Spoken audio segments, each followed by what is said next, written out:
Check, forte e chiaro, raga.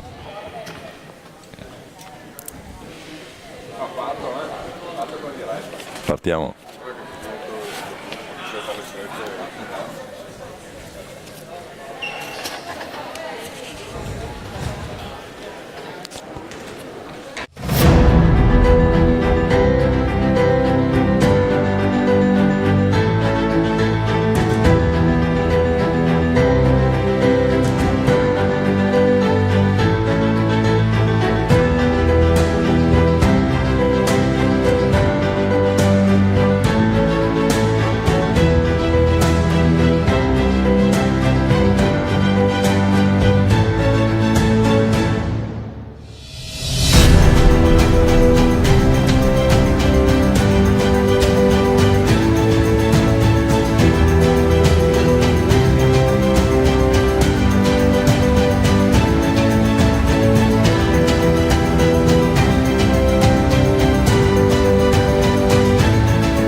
Del Paladino di Valdagno per questa gara numero 1 delle finali nazionali hockey pista categoria Under 23. Buongiorno Italia, buon giovedì mattina da Domenico Tomba. ASD SPV Viareggio contro i detentori del titolo, l'Hockey Braganze. Nella formazione del presidente Volpe, molti elementi che hanno vinto il campionato di A2 Girone A settore nord, riconquistando la massima divisione e facendo diventare 3 le squadre venete in A1. Nel prossimo campionato Viareggio che ha saputo conquistare queste fasi finali in terra toscana e non è certo impresa da poco. È tutto pronto qui al Paralido, streaming in 4K, multitelecamere con il replay. Le riprese sono a cura di Roberto Bauce, la regia è gestita da Filippo Zattera con la sapiente supervisione di Flavio Zattera. Sono tutte partite da tripla, fanno statistica a sé, qui le chiacchiere stanno a zero. Parola alla pista, dirige l'incontro Damiano Chiminazzo di Rosà. Rotola pallina, rotola, facciamo cominciare SPV Viareggio Hockey Braganze. Andiamo a vedere le formazioni in pista. Per dovere di ospitalità, visto che ha il fattore casa a favore il Viareggio, cominciamo dal Braganze.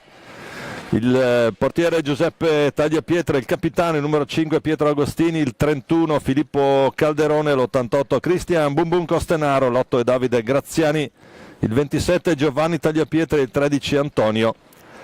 Sempre Tagliapietra, il 28 Tommaso Battaglin, l'87 il vice capitano Tommaso Volpe, il 19 Giulio Battistin, l'allenatore Gabriele Tiella assieme a Fausto Pozzan. Risponde l'SD Viareggio Hockey, l'SPV con Filippo Poletti, numero 1 che è il portiere, il 29 Lorenzo Cortesi, il 9 Jonas Cinquini, il 4 Brando del Medico. Il numero 6 è Mattia Menegatti, poi il 27 Matteo Corsi, il 12 il capitano Francesco Poletti, il 18 Mattia Bicicchi, il 7 Riccardo Biancucci, il 54 è l'altro portiere Jacopo Mascherpa. Allenatore il signore Alessandro Martini assieme ad Andrea Biagi. Dunque tutto pronto, pallina al centro, giù il gettone, pronti a partire. Andiamo anche a vedere di individuare gli starting five delle due formazioni. Braganze con Tagliapietra, Volpe, Battaglin e Capitan Agostini.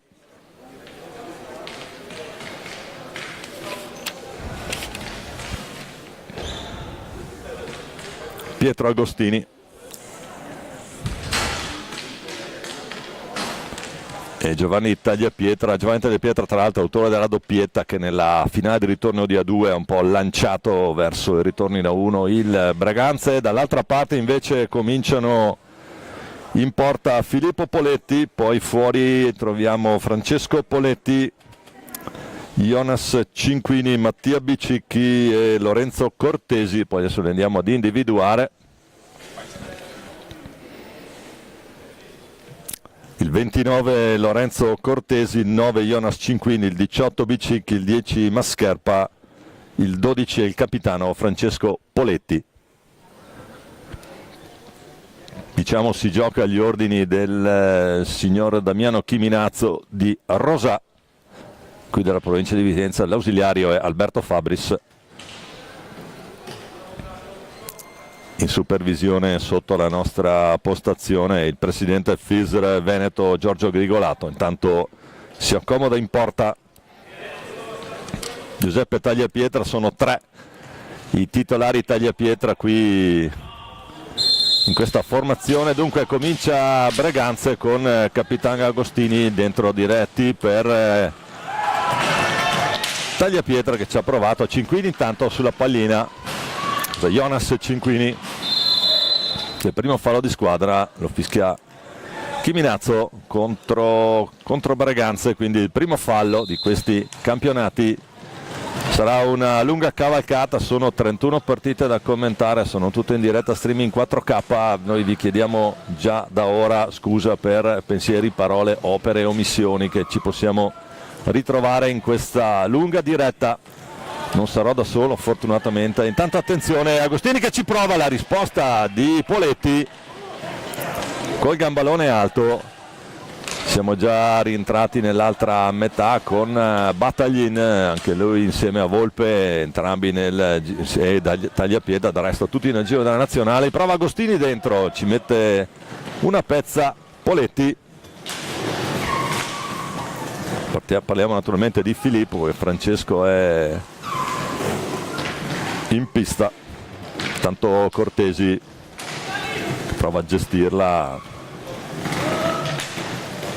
Bicicchi, ancora Cortesi, si lotta lì sulla balaustra, la meglio Breganze, Volpe che viene via, la riconquista pallina, rientra nella propria metà campo Bataglin, poi va ancora a giocare Breganze. Un Breganze che, l'abbiamo detto, ha praticamente tutti gli elementi che vedete in pista, fanno parte dell'ex formazione di A2, che ora ha riconquistato la 1 e quindi porterà a 3 nel prossimo campionato il numero di squadre venete presenti nella massima divisione. Tanto Bataglin prova ad andare giù, il giro retroporta, prova, lanza e schiaccia, è ben contrastato, lo contrasto bene Bicicchi. E allora ancora Volpe, prova sempre Bicicchi in modalità difensiva, poi questa pallina che però con l'aiuto della balaustra resta lì, imprecisa, poi l'appoggio dietro, scadono i 5, deve fermarsi Capitano Agostini.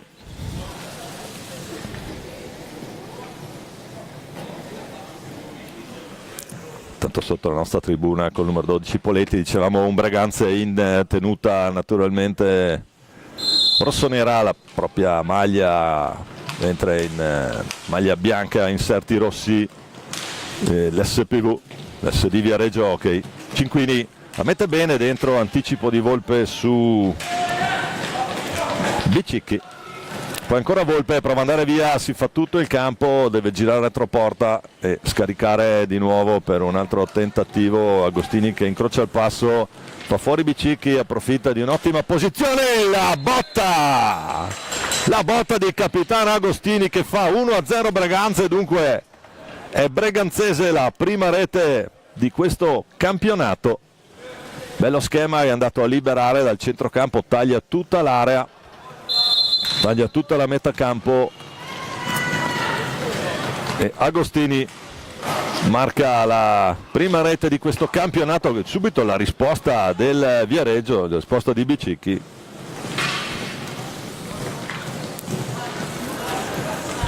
Dunque 1-0 Breganze dopo i primi 8 minuti di gioco. Tanto Tagliapietra che va a gestire, parliamo di Giovanni perché Antonio è in panchina. Antonio che rientra tra l'altro con un vistoso caschetto protettivo per un bruttissimo incidente, una pallina in faccia, un retroporta su una botta ricevuta in modalità difensiva, tra l'altro. Ancora Viareggio che va a impostare.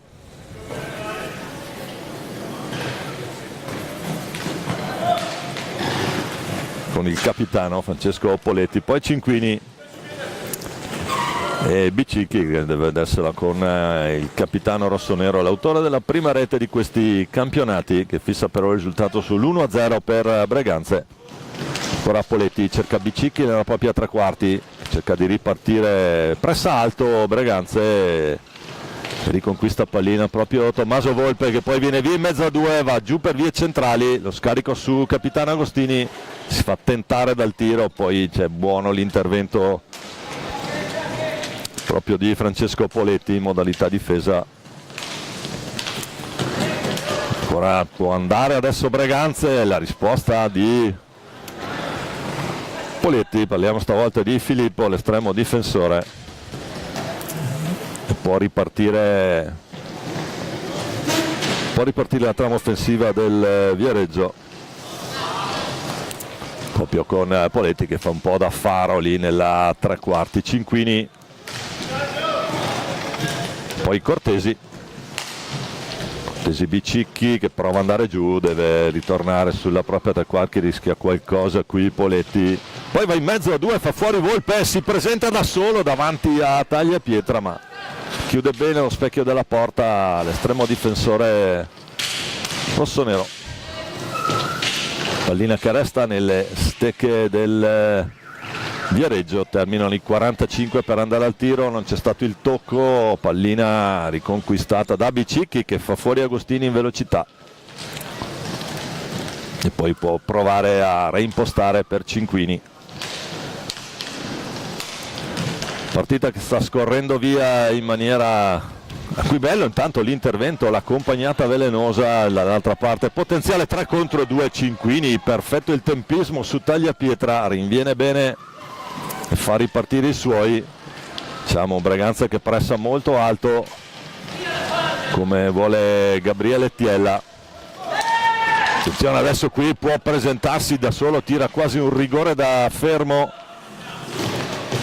Battaglin, ma risponde bene Poletti. Ancora Agostini, gira palla sulla tre quarti, corre veloce la pallina breganzese. Qui rischia qualcosa Volpe, Agostini in percussione, va al tiro, palo clamoroso qui, palo alla sinistra di Poletti, pallina che però colpisce il palo interno ma non entra. Battagliene che ci riprova, a gambali uniti Poletti a dire di no, poi prova ad andare giù Francesco Poletti sul rilancio.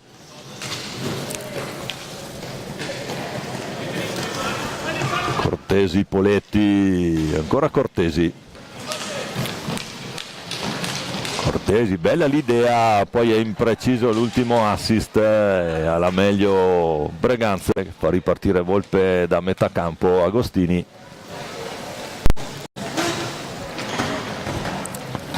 si lotta lì sul palo destro della porta difesa da Poletti, poi va giù Agostini.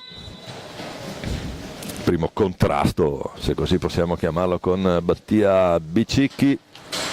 È time out ed è time out anche per noi. Dobbiamo tirare le 22, poi avrò assieme a me Fausto Pozzanna che mi darà una mano adesso pensieroso lì in panchina ad ascoltare Tiella. L'altro dirigente è papà Tagliapietra. Eccolo qui Gabriele Tiella, un Gabriele Tiella che ha saputo far crescere tutta la sua pattuglia dalla Coppa Italia di A2, dove Breganze ha un po' faticato, ma era un po' una prova generale per poi la ottima cavalcata fino a vincere il girone e poi i playoff di A2.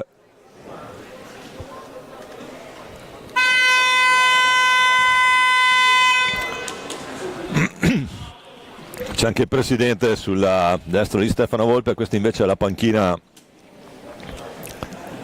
Tanto un bel primo piano per Lorenzo Cortesi, il 29 di Areggino, uno dei più attivi assieme al capitano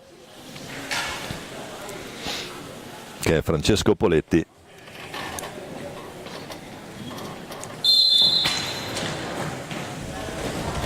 Pallina che ricomincia a scorrere, cronometro che corre, Volpe giù per il capitano rossonero Agostini, Prova Agostini retroporta, subisce una spinta ma vantaggio. Palla che resta nelle stecche del Braganza. Tagliapietra. Tagliapietra agganciato qui, va giù, c'è fallo di squadra. Terzo fallo per Viareggio. Partita che finora è stata più che corretta. Buoni ritmi, naturalmente sono le 9 del mattino, non è semplice giocare a quest'ora per ragazzi che di solito hanno orari di partita differenti. Braganza in particolare normalmente gioca alle 20:45.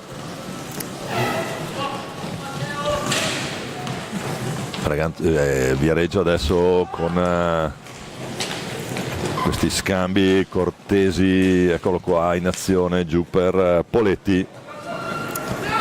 Capitano viareggino Cinquini che fa un lavoro sulla tre quarti importante, anche se magari meno evidente, ma tiene bene la sua linea di tre quarti. Il tentativo dentro, intanto Viareggio che può provare a girarsi, non arriva per poco la pallina a Cinquini che era lì davanti a Tagliapietra da solo, e allora Volpe può reimpostare per Braganza. Capitano Agostini, autore della prima rete di questi campionati, che per ora decide l'incontro. Partite che hanno di solito fiammate improvvise.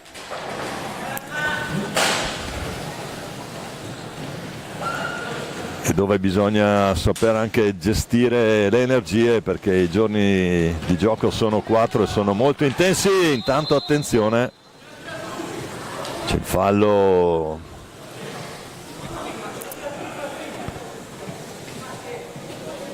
di Corsi, numero 27 SPV. Un SPV che ha giocato anche come formazione di A1 proprio qui su questo parquet. E dicevamo invece Braganza come categoria Under 23 sono detentori del titolo, campioni d'Italia in carica. Dentro intanto anche l'88 Cristian Costenaro, che secondo me assieme a Volpe sono i cosiddetti chili e centimetri per la formazione di Mister Tiella. Viareggio che continua a manovrare con calma e ordine. Prova Poletti, attenzione il break di Agostini che può andare da solo a tu per tu con Poletti. La recupera ancora Poletti, lo scambio quasi un no look, la bella botta rasoiata bassa e ancora Braganza 2 contro 2. Ci prova Tagliapietra, pallina appena a lato. Ancora Viareggio che adesso sta insistendo, potenziale 3 contro 2, Viareggio! La mette lui! Lorenzo Cortesi fa 1-1.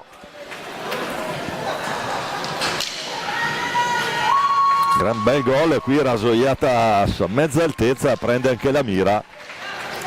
Andiamo a rivedere, eccolo lì, gran palla alta nel set, niente da fare. Dunque Cortesi riporta tutto in parità, 1-1 tra Viareggio e Braganza. Costenaro, Volpe prova da lontano la deviazione.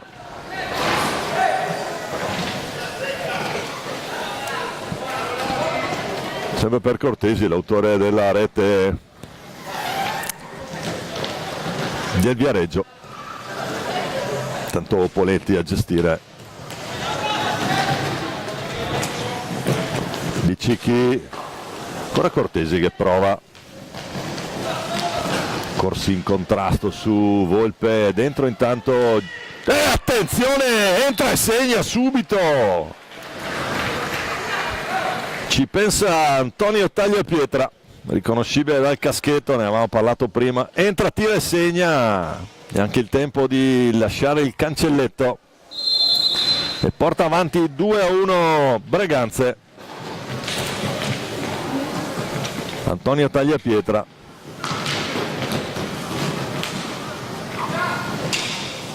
(9:27) ancora da giocare in questo primo tempo. Dopo il pareggio l'immediato vantaggio di Braganza che si riporta, mette avanti la testa. Tanto Poletti a gestire.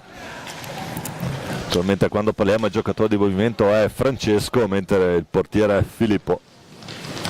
Sempre Poletti. Attenzione ancora, tentativo di accompagnata a cercare l'angolino alto, Costenaro che la tiene. C'è il fallo di squadra, ci aiuta un po' con la mano qui Cristian.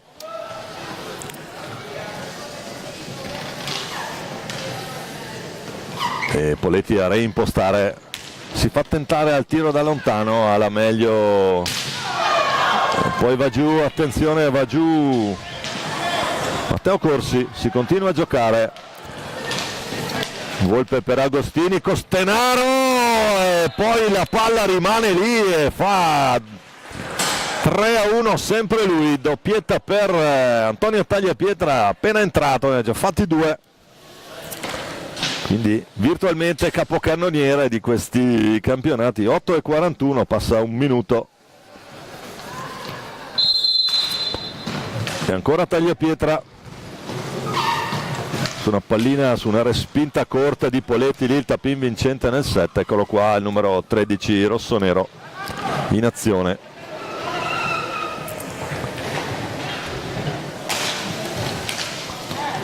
Costenaro per Volpe che parte dalla propria tre quarti, prova ad andare lungo la balaustra, la mette lì al centro, va Agostini, ancora Tagliapietra, Agostini, c'è più di pressione ma c'è anche il fallo commesso da Bicicchi.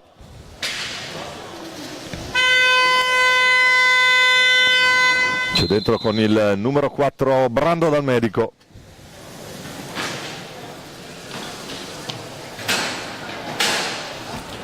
Time out chiesto da Alessandro Martini, lato SPV. Qui ricapitoliamo: Braganza 3, Viareggio 1, Agostini, il pareggio di Cortesi e poi la doppietta di Antonio Tagliapietra che ne mette 2. Uno appena messi i patini sulla pista del parquet del Palalido che ospita queste fasi finali del campionato italiano Under 23. Andiamo a rivedere, eccola qua la botta di Agostini, possiamo rivedere i gol grazie alla regia. Questo invece è il pareggio con questa la pallina sulla tre quarti imprendibile per Tagliapietra e Cortesi. Poi Tagliapietra sul primo palo, un po' sorpreso qui Poletti. E questa corta respinta, palla che resta lì e lì appostato Tagliapietra. Buona la presenza di pubblico per essere le 9 del mattino di un giovedì. Situazione falli: 5 Viareggio, 2 Braganze per quanto riguarda i falli di squadra. Costenaro che gira retroporta, ancora il Coste, ora Braganze con Davide Grazian, numero 8. Angolo basso, la palla Braganze è andato oltre la riga con la stecca Poletti, portiere, non si può fare. Grazian che prova a liberarsi lì, grande idea dentro, Costenaro, arriva la pallina sulla stecca di Grazian, lo anticipa bene Poletti, si lotta sulla balaustra, qui ne esce di forza il Coste, capitano Agostini che incrocia il passo, taglia tutto il campo, lo scarico proprio per Costenaro che prova ad andare al tiro. Adesso la ripartenza con Bicicchi che gestisce, prova ad andare in mezzo a 2. C'è Agostini dall'altra parte, trova Costenaro, l'intervento in difesa ancora Bicicchi, è andato a cercare dal medico. Braganza a ripartire, Grazian per Agostini, Tagliapietra dal medico, lotta con Tagliapietra, qui Antonio riesce a servire Agostini che poi prova a ridar pallina, il break dal medico, cerca Poletti, e poi Bicicchi in gestione. Mattia, palla che rimane ancora lì, poi questa rasoiata dentro, un'accompagnata velenosissima, ci riesce a mettere una pezza. Tagliapietra terzo qui Giuseppe, all'appello dei 4 manca solo Franci che quest'anno mi ha confermato in diretta Under 15, si continua a giocare, ma l'intervento di Del Melico è considerato falloso e quindi sul fallo la chiamata del time out. 6:04 alla fine di questo primo tempo, Breganze avanti 3-1, adesso i ritmi sono un po' calati, Breganze presso un pochino meno,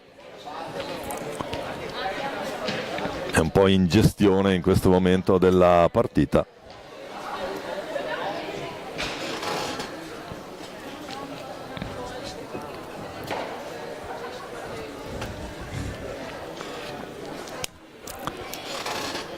Vicino a me la Cogliati che gestisce i 40, scusate, la parte che riguarda le vostre informazioni che vi arrivano in sovrimpressione,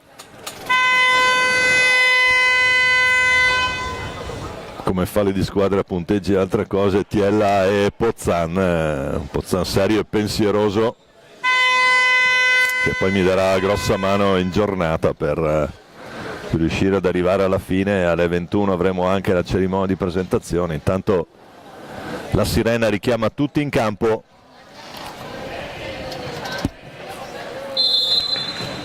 Bicicchi è dal medico in contrasto Giovanni Tagliapietra, dato il cambio dentro allora entrambi adesso i Tagliapietra. Costenaro adesso qui in un assetto decisamente più difensivo, c'è il fallo di Bicicchi, riuscire a fermare Costenaro in maniera fisica è abbastanza complicato. 12 secondi per andare al tiro per Breganze, vediamo la scelta dei rossoneri. Grazian che ci prova, prende i parastinchi di Bicicchi in modalità difensiva e allora può ripartire la formazione toscana. Molto buona qui la finta di Francesco Poletti, prova a liberarsi per il tiro e gli riesce male l'assist verso Cortesi. Allora ancora Antonio Tagliapietra che prova ad accentrarsi, lo contrasta bene Bicicchi stavolta. Ancora Cortesi, sarà palla Viareggio, punto di battuta che non è corretta, bisogna ripartire dall'angolo basso. Fischia Chiminazzo, ricominciano a scorrere gli ultimi 5 minuti di questo bel primo tempo. Finora una partita che non ci ha certo lasciato addormentare in questa seconda parte di primo tempo. Un Breganze in gestione che può amministrare il doppio vantaggio. Intanto una palla che resta lì, ci pensa Costenaro sullo stop di Tagliapietra. 3 Tagliapietra in pista ora, Giuseppe Antonio e Giovanni. Costenaro si fa tentare dal tiro, poi va giù, colpisce a terra, deve lasciar lì pallina Poletti, poi può amministrare pallina. Va giù Brando dal medico, fallo di squadra numero 3 per Breganze, ne ha 7 Viareggio, quindi attenzione. Rientra intanto Cinquini del cambio a Cortesi, proprio lui adesso in gestione sulla propria linea di metacampo.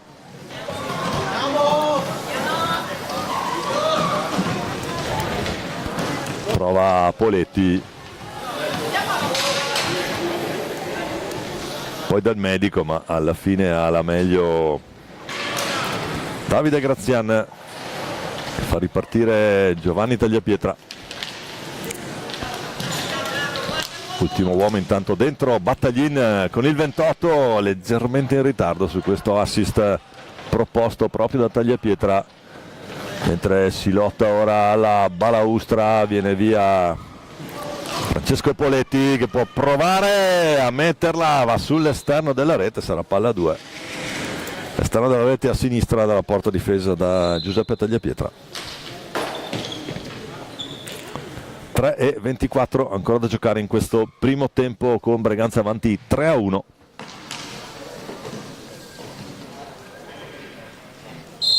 C'è questa palla 2, stoppa il proprio palo e fa ripartire i suoi Giuseppe Tagliapietra. Grazian lungo la balaustra, scende giù, ritorna sui suoi passi, lo scarico per Tagliapietra dalla propria tre quarti. Può caricare il tiro Giovanni Tagliapietra, gli risponde bene Poletti. Filippo Poletti.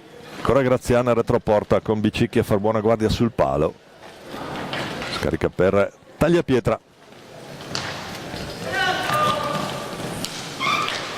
Qui manca la cicca stavolta, la pallina. Antonio Tagliapietra che poi si ripresenta il tiro, viene alto sopra il palo destro della porta difesa da Poletti. Può ripartire Brando Dal Medico con l'aiuto della sponda e di Bicicchi. Cinquini, c'è il fallo di squadra, si lamenta con Chiminazzo Mattia Bicicchi. Tanto si riprende a giocare gli ultimi 2:29 del primo tempo, Breganza avanti 3-1. Intanto prova ad accentrarsi, buona la conclusione del capitano. Sarà palla Viareggio.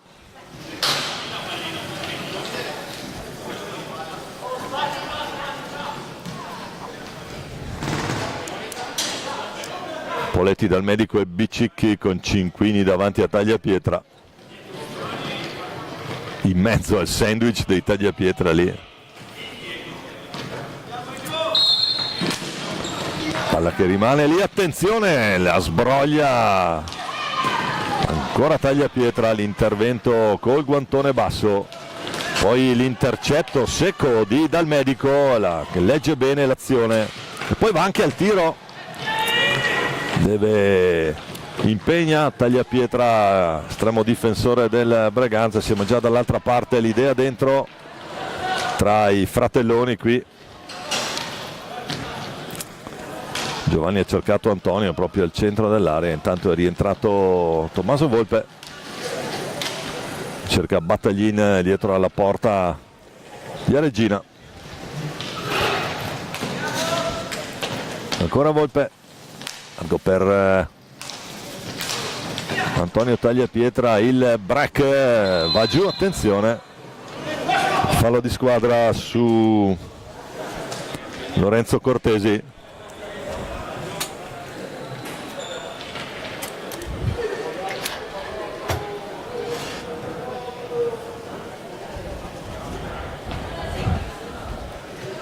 C'è un giallo alla panchina, un po' di proteste, ma d'altra parte sono le finali nazionali, è assolutamente normale, tutto tranquillo in campo. Battaglina a discuterne con Jonas. Cinquini.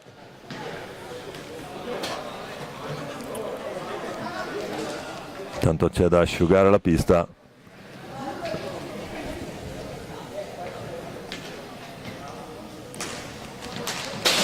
Ribadiamo il risultato: 1:23, ultimi 93 secondi da giocare di questo primo tempo, e la gara numero 1 delle finali nazionali di hockey pista categoria under 23. Breganza avanti 3-1 su Viareggio. Agli ordini di Damiano Chiminazzo, che fischia ora e fa ripartire il tempo. Pallina che ricomincia a correre sul parquet valdagnese. Cinquini cerca Cortesi, eccolo qua Cortesi, buona l'idea, la risposta col guantone. Ancora Cortesi, prova Dal Medico, cerca la sua mattonella per andare al tiro, palla che arriva un po' esterna, interviene comunque Tagliapietra. Questo invece è l'altro tagliapietra, buona l'idea dentro per Volpe, sembrava fatta, ci pensa Poletti che poi fa ripartire i suoi cinquini. Siamo già dall'altra parte, ultimi 45 secondi, sta terminando questo primo tempo con Breganze in vantaggio 3-1. Battaglin potrà gestire fino alla fine Breganze, vediamo come termina questo primo tempo. Tagliapietra andrà all'ultimo, la formazione rossonera, 17 secondi, giù per Tagliapietra, in buca d'angolo lì, ne esce bene Giovanni, poi Tommaso Volpe su in mezzo a due, attenzione, la perde, poi riesce a riconquistarla ma Cinquini sul filo della sirena. Tocca l'ultima pallina di questo primo tempo e si conclude con Breganze avanti per 3-1, la rete iniziale di Agostini, il pareggio di Cortesi e poi la doppietta di Antonio Tagliapietra, diciamo capocannoniere virtuale finora di questi campionati. Grazie a tutti coloro che ci hanno seguito in questo primo tempo e sentirci tra qualche minuto per il secondo.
Ben ricollegati in diretta con il Paradiso di Valdagno, ancora buon giovedì mattina da Domenico Tomba, qui col secondo tempo di questa Viareggio Braganza, il primo tempo Braganza avanti 3-1. Squadre pronte a ricominciare, andiamo a cercare di capire i quintetti che hanno scelto gli allenatori per questa seconda parte di gara.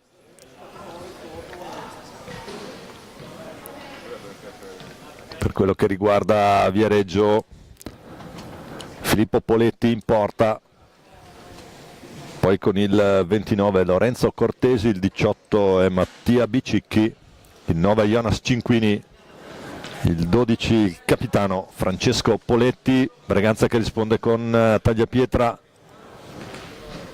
Giuseppe Tagliapietra estremo difensore, Battaglini, Volpe, Giovanni Tagliapietra e Capitan Agostini, autore della prima rete di questi campionati. La riconquista intanto sul tentativo di Cortesi, riparte Braganza con Volpe. Diciamo un primo tempo dove Braganza dopo il 3-1 ha un po' cominciato a gestire la partita. Ne abbiamo parlato a inizio di collegamento, sono 31 in totale le partite che andremo a commentare qui in diretta in streaming 4K. E bisogna anche da parte degli allenatori saper gestire il bilancio delle forze in campo. Tanto Braganza ancora con Volpe, prova ad accentrarsi, lo scambio impreciso con Tagliapietra, attenzione, ci prova Cinquini a pressare Tagliapietra, la palla resta nelle stecche rossonere, rasoiata bassa senza troppe pretese da parte di Battaglin e può ripartire Lorenzo Cortesi che cerca Cinquini, scambio al centro con Bicicchi, la carica Bicicchi non trova lo specchio della porta. Allora Giovanni Tagliapietra in gestione, diciamo un Braganza che procede con ordine, la pallina corre veloce, pochi finora da una parte e dall'altra gli errori negli scambi, preferiscono magari una miglior gestione piuttosto che una velocità o un rischio le due formazioni. Siamo ancora sul 3-1, ne mancano 18 e 27 alla fine di questo secondo tempo. Tentativo di Tagliapietra, la risposta di Poletti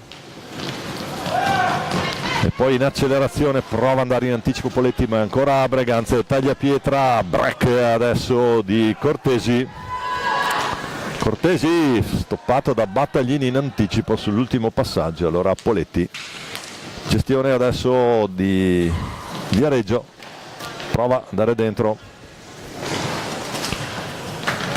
ancora Braganza con Agostini, diciamo Agostini autore della prima rete di questi campionati, di questa finali nazionali categoria Under 23. Due gironi, 10 squadre, 31 partite da vivere in diretta qui con noi. Intanto Poletti incrocia il passo, supera la metà campo, prova a cercare un'idea per Cinquini, preferisce scaricare su Cortesi. Poi Bicicchi, ancora Poletti.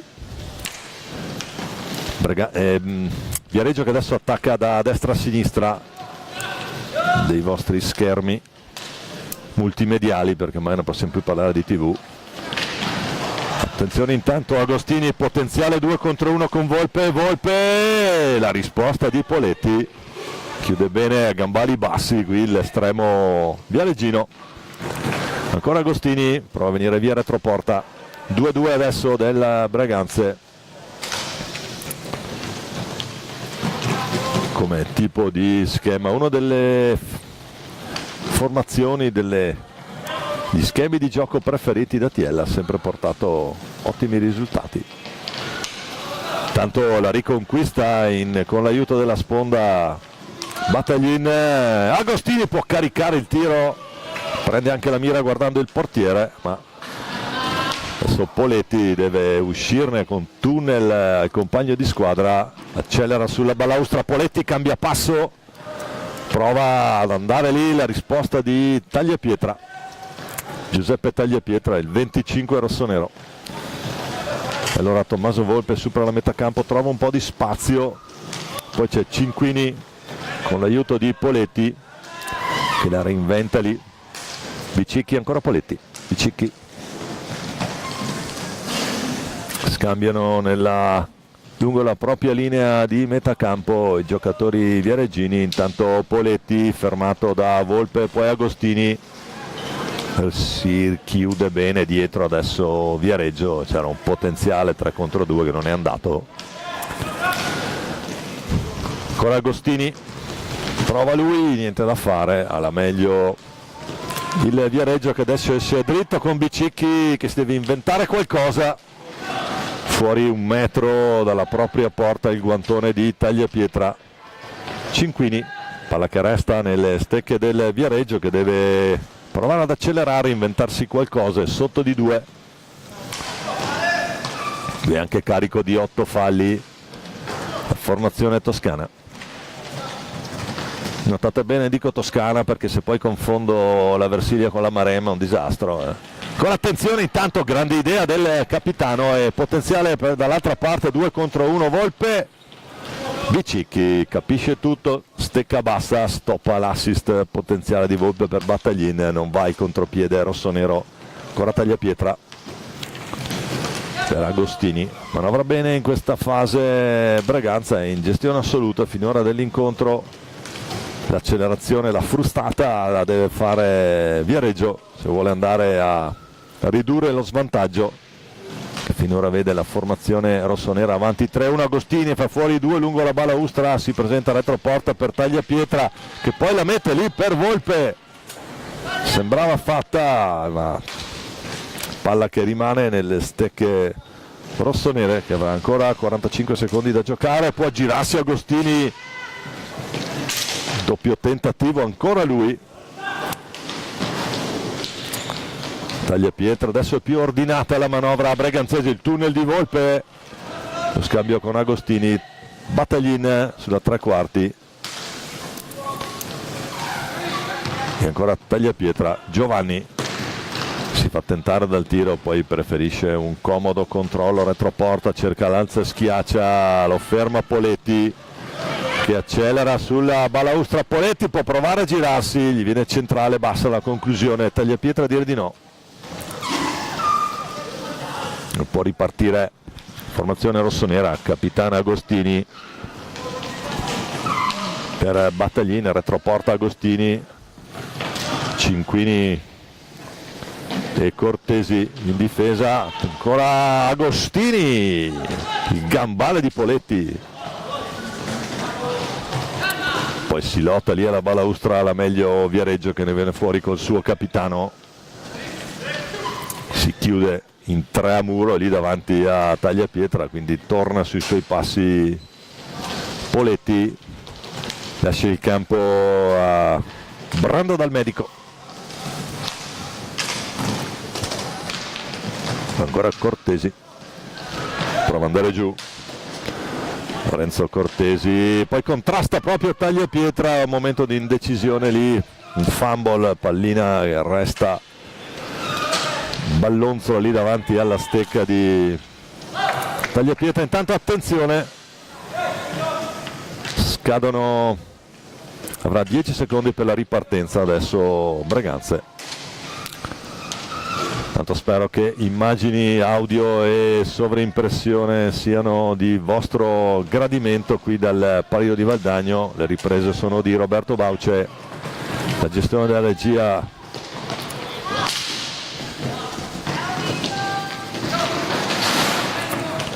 per i replay.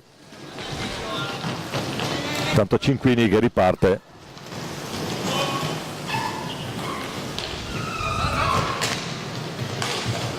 poi l'idea verso la balaustra, però il più lesto di tutti è Agostini che riconquista palla, il capitano rossonero e riporta su pallina, la riporta alta Battaglin, l'idea di Battaglin. La risposta poi un rimpallo che stava mettendo in difficoltà Poletti, la gestisce bene l'altro Poletti, poi c'è il recupero rossonero dentro Antonio Tagliapietra, autore di 2 delle 3 reti del Braganza, e Cinquini che la recupera bene, scarica per Bicicchi, Ora Cortesi, la botta bassa, rasoiata importante, Cinquini che va giù, palla 2. Time out Viareggio. Martini e Biagi vogliono vederci chiaro adesso. 10:53 da giocare qui al Palalido, Braganza è avanti 3-1.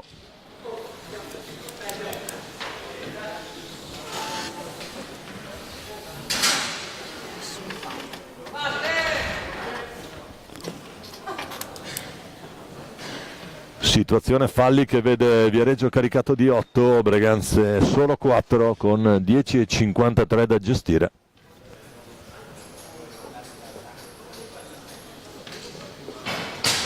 Un po' carica di falli la formazione toscana. Dovuto contenere non poco la prima parte del primo tempo, dove Braganze ha costruito il suo attuale vantaggio. Ora va in assoluta gestione la formazione di Gabriele Tiella. Bastano i primi piani su Pozzanne per capire com'è il clima in panchina Braganze, più che sufficiente per rendersi conto. Intanto bel primo piano per Filippo Poletti, il portiere.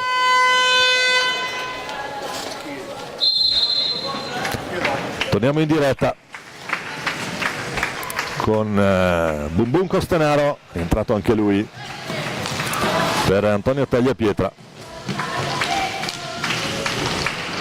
Eccolo qua Viareggio intanto che prova a ripartire, l'idea per Cinquini, mette lì, palla che arriva vicinissima al palo destro della porta difesa da Tagliapietra, potenziale 2 contro 1, si è già chiusa però la difesa del Viareggio, che adesso sta provando a forzare un po' i tempi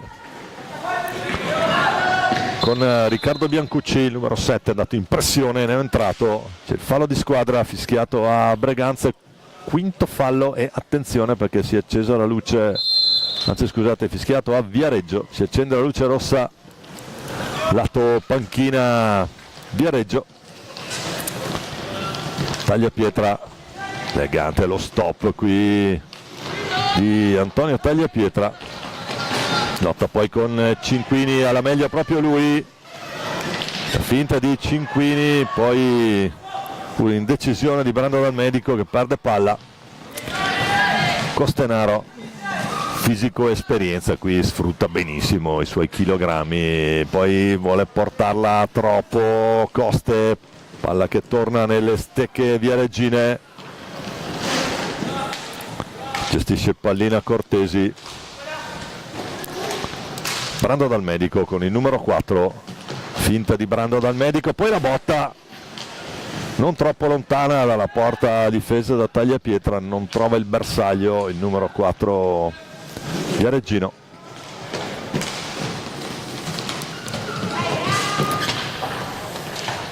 Allora ancora Dal Medico, Cinquini, poi subentra su Cinquini, sempre Dal Medico, tiene pallina nonostante l'attacco rossonero, scarico per Cortesi, prova ad andare giù, Tagliapietra che interviene, riconquista palla Braganze, 8:56 da giocare in questo secondo tempo. Braganze 3, Viareggio 1, e un Braganze che finora direi è assolutamente in controllo dell'incontro. D'altra parte lascia che Viareggio faccia la sua partita. Intanto rientra Capitan Poletti che aveva rifiatato in panchina, Francesco Poletti. Cortesi, ancora Poletti, adesso prova, c'è il fallo di squadra fischiato a Braganze, quinto fallo, uno scontro Costenaro Biancucci.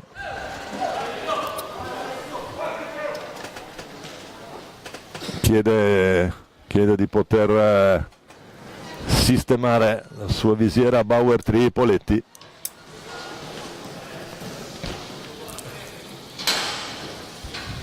Giornata piuttosto umida qui in Vallata oggi, quindi per i portieri e soprattutto quelli che usano la visiera in perspex trasparente è necessario una ripulita per condensa e umidità che si viene a creare lì all'interno del casco. Tutto pronto, ricomincia Viareggio. Poletti, tiro improvviso, non trova lo specchio della porta, finisce un po' a destra della porta difesa da Tagliapietra. Costanaro che riparte, accelera il passo qui per Tagliapietra. Scusate, questo è Battaglin in azione ora, il Batta. Costanaro, l'idea di Costanaro per Battaglin sembrava fatta, grande intervento di Poletti in questa circostanza. Poi Cortesi gestisce pallina per Dal Medico appena larga sul primo palo, la conclusione del Viareggino. Si continua a giocare, fa meglio Battaglin, scarica per Tagliapietra, la sponda non è amica del rossonero e allora sarà l'instancabile capitano Viareggino, Francesco Poletti, a gestire. Cortesi, ancora Poletti, Cortesi Dal Medico, giro 3 adesso per i viareggini, a cercare una spizzata lì davanti da parte di Biancucci che non arriva. Allora siamo già dall'altra parte, Battaglin chiude la porta coi gambali Poletti, niente da fare, risultato che rimane sul 3-1 Breganze a 6:37 dalla fine. Tanto Tagliapietra, doppia possibilità, Battaglin gli arriva un po' sotto la stecca, tiro che si alza. Poletti dall'altra parte, il fallo di squadra, fischiato, sesto fallo fischiato a Breganze e time out chiesto da Chiella per i suoi.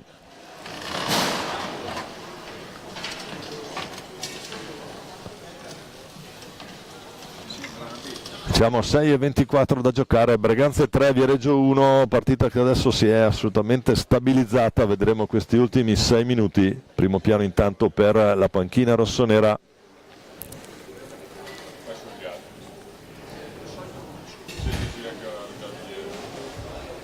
Sta finora gestendo un tranquillo vantaggio, un doppio tranquillo vantaggio, però sapete come funziona nell'hockey. Abbiamo visto 2 gol in 40 secondi anche nelle finali scudetto che tra l'altro ieri sera ha avuto la coda dei rigori e Lodi l'ha pareggiata 1-1.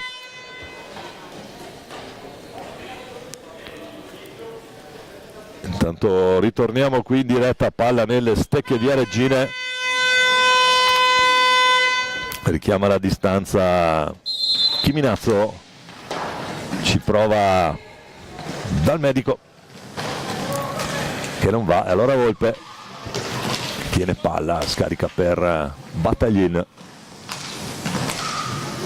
batte per Tagliapietra, Breganze che rimane, giro 3 adesso sulla linea di 3/4, l'idea per Tagliapietra leggermente in ritardo, Volpe, Poletti con la stecca a dir di no e a far ripartire Viareggio. Cerca il controllo di Fino qui, Capitan Poletti, gli va un po' male, adesso va a rigestire la pallina.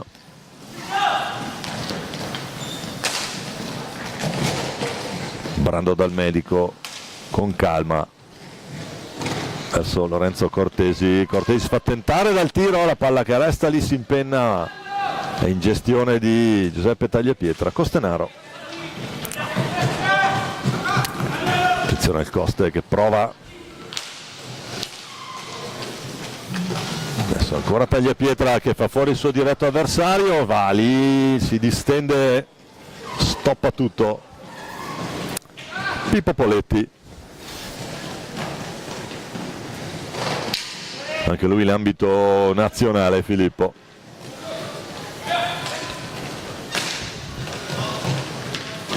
Viareggio sulla linea di tre quarti, prova a rubare palla, impressione Tagliapietra. Breganze che va in pressione. Ne mancano 4:49 da giocare.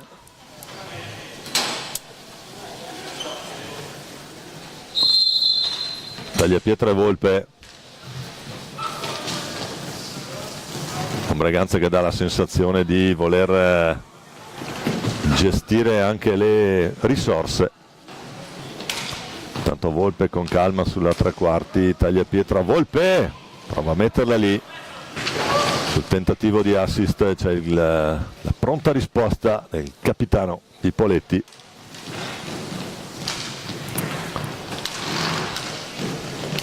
E adesso un Breganze ancora schierato in modalità 2-2, una delle preferite di Tiella. Il tunnel elegantissimo da parte di Poletti, che poi serve un'ottima pallina, non riesce ad andare alla conclusione, anzi ci riesce ma non trova lo specchio della porta Cortesi.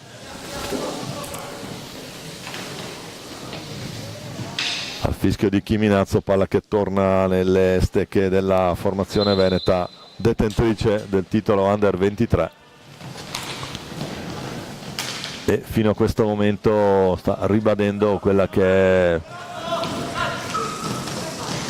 la sua attuale posizione. È rientrato capitano Agostini per Costenaro. Ancora Agostini. Costenaro prova ad andare lui, cerca l'alza e schiaccia. Poi ringrazia dell'assist il suo capitano Poletti. Pippo Poletti a dire di no. Col guantone lo ha aspettato fino all'ultimo. Prendo dal medico. Bicicchi che è rientrato. Poletti qui si gira benissimo. Prova a metterla lì di prima intenzione, l'assist per Bicicchi. Tagliapietra adesso un po' in pressione il Viareggio, che prova a fare la sua partita. La sogliata bassa di Lorenzo Cortesi. Capisce tutto Breganze. Intanto cambio Tagliapietra per Tagliapietra, fuori Antonio, dentro Giovanni. C'è Volpe dall'altra parte, ancora Costenaro, salta proprio diretto avversario, ci prova ancora Volpe. Brando dal medico che prova ad accelerare giù per Poletti. Raddoppio su di lui, Costenaro di forza qui il Coste, boom boom. La pallina che però risulta alta nel tentativo di assist verso Tommaso Volpe. E allora ancora Viareggio per questi ultimi 2 minuti e 20 secondi. Intanto sottolineo la presenza di un pubblico che non ti aspetti per un giovedì mattina di ordinaria follia qui al Palio di Valdagno, prima giornata, prima partita di queste finali nazionali Under 23. Breganze avanti 3-1 su Viareggio, con Agostini che si gira bene. L'intervento è sulla pallina, netto. E anche il gesto di Chiminazzo, che adesso fischia il 7° fallo proprio a Breganze. Attenzione a Viareggio perché ne ha 9 a 1:48 dalla fine.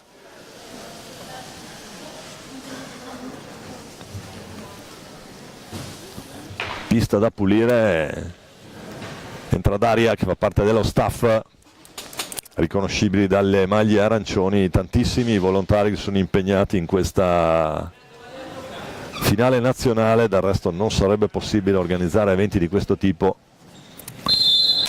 Attenzione, prova il diretto, Viareggio non va, Tagliapietra, l'idea di Agostini, Poletti, rilancio lungo, la stoppa Costenaro, cerca ci ha provato Bicicchi, e allora ancora Costenaro che va lì, Tagliapietra non trova l'aggancio, pallina d'effetto, assist un po' al volo, c'è 8° fallo Breganze. 8 Breganze, 9 Viareggio, 93 secondi da giocare con Breganze avanti 3-1. Brando dal medico che gestisce. Agostini la stoppa lì, 2 contro nessuno e fa poker Braganza con Bumbun Costenaro. Troppo facile, nessuno a contrastarlo, guarda il portiere, la mette nell'angolino alla sinistra di Poletti e fa 4-1 Braganza. Prima rete di questo secondo tempo, va a tabellino anche il Coste, Cristian Costenaro.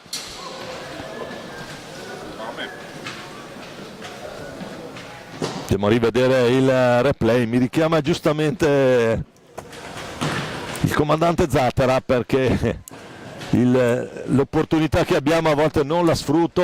Questa è l'abitudine di dover fare un po' di cose tutte da solo. Noi andiamo a sfruttare intanto questo primo piano, c'è un sorridente calderone. Braganza in un tranquillo 4-1 a 1:13 da giocare.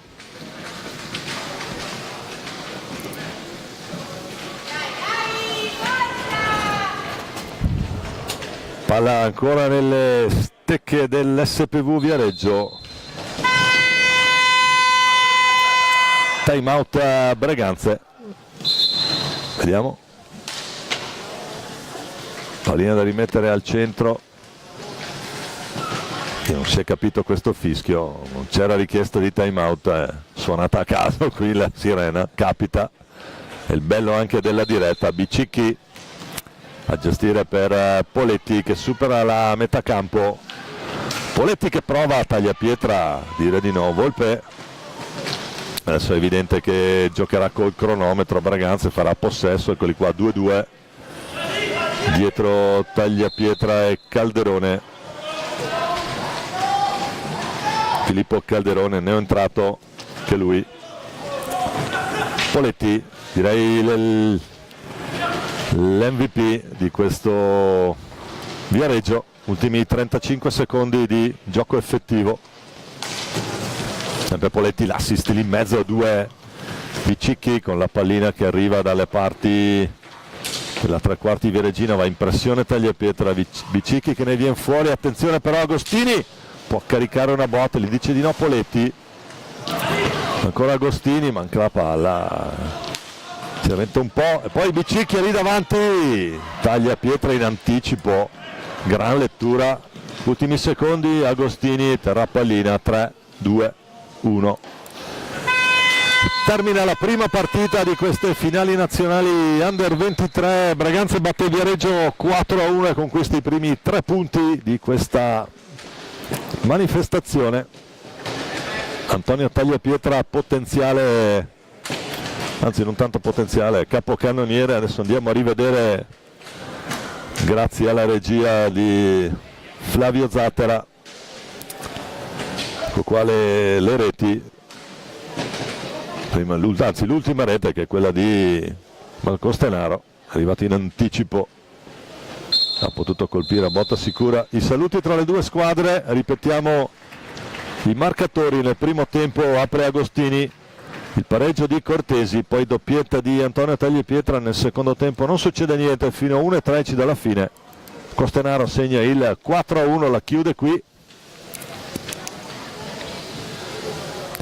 È tutto per noi per questa prima partita. Braganza batte Viareggio 4-1. Da Domenico Tomba, a risentirci presto qui in diretta dal Paladino di Valdagno.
Bentornati all'ascolto qui dal Palalido di Valdagno per la seconda partita dei gironi di qualificazione per queste finali nazionali Under 23 hockey pista stagione 2024-2025. Ho dato il cambio al mio fratello di telecronache Domenico Tomba.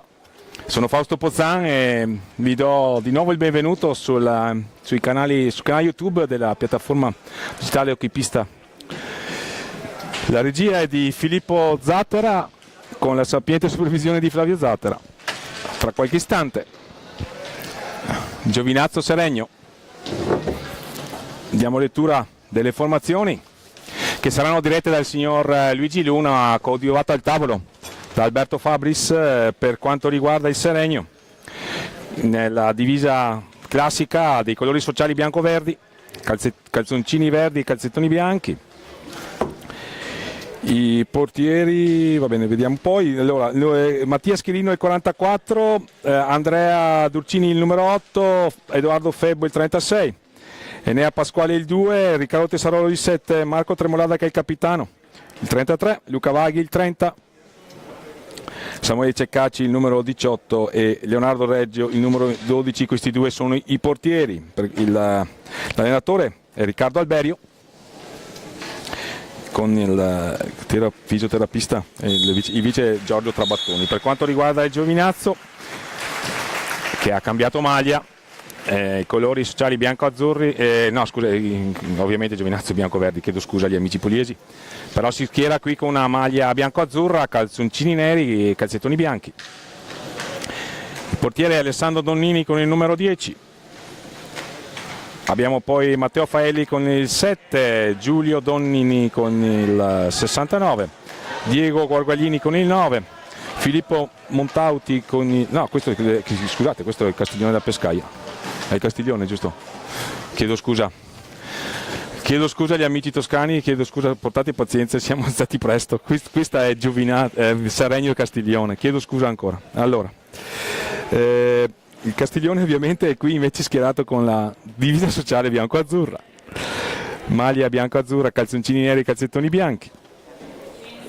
Il portiere Alessandro Donnini con il numero 10, Matteo Faelli con il 7, Giulio Donnini con il 69, Diego Guarguaglini con il 9, Filippo Montauti con il 22, Tommaso Bracali con il numero 8, Filippo Agresti con il 33, Brando Santoni con il 12, Federico Bussotti l'altro portiere con il numero 1, Mattia Maldini con il 49, gli allenatori Federico Paghi e nello staff Carlo Agresti, Irene Matteucci e Massimo Bracali. Chiedo scusa nuovamente agli amici toscani, ma effettivamente questa è una sfida tra comunque due formazioni che hanno militato rispettivamente nel girone A e nel girone B di A2. Il Seregno che si è salvato all'ultima giornata, ma il girone A di A2 è stato veramente in bilico fino alla fine con tante squadre ravvicinate. Castiglione invece è neopromossa in A1 e quindi a nobilitare la sua perfetta stagione con queste finali. Vediamo i quintetti di partenza per quanto riguarda Castiglione. Allora il portiere è il numero 1, sì, numero 1, precisamente Bussotti. Poi abbiamo il 12 che è, scusate, prendo appunti, il numero 12 che è Santoni, e poi vediamo gli altri. Non riesco a individuare i calzoncini, quindi vi chiedo di avere un po' di pazienza, fra qualche istante vediamo di sistemare anche questo problema. Inizia Seregno con il possesso. Queste due squadre sono nel girone di Breganze e SPV Reggio che hanno dato vita a questa rassegna. Si è imposto Breganze 4-1, ma entriamo subito in cronaca con Chirino, il numero 44, che è nel quartetto assieme a Tessarolo, al numero 2 Pasquale e a Capitan Tremolada per quanto riguarda il Castiglione. Intanto c'è subito un salvataggio del portiere, un ottimo riflesso. a sventare la minaccia su un tiro da lontano. La palla gli è rimbalzata davanti. Ottimo riflesso del portiere del Castiglione, cioè Bussotti, numero 1, Federico Bussotti. Possesso per Castiglione, assegna la punizione, un fallo tecnico, non di squadra, il signor Luigi Luna di Bassano del Grappa, che dirige questo incontro.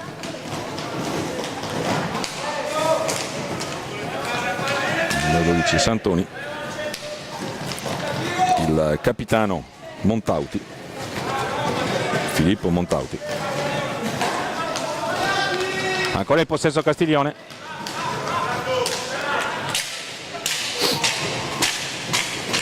Il Donnini con il 49,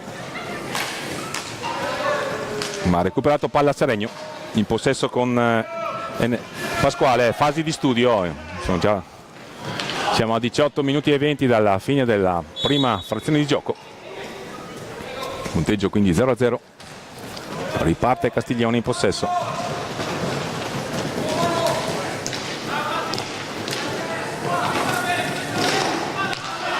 Recupera palla la formazione lombarda con Pasquale, supera in questo istante a metà campo il passaggio forzato, riparte Castiglione con Donnini.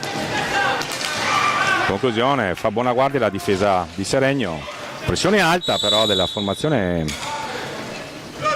del Castiglione. Chiedo scusa ancora per l'errore iniziale, ma avevo capito Giovinazzi nell'altro girone, quindi assolutamente.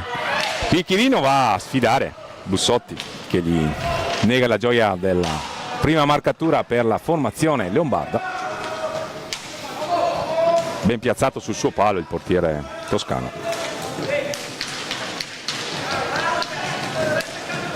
Recupera palla però Chirino per i propri colori. Tessarolo, stop e tiro alto sopra la traversa. La palla si ferma dietro la porta di Bussotti e quindi si riprenderà, no, viene assegnato il possesso subito a Castiglione. Fallo di squadra assegnato in favore del Castiglione, quindi Seregno, situazione falli 1-1, situazione punteggio 0-0. Finali nazionali Under 23. Palla Lido di Valdagno. La categoria giovanile si fa per dire, perché qui ci sono giocatori che militano stabilmente nelle rispettive prime squadre. L'Under 23 si è comunque dimostrata un'ottima kermesse, un'ottima occasione per valutare le qualità dei giovani prospetti azzurri. D'altra parte c'è anche il campionato europeo e quindi è assolutamente formativa questa categoria, che è tornata da qualche anno. D'altro anno è stata vinta da Giovinazzo, che è nel girone di Valdagno, cioè dei padroni di casa. Qui c'è una deviazione ravvicinata che non impensierisce più di tanto un portiere comunque bravo come Reggio, però recuperano palla i giocatori di Castiglione in un'altra parata, questa volta con la testa di Leonardo Reggio. Siamo dall'altra parte con Riccardo Tessarolo a contendere il possesso alla formazione toscana. Capitano Tremolada perde palla, però riparte Castiglione.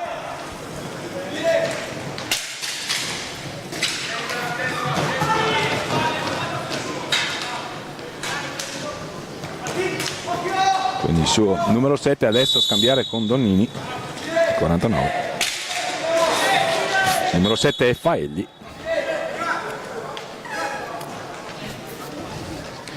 Chiede di pulire la maschera Leonardo Reggio, portiere del Seregno, protagonista assieme ai suoi compagni, la maggior parte di quelli che sono schierati in pista in questo momento, di una sofferta ma ci pare di poter dire meritatissima salvezza al termine della stagione del girone A di A2.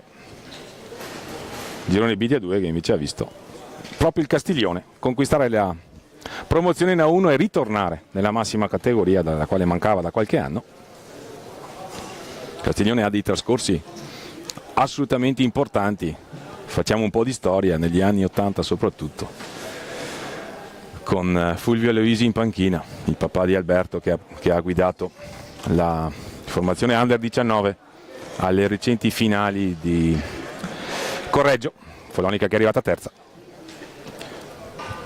Il mitico Fulvio Aloisi, poi tra i pali c'era un certo Alessandro Cupisti, il portiere della nazionale, poi Martinazzo, José Martinazzo, va bene. Torniamo in cronaca, scusate la divagazione storica. Possesso per Seregno, recuperano palle i giocatori allenati da Federico Paghi, che è di Follonica ma a Castiglione è da un paio d'anni che sta svolgendo un ottimo lavoro dal punto di vista tecnico per la società presieduta da Pericoli, grande presidente, grande appassionato di questo sport.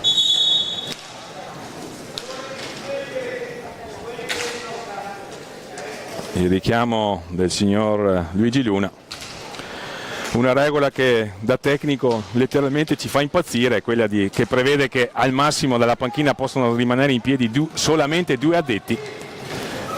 È una regola sicuramente che è difficile da rispettare. Molte volte la voglia di partecipare emotivamente alla partita fa alzare in piedi i membri dello staff, ma giustamente è una regola che deve essere seguita e rispettata. Palla contesa, alla fine mette tutti d'accordo Enea Pasquale con il numero 2. Possesso per la Seregno. Enea Pasquale è di queste parti. La palla filtrante la tocca Chirino, attento Bussotti sul suo palo. Quindi per ora il punteggio non si sblocca, si rimane sullo 0-0, non ci sono state sostituzioni, il ritmo è discreto, le formazioni sanno che possono giocare sicure 6 partite, ma qualcuno può anche farne di più, circa 7, e quindi si cerca anche di risparmiare le energie. Non è particolarmente caldo, anche se c'è umidità che può dare fastidio alle squadre contendenti. Questo titolo italiano, qui c'era una ricerca sul secondo palo a premiare l'inserimento del numero 12 Santoni, un tiro da lontano, attento Leonardo Reggio.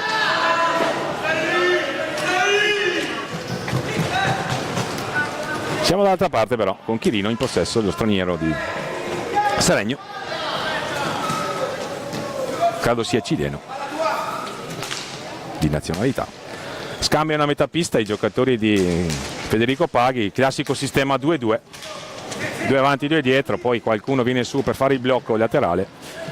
Di solito queste sono le giocate. Qui però c'è un intercetto di Enea Pasquale che se ne va, carica il tiro, la conclusione, attento sul suo palo Bussotti, sventa la minaccia, recupera palla però la formazione toscana. La ripartenza, un ottimo intervento difensivo di Tremolada, c'è un potenziale 2 contro 1 dall'altra parte con Chirino. Tremolada, il tentativo di sorprendere Bussotti sul secondo palo, ancora Chirino a testa, ottima la prova sin qui dell'estremo difensore toscano che tiene il punteggio inchiodato sullo 0-0. Qui c'è il gol, ma viene annullato perché il signor Luigi Luna aveva fischiato prima, palla alta sopra l'altezza regolamentare di 1,50 m. Questa è la decisione del direttore di gara, non protestano più di tanto i giocatori di Castiglione, accettano quindi la decisione del signor Luigi Luna. Vediamo se ci saranno sostituzioni, ci sembra di no finora.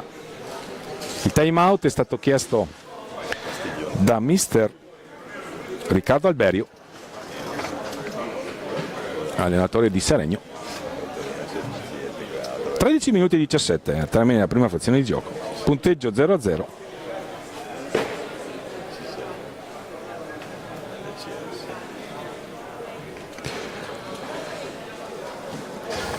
Il ritmo non è particolarmente alto, ma comunque il lavoro da fare per i portieri ce n'è stato.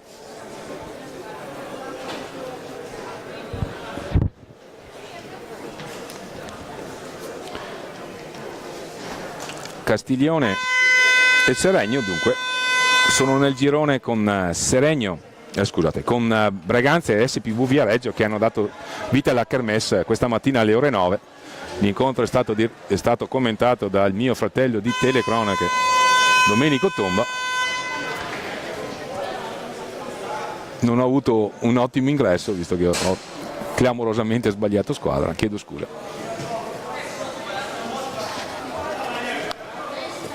A chi ci ascolta, soprattutto gli amici toscani e gli amici pugliesi. Giovinazzo ha la sua divisa bianco-verde, alla quale giustamente tiene, e quindi vedremo. Comunque torniamo in cronaca, vedremo come andrà questa partita. Si riparte ora, possesso per Seregno. È entrato il numero 9 per Castiglione, qui c'è la conclusione tentata dal numero 7 Santoni, anzi Faelli, scusate. La conclusione ribattuta dalla difesa toscana. Difendono molto duro i giocatori di Federico Paghi. Attenzione qui in testa a testa Faelli con la punta del pattino. Leonardo Reggio sventa la minaccia. È stata un'ottima opportunità costruita dai giocatori toscani.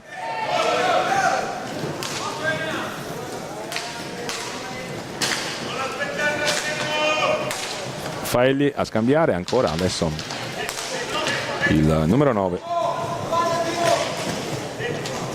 Guarguaglini, ancora Guarguaglini in possesso. Faelli, Guarguaglini, Santoni, ritmo lento in questa fase, cerca il possesso prolungato, infatti è al limite dei 45 secondi, ne mancano 5 per concludere la manovra d'attacco. Ma Seregno si mette in proprio, recupera palla e riparte, tenta di subito un passaggio rapido Riccardo Tessarolo, che è di Bassano del Grappa, lo ricordiamo, è un paio d'anni che gioca Seregno, quindi recupera palla Tremolada. La conclusione ancora una volta Bussotti fa capire che la scuola toscana dei portieri è sicuramente all'avanguardia. Attenzione, una palla vagante, ottima la chiusura di Leonardo Reggio sulla conclusione ravvicinata del numero 12 Santoni. Alle viste due cambi, uno per parte, vedremo chi uscirà e chi entrerà in pista. Chirino, la conclusione qui era andata alla ribattuta. Pasquale, stiamo avviando alla metà della prima frazione di gioco. Tessarolo in possesso, ancora Tessarolo, non gli riesce un granché come tiro, infatti, però recupera palla subito per i propri colori, la perde però per l'intervento di Bussotto, la riperde con Chirino che ha cercato Tessarolo, la palla, fasi assolutamente confuse di gioco. Recupera palla per i propri colori Donnini ha cercato l'inserimento del numero 9 Guarguaglini, non gli è riuscita la giocata. Esce Chirino nelle figlie del Seregno, è entrato il numero 36 Febbo.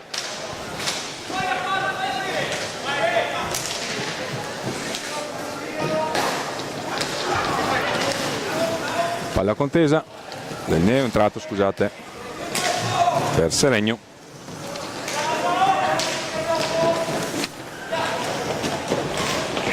Luca Vaghi con il numero 30.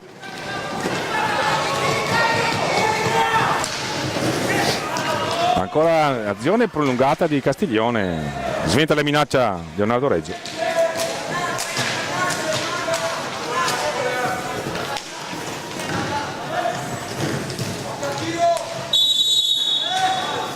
Time out chiamato da Federico Paghi. Quindi per quanto riguarda il quintetto messo in pista sin qui da Riccardo Alberio, abbiamo Febbo con il 36, Tessarolo con il 7, il numero 30 Vaghi e il numero 2 Nea Pasquale. Per quanto riguarda invece Castiglione è entrato appena entrato adesso il numero 22, si tratta di Montauti. E poi abbiamo il numero 12 Santoni, il numero 49 Donnini e il numero 7 Faelli. 0-0 il punteggio, 9 minuti e 51 al termine della prima frazione di gioco. Bussotti è il portiere di Castiglione, Reggio il portiere di Seregno.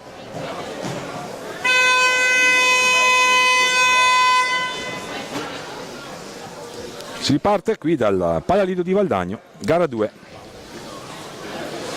dei gironi di qualificazione.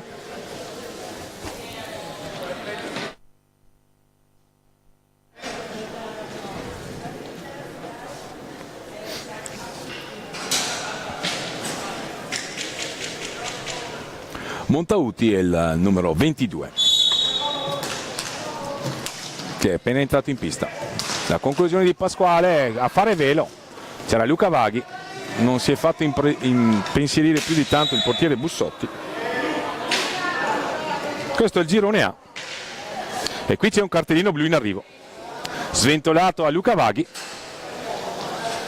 e quindi vediamo la regia di Filippo Zattera se ci proporrà il dettaglio del fallo che ha portato a... No, il replay ci propone solamente la decisione finale, la sanzione disciplinare, ma trattandosi di fallo in situazione di gioco viene sanzionato non solo con il cartellino blu ma anche con il tiro libero diretto. Si incarica della trasformazione il numero 49, chiediamo scusa, Maldini, Mattia Maldini, l'avevo confuso, che è anche il capitano della formazione bianco-azzurra. Quindi Maldini contro Reggio a tentare di trasformare un tiro libero diretto. Non dovesse riuscirci, Castiglione avrebbe 2 minuti di power play. Chiediamo scusa se abbiamo sbagliato qualche nome, ma tant'è.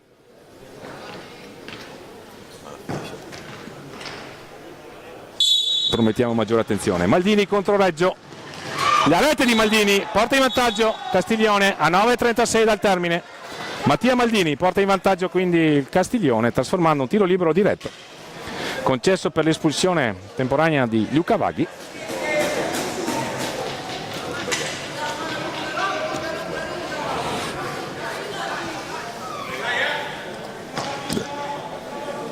Mattia Maldini è anche il capitano della formazione bianco-azzurra, che è andato in vantaggio. Qui subito il tentativo di replica da parte di Riccardo Tessarolo che colpisce il palo. Fallo di squadra in favore del Castiglione, che ha sbloccato il risultato grazie a Mattia Maldini.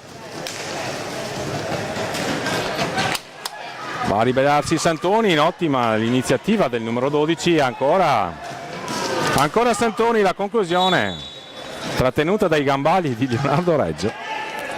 E allora ingaggio 2 decretato dal signor Luigi Luna.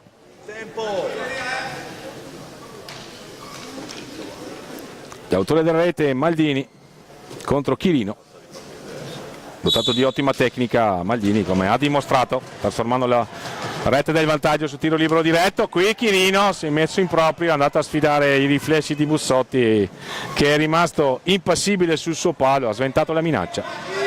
E allora si rimane sull'1-0 a 9 minuti circa dal termine della prima frazione di gioco.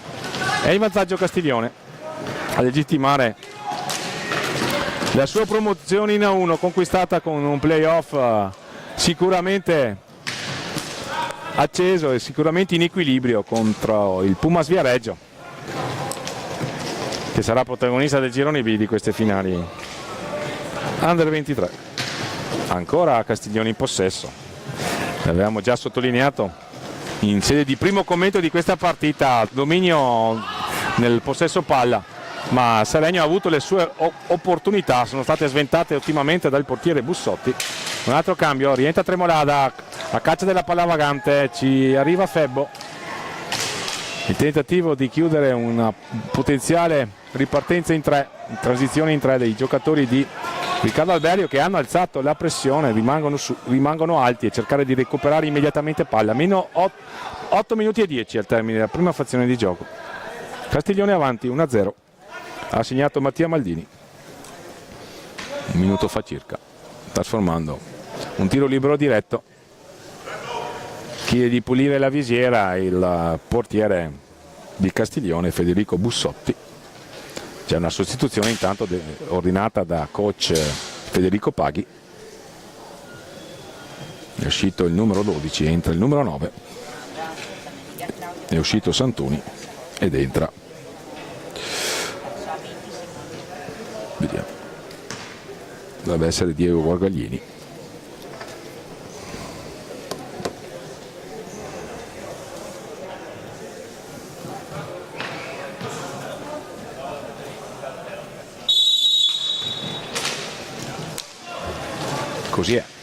Diego Guarguaglini, numero 9, fa il suo ingresso in pista. Comincia anche per lui questo campionato under 23. La conclusione intanto dell'autore del gol, Maldini, Pasquale Enea.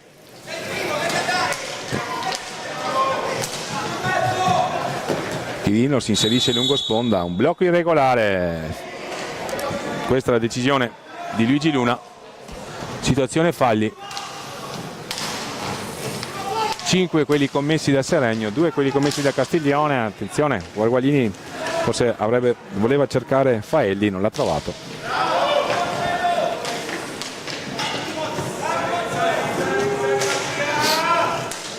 Ancora in possesso Seregno.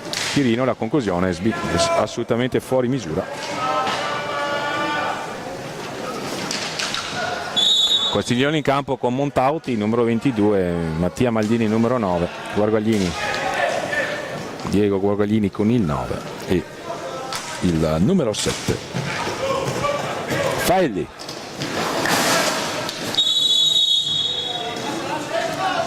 Possesso assegnato a Castiglione. 7 minuti e 08 al termine della prima frazione di gioco. Chiede la distanza regolamentare Maldini. Evidente l'intento di rallentare un attimo il ritmo da parte di Castiglione, che è in vantaggio 1-0. Guarguaglini, ottimo il tentativo di Montauti di andare a trovare un compagno, diciamo dall'altra parte, però Seregno sta sveltendo le operazioni perché è sotto nel punteggio. Maldini, che è un po' il regista della formazione toscana, mancino.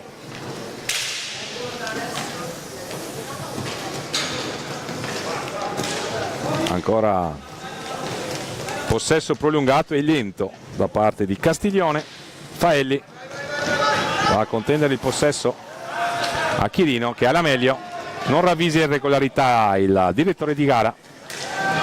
Pasquale, tentativo di servire a Tremolada, qui la palla vagante, c'era arrivato Chirino, ancora una palla che danza pericolosamente davanti al portiere Bussotti, che se la cava. Qui c'è un fallo, vedremo le decisioni del direttore di gara. Assegna il tiro libero diretto senza sanzione disciplinare. Evidente a suo parere la chiara occasione da gol, di qui la decisione. Sì, effettivamente era ultimo uomo, anche se in realtà stava rientrando Febbo ed era molto decentrato sulla sinistra, ma tant'è.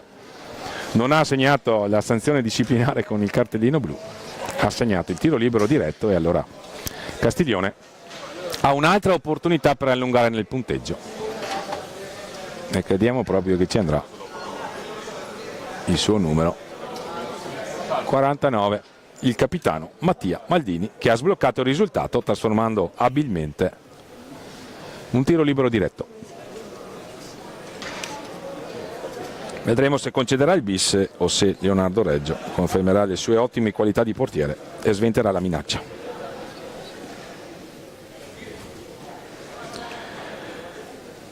La prima rete di Mattia Maldini è stata realizzata quando mancavano 9 minuti e 40 al termine della prima frazione di gioco, qui ne mancano 6-06. Vedremo se sarà altrettanto abile il capitano della formazione allenata da Federico Paghi.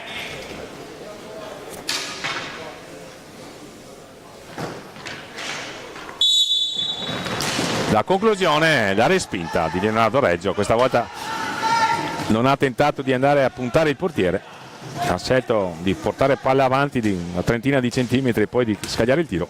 Attento Leonardo Reggio. Qui c'è un ottimo dai e vai tra Faelli e Maldini. Siamo dall'altra parte con Chirino all'indietro per Tremolada.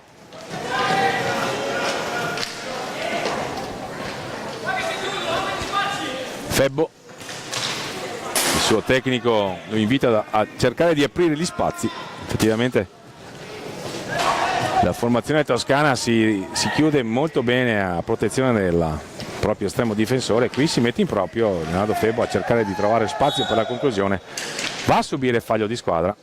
Qui c'è crediamo ci sia un richiamo ufficiale del signor Luigi Luna, sventolato alla panchina, o meglio al tecnico, no, alla panchina di Seregno.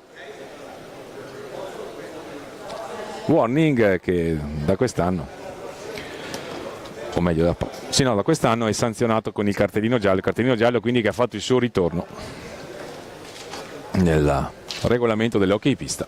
Per qualche anno ce n'erano solo due, il blu e il rosso. Il warning veniva segnalato solo con il dito indice. Per chiarezza si è preferito, e per evitare confusioni si è preferito ripristinare il buon vecchio cartellino giallo. Qui c'è un tentativo di gioco a due di Seregno, si chiude però la difesa toscana con l'aiuto dei pattini che sono ammessi dal regolamento da un paio da 2 stagioni.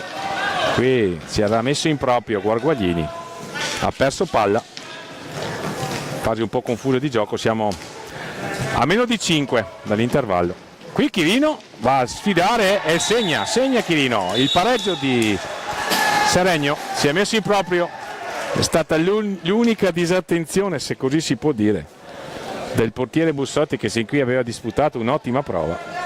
Una palla rasoterra che andava sul secondo palo, che adesso la regia di Filippo Zattera vi mette a disposizione. Qui non è riuscito a controllare con il bastone il portiere della formazione toscana. La palla gli è scivolata dietro. Qui viene fischiato fallo di squadra. Quelli della panchina di Seregno lamentano un eccesso di esagerazione nel cadere, diciamo così. Però secondo me il contatto c'è stato, il fallo di squadra poteva essere fischiato. Questa è la decisione di Luigi Luna. E allora Seregno che arriva a quota 6 falli. Abbiamo visto che nel campionato Under 19 sono stati fischiati pochi falli di squadra, il metro arbitrale era quello di concedere, di giocare molto. Qui forse, trattandoci di una categoria con giocatori magari un po' più smaliziati, i direttori di gara, almeno di queste prime 2 partite, hanno deciso di sanzionare un po' di più. In realtà nella prima partita non si è superato il bonus dei 10 falli, vedremo se accadrà in questa. La conclusione da lontano di Maldini. Il neo entrato per Castiglione, il numero 33, Agresti, che recupera palla, va a sfidare Chirino. Ottimo il tentativo di dribbling, anche lui un mancino. Agresti, ottima la giocata, è rivenuto su di lui comunque il difensore di Seregno. E recupero palla, qui c'è un contatto anche pericoloso perché Febbo è stato colpito in testa. Vedremo la decisione arbitrale. Fallo di squadra in favore di Castiglione, ma l'importante è verificare le condizioni dei giocatori Guarguaglini e Febbo nella precisione. Tutto a posto, ci sembra. Quando qualcuno ha un contatto sulla testa è giusto fermarsi e sincerarsi delle sue condizioni. Si riparte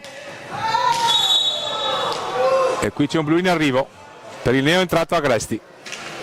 E allora Seregno ha l'opportunità e c'è una munizione, un warning a Capitan Tremolada. Il signor Luigi Luna ha deciso di utilizzare i cartellini per ripristinare un po' di ordine.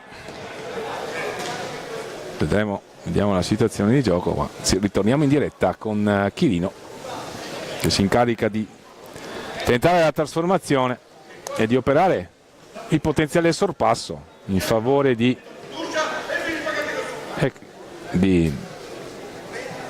opportunità, quindi dicevamo per Seregno. Stavamo ascoltando Federico Paghi che redarguiva il suo giocatore, non ha cercato scuse per quella decisione arbitrale, ha detto io ti do fiducia, non bisogna commettere falli, non bisogna farsi trascinare dall'eccesso di agonismo. E qui giustamente ci si gioca un titolo italiano e tutti i particolari hanno la loro rilevanza. Chirino, autore del gol del pareggio per Seregno, a sfidare Bussotti per tentare di portare avanti i suoi. A 4:04 al termine della prima frazione di gioco. Sin qui è già il terzo tiro libero che viene concesso. Le finte di Chirino a sfidare Bussotti, che alla fine deve arrendersi alle giocate di Chirino. sembrava in grado di poter fronteggiare la situazione il portiere di Castiglione, che adesso chiama time out con il suo allenatore Federico Paghi. Agresti adesso deve scontare i 2 minuti. Rientra Santoni, ottima l'esecuzione di Chirino, ottimo possesso palla con alza e schiaccia finale, grande padronanza di controllo palla. Una delle cose che si insegnano ai bambini, cercare di non guardare la palla mentre la si palleggia, di guardare l'ambiente esterno, nella circostanza il portiere, quello, vedere, studiarlo, cercare il giusto pertugio, come si suol dire. Così ha fatto Chirino. Qui invece vediamo il tentativo di Maldini, ottimo anche questa trasformazione per il gol potenziale, per il primo vantaggio di questa partita a favore di Castiglione, che adesso ha subito il rientro di Seregno.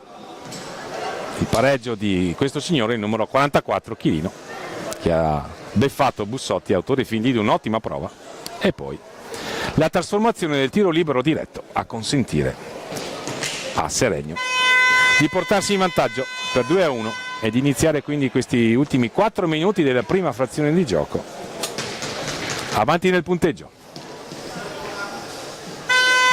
Tremolada che fa un corso accelerato di come si devono legare i pattini, è il capitano di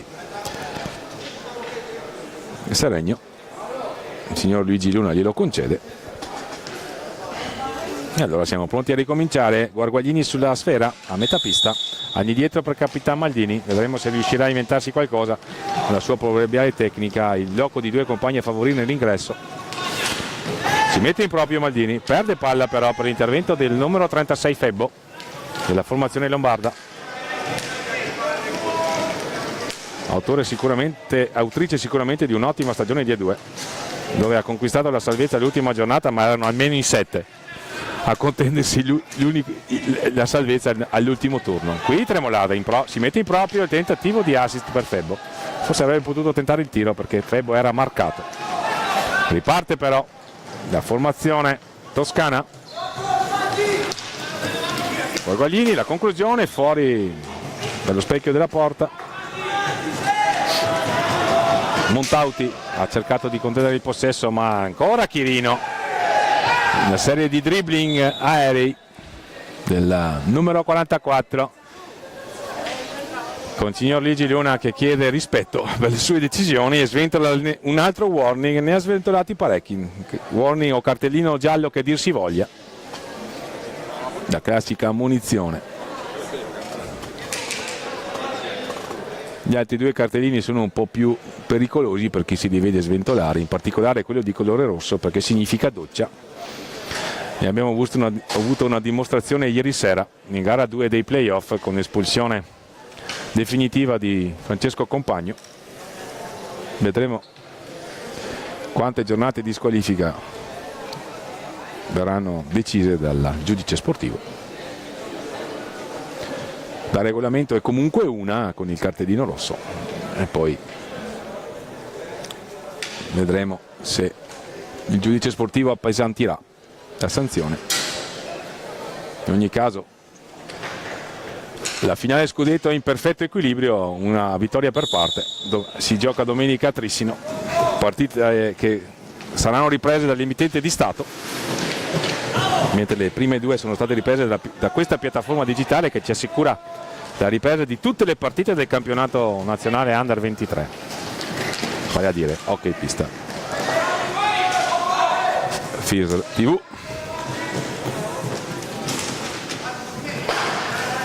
Ancora possesso per Seregno che è in vantaggio per 2-1, ha operato il sorpasso grazie al suo numero 44 Chirino, dopo che Mattia Maldini aveva portato in vantaggio il Castiglione.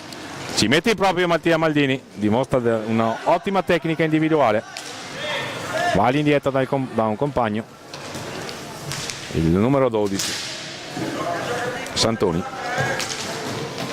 Ora Guarguaglini, Montauti, Guarguaglini, Maldini e Santoni, questo è il quartetto di movimento scelto da Federico Paghi per dar vita a questi ultimi 2 minuti che mancano al termine della prima frazione di gioco. La conclusione di Chirino a scaldare gambali e guanti di Bussotti che risponde presente. Siamo dall'altra parte, Guarguaglini si è messo in proprio, ha cercato un dribbling ma si erano chiusi bene i giocatori allenati da Riccardo Alberio, e allora Riccardo Tessarolo, che è rientrato in pista per i propri colori. Tremolala, il capitano della formazione bianco-verde, Brianzola. Rallenta il ritmo adesso Seregno, l'aveva fatto Castiglione per gran parte del primo tempo. Ricordiamo la formula di queste finali: 2 gironi da 5 squadre, quindi 4 incontri di qualificazione. Le prime accedono direttamente alla semifinale, seconda e terza si incrociano con quelle dell'altro girone per il quarto di finale. Le ultime 2 vanno a giocarsi la Coppa FIS, riservata alle formazioni quindi che terminano dal 7° al 10° posto. Questa rassegna, trascorsi i 10 secondi. Entra Enea Pasquale per i propri colori, manca un minuto al termine della prima frazione di gioco. Seregno teoricamente non può tenere palla per tutto il restante tempo mancante alla fine della prima frazione di gioco.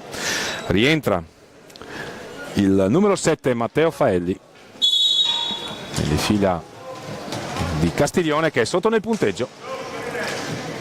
Chirino, lo scambio con Tessarolo, sistema di attacco 2-2 per Seregno per linee laterali. A ridosso delle sponde si muovono i giocatori nel sistema 2-2. Maldini, cognome che per gli appassionati di calcio qualcosa dovrà pur dire.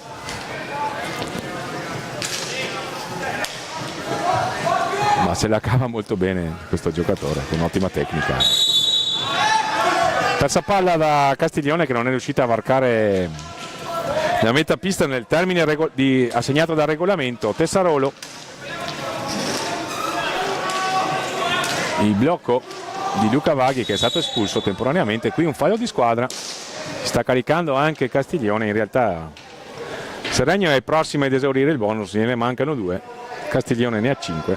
Poi vedremo il metro arbitrale nel secondo tempo, perché abbiamo assistito molto spesso magari a 8-9 falli di squadra fischiati il primo tempo e poi nessuno me l'ha ripresa, ma il regolamento giustamente va interpretato dai direttori di gara, che devono fare quello che possono e vogliono. Qui attenzione sulla sirena, Enea Pasquale ha avuto la palla per portare sul 3-1 i propri colori, gli ha detto di no a Bussotti, che aveva già respinto un precedente tiro, e allora si va a riposo con Seregno in vantaggio per 2-1 nei confronti di Castiglione per questa seconda gara del girone A qualificazioni al campionato nazionale Under 23 hockey pista edizione 2024-2025, qui dal Pale La Ferrarin di Valdagno. Ci sentiamo tra 8 minuti circa. A più tardi da Fausto Pozzan.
Bentornati all'ascolto.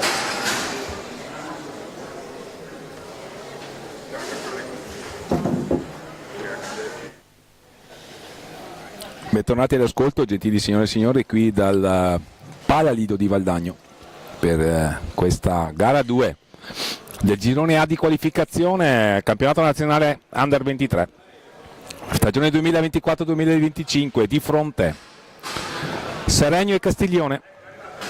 Al termine della prima frazione di gioco Seregno si è imposto per 2-1 grazie alla doppietta del suo numero 44 Chirino nei confronti di un Castiglione che era andato in vantaggio per primo grazie alla rete trasformata dal suo capitano Mattia Maldini con il numero 49.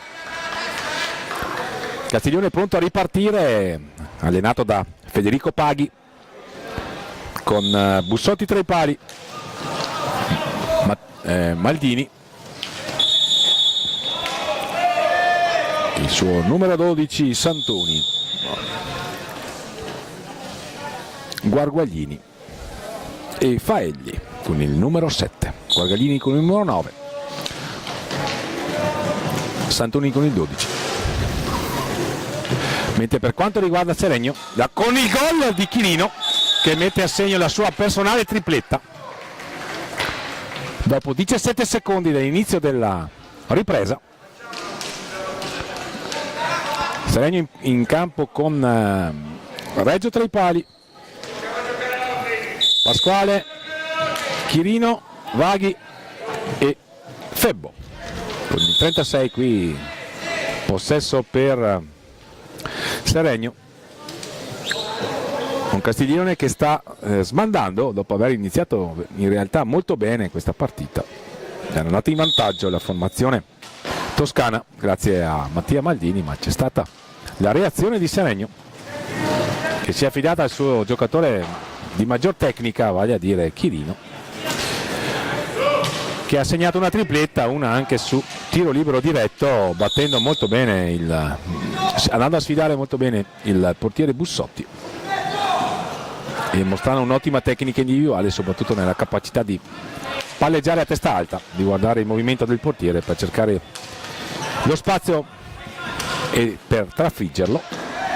E qui dopo nemmeno 17 secondi dall'inizio del secondo tempo trovare il punto del 3-0. Qui ancora il tentativo di muoversi partendo dalle sponde con i giochi a due da parte della formazione allenata da Federico Paghi, che è sotto per 3-1 nel punteggio, che si affida al suo capitano Mattia Maldini, che va dietro la porta di Leonardo Reggio. Il tentativo di tiro riviene su di lui, l'autore delle 3 reti che stanno indirizzando la sfida dalle parti di Seregno, e vale a dire Mattia Chirino con il numero 44,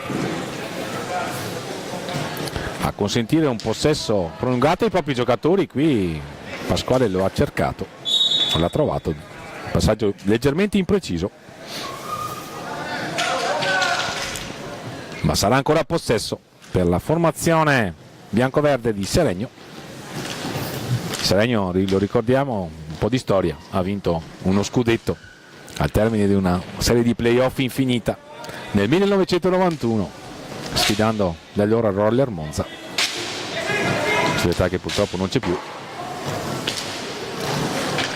A Monza c'è solo una squadra che tra l'altro sarà protagonista proprio di questo girone.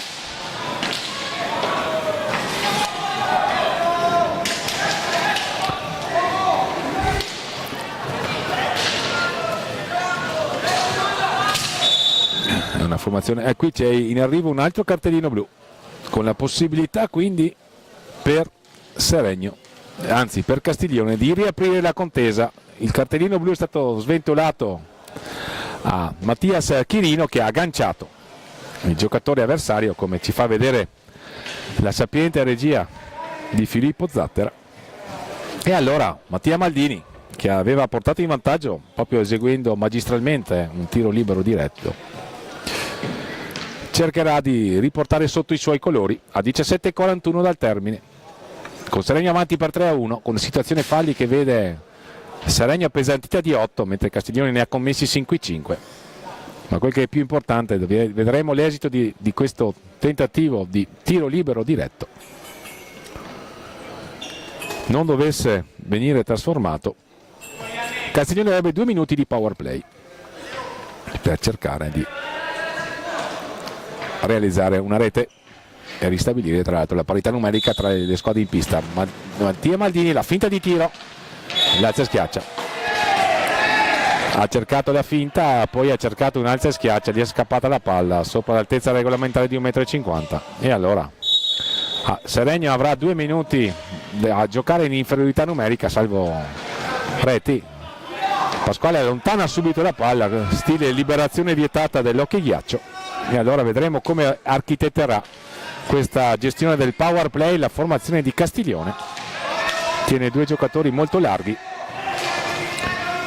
il tentativo di blocco centrale del numero 12, la conclusione assolutamente imprecisa di Guarguaglini, il blocco era stato di Santoni, blocco alto sulla punta del vertice della difesa a 3 necessariamente schierata da Seregno che è in inferiorità numerica. Santoni a lanciare subito Mattia Maldini, vedremo, si mette in proprio Maldini, poi però si ferma, attende il piazzamento dei compagni. Seregno a triangolo rovesciato nella circostanza, poi adesso arretra Pasquale, davanti Vaghi, dietro Pasquale e Febbo, le urla di Federico Paghi a richiamare i suoi all'esecuzione di uno schema. Sicuramente sul power play le squadre si allenano, almeno queste dell'Under 23 non possono non farlo, ma intanto si mette in proprio Pasquale Enea. A 15,41 verrà stabilita la parità numerica salvo reti nel frattempo. Ripartenza potenziale, Guarguaglini, Santoni, ottimo l'intervento difensivo di Vaghi a sventare la minaccia, l'occasione per Castiglione. Siamo dall'altra parte, ancora Castiglione, Guarguaglini entra in area, non riesce a controllare palla a 2 passi da Reggio. Non ci sono state tante conclusioni sin qui, sta finendo il power play. Tra l'altro qui il tentativo di servire molto bene Faelli fallisce, ormai stanno scadendo e infatti ristabilita la parità numerica. Castiglione non ha sfruttato il tiro libero diretto e conseguente power play per riaprire la contesa. Qui c'è un tentativo di conclusione di Maldini, la parata di Leonardo Reggio, la palla che rimane incastrata tra le protezioni. Il signor Luigi Luna, che sta dirigendo l'incontro con la collaborazione di Alberto Fabis al tavolo, concede l'ingaggio a 2 e poi assegna il possesso a Castiglione. Con Maldini e Guarguaglini sul punto di battuta. Siamo nell'angolo basso alla sinistra del fronte d'attacco della formazione toscana. Qui tentativo di conclusione di prima intenzione di Faelli, non inquadra la porta, riparte Tremolada, si mette in proprio, se ne va con un ottimo alza e schiaccia, va alla conclusione, ma è attento sul suo palo, non era una conclusione particolarmente difficile. Riparte dall'altra parte Faelli,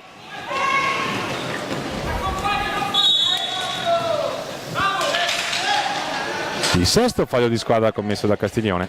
I cambi ordinati da Riccardo Alberio, che rimette in pista Chirino, che ha scontato la sua penalità. Siamo a 15 minuti dal termine della partita, 2 tempi, lo ricordiamo, di 20 minuti.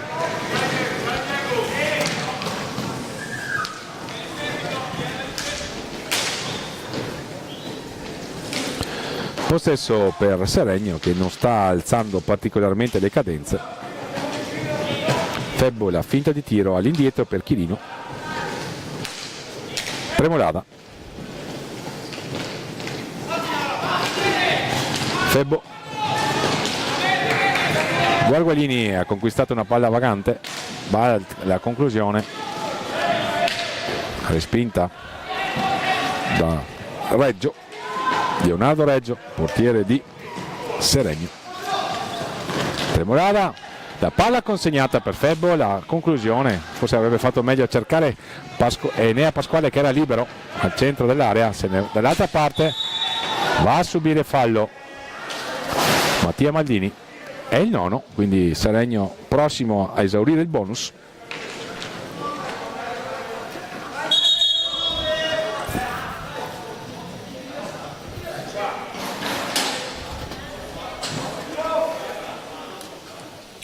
Intanto si fa pulire la pista.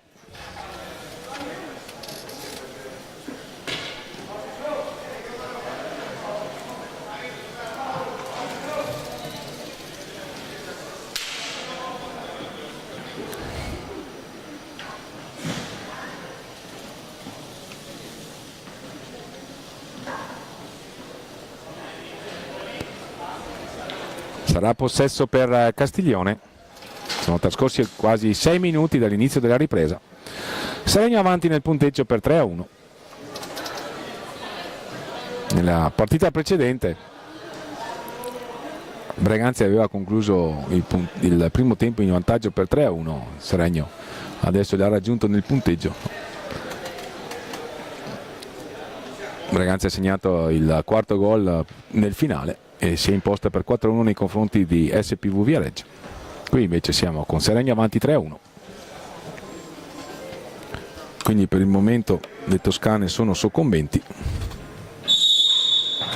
Una ha terminato le sue fatiche, l'altra è in pista in questo momento e ha 14 minuti per tentare di recuperare il doppio svantaggio. Guarguaglini, Maldini, siamo a metà pista. Giocano a due Guarguaglini e Maldini. La conclusione di Guarguaglini, attento sul suo palo Leonardo Reggio, cade in area Pasquale dopo un contrasto con Faelli, non ravvisa irregolarità il direttore di gara. Qui invece viene fischiato fallo di squadra in favore di Castiglione, che quindi adesso ha un'altra opportunità, tiro libero diretto, perché Seregno ha esaurito il bonus. È la prima volta che viene esaurito il bonus in queste finali nazionali Under 23. Al secondo incontro ci siamo arrivati. Cambia il tiratore, la formazione allenata da Federico Paghi. Ci proverà Diego Guarguaglini con il numero 9.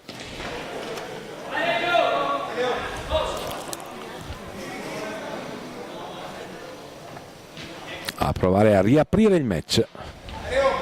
Guarguaglini contro Reggio. 10° fallo di squadra commesso da Seregno. Le finte di Guarguaglini, l'alza schiaccia. Ottimo riflesso di Leonardo Reggio. Si rimane sul 3-1, bella parata del portiere di Seregno. Santoni stava duello con il difensore di Seregno, alla fine fallo tecnico in favore di Castiglione, che riparte con Capitan Maldini all'indietro per Faelli, stop e tiro, la palla deviata a Guarguaglini. Ancora un ottimo riflesso di Leonardo Reggio.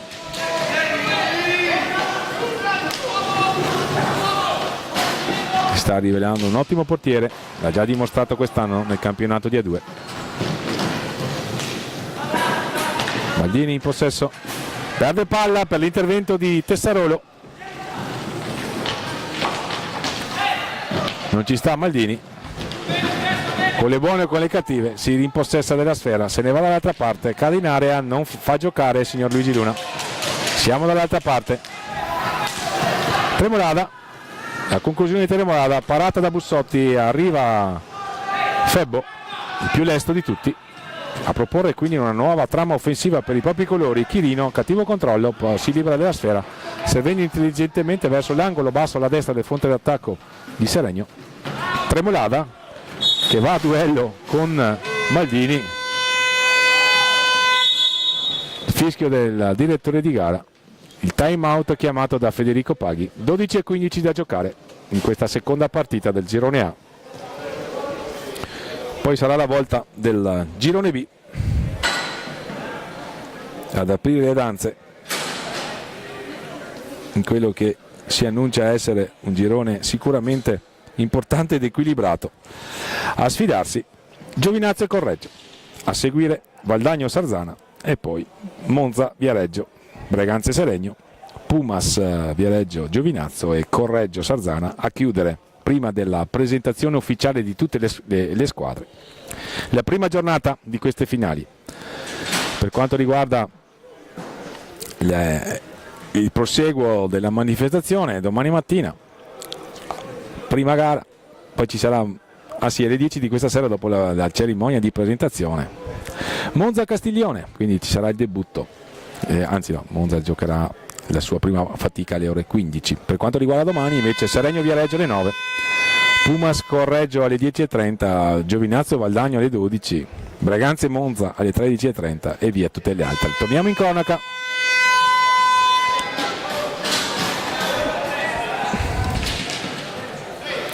Sicuramente un programma molto nutrito di sfide avvincenti quali quelle della categoria Under 23, qui dal Palalido di Valdagno. Inavvertitamente ho detto Palla Ferrarin durante il primo tempo. Il Palla Ferrarin le finali Under 23 le ha ospitate giusto un anno fa. Si rimane nel Vicentino, quindi come sede di disputa del campionato Under 23. Valdagno che dà il cambio a Braganza. Per quanto riguarda l'organizzazione, torniamo in cronaca con Luca Vaghi che se ne va a cercare Riccardo Tessarolo sul secondo palo, non l'ha trovato. Ancora palla contesa.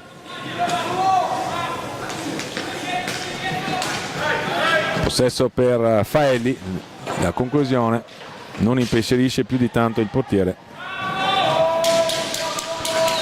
È entrato Montauti nelle fila del Castiglione. Faelli a contendere il possesso con Tessarolo. Ferma il gioco il signor Luigi Luna, da palla a Castiglione con Maldini che adesso rallenta per un attimo, va da Montauti a scambiare ora a metà pista con Maldini che tenta di mettersi in proprio, di trovare uno spazio, ma va a duello con Tremolada che non si fa assolutamente irretire, conquista palla per i propri colori invece il numero 7 di Seregno, Riccardo Tessarolo. Faelli, la sfida del numero 7 è vinta dal toscano che se ne va sulla sponda dietro la porta grazie all'intervento difensivo di Chirino. Perde palla il giocatore di Castiglione, allora un'altra opportunità per la formazione che è in vantaggio, vale a dire Seregno, quasi a 10 minuti e 45 dal termine di questa sfida.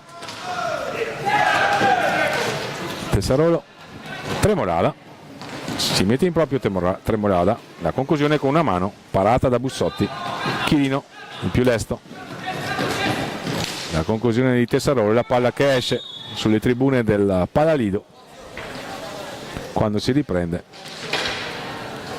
la palla sarà sulle stecche di Seregno che deve provare a gestire questo vantaggio.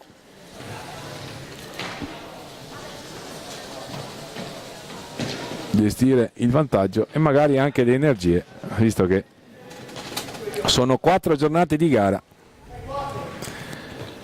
e almeno 6 partite da disputare.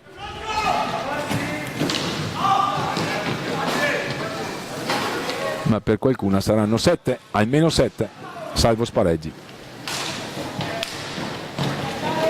Ancora possesso per la formazione toscana che è sotto nel punteggio. Montauti per Maldini, Guarguaglini, ha spazio Guarguaglini, gli è mancato l'ultimo controllo prima di entrare in area. Allora dall'altra parte Chirino, il tentativo di dribbling su Maldini che non si fa sorprendere, perde palla qui però sanguinosa, Tremolada gli chiude la possibilità di conclusione. Bussotti che poi rinvia, va a trovare Guarguaglini che stoppa la palla. Faelli, secondo palo, non riescono a ricevere il passaggio i compagni in maglia bianco-azzurra.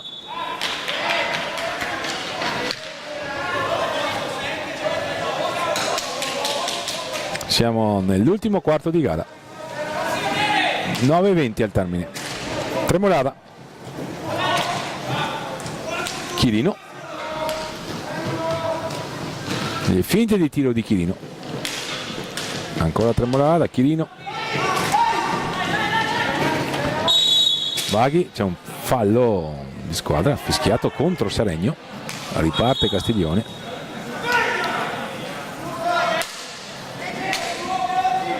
Con Capitan Maldini a richiamare i propri colori, a crederci nella possibile rimonta.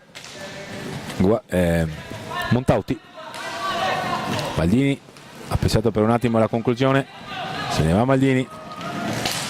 L'effetto in questo momento non impensierisce più di tanto Leonardo Reggio, attento sul suo palo, portiere della formazione di Seregno, protagonista della salvezza in A2 dei propri colori. Esce Tremolada, capitano della formazione di Seregno.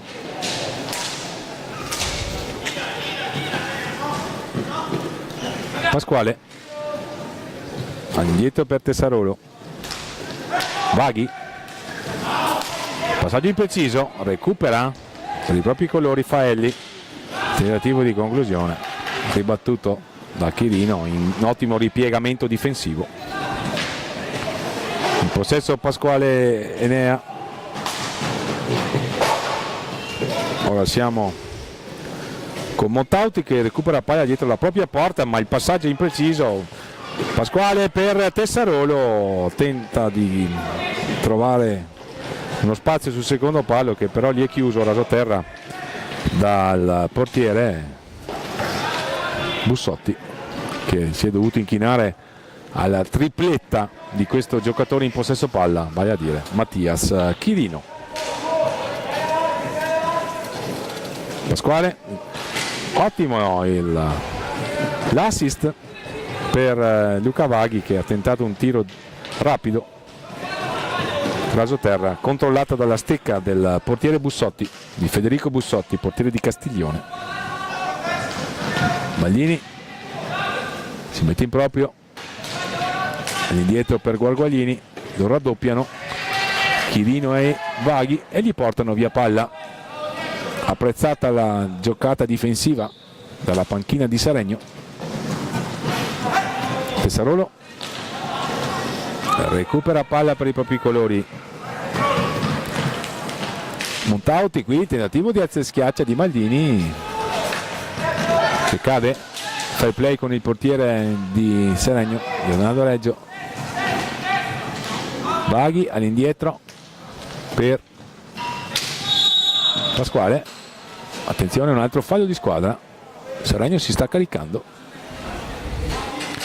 con Maldini che chiede di asciugare la pista. C'è parecchia umidità, non è particolarmente caldo ma c'è parecchia umidità e quindi la pista si bagna spesso.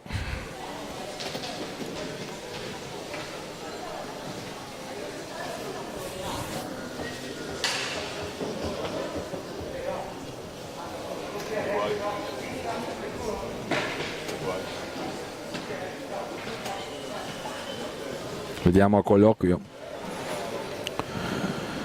Maldini e il suo tecnico Federico Paghi. Intanto la pista è stata asciugata. Sul punto di battuta Montauti, siamo a un paio di metri dopo la metà campo, leggermente decentrati a sinistra. Maldini, Guarguaglini, attento in fase di difensiva Vaghi. Seregno sta costruendo la sua vittoria soprattutto con l'attenzione difensiva. Perde palla però Pasquale. Maldini, la conclusione di Maldini, non trova la porta e allora ancora possesso per Seregno. Tessarolo va all'indietro da Pasquale, palla persa da Seregno. Una nuova opportunità a 5 minuti e 40 dal termine per Castiglione, mentre Seregno ha chiamato time out per riordinare le idee e affrontare al meglio questi ultimi 5 minuti di gara e cercare di portare a casa il risultato. Vedremo invece quali saranno le mosse della formazione toscana per tentare di recuperare invece il doppio svantaggio. Si mette in proprio Guarguaglini. Castiglione aveva iniziato meglio, era andato in vantaggio, ma è stata imprecisa nelle conclusioni, soprattutto nei tiri liberi, perché ne ha avuto parecchie chance, ne ha trasformata una sola, e questo sta sicuramente influenzando il punteggio. Meno di 5 al termine. Pasquale ha spazio, sta per entrare in area, ritornano su di lui i difensori di Castiglione, che hanno adesso una nuova opportunità.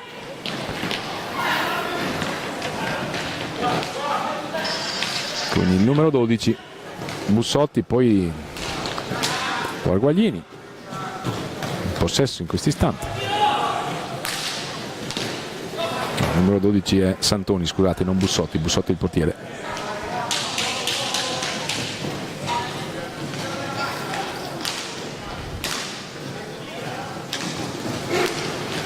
Vaghi, Chirino, time out.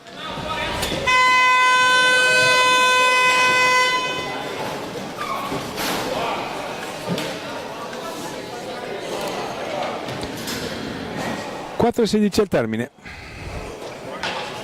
Inquadrata la panchina di Seregno, che è avanti nel punteggio e dovrà gestire o tentare di farlo questi ultimi 4 minuti che mancano al termine della gara. Seconda partita del girone A. A seguire il debutto del girone B,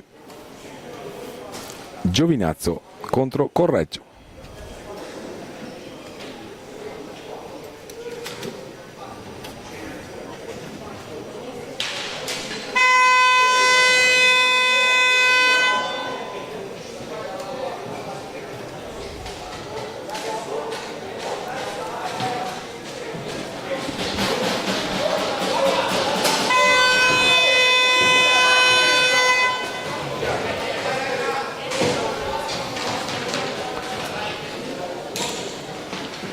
Pronti a ripartire.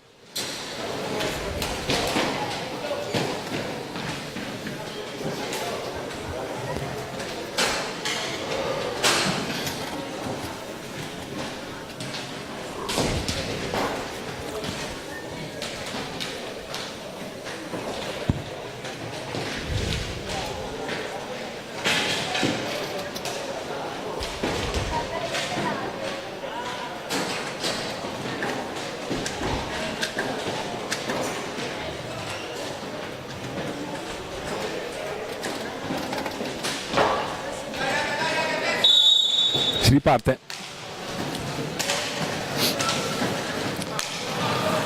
Montauti per Maldini.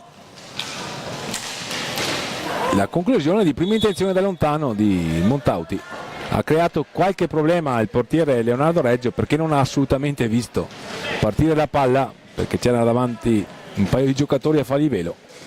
Ce l'è comunque cavata. Ingaggio a 2. Guarguaglini a contendere il possesso a Febbo, con l'aiuto di Chirino Seregno si impossessa ancora della sfera, varca la metà campo, dietro la porta difesa da Bussotti. Pasquale, Febbo, ancora Febbo in possesso, all'indietro per Pasquale, palla intercettata. Guarguaglini, fasi un po' confuse del gioco, alla fine era meglio Luca Vaghi per Seregno. Ancora Vaghi,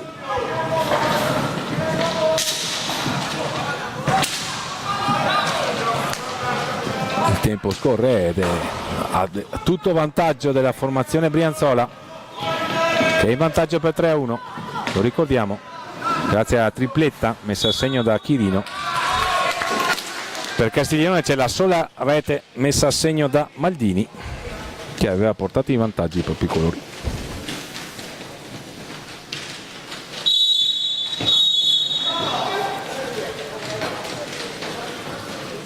Il signor Luigi Luna, vediamo se farà ripetere l'ingaggio o se assegnerà il possesso a Castiglione.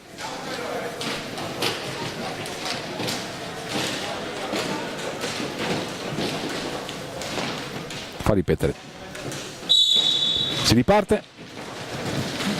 Maldini in possesso, Montauti, Santoni, Montauti, accompagnata e tentativo di deviazione di Maldini davanti alla porta,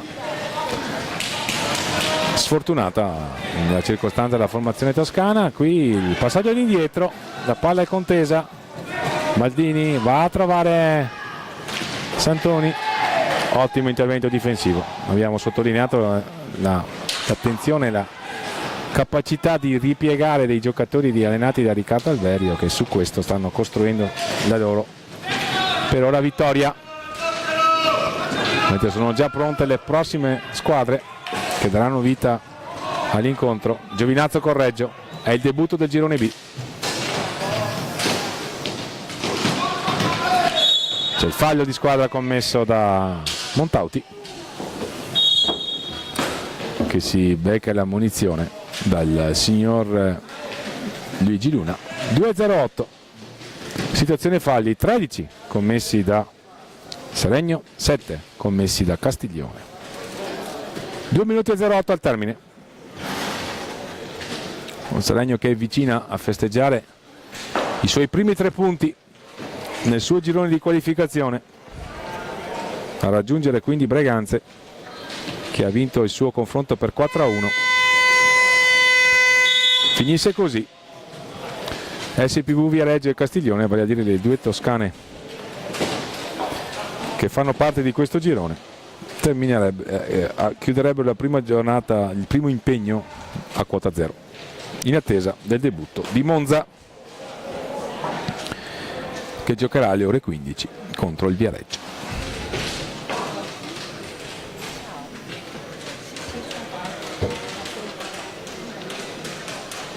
Ultimo time out,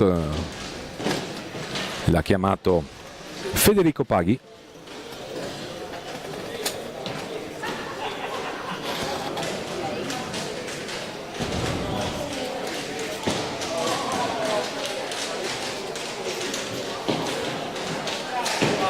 In questa ripresa si è giocato un po' di più, nel primo tempo parecchie le decisioni arbitrali, i falli sanzionati, i tiri liberi concessi. Già fischiati 20 falli di squadra in questo incontro.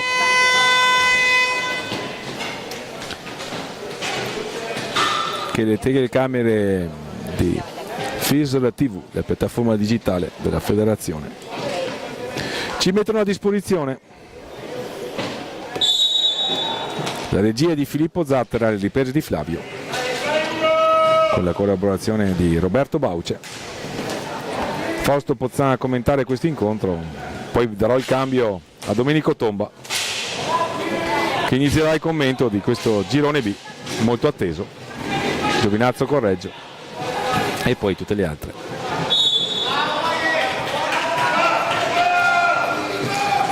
Vale a dire Pumas e Sarzana.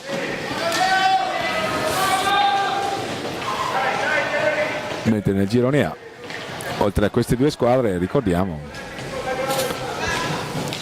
Breganze, SPV Viareggio e Monza, che debutterà alle 3. Qui attenzione, Chirino alla meglio la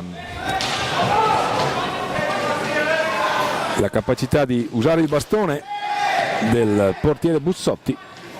Ancora in possesso Castiglione con Guarguaglini, se ne va Guarguaglini, trova però a fare da baluardo difensivo della formazione brianzola Chirino. Qui la conclusione da lontano di Montauti, ribattuta ancora Vaghi. La panchina di Seregno ordina di tener palla perché siamo nell'ultimo giro di lancette di questo confronto. Maldini, il palo di Maldini, Santoni, la conclusione, la parata ancora una volta di Leonardo Reggio, fa giocare il signor Luna. Siamo a 35 secondi.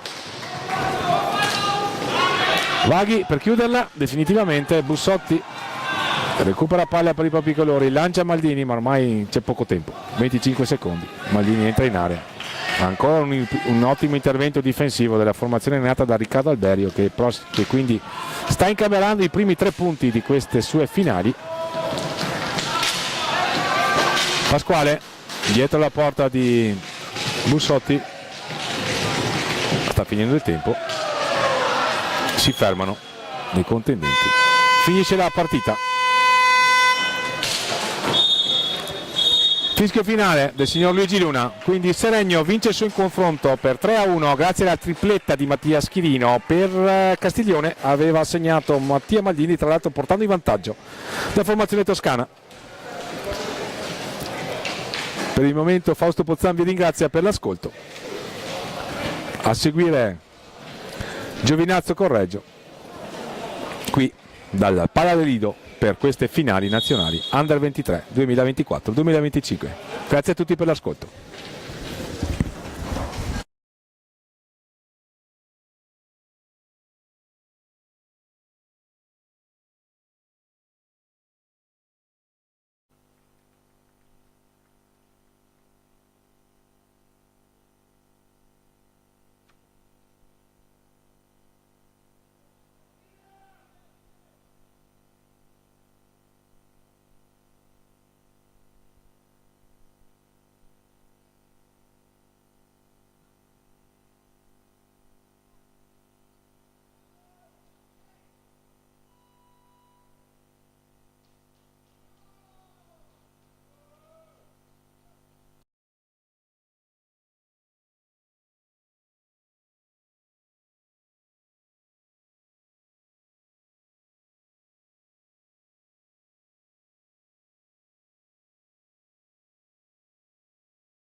Amici della Pallina Vulcanizzata, ben collegati in diretta dalla pista del Palalido di Valdagno, gara numero 3 delle finali nazionali di hockey pista, categoria Under 23. Buongiorno Italia, buon giovedì mattina da Domenico Tomba.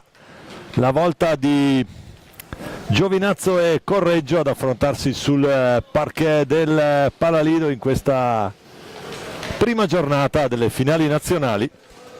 Andiamo subito a vedere i protagonisti, naturalmente Giovinazzo Correggio, partiamo dagli ospiti Correggio Hockey con il numero 10 il portiere Federico Pedroni, il 5 Riccardo Gabbi, il 7 Emanuele Pedroni, il 4 Alessio Caroli, il 3 Gabriele Olban, il 6 Tommaso Castiglioni, l'1 l'altro portiere Sebastiano Severi, l'8 è Matteo Olban, il 2 Cesare Simonelli, allenatore Edu Granel con Jorge Bastias.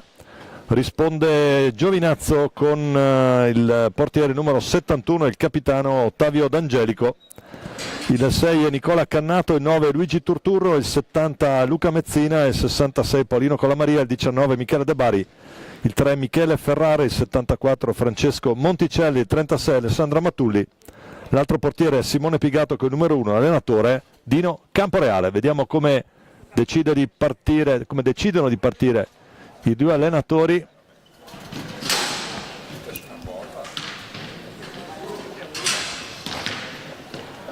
Colamaria, Cannato, Turturro e Mezzina con Ottavio D'Angelico tra i pali per Giovinazzo.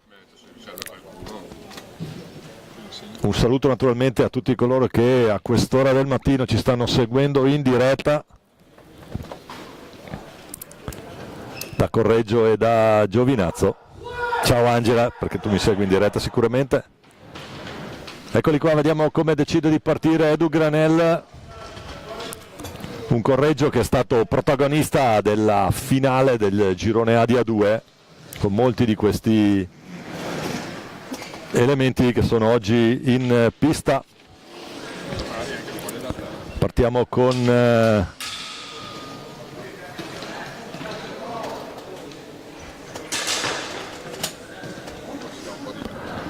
Matteo Olban,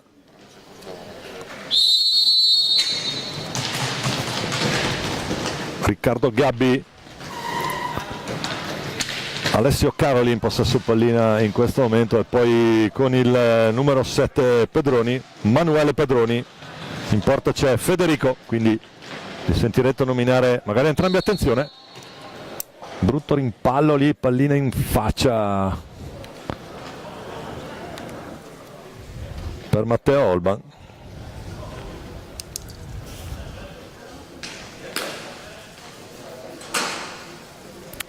Gioco fermo, comunque nulla di grave per il giocatore del Correggio, però deve accomodarsi in panchina. Al suo posto Tommaso Castiglioni. Giovinazzo che è arrivato a disputare questa fase finale certamente nella zona sud. Le partite sono meno di quelle che si possono vedere e disputare specialmente in Veneto. Paolino Colamaria, elegante, incrocia il passo, un Paolo Colamaria che è stato protagonista anche in A1 proprio su questa pista del gol vittoria del Giovinazzo. Proprio lui che prova ad andare al tiro, non va. Il 66 raddoppio di Pedroni su di lui, gli ruba palla, Pedroni poi può ripartire, anzi insistita azione. Allora è Castiglioni che ha provato a ripartire, Turturro con calma verso Colamaria.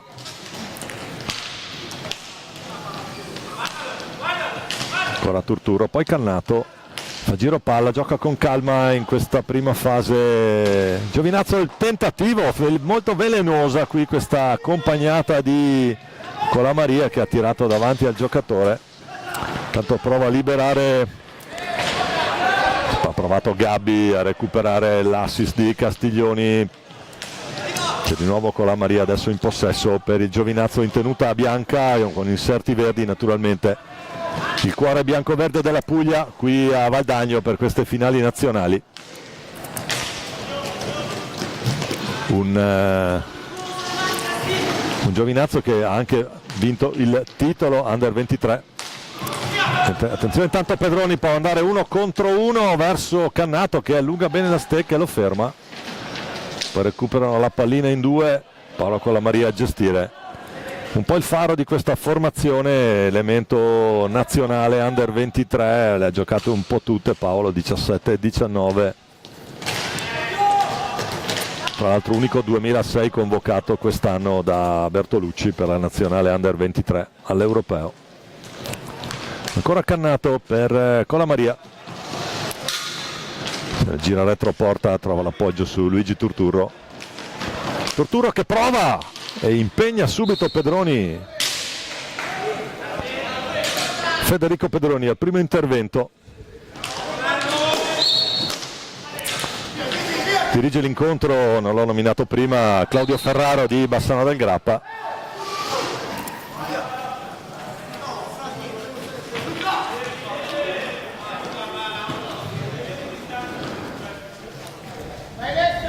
Caroli, Pedroni, Castiglioni e Gabbi. Con Pedroni in porta per il Correggio. Turturro intanto a gestire. Dietro per Cannato. Poi Mezzina. Sempre Turturro, poi PC66, Polino Colamaria cerca la sua mattonella.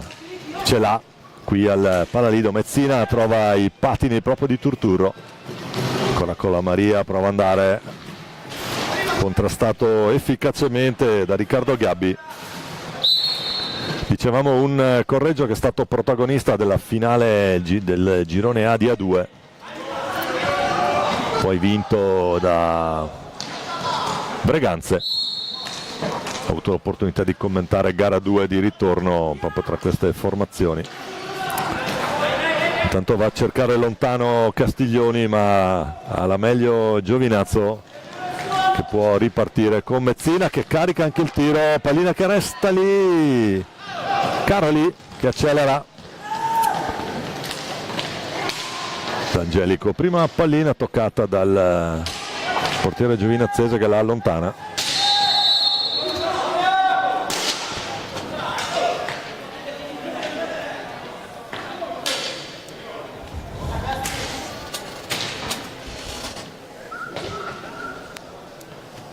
Tutto fermo, Ferraro a richiamare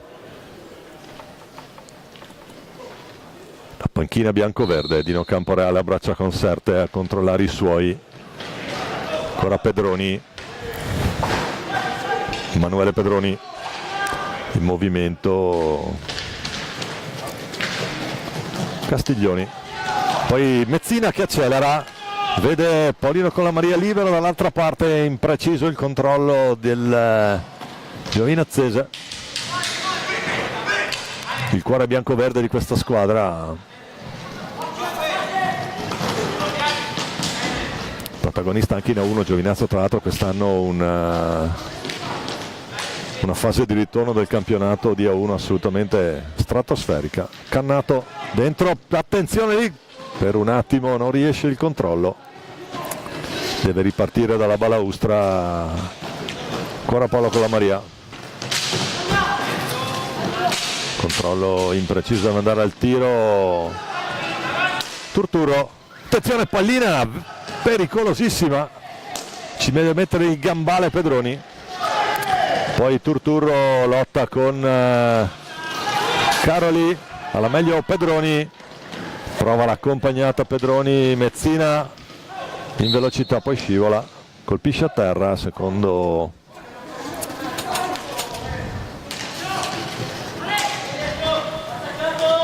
Ferraro. Colamaria carica, pallina che si impenna e allora Pedroni, numero con la stecca, poi sono in tre intorno a lui. Pedroni prova ad andare, attenzione al tentativo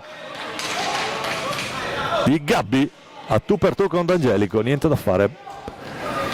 Dopo i primi 6 minuti, 5 minuti e mezzo di gioco, Giovinazzo e Correggio sullo 0-0. Ricordiamo due tempi da 20 minuti effettivi cada uno, essendo le finali. Ancora Mezzina, prova a metterla lì, stoppa tutto proprio Gabbi che poi prova ad andare 1 contro 1 ad Angelico, stecca basta a Turturro. Colamaria, siamo già dall'altra parte, Colamaria cerca l'alza e schiaccia, deve impegnarsi Pedroni per allontanare la minaccia. Federico Pedroni, numero 10, portierone correggese.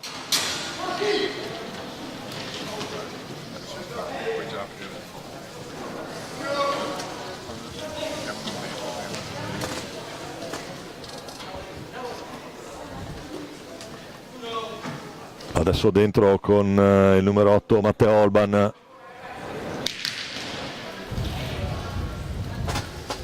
Anche lui elemento di A2. Diciamo quest'anno la finale nord è stata appunto Correggio Breganze. Doppia vittoria breganzese, dunque Breganze che torna in A1. Breganze che ha anche aperto le ostilità contro il Viareggio vincendo 4-1. La partita precedente invece Seregno ha battuto Castiglione per 3-1.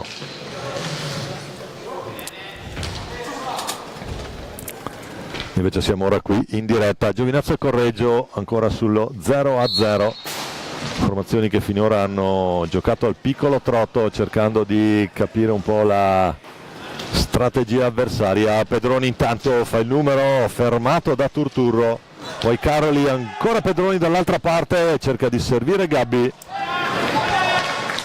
Cannato alza la testa, vede Colamaria, prova ad accentrarsi, la si fa invogliare dal tiro. Paolo poi preferisce un comodo appoggio su Turturro che rischia qualcosa lì con Pedroni in pressione.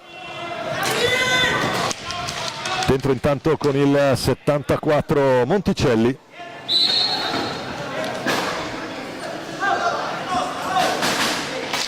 Francesco Monticelli.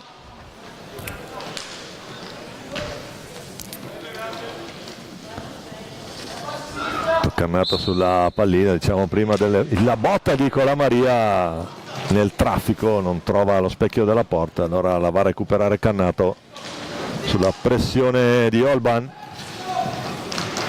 Colamaria prova ad accelerare e la mette lui!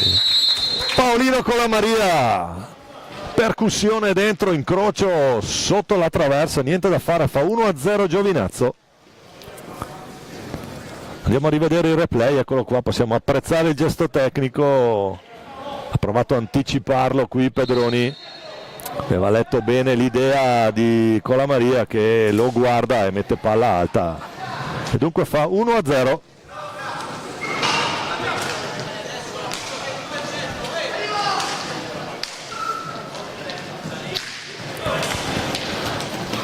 Tanto si lotta qui Caroli, corpo a corpo.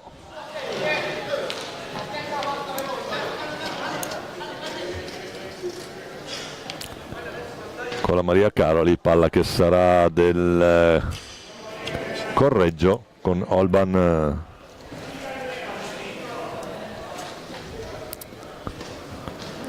a gestire. Dunque gara che si è sbloccata grazie al gol di Paolo Colamaria. Intanto Olban Pedroni, Gabbi, ancora Olban, gira bene qui Olban ma poi alla meglio nel rimpallo. Turturro incrocia il passo e accelera, Brevilino, una grande mossa qui, Monticelli per Cannato. Adesso scusate il gioco di parole che stava lì appostato sul palo destro di... Andiamo a rivedere, eccolo lì. Grazie anche dalla inquadratura bassa qui si può apprezzare, si libera da solo, si perde un po' la marcatura qui la difesa del Correggio e in un minuto ne fa 2 Giovinazzo.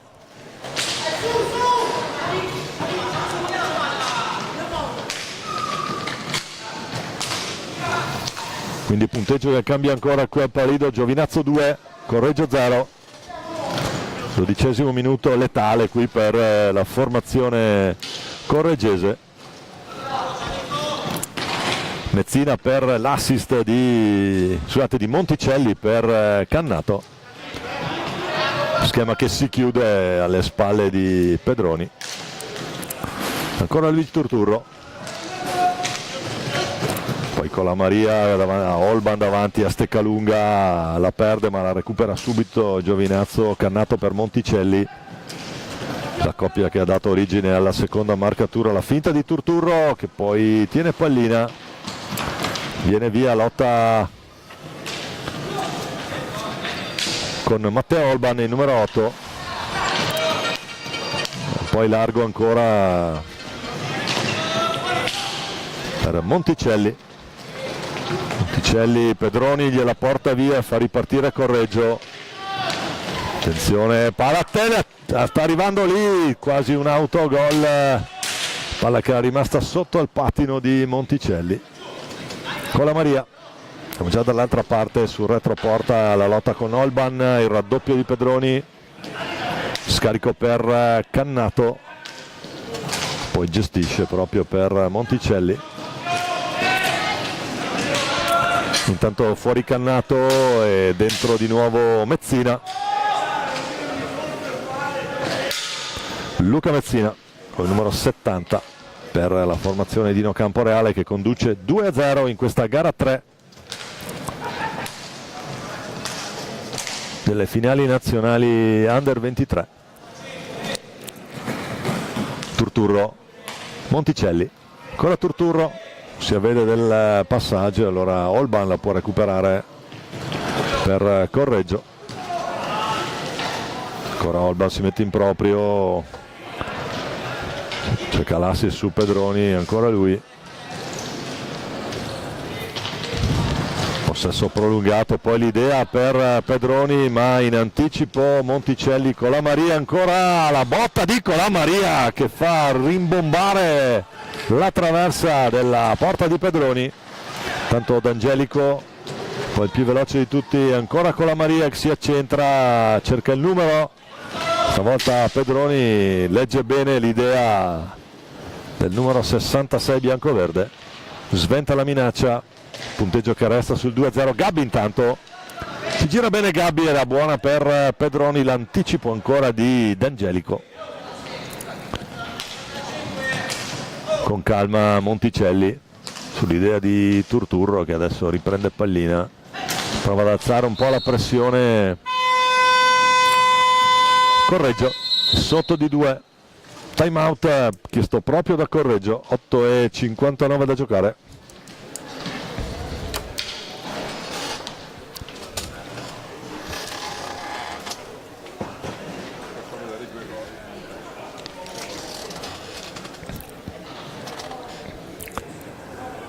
Primo piano qui per la panchina del Giovinazzo, rivediamo intanto le due marcature. Qui c'è questo taglio di Colamaria che poi la mette lì, il tentativo di anticipo di Pedroni.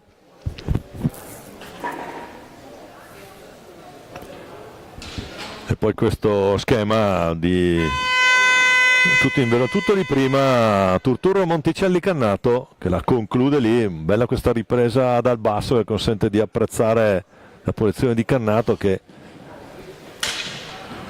riesce a eludere la marcatura correggese lì in rientro e chiude sul palo destro della porta difesa da Pedroni. I due gol che finora decidono questo match quando mancano 8:59 alla fine del primo tempo. C'è da asciugare la pista, ci pensa Elena Cogliati, uno dei tanti volontari che permettono questa, di poter avere questa manifestazione qui al Palalido. Si riaccomoda adesso al tavolo, tutto pronto.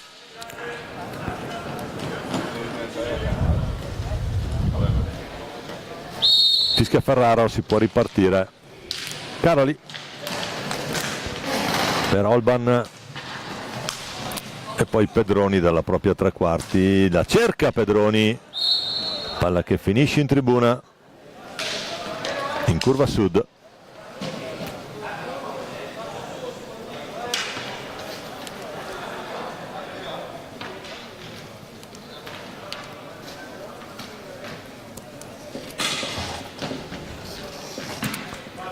palla che sarà nelle stecche del Giovinazzo, anzi scusate, del Correggio.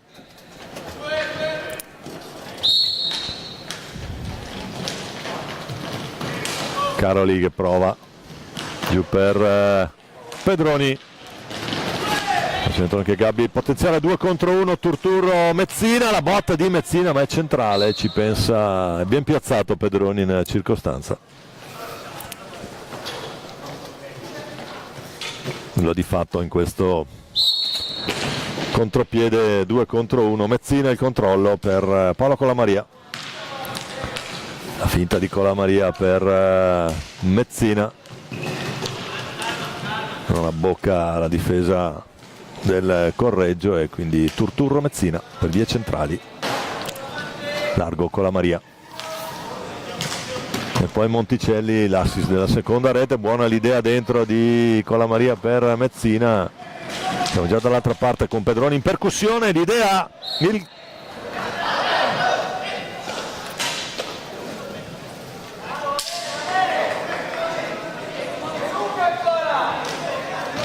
non è gol, anche se è già fischiato Ferraro. Colamaria la finta col bastone su Pedroni, dall'altra parte a scaricare Monticelli, sta alzando la pressione il Correggio che è sotto di 2.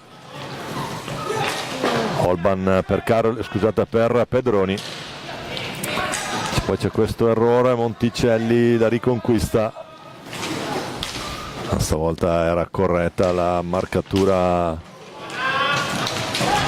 correggese. Olban per vie centrali naviga nella prateria qui. Olban, l'idea di Caroli sull'assist, è un po' in ritardo, si è un po' aperta a Correggio, Colamaria la perde sulla pressione proprio di Caroli, dentro su D'Angelico che controlla e fa ripartire Turturro. Ancora Colamaria, Olban a stecca lunga, Turturro.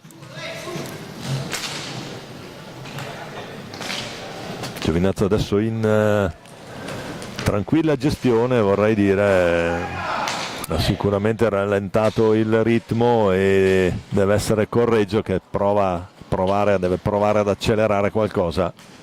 6:36 ancora da giocare in questo primo tempo, Giovinazzo avanti 2-0.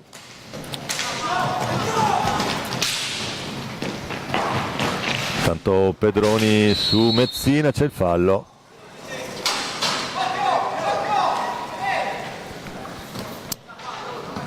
Edu Granelli intanto che sta dando disposizioni a Tommaso Castiglioni.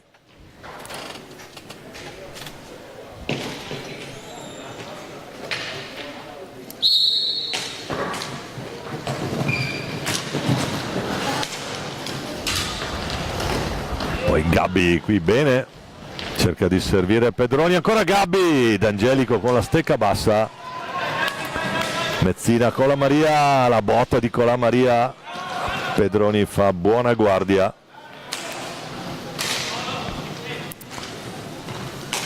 Ancora Colamaria per il nuovo entrato Michele Ferrara,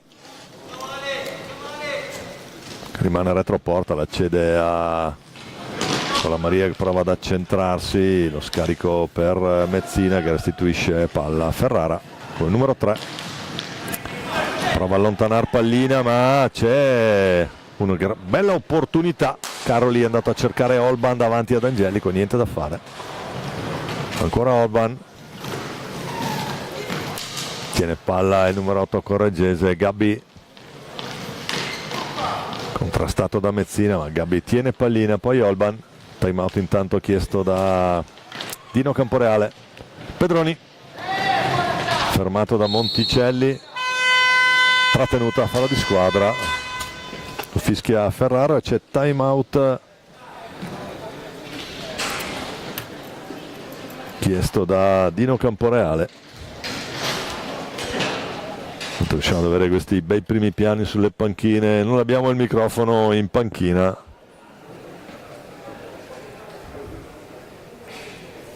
anche perché, come avrete avuto modo di sentire tipo ieri sera, non era molto gradito ascoltare i time out. Edu Granelli e Dino Camporeale preferiscono tenersi le proprie tattiche riservate. Intanto c'è Jorge Bastias che va a gestire i due portieri.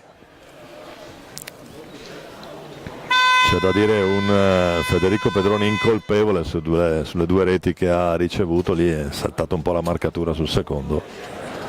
Suona la sirena, squadra è pronta a rientrare.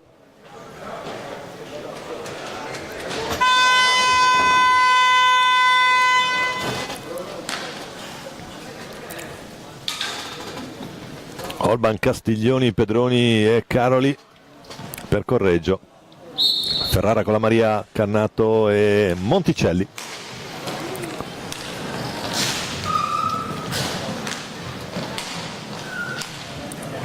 Ancora Monticelli per Colamaria. Un po' di pressione di Caroli sul portatore di palla bianco-verde, sul faro di questa squadra. Cannato, ancora palla con la Maria. Con la Maria che l'aveva anche messa benissimo, ma aveva già fischiato allo Ferrara. Non si può nemmeno parlare di gol annullato, aveva messo una gran palla nel 7 Paolino. Monticelli la recupera bene, potenziale 3 contro 2, Ferrara, Cannato, arriva anche con la Maria. Monticelli carica la botta, Monticelli non trova la porta, l'anticipo di Colamaria, poi può andare Pedroni, attenzione, D'Angelico fuori 1 metro, alza guantone e stecca, stoppa tutto l'estremo difensore bianco-verde. Ancora Ferrara per Colamaria, e giù si fa tentare dal tiro Castiglioni, si scontrano i due, gesto d'intesa, riprendono a giocare. Caroli, Cannato lo ferma, Colamaria, 3:38 ancora da giocare, Monticelli riesce a stopparlo, ancora Colamaria che la recupera, cerca la botta sopra la traversa, qualcosa da dire alla sua difesa Pedroni. Caroli, altro 3 contro 2, Cannato per Ferrara che la mette addosso alla pettorina di Pedroni. Ancora Cannato, scarica per Paolino, poi Ferrara, esce adesso Paola Colamaria a rifiatare per Mezzina. Cannato gestisce questa pallina alla meglio Mezzina, ancora Monticelli retroporta. Castiglioni riparte per i suoi, trova Pedroni sull'altro lato, Pedroni lì da solo, c'è Cannato che lo bracca da vicino e poi riconquista pallina Cannato, Chili, attenzione per vie centrali, Cannato, Ferrara, gran risposta di Pedroni, Fede Pedroni, il portierone numero 10 correggese, qui gran risposta al tentativo di Ferrara, legge benissimo la situazione. Correggio con Olban per vie centrali, poi ancora Castiglioni, Pedroni, lo scambio tra i due, Caroli dalla propria tre quarti con il numero 4, sempre Cannato lì, mastino difensivo, poi è molto veloce a ripartire, una minaccia costante sulle vie centrali, qui per vie centrali Nicola Cannato, eccolo qua ancora lui, attenzione, poi sul rimpallo Mezzina la prende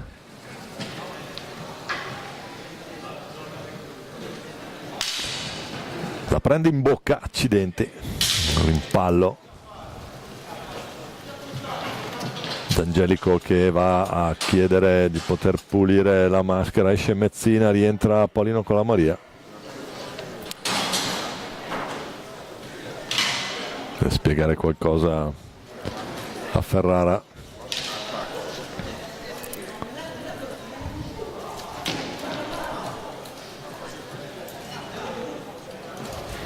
Castiglioni, Pedroni, Olban e Caroli, Monticelli, Colamaria, Ferrara e Cannato per il Giovinazzo. In questo momento di ilarità di Claudio Ferraro con i ragazzi in pista, e va bene così, anche per andare a significare lo spirito di queste finali nazionali. Ogni partita un'esperienza, qualcosa da portare a casa. Torniamo in diretta, partita che ricomincia, scorre il cronometro per gli ultimi 90 secondi di questo primo tempo con Giovinazzo avanti 2-0. Colamaria per Monticelli, ancora Paolo Colamaria che gestisce palla lì sul cerchio di centrocampo. Lo scambio, il possesso prolungato, Colamaria che si libera per il tiro. Cercato la sua mattonella lì al Pallalido, che ha punito Valdagno nella penultima di campionato di A1. Ancora Olban intanto per Correggio. Castiglioni, poi Pedroni prova a dare la conclusione, lo mura. Ultimi 40 secondi di questo primo tempo, potrà tenerla fino alla fine Giovinazzo. Vediamo Monticelli, stato a cercare l'assist su Cannato, ancora Ferrara, 30 secondi. Monticelli, Celli che scarica su Nicola Cannato con calma, adesso fa un buon possesso la formazione di Dino Camporeale in questa circostanza. Ancora Monticelli per gli ultimi 12 secondi, si gira bene Ferrara, non trova il gol, trova l'opposizione di Federico Pedroni. Paolo Colamaria per gli ultimi secondi, palla che poteva diventare anche pericolosa, non trova la porta, però sarà palla a 2 a 1 secondo e mezzo dalla fine.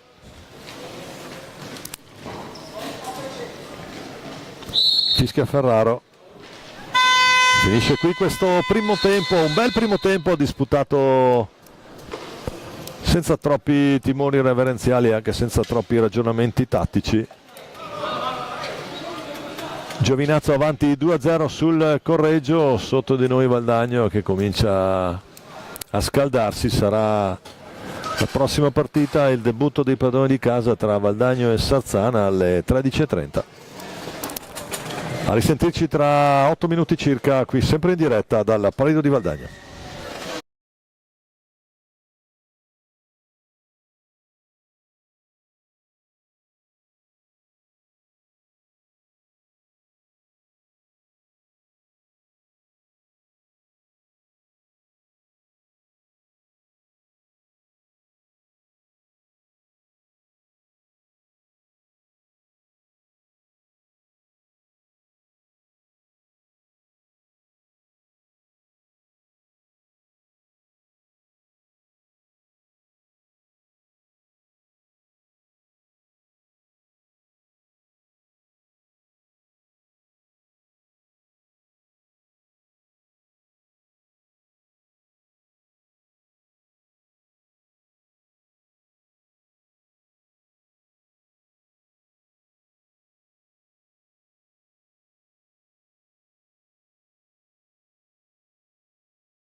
Ben ricollegati in diretta per questo secondo tempo di Giovinazzo Correggio. Ancora buongiorno da Domenico Tomba qui dal Palalido di Valdagno.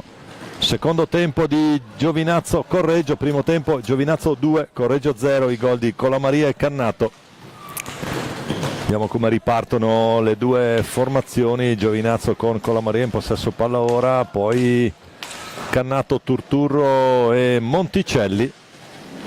In porta Ottavio D'Angelico, mentre Correggio risponde con Pedroni tra i pali. Questo con il numero 4 è Caroli, il 5 è Gabbi, il 7 è l'altro Pedroni, Manuele. Tanto ha provato Olban lì alla conclusione, murato da Turturro che incrocia il passo e riparte. Turturro a tu per tu con Pedroni. Olban, Matteo Olban con il numero 8. Tanto la palla per Giovinazzo che sta riprovando a salire, potenziale 2 contro 1. Pedroni però cerca l'accompagnata, la sorpresa su D'Angelico che non si fa cogliere impreparato. D'Angelico che è stabilmente con la 1 la FP. Tanto Caroli, diciamo un primo tempo dove non si è visto chissà cosa, ma in queste partite, ne parlavo prima anche con qualche addetto ai lavori, l'importante è portare a casa 3 punti con il minimo impegno fisico, perché sono 4 lunghe giornate di sport, gioco, impegno fisico-mentale, e quindi qualche volta in determinate circostanze è anche meglio massimo risultato con il minimo impegno. Turturro, tanto Pedroni lotta lì con Cannato, poi Gabbi alla meglio, Olban per vie centrali ma è da solo, prova Colamaria, lo ferma e riparte, allarga per Luigi Turturro, poi va giù Colamaria, tutto regolare. Si continua a giocare, abbiamo 2 tempi regolamentari da 20 minuti di gioco effettivo in queste finali nazionali Under 23 qui a Valdagno dal 5 all'8 giugno. Paolino Colamaria, PC 66, Monticelli 74, 9 Turturro. Turturro prova a caricare il tiro, c'è Caroli lì davanti che dice di no, ma ancora Turturro che insiste nella sua azione. Deve metterci la stecca Pedroni per dire di no. Colamaria poi cerca la conclusione, non riesce alla spizzata là davanti di Nicola Cannato, e allora Correggio riparte con Pedroni, poi Olban e poi Caroli, scambia con Gabbi che prova ad dar via Colamaria, il Turturro che ne esce, potenziale 3 contro 2, Turturro, Cannato, attenzione, sembrava tutto facile qui per Nicola Cannato, se non che in porta c'è Pedroni a dire di no, e allora Monticelli che fa ripartire proprio Colamaria, ancora Paolo di forza qui retroporta, lo scarico per Turturro, ancora Cannato e poi sempre lui, Paolino Colamaria, la gestione dalla propria tre quarti, gestisce pallina, l'abbiamo detto prima, faro bianco-verde, Colamaria la finta di corpo, cerca la conclusione, Pedroni con la stecca bassa a dire di no.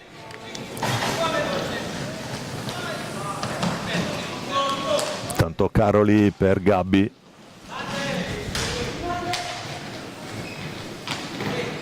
Riccardo Gabbi, numero 5 del Correggio, Pedroni retroporta con Cannato e D'Angelico, adesso il cambio è con Monticelli, Pedroni cerca il numero, pallina che finisce a sinistra della porta difesa da Ottavio D'Angelico, l'estremo difensore bianco-verde. Turturro, vie centrali, doppio intervento di Pedroni sul tappin ravvicinato di Colamaria dopo il tiro di Turturro. Intanto Caroli, la botta di Caroli Monticelli sfrutta il rimpallo sulla balaustra, Cola Maria può caricare, ci mette la stecca proprio Riccardo Gabbi.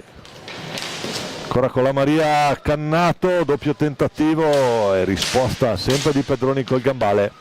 Tanto Gabbi si mette in proprio, Pedroni che va giù, attenzione, fallo di squadra fischiato da Ferraro.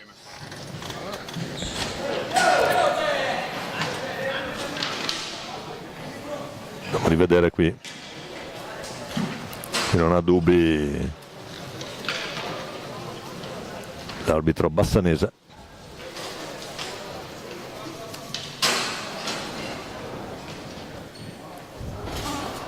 È la pista da ripulire dopo la caduta di Pedroni.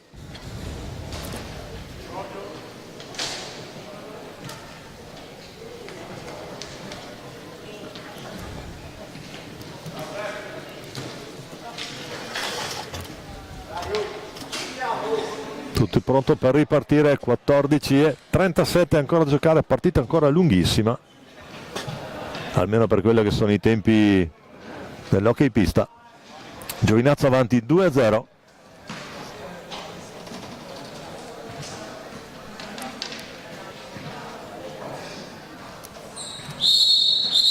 Riccardo Gabbi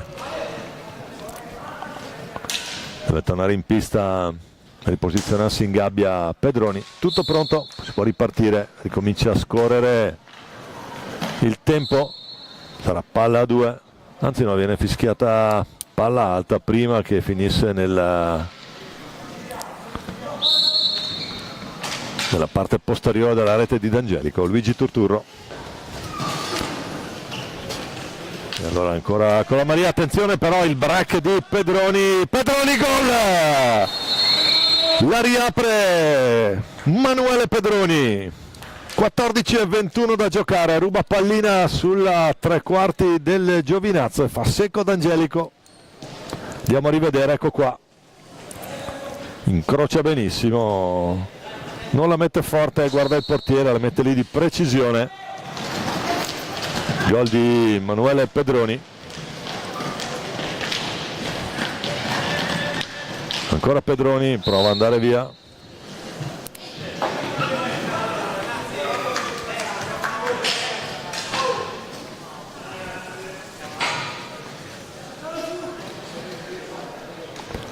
E dunque Correggio che trova la rete grazie al suo numero 7, va 2-1. L'abbiamo detto prima, 14 minuti è un tempo molto lungo,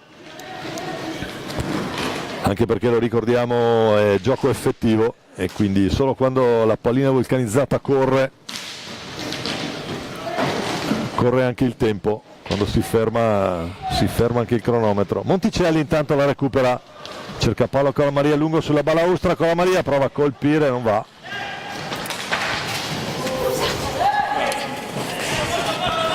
Allora rientra ancora sempre lui, Cola Maria per Mezzina, poi Monticelli di prima su Turturro che va via, buona l'idea dentro, c'è fallo, palla in movimento.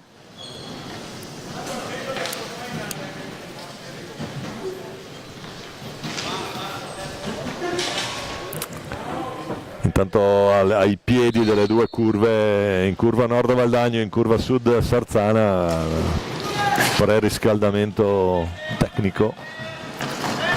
Pedroni retroporta, l'autore della rete, che ha rischiato qualcosa D'Angelico, questo tentativo da vicino. Ancora Pedroni, cerca l'alza e schiaccia, la trova anche, non trova la rete. Adesso retroporta, ci va Olban, vediamo cosa si inventano i due. Olban prova a girarsi, riesce anche a colpire. E adesso c'è Turturro che carica la botta, deve rispondere Pedroni dall'altra parte. Fede Pedroni evidentemente, numero 10 del Correggio. Tanto Monticelli per Turturro, ancora Turturro, fa tutto lui, poi Cola Maria Quindi c'è bagarre adesso davanti alla porta del Correggio. Pedroni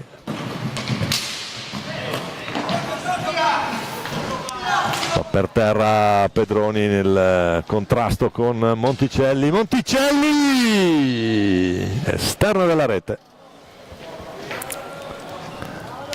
con l'impressione del gol un po' troppo in là per riuscire a centrare lo specchio della porta. Rete che si gonfia ma dal lato sbagliato. Intanto ancora Pedroni contro Turturro, nel gesto tecnico qui del numero 9 biancoverde che lo ferma e fa ripartire i suoi. Poi Mezzina e Monticelli. Con la Maria, l'intercetto di Pedroni che prova a lanciare Olban. Olban cerca di colpire Olban, ma sarà punizione di prima sul tentativo di Olban. Chiara occasione da gol, ostacolato irregolarmente al momento del tiro. Punizione di prima senza cartellino. E quindi altro momento importante a 11:32, intanto un primo piano delle due panchine. Questa è quella giovinazzese. Mi pare di vedere Turturro che va a rifiatare in panchina al suo posto Amatulli. Alessandro Matulli, il numero 36, fa girare anche i suoi uomini. Ha sicuramente una panchina più lunga Giovinazzo rispetto a Correggio, Edu Granel ha certamente meno effettivi, proprio anche numericamente parlando.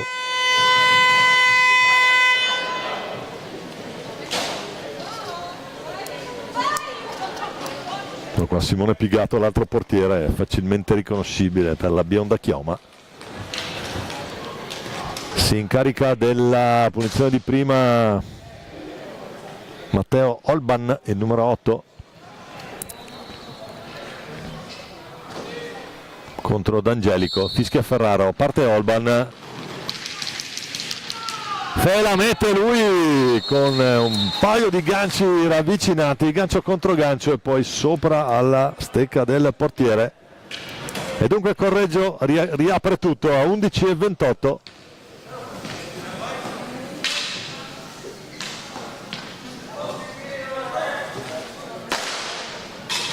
Da 2-0 a 2-2 in questo secondo tempo, 11:25 ancora da giocare.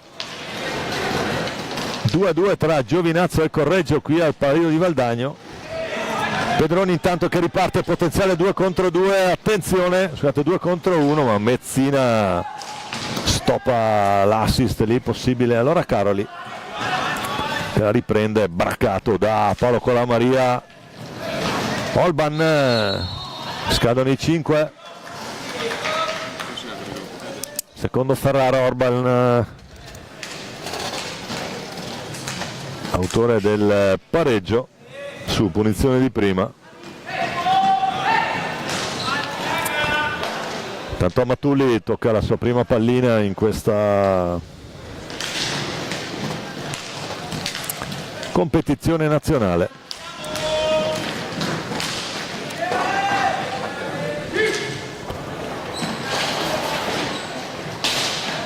Qua va a cercare l'idea dentro di Monticelli che non va. Allora proprio Matulli, poi incrocia il passo dall'altra parte. Paolo Colamaria. Olban con Pedroni, attenzione, Olban va alla conclusione, D'Angelico distinto qui, poi perde pallina, ancora Pedroni, velenosissima situazione. Deve fare gli straordinari adesso Ottavio D'Angelico, un Correggio che dopo il pareggio sta guadagnando metri sul parquet del Palalido e opportunità. Partita adesso equilibratissima, anche se è presto naturalmente per pensare a soluzioni estreme. Ancora Pedroni, raddoppio su di lui, questa intanto è un'azione con la Maria che la recupera doppia finta per Colamaria e poi lì per Monticelli. Giovinazzo che torna avanti, l'assist di Paolo Colamaria. Monticelli da lì non può sbagliarla, la mette sul set dall'altra parte.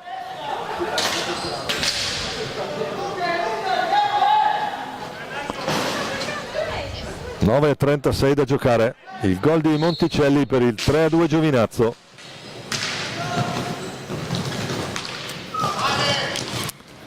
Tanto ancora Caroli, Olban, Pedroni, bella opportunità, palla alta.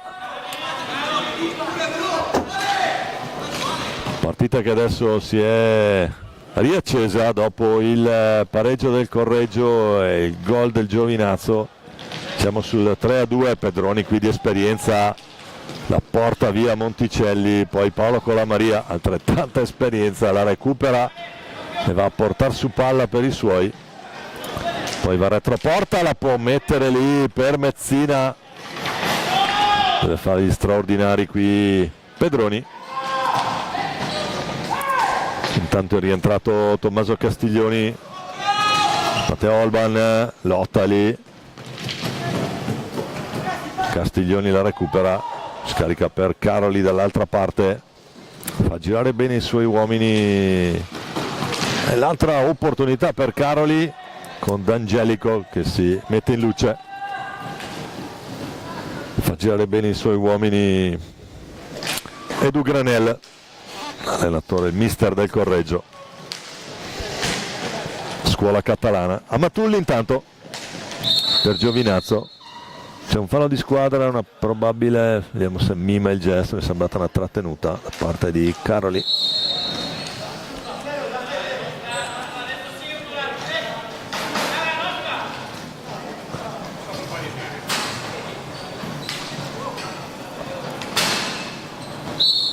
Palla che torna nelle stecche correggesi con Caroli che viene giù sulla balaustra, poi prova ad accentrarsi, il numero di Caroli lo ferma Amatulli, senza troppi complimenti qui la difesa. Poi il fallo di Pedroni, 6 falli Giovinazzo, 4 Correggio, partita finora più che corretta. Nicola Cannato per Paolo Colamaria, preso in controtempo il passaggio su Mezzina, Caroli che reimposta per vie centrali, Correggio che passa alla metà campo, scarico per Castiglioni, Tommaso Castiglioni, Olban prova la conclusione sul pattino di Cannato, palla che resta lì, Cannato, Colamaria con calma, Paolo supera la linea di metà campo, scarica per Amatulli, numero 36 biancoverde. Poi Pedroni d'esperienza, 3 contro 3, Pedroni la finta, Olban della tocca piano, poi Caroli dall'altra parte cambia lato, Correggio, Caroli prova ad andare lì, non so se potremmo rivedere, non ho capito, è stato un miracolo di D'Angelico. Tanto siamo già dall'altra parte, può caricare Colamaria!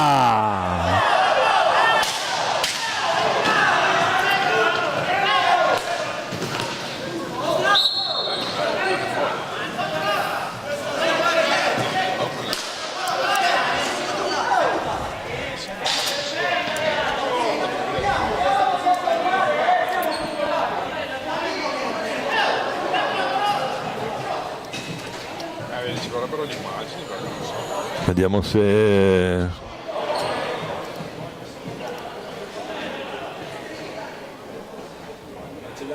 no, adesso qui abbiamo il replay. No, il gol fantasma, no, vi prego.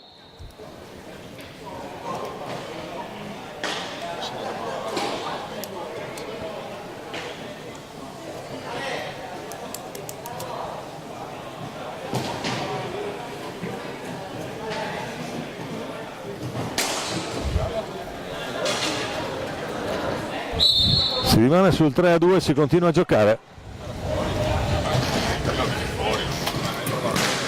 botta di Caroli, quindi Cannato,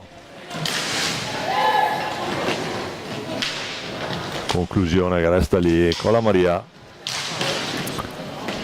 che si impenna davanti a Pedroni.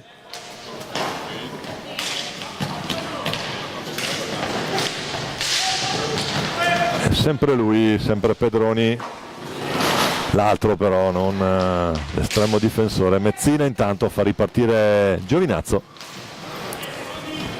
e poi con la Maria per vie centrali. Allora, con la Maria si mette in proprio,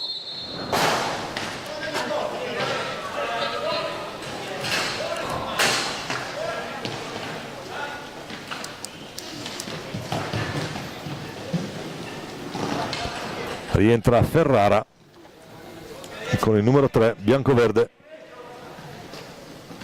Michele Ferrara. Poi pallina innocua che arriva dalle parti di D'Angelico e fa ripartire Cannato. Mezzina rischia qualcosa in questo retropassaggio. Ancora Mezzina, prova bassa e allora Ferrara dall'altra parte, sempre Nicola Cannato, ancora con la Maria. Minutaggio 50 minuti o quasi per Paolino, PC 66. Scarico per Cannato, ancora con la Maria. E Caroli adesso può andare 1 contro 1 su Cannato, che però con l'aiuto di Ferrara lo ferma in maniera regolare. Lo aspetta lì, non cade nella finta. Ferrara. Poi ancora Cannato. Sul retropassaggio di Colamaria scatteranno i 5 e rischia qualcosa qui nella pallina che esce sulla panchina di Dino Camporeale, che poi la rimette in campo. Sarà palla a Correggio. 4,57 da giocare con Giovinazzo avanti 3-2. Pedroni. Gabbi non si intende, palla che torna nelle stecche biancoverdi con onnipresente Paolo Colamaria.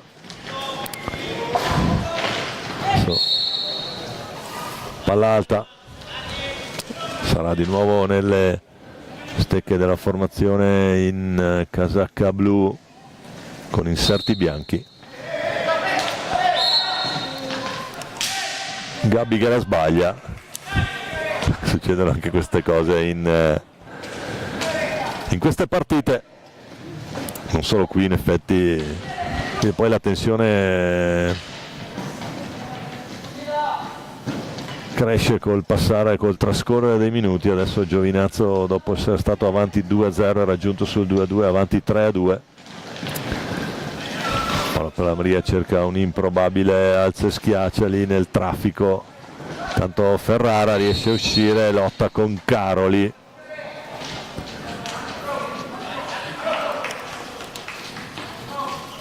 Chiede di poter pulire la visiera ad Angelico. Situazione falli, 6 Giovinazzo, 5 Correggio. Ma partita che scorre via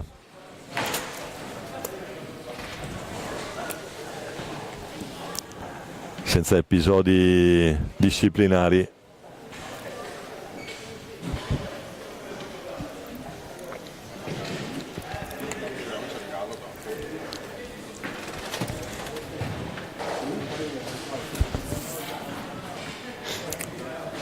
A 0,8 ancora da giocare in questa gara numero 3. Il prossimo incontro sarà il debutto dei padroni di casa, Valdagno contro Sarzana, e avrò di fianco a me Fausto Pozzan, il mio compendio storico integrato per quello che riguarda le telecronache.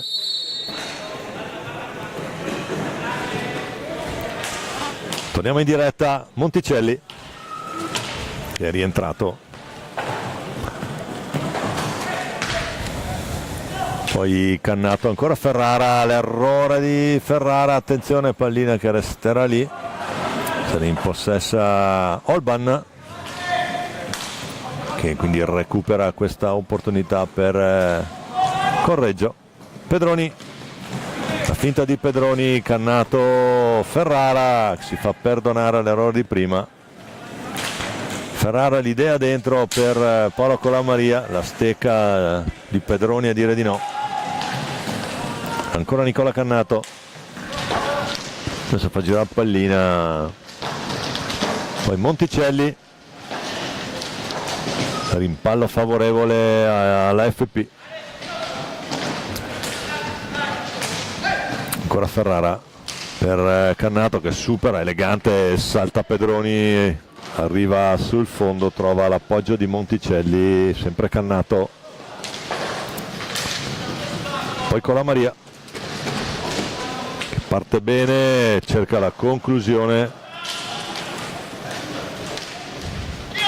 ma Matteo Olban adesso sempre per vie centrali, punta molto Olban, la risposta col guantone, poi bagarre lì alla fine 3 contro 1.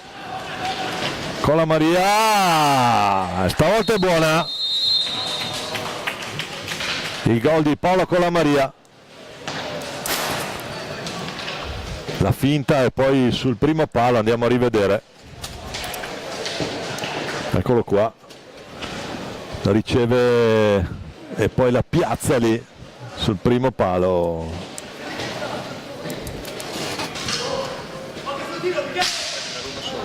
2:31 da giocare, ecco la Maria fa 4-2.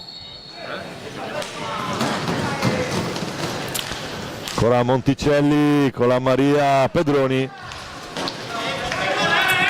Ferrara, il tentativo di spizzata di Colamaria sull'assist molto, molto intelligente di Michele Ferrara. Caroli dall'altra parte, attenzione perché 2 minuti ancora da giocare. Monticelli incrocia il passo e riparte, poi cerca di sorprendere, fallo di Cannato che esagera col fisico Nicola. Olban per Caroli, Pedroni, si è dannato l'anima qui Pedroni in questo inizio di campionato, in questo primo incontro del Correggio con il Giovinazzo. Lui e Colamaria sicuramente i miei 2 MVP oggi. Olban, poi Caroli che prova a ripartire, Caroli, la botta di Caroli, c'è il fallo, fischiato.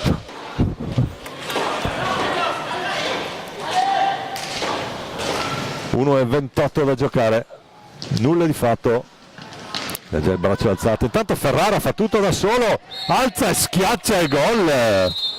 Che numero del numero 3, il sorriso di Michele Ferrara. Andiamo a rivedere, eccolo qua, riparte da solo, alza e schiaccia, gliela tocca piano e fa 5-2 Giovinazzo.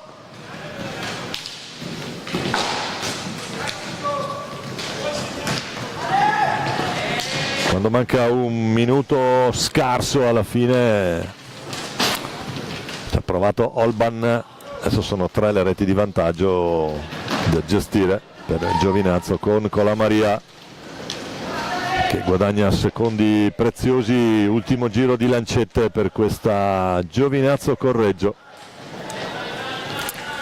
gara 3 delle fasi finali del campionato italiano Under 23. Sono intanto Monticelli, Colamaria, ancora Monticelli, poterne palla ancora 17 secondi Giovinazzo. Pedroni indomito, sempre lui, ancora Pedroni, doppio tentativo, Cannato viene via, poi va giù, fallo di squadra, non se la sente, tira fuori il cartellino qui Ferrara. 20 secondi da giocare, 5-2 Giovinazzo. Il doppio tentativo correggese sventa tutto d'Angelico. Palla bianco-verde per questo ultimo scampolo di partita. Michele Ferrara,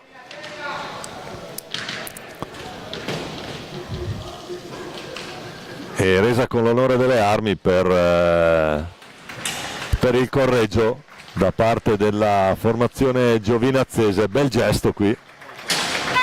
Finisce qui Giovinazzo Correggio, Giovinazzo 5, Correggio 2 nel primo tempo, Colamaria e Cannato per il 2-0, poi il pareggio di Pedroni, Olban su punizione di prima, fa 2-2, e poi Monticelli, Colamaria ancora e Ferrara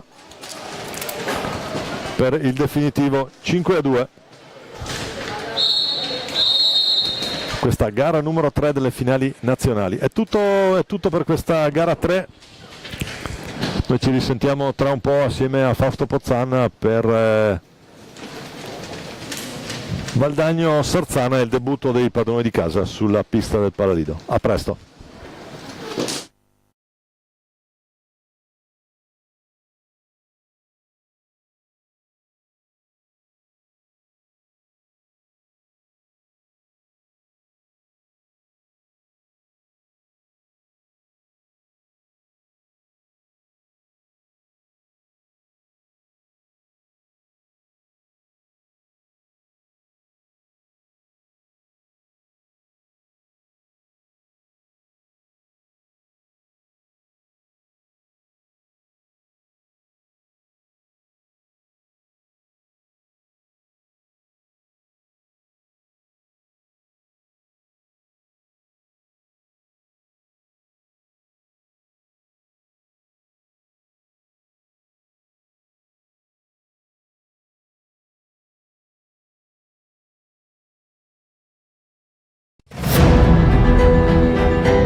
Amiche e amici della Pallina Vulcanizzata, siete nuovamente collegati in diretta con la pista del Palalido di Valdagno, gara numero 4, che vede il debutto dei padroni di casa dell'Hockey Club Valdagno contro l'Hockey Sarzana. Buon giovedì mattina da Domenico Tomba e insieme con me Fausto Pozzan. Buonasera, buongiorno, buon pomeriggio. Ciao Fausto, qui Ciao. ormai Ciao, alla quarta partita già cominciamo a scantinare qualcosa.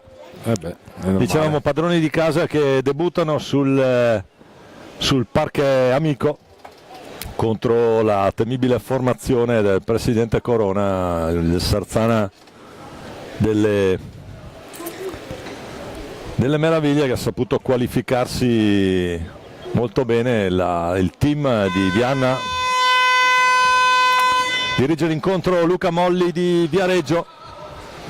Andiamo a vedere anche le formazioni, cominciando naturalmente dagli ospiti.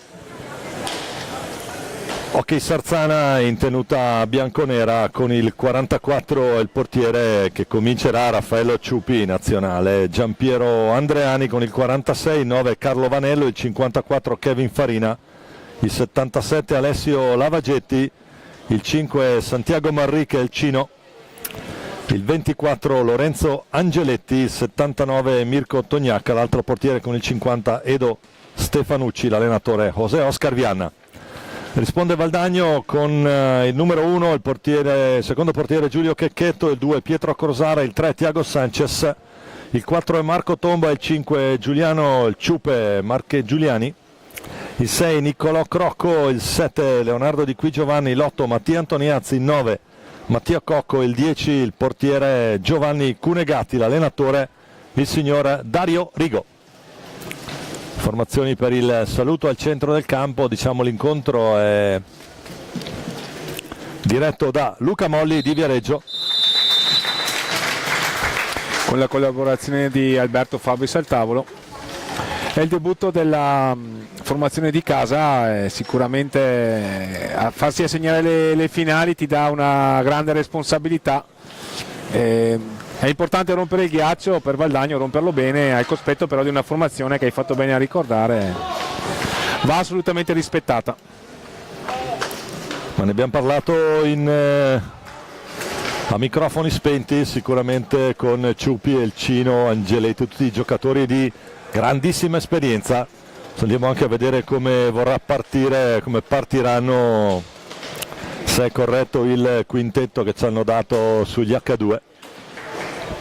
Valdagno che parte con Sanchez, Crocco, Tomba e Di Qui Giovanni, da quello che vediamo con Giovanni Gio Cunegatti in porta, alle prese con gli ultimi preparativi del suo assistente personale, tale Cunegatti Massimo.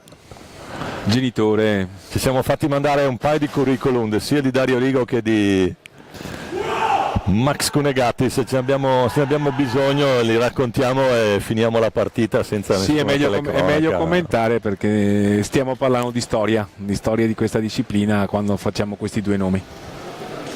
Luca Molli a colloquio con Thiago Sanchez, qui caratteri diversi prendono fuoco facilmente, vediamo un po'. Diciamo Valdagno con la responsabilità di essere padrone di casa, e Sarzana che scende in campo ora. Allora, se faccio un paragone con le finali Under 23 dello scorso anno, noi col Braganza siamo partiti subito, proprio alle 9 di mattina, e forse è meglio rompere il ghiaccio, perché la tensione comunque si fa sentire se giochi le finali in casa, hai qualche ambizione ed è normale. Vedremo come reagiranno i giocatori di Dario Rigo. Anche qui Mirko Tognaca stabilmente nella rosa della 1, il Cino Manriche, Angeletti e Lavagetti. Alessio Lavagetti che è il 77 tocca palla in questo momento. È cominciata Valdagno Sarzana, gara 4 di queste finali nazionali Under 23. Angeletti a gestire pallina dentro per Mirko Tognaca, poi Lavagetti, l'intercetto di Marco Tomba per Thiago Sanchez. Tomba prova la risposta di Ciupi, fa capire subito che il portiere nazionale non a caso, tanto per gradire, insomma. Il 44 del Sarzana, l'estremo difensore in maglia gialla, cresciuto al cospetto di un certo Riccardo Gnatta, che lo ha aiutato a diventare quello che è. Tanto Valdagno con Sanchez, ha a che fare con Tognaca, viene via Sanchez, trova Tomba giù, poi Crocco, Nicolò, Crocco Di Qui Giovanni con il 7. Valdagno che è partito ragionando, d'altra parte bisogna stare molta attenzione, si prova a girarsi, Nico Crocco non trova specchio della porta, Tomba, botta di Tomba, la deviazione del Cino Manrique, si impenna lì, poi Marco Tomba la recupera. Fa giocare Luca Molli in questo inizio di gara. Prova a cercare l'assist forte dentro, è il Diablito qui, primo anno per lui, quest'anno a Valdagno per Thiago Sanchez. Fallo di squadra.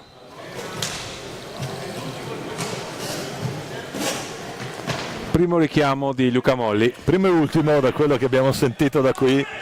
Sì, Angeletti. Tomba prova per retroporta, trova l'appoggio di Leo Di Qui Giovanni. Dominio territoriale di Valdagno in questo inizio di gara, però qui perde una palla Un po' velenosa qui, senza ultimo uomo. Tognaca colpito duro ma non fa male. Riparte Mirko.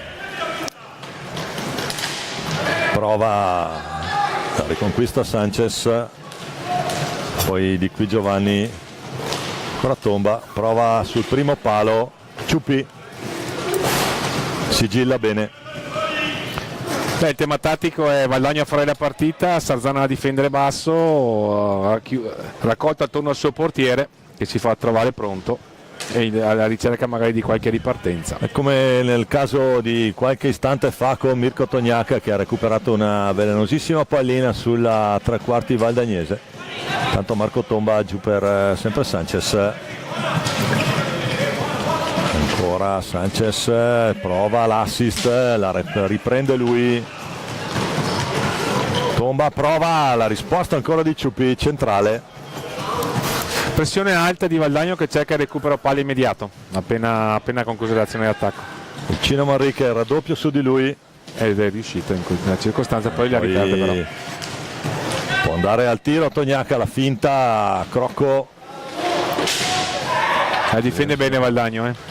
E adesso Sanchez, di qui Giovanni, nella mette lui! L'apre Leo Di Qui Giovanni! Sull'assist arriva dritto, andiamo a rivedere. Apre le marcature Valdagno con Leonardo Di Qui Giovanni. Sanchez che lo pesca dritto, si trova a tu per tu con Ciupi, anticipa il portiere. Gol propiziato da un'ottima tenuta difensiva di Valdagno, il recupero palla immediato, la pressione a non lasciare ragionare i giocatori di Sarzana e subito il ribaltamento di fronte. Ok, di qualità per il momento. Tognaca sul passaggio di Lavagetti, dunque cambia intanto sempre Mirko Tognaca a portare pallina. Contrasto con Marco Tomba, gli porta via palla, Sanchez alza la testa, ancora Di Qui Giovanni, Tomba prova a metterla lì per Nico Crocco, di prima i gambali di Ciupi a dire di no, che richiama i suoi. Pressing altissimo di Valdagno, pressing altissimo di Valdagno e subito recupero palla, pochi secondi e subito la palla di nuovo a disposizione degli uomini di Dario Rigo. Ancora Sanchez, prova Sanchez, palla alta, la chiama alta Molli, fischia il viareggino, palla che ritorna nelle stecche. Intanto grande attenzione Manrique, e il Cino ci pensa lui a tenere alta, a tenere sveglia la retroguardia valdagnese. Marco Tomba, Pronto Cunegatti nella circostanza. poi Leo Di Qui Giovanni, ancora Sanchez, La classica manovra di Valdagno, il doppio passaggio con lo scatto a proporsi per ricevere il passaggio di ritorno. è già successo uno schema che poi si va a proporre sul palo lontano, la possibilità. Ancora il Cino, Un brutto cliente per la difesa valdagnese. Vediamo. Luca Molli, un richiamo. il Cino Manrique. Tognaca che si scusa con il direttore di gara, che non accetta proteste o accenni di proteste. Questa pare essere la direttiva. E con questi caratterini probabilmente. Attenzione lì, Cunegatti si distende. Sì, perché non l'ha vista partire, è stato bravo.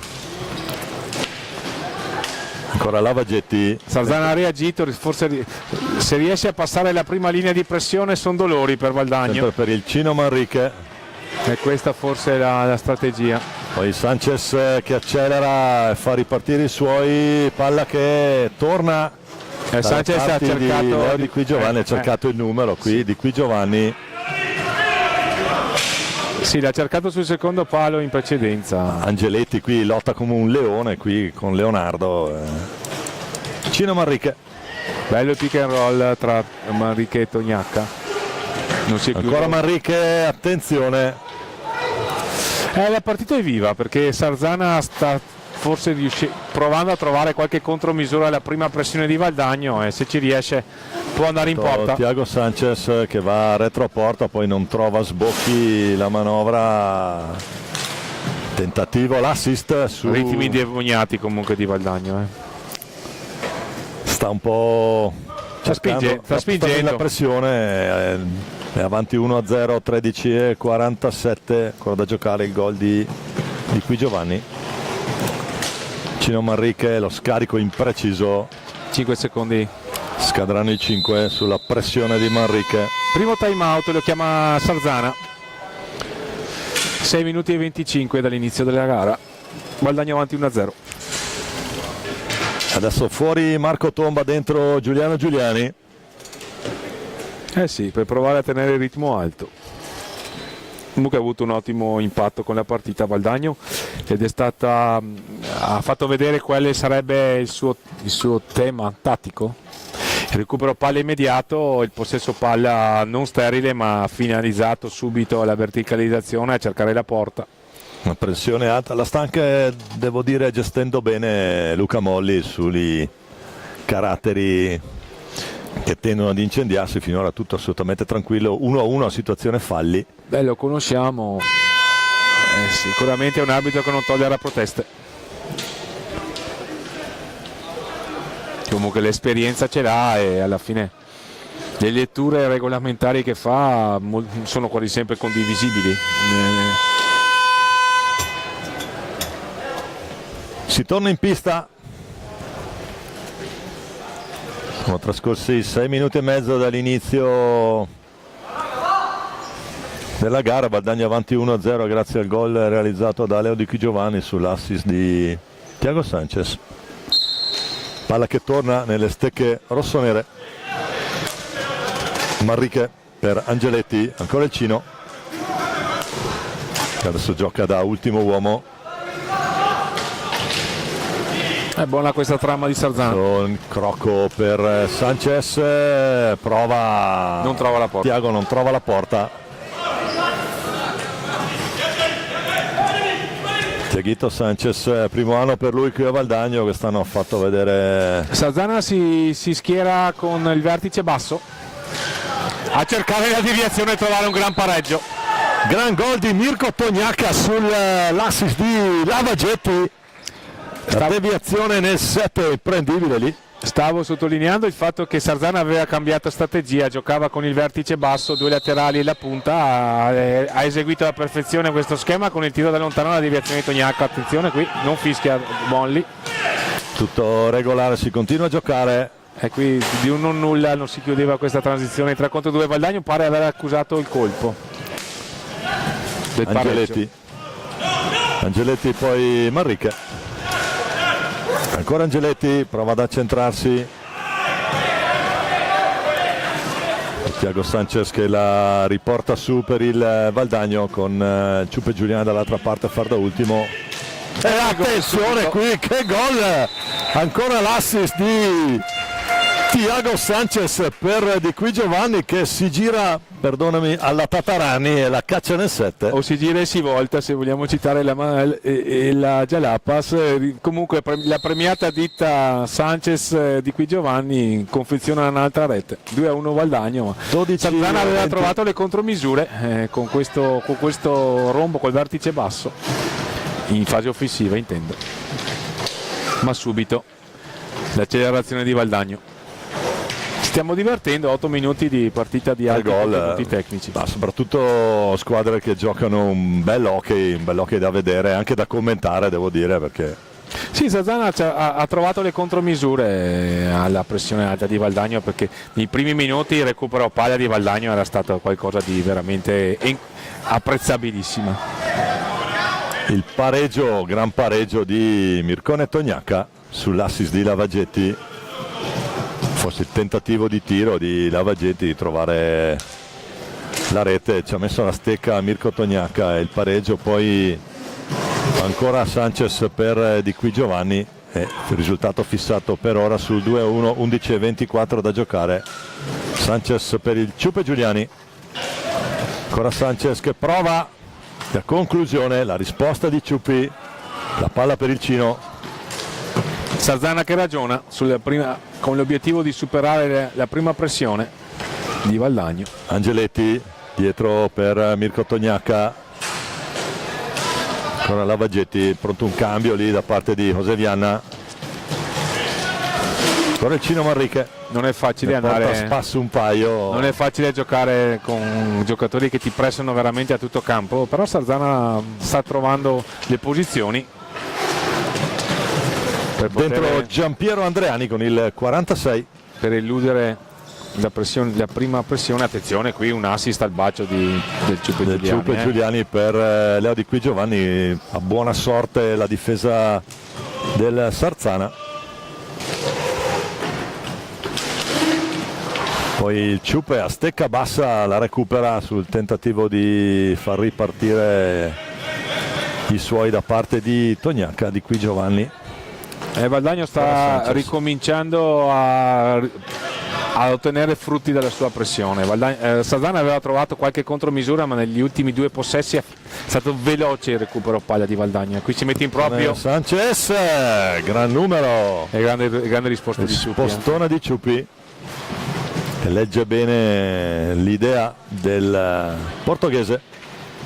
Andreani in difficoltà sulla pressione di Sanchez e infatti alla fine la palla la riprendono i giocatori di Dario Rigo. E qui Giovanni per il Ciupe Giuliani, prova ad accelerare ancora Sanchez, dentro per Grande miracolo di grande idea di attenzione, 3 contro 2, attenzione Tognacca, bella combinazione, è mancata solo la precisione nell'ultimo nella tentativo di finalizzazione. Andreani, attenzione Angeletti, può caricare La palla che esce finisce sulle tribune in del curva Palazzo, nord, scusate, in curva sud, riservata tradizionalmente agli ospiti qui al Palalido di Valdagno. curva ospiti, palla che può rientrare in campo. Si riempie particolarmente nei derby, in particolare con Trissino e Breganze, Bassano. anche Breganze. E l'anno prossimo ci sarà Breganze, vedremo. C'è sempre stata una bella presenza breganzese nei derby di A1, qualcosa che fa bene a tutti, al movimento e quant'altro. Torniamo in diretta a commentare questo incontro. Manrique.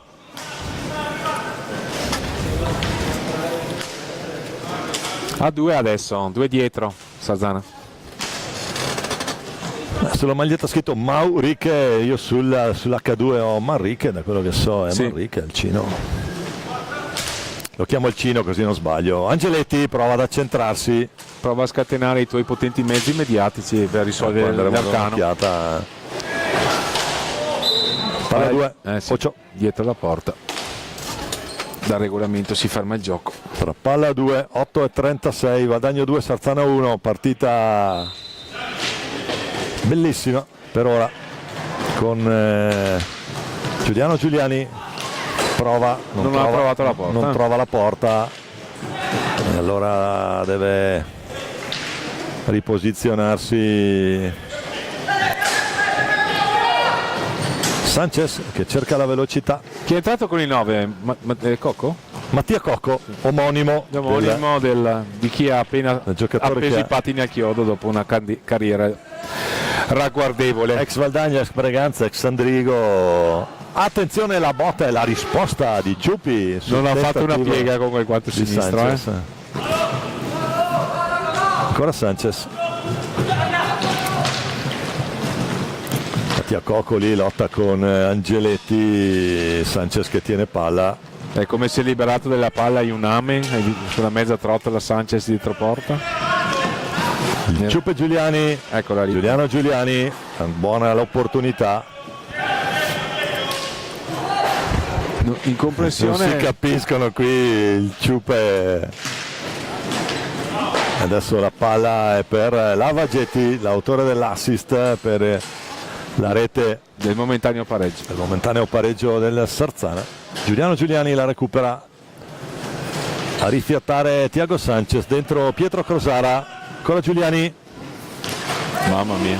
Si è messo in proprio e se n'è sì, andato. proprio ha dovuto superarsi Ciupi qui. Sì. Tanto c'è un altro cambio nel Sarzana, Sarzana dentro vivo comunque, con il numero 9 Carlo Vanello. Angeletti Perso palla. la recupera il Ciupe, Buon lavoro di Cocco. E qui c'è un assist al bacio, miracolo di... ancora Ciupi, L'ha lasciata lì. è rimasta lì la pallina. Sì, l'ha lasciata alla visione del portiere per non rischiare il rigore. Se ne stava approfittando, mi sembra, Mattia Cocco. Ci ha provato Cocco, poi è potuto intervenire Ciupi che sta facendo un ottimo lavoro in gabbia sarzanese. 6:38 da giocare in questo primo tempo tra Valdagno e Sarzana. Valdagno 2, Sarzana 1. La seconda partita del girone B A seguire 2 partite del girone A, la prima tra Monza e Viareggio al termine di questa e la successiva Breganza e Seregno, poi di nuovo girone B con il debutto del Pumas Viareggio, un bel scontro al vertice, teoricamente no, con Giovinazzo, e poi Correggio Sarzana, cioè la squadra che sta giocando adesso contro i padroni di casa.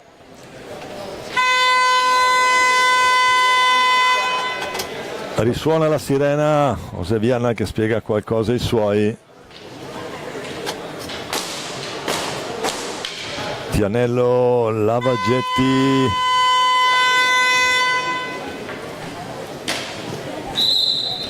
Valdagno che, se non Andrea. sbaglio, Domenico torna in campo domani alle 12 con il Giovinazzo. Domani sì, una sola partita per oggi.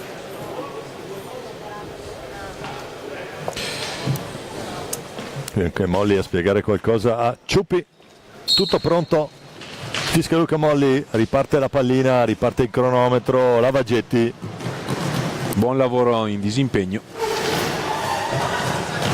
È un brutto cliente avere il Ciuppe lì che ti Sono marca. Angeletti. tutti e 4 alti. È entrato anche Antoniazzi nel Valdagno, giusto? Numero 2. No, Pietro Crosara. Crosara. Pietro Crosara. Lavagetti. Il lavoro di pressione dai suoi frutti. Mattia Cocco per Crosara. Ancora Cocco. Giuliani. Nicolo Crocco. Chiamano lo schema, palla giù per Crosara che poi prova ad accentrarsi. Palla consegnata. Mattia Cocco ha cercato Nicolò Crocco dall'altra parte sul palo opposto, ma niente da fare. Ora Giuliano Giuliani. Crocco prova a metterla bassa. È attento Ciuppi in questa circostanza. Cocco per il Ciuppe. Non ha regolare. fischiato. Lavagetti. Non ha fischiato Molli sul contatto con Vanello. Attenzione Angeletti dall'altra parte, anche per Angeletti minutaggio importante. La risposta del Cune che concede il bis. 2 interventi consecutivi per Giovanni Cunegatti. Si fidano del loro compagno, del loro portiere, i giocatori di Rigo, Intanto Crosara perché hanno proprio lasciato tirare. Sembrava una palla morta quella lì. Tanto Nico Crocco con 25 secondi per Valdagno per andare alla conclusione. Ancora Mattia Cocco. Andiamo a chiudere proprio Andreani su Cocco. Ancora Mattia. Il blocco di Giuliani, Una buona idea lì, attenzione, Crocco. accompagnato all'uscita. Lavagetti che ferma Crosara sull'idea. Ha lavorato bene in fase difensiva Lavagetti. Angeletti.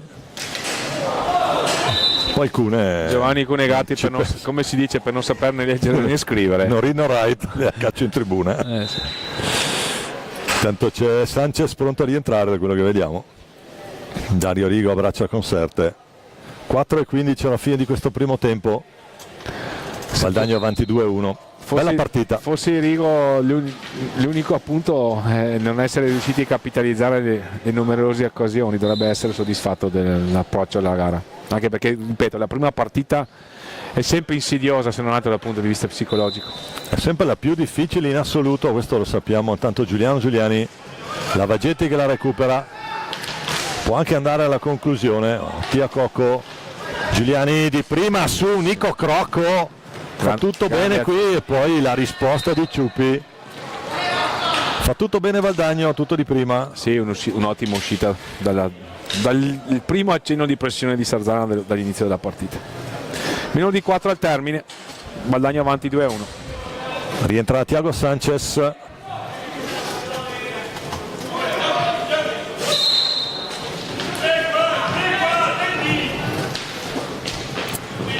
Tanto Ciuppe Giuliani alle prese con Mirko Tognacca. Cocco, ancora Giuliani, scaricare la botta sulla Imprecisa. destra, un po' imprecisa. Intanto Tognacca e poi Vanello. Bella squadra di Sarzana comunque. Gioca in maniera estremamente dinamica, capace di cambiare molto rapidamente schema. Sì, ha Si è buone idee. si è adattata a tante situazioni. Attenzione, intanto la botta. Sì, c'era Lì Tognacca Tognacca per i tappi. appostato. Adesso Cocco sull'assist di Crosara. Tante rotazioni da parte anche di Vianna, il mister Che ha evidentemente elementi buoni. per portarlo a fare, certo. Sì, una panchina lunga importante. Qui però la manina del Ciuppe Giuliani a portarsi via e portarsi in giro mezza difesa sarzanese. Poi bellissimo questo tocco tra stecche tra Tognacca e Sì. Giuliani. Questo è fair play, ragazzi. Sì, c'è rispetto, c'è stima. E qui un ottimo lavoro. E Crosara tu per tu con Ciupi. L'unico torto non aver trovato la porta, aveva ha fatto un trovato gran la lavoro. porta. Allora Lavagetti in accelerazione. Se ne va. Un cambio di passo Qui vediamo. importante. Ci sarà cartellino Il primo per blu. Crosara. Decretato da Luca Molli in questa partita. Cartellino blu per l'intervento su Lavagetti. Time out, l'ha chiamato Dario Rigo alla ripresa, tiro libero diretto per Sarzana. Andiamo a rivedere. L'aggancio c'è stato. Sì, l'aggancio. Cartellino blu.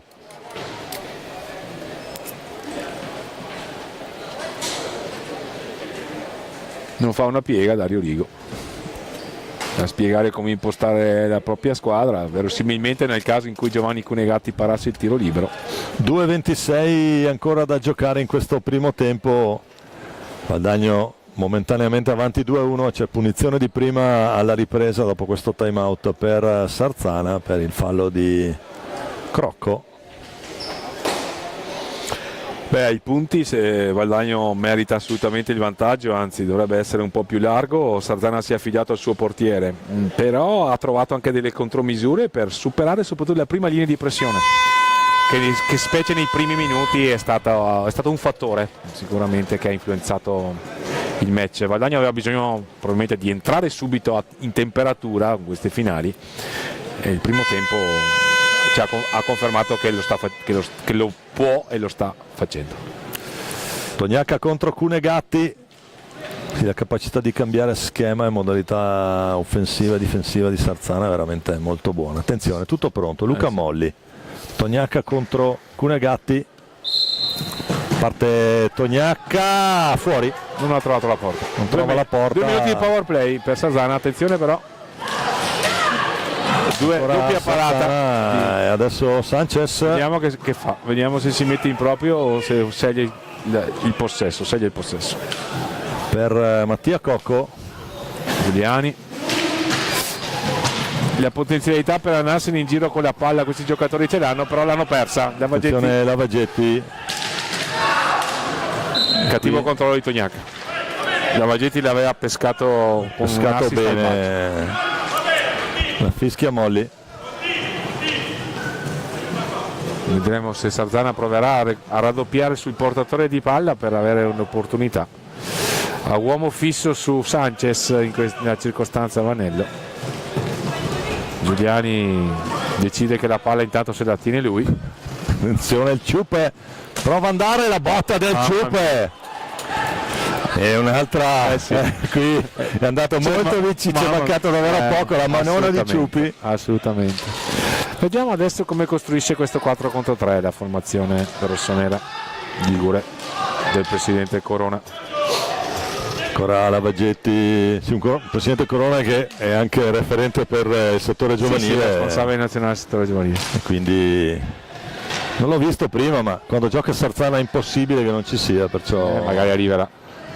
saluteremo più tardi. Attenzione alla botta di Lavagetti, Sanchez che la recupera Sì, fanno un muro per Giuliani, prova a metterla in mezzo. Valdagno che non.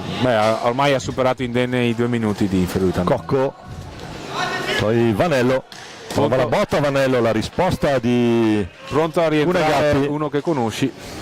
Numero 4 Marco Tomba è pronto a portare ancora a 4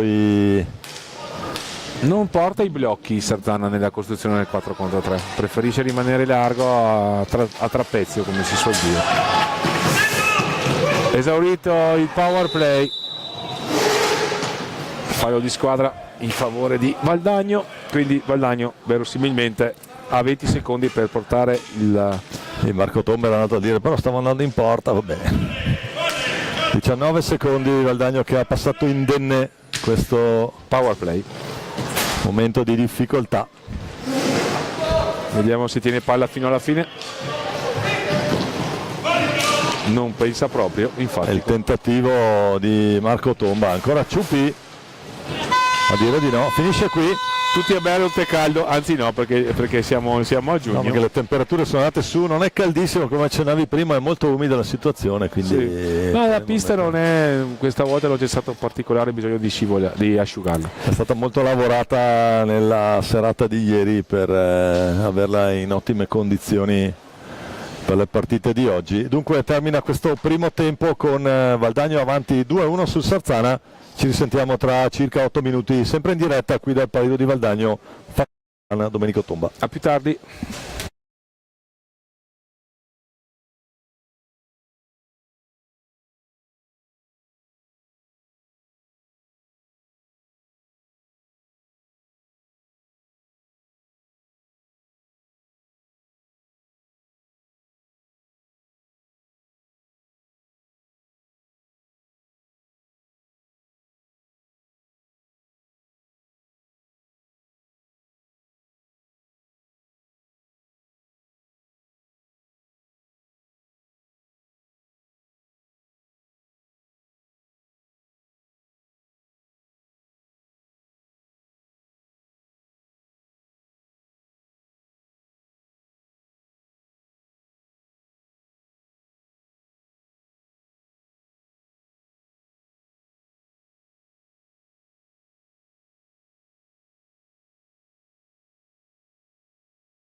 Ben ricollegati con il palio di Valdagno, Domenico Tomba con Fausto Pozzan. Buongiorno Fausto. Buongiorno a te, ero a colloquio con Fabio Zambon che 2 anni fa qui fece la finale Under 19. Che ricordo bene, finì i rigori per il Pumas, con Thomas McKinney in porta. Bella squadra anche quella, molti sono in pista qui. Torniamo con la diretta, primo tempo 2-1 Valdagno, i gol di Qui Giovanni, il pareggio di Tognac e poi ancora di Qui Giovanni. Andiamo a vedere come ripartono le due formazioni. Sarzana con Lavagetti, Tognac, Cino Manrique e Angeletti con Ciuppi tra i pali, Valdagno con Giovanni Cunegatti, Tiago Sanchez. Avete visto che accelerazione Valdagno in partenza. Di Qui Giovanni, Nico Crocco, Marco Tomba. Tutti pronti a scattare sulla linea di metà campo, sembravano Dembélé sabato sera, spero di non urtare qualche suscettibilità. Vediamo intanto in diretta Lavagetti, l'autore dell'assist, eccolo qui, è la stesso tipo di azione che ha portato al pareggio, tiro da lontano di Lavagetti, la spizzata davanti di Tognac. Sanchez, Tomba. Si è ricominciato dallo stesso tema del primo tempo, Valdagno a pressare, a recuperare palla, a cercare in verticale la porta avversaria. Sarzana chiuso a protezione del proprio portiere e pronto a ripartire.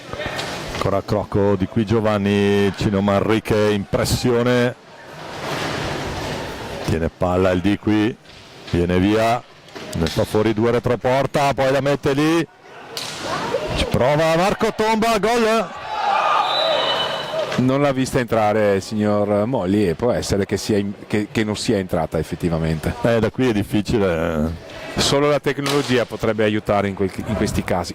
Palla 2, niente di fatto, il risultato che rimane Valdagno 2, Sarzana 1. Mentre la situazione falli è invertita, Valdagno un fallo, Sarzana 2 falli di squadra dopo il primo tempo, questo la dice lunga. Sì, anche sulla correttezza mostrata dalle due squadre. Non c'è stato bisogno, le squadre si sono affrontate a viso aperto, ognuna con il proprio tema tattico, ognuna con la propria strategia di gioco, con la voglia di superarsi. Tanto il Tiago Sanchez, il diablito che viene via per lo scambio al centro con Nico Crocco, ancora Sanchez, di Qui Giovanni. Nico Crocco, grande azione questa, un bel blocco laterale, una delle armi di questo Valdagno ma anche di tante altre squadre. Prova una mano, ingaggio a 2 intanto, recupera palla Tognac per i propri colori. Ancora Lavagetti, 77, si mette in proprio Lavagetti. Fallo di squadra, probabilmente un blocco irregolare. E allora Tiago Sanchez, Marco Tomba prova a colpire, stoppata la sua conclusione al momento del tiro. Difende bene Sarzana. Manrique, ancora lui il Cino. Con Nico Crocco a contrastarlo lì sulla linea di centrocampo, Mirko Tognac che riparte dalla sua metà. Trascorsi più di 2 minuti dall'inizio di questa ripresa. Intanto Manrique fa fuori, o ci prova perlomeno a far fuori Nico Crocco, deve ripartire da Lavagetti l'azione del Sarzana. L'alza e schiaccia, il tentativo di reattività di Giovanni Cunegatti e anche dei propri difensori. Qui recuperano palla però i giocatori di Vianna, ripartono veloci in contropiede. Sono chiusi i giocatori di Valdagno in ripiegamento difensivo. Di Qui Giovanni gestisce su Marco Tomba dall'altra parte, cambio di lato giù per il Tiago Sanchez. Ha tentato l'alza e schiaccia da dietro porta, attento Ciuppi. Qui fermato dal Cino, il tentativo di uscire. Meno fluida la manovra di Valdagno in questi primi 3 minuti di ripresa. Marco Tomba. Angeletti. Infatti vediamo che Tognac si gira bene qui. Sarzana riesce a trovare linee di passaggio efficaci. Palla alta adesso per vie centrali Marco Tomba, chiude su Nico Crocco, si accentra. imprecisa la sua tentativo di conclusione. conclusione. Il Cino Manrique a mettere ordine nella difesa rossonera. Ancora il Cino che si fa tentare dal tiro pressato. Lavagetti gli avevo chiamato palla. L'avesse visto, era una situazione obiettivamente pericolosa per Valdagno. Anche qui ci mette la stecca per buona sorte Tomba. Poi guarda la posizione di si mette un po' in proprio qui, scarica per Di Qui Giovanni. Nico Crocco, Thiago Sanchez. Subito è scattato Tognac a andare a recuperare palla, anzi Angeletti, scusate.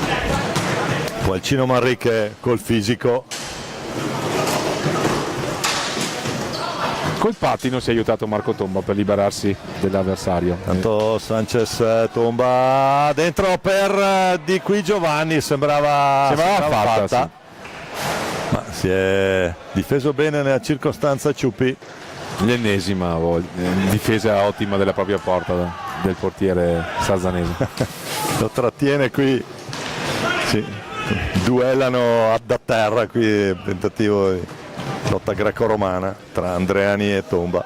Abbiamo visto sicuramente ottimi portieri sino a questo momento, praticamente tutte le squadre. Un po' in generale direi di sì, gli estremi difensori assolutamente protagonisti, come è giusto che sia anche nell'hockey quando sono preferenze offensive. Intanto la intercetta Sanchez che poi riparte. Ecco E poi il gol di Qui Giovanni sul tiro di Sanchez. Ciuppi non riesce a buttarla via. Arriva il Di Qui che fa un 2-3, tripletta per lui. Primo gol di questo secondo tempo, arriva dopo circa 6 minuti. Ancora Leo Di Qui Giovanni. Cino Manrique. Vediamo se Valdagno riesce ad allungare. Ci è andato vicino qui. È andato vicino, non trova la porta. Tomba numero di Giuliani in mezzo a due. Bravo Cunegatti, perché c'era un ottimo assist per Tognac. Sta facendo fatica Sarzana adesso a tenere il ritmo di Valdagno. Questo terzo gol sembra sia come una specie di apriscatole per questa partita. Ma adesso andremo a vedere perché manca ancora un'era geologica alla fine. No, ma ho visto rientrare lentamente Tognac. Secondo me stanno facendo fatica a tenere questi ritmi, quelli di Sarzana. E infatti Ciuppe Giuliani, il tentativo, ancora Ciuppi. E infatti hai visto un cambio. Ciuppe contro Ciuppi, anche qui.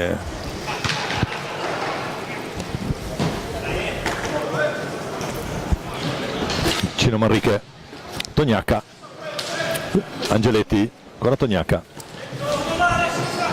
Mirko deve gestire una gran quantità di palline, è un po' il perno della manovra del Sarzana. Giuliano Giuliani Colpito dalla anticipo su palla. Vanello. L'ha accusata, l'ha presa sul braccio. Infatti adesso credo uscirà. Esce dentro Antoniazzi. Time out chiesto da Vianna, mister della formazione ligure. 13:31 da giocare, 3 falli Sarzana, un fallo Valdagno, situazione reti 3 Valdagno, 1 Sarzana. Triplita di Qui Giovanni. E di qui intanto c'è questo primo piano, ha accusato la botta e si deve fare un po' curare lì il braccio. Giuliano Giuliani, Spray, miracoloso. quello c'è.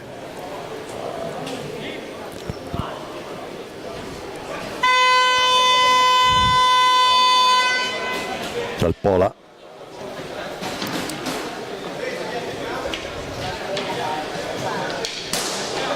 Eccoli qua, si torna in pista.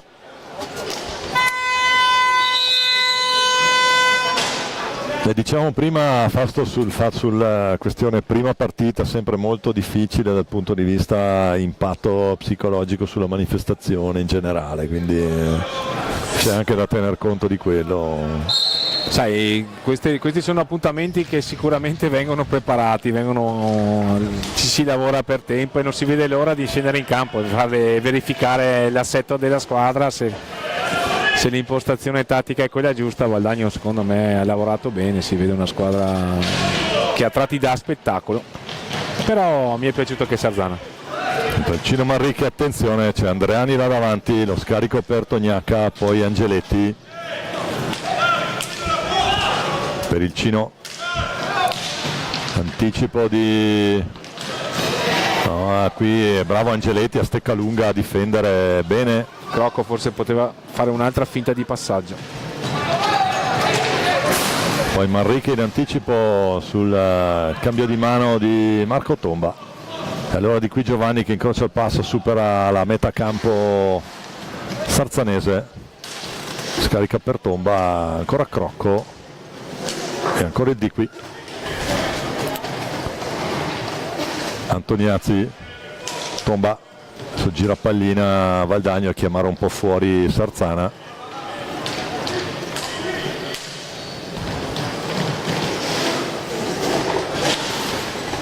Di qui Giovanni ancora sul tre quarti. Centra i gambali qui, palla che resta nelle stecche del Valdagno con Crocco, poi Tomba che prova un po' lo spazio.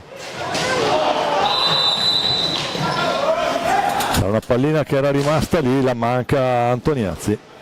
Cambio intanto, rientra Giuliani, esce Tomba. Fuori Marco Tomba, dentro Ciupa Giuliani. Pochi cambi invece tra le fila di Sarzana in questo secondo tempo. Ancora il Cino Manrique per Mirko Tognaca, ripeto, il riferimento in campo per questa formazione rossonera.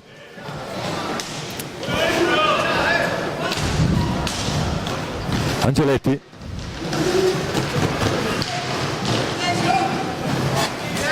Andreani, il 46, buon il minutaggio anche per questo 46. Ciupe Giuliani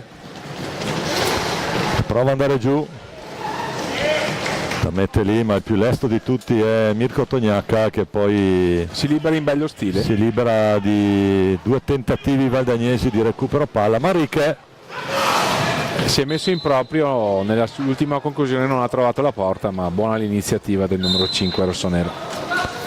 Del Cino. Tanto Valdagno che ricomincia a tessere con di qui Giovanni, Giuliani, ancora il di qui, arriva solo a tre quarti, di qui Giovanni, la mette lì per Nico Crocco. Ciupi. Ottimo il taglio di Crocco e ottimo anche l'assist di qui Giovanni. La conclusione non particolarmente convinta secondo me, era un'ottima opportunità. Poi Ciupa Giuliani prova a ripartire lui. C'è il cambio, rientrato Thiago Sanchez. Eccolo qua, cerca Lazze, schiaccia basso, si stende bene Ciupi a dire di no. È bella parata questa. 10 minuti al termine. Tanto ancora il Ciupe Giuliani per Antoniazzi, poi potenziale 2 contro 1. Sono rientrati bene i giocatori di Dario Rigo. Andreani impreciso, ottima condizione fisica. impreciso su Angeletti. Ottima condizione fisica, hanno lavorato bene anche dal punto di vista atletico, altrimenti non si fanno questi recuperi. Tanto Thiago Sanchez di forza qui riparte, spinge i suoi. La figlia di tiro è qui. Giuliani cercava Antoniazzi. Ancora Antoniazzi sul Cino Manrique. Attenzione. Ecco i cambi in casa Sarzana. Rientra Lavagetti.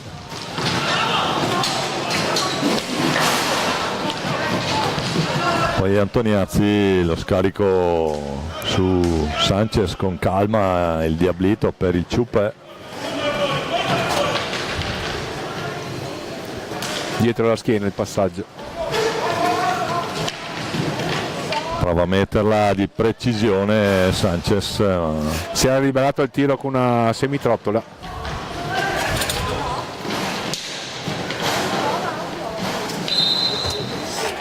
La palla a 2. il fischio di Luca Molli.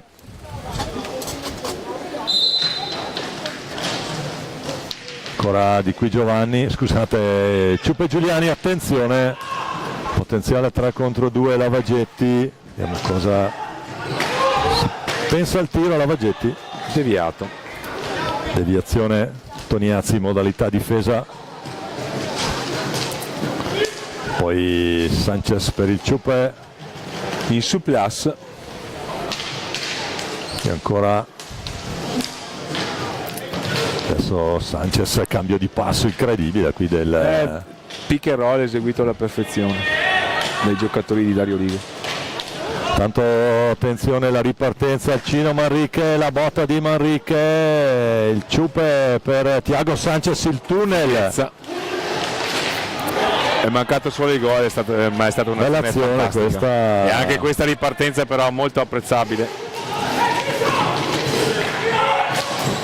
Parata la di... risposta alla parata di stata- Cunegatti. Bella partita, le squadre si sono aperte. Qui vediamo. Signor Molli, vediamo che fa. O è blu o è giallo per simulazione. Cartellino blu su Beh, il contatto c'è. Vanello, vediamo se possiamo rivederlo.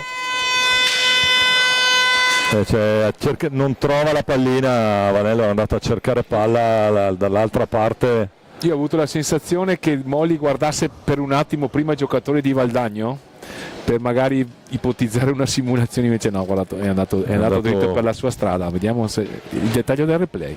Eccolo Potrebbe essere qua, interessante, guardiamo. quindi non riesce a trovare la palla e poi con la stecca fa andare giù, No, il fallo c'è. stava andando verso la porta, quindi A volte gli arbitri puniscono l'eccesso di chi sente il contatto e decede nella caduta e vanno a sanzionare la simulazione, anche se poi magari il fallo c'è davvero.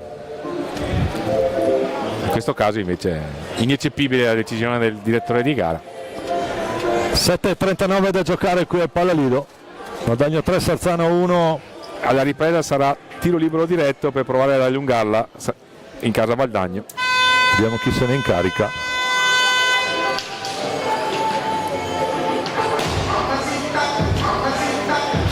Luca Molli in versione uomo delle pulizie. Tanto maglietta gialla come la nostra di servizio. Sì, effettivamente. Che bellissima sta cosa, primo piano per Luca Molli, Sì. con Raffaello Ciupi che ringrazia.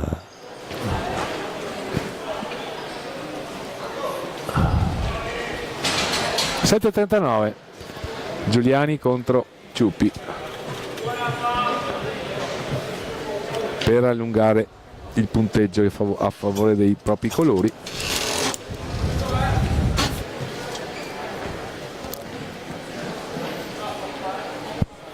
Tutto pronto, Giuliani, il Ciupe contro Ciupi. È il numero del Ciupe. Ottima esecuzione, guardato il portiere fino all'ultimo momento alla ricerca dello spazio per infilare la palla a rasoterra. Poi sotto le gambe andiamo a rivedere, grande esecuzione, eccolo qua.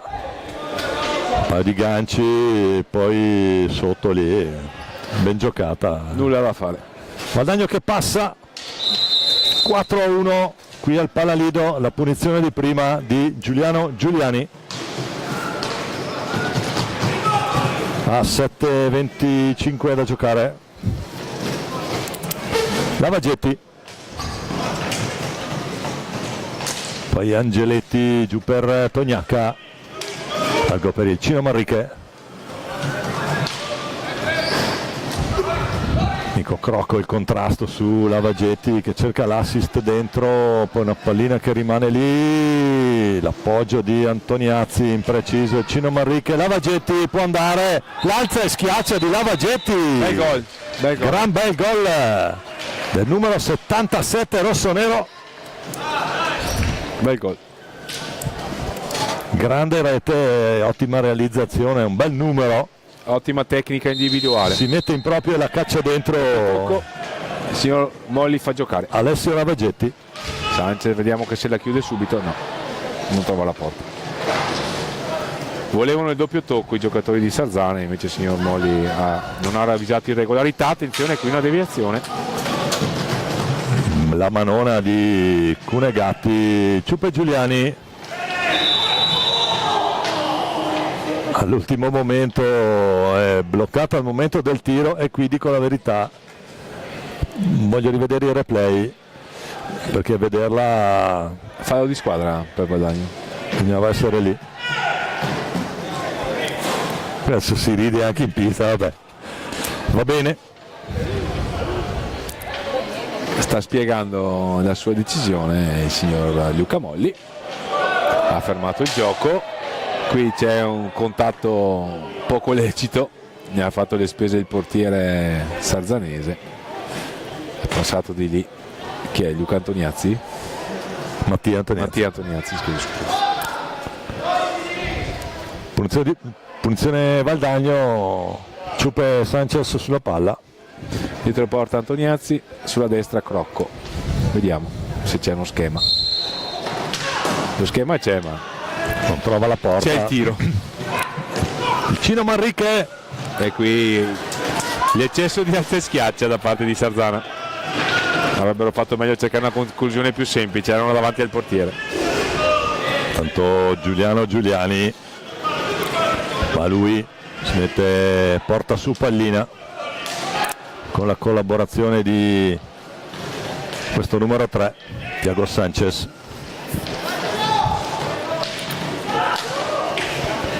Attenzione alla palla, adesso Ciupi, Antoniazzi.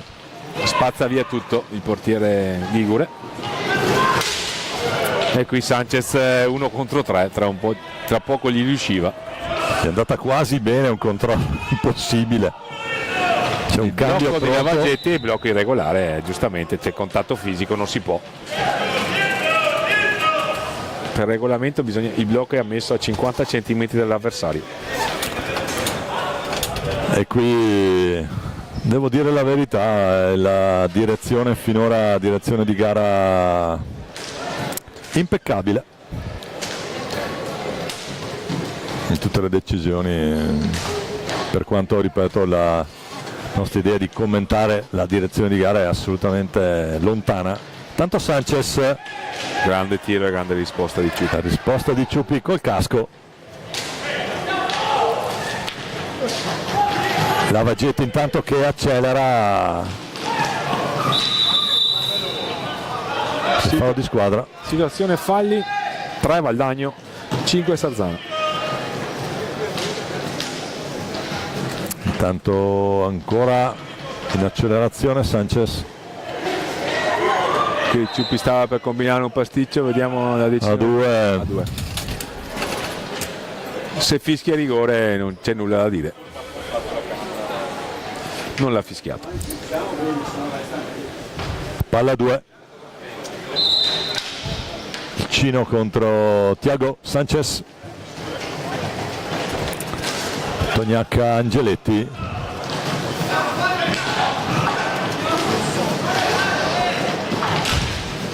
Poi Nico Crocco prova ad andare via, alla fine Mattia Cocco, Thiago Sanchez.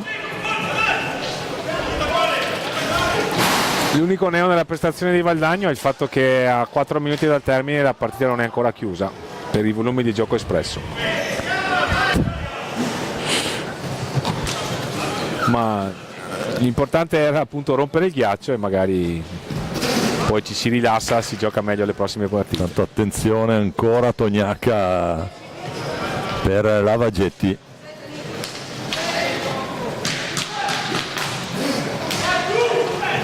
Angeletti prova ad accentrarsi, si fa tentare dal tiro, lo scarico sul Cino che la porta giù. Mattia Cocco, brutto cliente qui per Mattia, questo numero 5 rossonero. Angeletti, la botta di Angeletti, Non trova la porta. fuori bersaglio. Tognacca, una buona idea per Angeletti, palla che sarà valdagnese.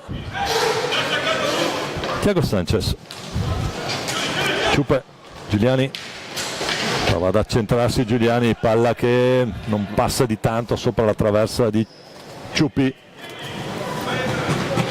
Bello Ciupi, intanto Manrique si rinnova il duello con Mattia Cocco.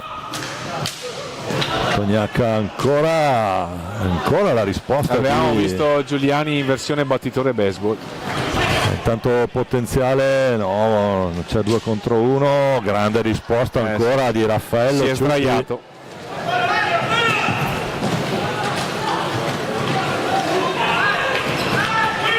Mattia Cocco, ancora lui. Le squadre si stanno aprendo in questo finale, ci sono spazi.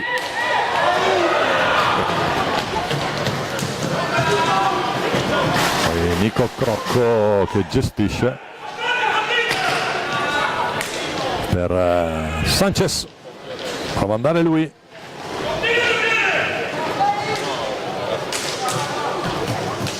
E ancora Cocco. E adesso Valdagno cerca di tenere il possesso, anche se Giuliani perde subito palla. Vediamo un po'. Angeletti. Ultimi 2 giri di lancette.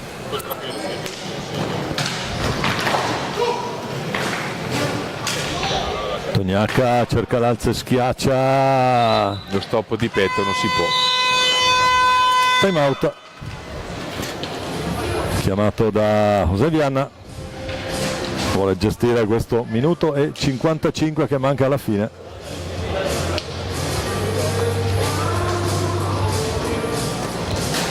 Immagino che Dario Rigo dirà ai suoi di tenere anche palla, di fare possessi lunghi, perché comunque è vero, 2 gol di vantaggio sono un buon viatico, ma non bisogna mai scherzare in questo sport. Non bastano mai i gol.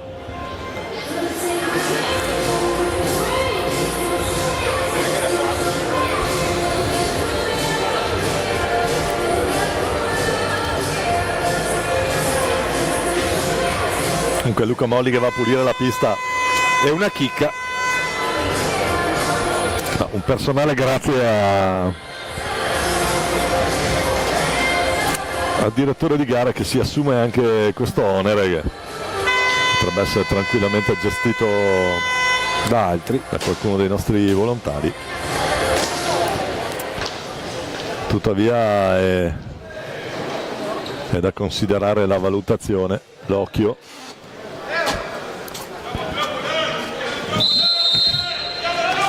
Riprende intanto il gioco, comincia a rotolare ancora la pallina.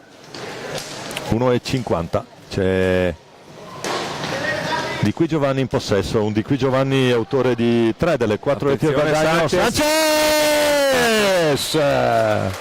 si mette in proprio il Diablito, Taglia a fette tutta la difesa ligure. affonda nella difesa del Sarzana, fa manita per il Valdagno e il Diablito Thiago Sanchez. 1,41.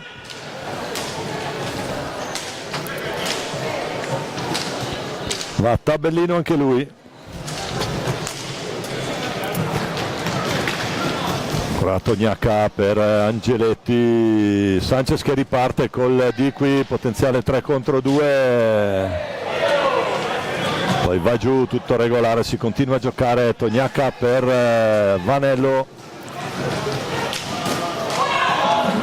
Sanchez apposta avanti. Incredibile, riceve l'assist da Di Qui Giovanni. Vediamo. Da Molli non fischia. A terra Sanchez. Adesso sì.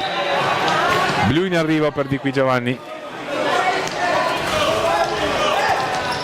cartellino blu per Di Qui Giovanni, 57 secondi. Ha tentato di professare la sua innocenza, ma irremovibile il direttore di gara. Non gli ho mai visto revocare un Ha cartellino. fatto bene a non protestare, anche perché Non gli ho mai visto revocare un cartellino da quando lo conosco.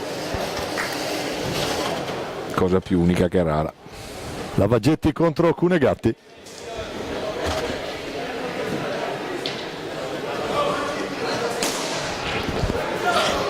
Per provare ad accorciare Sarzana. Vediamo. Si va a pulire la pista. Adesso si sta bagnando. Il primo tempo non è mai successo, un motivo molto semplice, non cadevano. questo secondo tempo c'è stata qualche scivolata a terra di troppo e quindi con il sudore è normale bagnare la pista.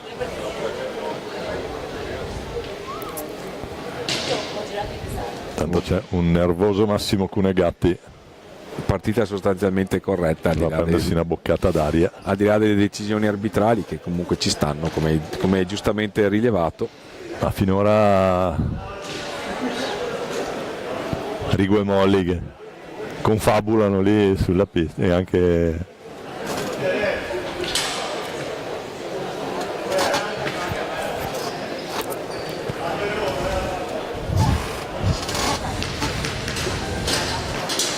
bene, ultimi 57 secondi e 9 decimi di partita. Lavagetti contro Cunegatti. Parte Lavagetti, la botta di Lavagetti, la risposta del Cune. Power play, nel primo tempo Sarzana non è riuscita a sfruttarlo, vedremo cosa succederà qui. Cino Manrique, Lavagetti Aveva la Suoi possibilità passi. di entrare ma ci ha ripensato. Poi Cino Manrique tenta la Primo conclusione. controllo, palla persa, riparte Vallani. Sanchez, ancora lui scatenato qui. Sanchez, incredibile! Che numero del Tiago! La finta su Ciupi, la mette sul primo palo. Valdagno che segna in inferiorità numerica. 26 secondi ancora da giocare. Succede, ma quando il gol è di questa qualità bisogna sicuramente applaudire. Sarzana che già ricomincia per questi ultimi 18 secondi. Vanello, L'intenzione era quella di Manrique. accorciare nel punteggio, invece Valdagno ha allungato. Tognacca, la palla larga, ha Finisce provato qua. Lavagetti, 5 secondi. 6-2. Vediamo cosa fa il Tiago, tiene pallina Tiago Sanchez, fa finire la partita e dunque Valdagno si aggiudica il primo match si sblocca all'esordio. Prestazione convincente quella di Valdagno, mi è piaciuto comunque anche Sarzana, può dire la sua in questo torneo. Andiamo a riassumere le reti nel primo tempo di Qui Giovanni, poi il pareggio di Tognacca e ancora di Qui Giovanni per il 2-1 del primo tempo. Nel secondo tempo 14:38 da giocare, ancora di Qui Giovanni per la tripletta, poi Ciupa e Giuliani a 7:25, Lavagetti per il 4-2 e poi la doppietta, due chicche del Diablito di Tiago Sanchez che fa 6-2 e chiude qui l'incontro. L'ultima in inferiorità numerica per Valdagno a causa dell'espulsione di Qui Giovanni. Grazie a Super Fausto Pozzan che mi farà ancora compagnia per un po' in questa difficilissima prima giornata con le temperature che salgono qua su in tribuna stampa. E con l'Ugola che ha bisogno di sostegno. È tutto per il momento, ribadiamo il risultato: Valdagno batte Sarzana 6-2 in gara 4, a risentirci in diretta qui dal Palalido di Valdagno. Grazie a tutti.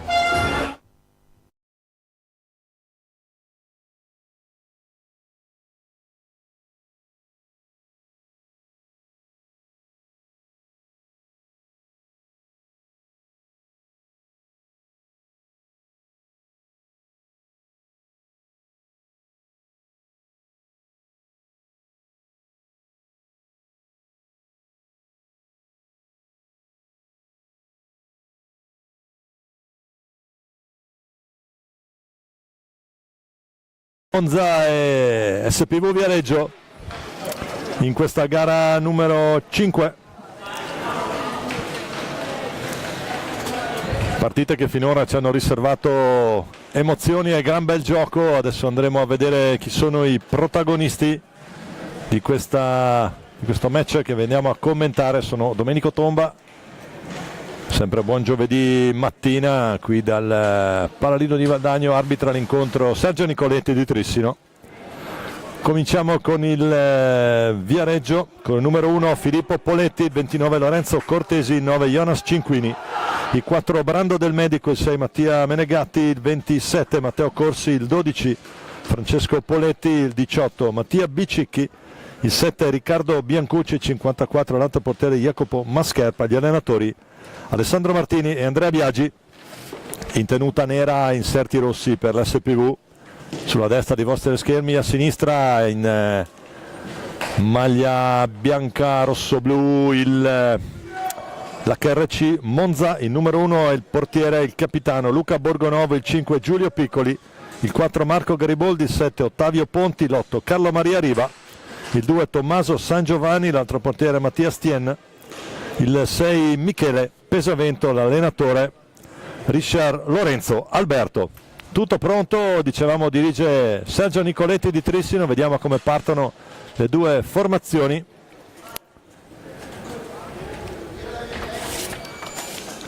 Viareggio con Filippo Poletti in porta, con il 29 Lorenzo Cortesi, il 18 è Bicicchi, il 12 Francesco Poletti e il 9 Jonas Cinquini. Risponde Monza con Borgonovo tra i pali, Luca Borgonovo, Piccoli Pesavento. Appena riusciamo ad individuarli, portate pazienza, Ottavio Ponti con il 7 e con il 4 Marco Gariboldi.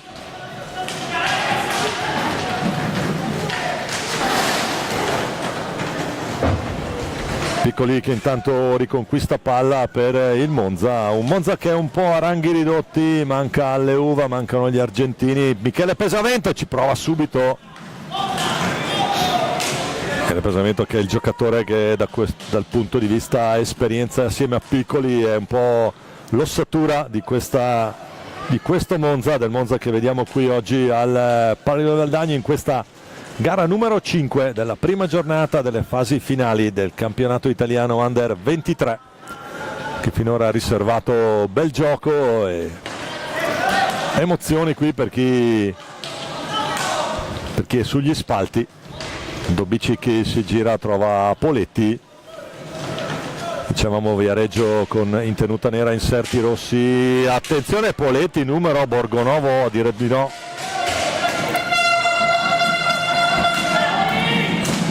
Poi Ponti, Pesavento giù a cercare Piccoli, naturalmente parliamo di Giulio Piccoli. Il gemello Gioele ha giocato ieri sera a gara 2 di ritorno contro Lodi, finita ai rigori per il Lodi. Attenzione Piccoli, prova la conclusione, trova Poletti pronto. E Cinquini con Pesavento, palla in tribuna, fischia Sergio Nicoletti.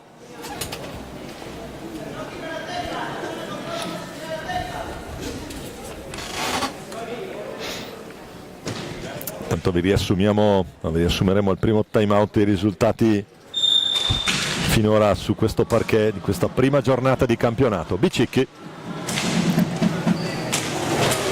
Mattia Bicicchi, Cinquini, il contrasto lì, fischia Nicoletti. Contrasto con Marco Gariboldi.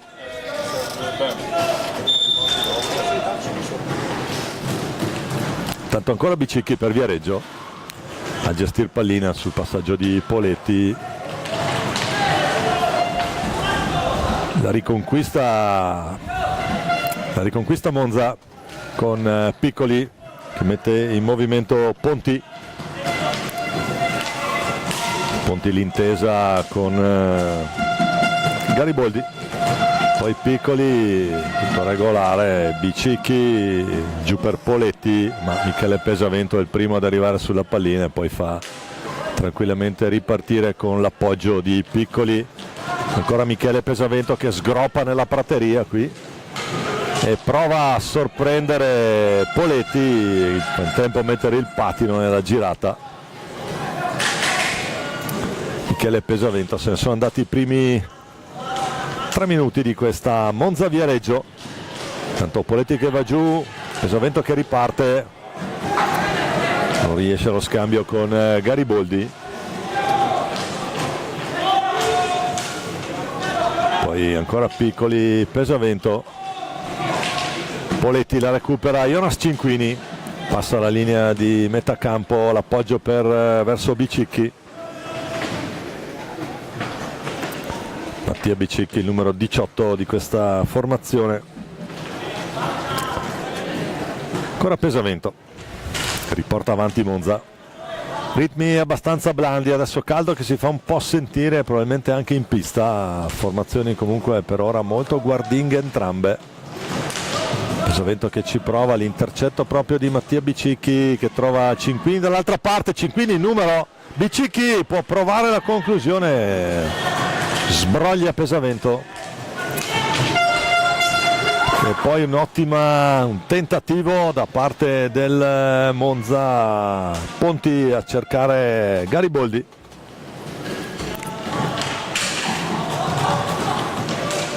Ponti su Poletti che ha la meglio, in modo irregolare. Adesso fuori Ottavio Ponti, dentro Carlo Maria Riva.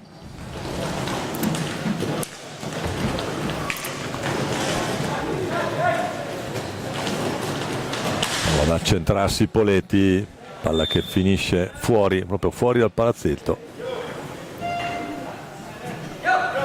Al recupero in curva nord, Papacrocco che la rimette in campo. Bicicchi sulla palla insieme a Lorenzo Cortesi, la gestisce lui. Poletti e Bicicchi, può andare al tiro Bicicchi, stava quasi per sorprendere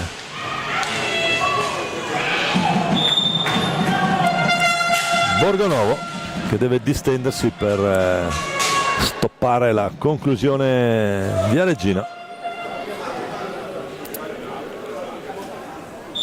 Cinquini e Piccoli alla gestione, alla meglio Jonas, ma poi torna su di lui Gariboldi, fa ripartire Piccoli. Ancora Piccoli, numero Cinquini, ancora l'intuizione, riesce a chiudere la linea di passaggio Piccoli. Gariboldi per Riva, Poletti la recupera sul contrasto alla balaustra. Ancora Bicicchi, un po' il playmaker di questa formazione assieme a Poletti. Naturalmente quando parliamo di Poletti parliamo dell'uomo di movimento di Francesco Poletti, capitano con il 12. In porta c'è Pippo. Ancora Viareggio, la manovra proprio con Poletti. Bicicchi va giù, poi Cinquini la sradica alla stecca di Gariboldi. Poletti prova la conclusione, finisce non di molto a lato della porta difesa dal numero 1 del Monza, Luca Borgonovo. Monza che gioca nel palazzetto di Biassono, ripeto è in modalità ridotta rispetto alle reali potenzialità under 23 di questa formazione. Recupera palla proprio sul fallo Carlo Maria Riva. Adesso vediamo se Monza si affiderà alle conclusioni da lontano di Michele Pesavento, che ha la classica castagnata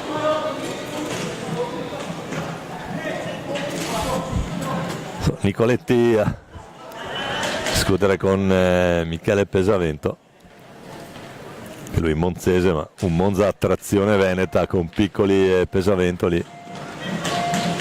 Intanto Poletti lo stoppa, poi Riva, potenziale 2 contro 1 per Pesavento, il controllo non perfetto da parte di Michele, può ripartire Viareggio con Poletti, trova l'opposizione di Marco Gariboldi con i pattini e può ripartire la trama offensiva della formazione toscana. Bicicchi prova ad andare giù, Cinquini, Poletti, Pesavento in interdizione sul passaggio di ritorno di Bicicchi, mette in movimento Piccoli che accelera, taglia tutta l'area. Giulio Piccoli, lo scarico fuori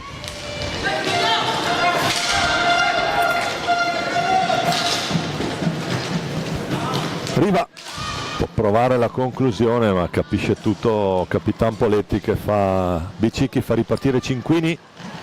Jonas Cinquini ancora in possesso palla, restituisce proprio Bicicchi, che prova a metterla bassa per una potenziale spizzata lì in area. Riva, attenzione intanto il numero, il tentativo, Pesavento, Piccoli,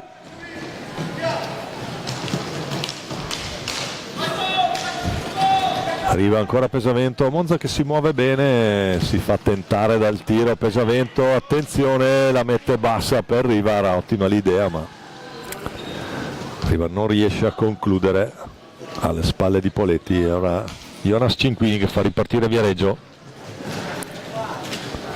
Cortesi,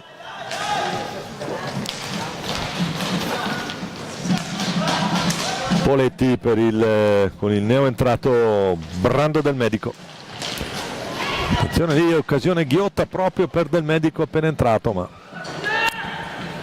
Borgonovo dice di no.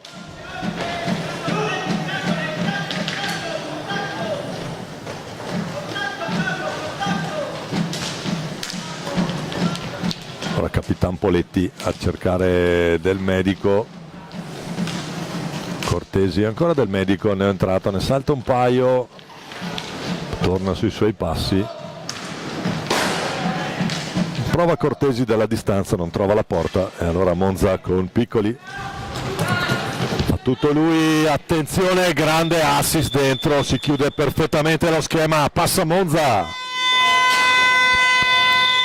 Piccoli per Riva, appostato sul palo, tocco morbido e palla nel sacco. Monza avanti 1-0, la rete di Carlo Maria Riva sull'assist di Giulio Piccoli.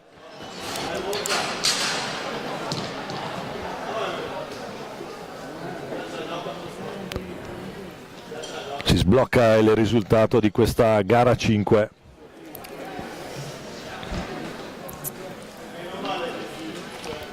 Quando mancano a metà circa di questo primo tempo, 10:47 da giocare, passa Monza grazie a un'idea di Piccoli e un bel assist sul palo lontano a spiazzare il portiere.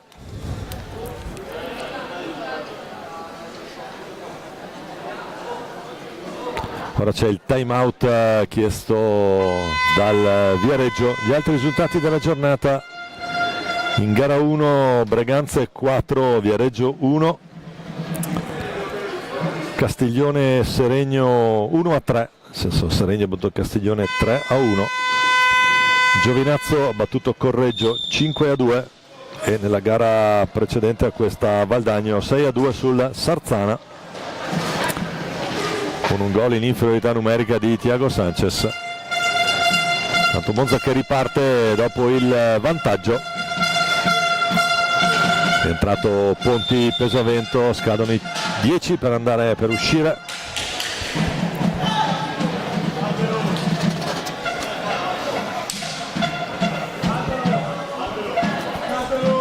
Una fiammata di Giulio Piccoli a cercare e trovare il gol sull'assist per Riva, poi l'ha insaccata alle spalle di Poletti, ma Viareggio che naturalmente non ci sta. Poletti prova ad accelerare, la botta di Poletti, che risposta di Borgonovo qui col guantone distinto, gran pallina.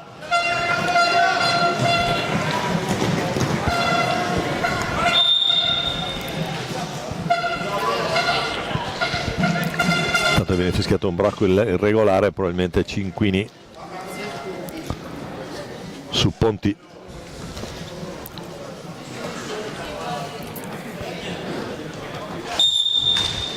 Riprende l'incontro Pesavento, l'idea dentro per Riva, ancora l'autore della prima rete che finora decide questo Monza Viareggio. Del Medico prova palla bassa lì, ma a buona sorte Borgonovo in ripartenza, lo arriva, cambia lato su Pesavento, l'idea per l'appostato Ottavio Ponti. ci mette una stecca proprio Poletti. Attenzione al pesamento, fallo di squadra commesso da Michele Pesavento. Rientra intanto Bicicchi e esce Jonas Cinquini.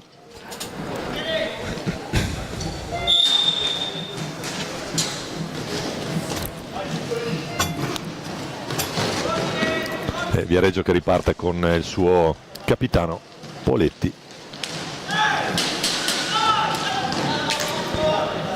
Ancora lui, prova a cambiare lato, traversa clamorosa qui. Era ottima l'intuizione e l'idea di Poletti. Il medico, pallina che si impenna, torna nelle stecche del Monza con Piccoli a gestire. Supera la metà campo Giulio Piccoli.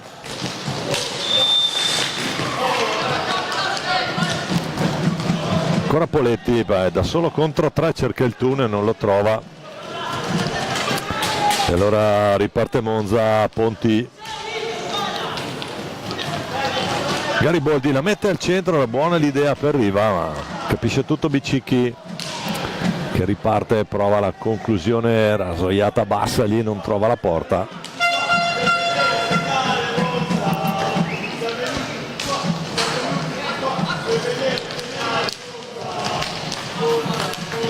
Intanto c'è un cambio nelle file del Viareggio.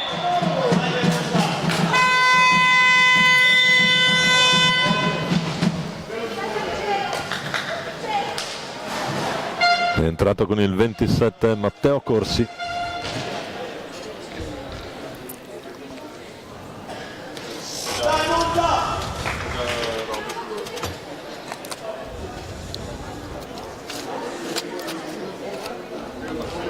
Time out chiesto dal coach monzese Lorenzo Risciart. Da primo piano adesso invece sul Viareggio.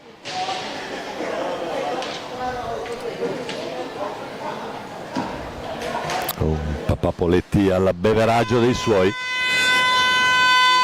1-0 dopo 13 minuti, 7:56, 12, 7:56 ancora da giocare qui in questo primo tempo. Situazione falli, ne ha 3 Monza, uno solo Viareggio. Per Sergio Nicoletti una partita relativamente semplice, un po' meno semplice è stata quella tra Valdagno e Sarzana, ottimamente gestita, anche se poi, ripeto, è stato un incontro, il debutto dei padroni di casa davanti al proprio pubblico sulla pista del Paralido. Bicicchi intanto recupera bene palla, l'apertura per Riva, bel recupero di Gariboldi. Ponti prova ad andare lui, retroporta, Riva la riconquista, fa già pallina qui Ottavio Ponti, poi arriva Gariboldi e Piccoli in velocità, si accentra Piccoli, la risposta di Poletti, è andato anche al tiro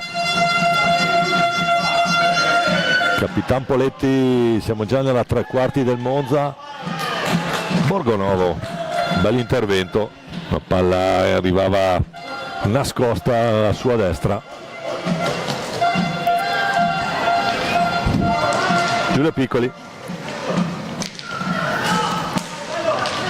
Gariboldi lotta lì con Poletti che gli ruba palla e riparte, potenziale 3 contro 2 per i suoi, rasoiata bassa di Poletti, il capitano ci pensa lui. 1-1.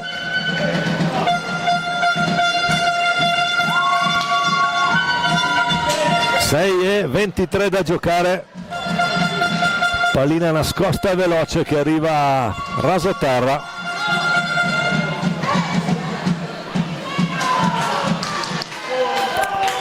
Poletti fa 1-1, che tutto sommato finora è un equilibrio sostanziale che è uscito su un paio di episodi.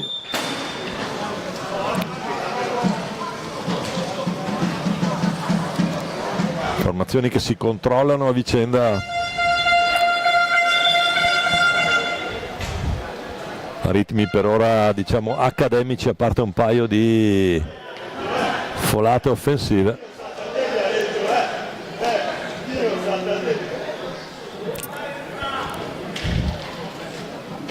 C'è un po' questa gestione dello schema, ha dato una bella conclusione. Michele Pesavento, adesso ci penso a lui,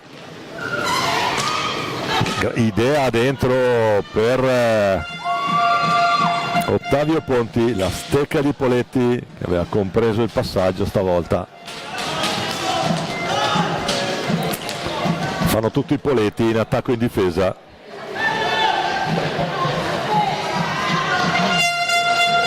Col Papi in panchina, sta SPV. Intanto per il vantaggio, pallina che rimane al Monza, Pesavento, Gariboldi. Si ferma lo scarico ancora per Pesavento, squadra abbastanza larga. Adesso Viareggio, la castagnata di Pesavento, Poletti che si oppone.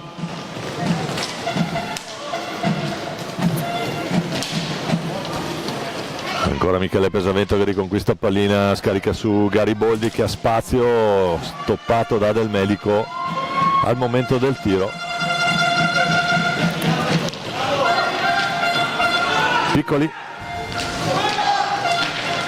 Ora Gariboldi prova a metterla in mezzo, Poletti 3 contro 2, attenzione.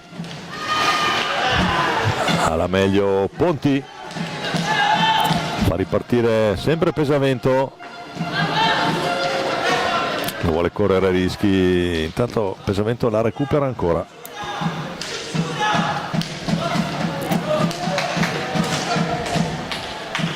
Giulio Piccoli e Michele Pesavento sono dentro dal primo minuto, niente cambi per loro nella economia della gestione della partita quando mancano 4:22 da giocare. E Monza e Viareggio sono sull'1-1. Nella fase a gironi è prevista anche la possibilità del pareggio. Michele Pesavento si fa tentare dal tiro, bomba, palla in tribuna.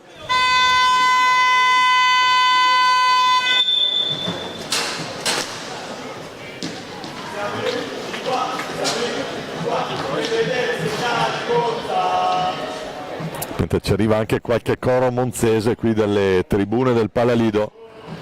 Time out chiesto da Alessandro Martini, il coach viareggino. Formazioni sull'1-1 a 4:03 dalla fine. Tanto la regia che ci propone qualche highlight di questo, eccolo qua, il gol di Poletti.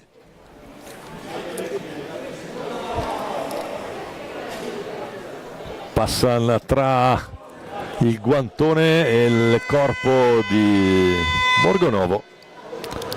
Interessante poter apprezzare questi dettagli con i replay in alta risoluzione proposti da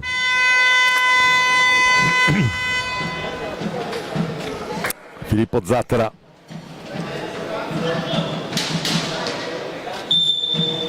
Con l'attenta supervisione del comandante Flavio, le riprese sono sempre di Robertone Bauce. Questa è la voce è quella di Domenico Tomba, questa è la squadra schierata stamattina. Siamo Pozzano, attenzione Poletti, può caricare Borgonovo con i gambali, dall'altra parte l'asse Pesavento Piccoli, gran recupero di pallina, poi va giù in area.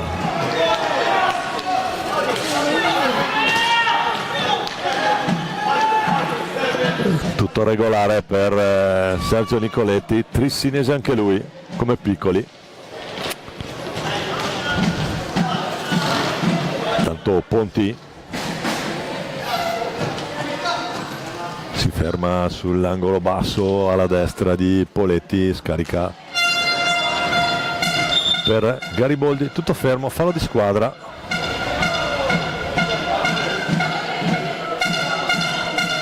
Non sente ragione Nicoletti, chiede la possibilità di pulire la visiera. Pippo Poletti. 3:06 da giocare qui al Palido di Valdagno in questa sesta gara.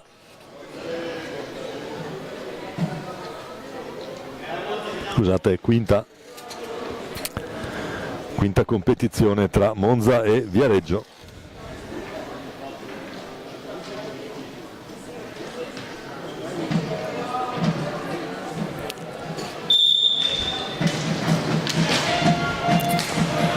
Intanto ritorniamo in diretta, è rientrato Bicicchi del medico Poletti. Brando del medico, il numero 4, eccolo qua in possesso pallina. Il suo capitano, l'autore del gol che finora decide l'incontro. Break, Poletti, ci mette la stecca Bicicchi. Stava diventando velenosissimo questo contropiede 2 contro 1. Ha rimediato la difesa del Viareggio. C'è ancora Gariboldi per Pesavento, adesso Fasi al piccolo trotto in questo finale di primo tempo, 2:25 ancora da giocare. Attenzione a Pesavento, la botta, stoppato proprio da Poletti in fase di conclusione. Michele Pesavento, Piccoli che può trovare vie centrali, fa tutto lui. Anche Poletti fa il suo dovere, Pippo Poletti dice di no. Poi Brando del medico fermato da Gariboldi che riparte, prova il tiro, gli risponde ancora Poletti, insidiosissima conclusione. Piccoli, Pesavento a gestire sempre nella sua tre quarti in questi 1:40 alla fine.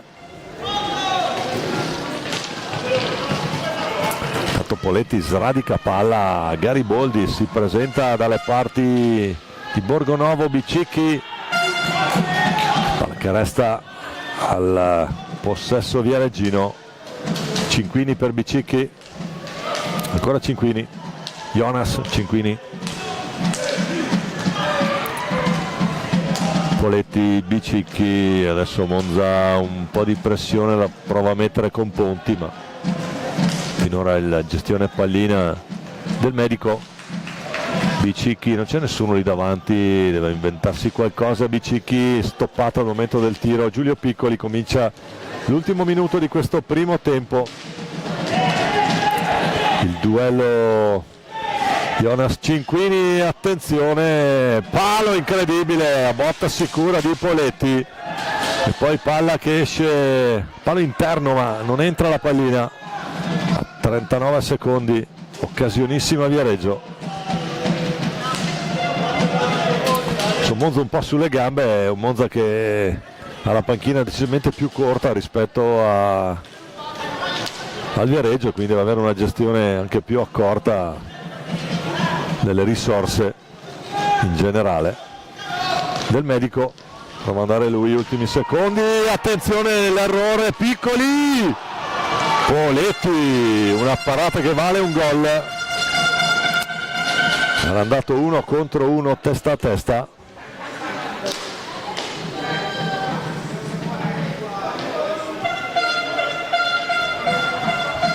7 decimi ancora da giocare.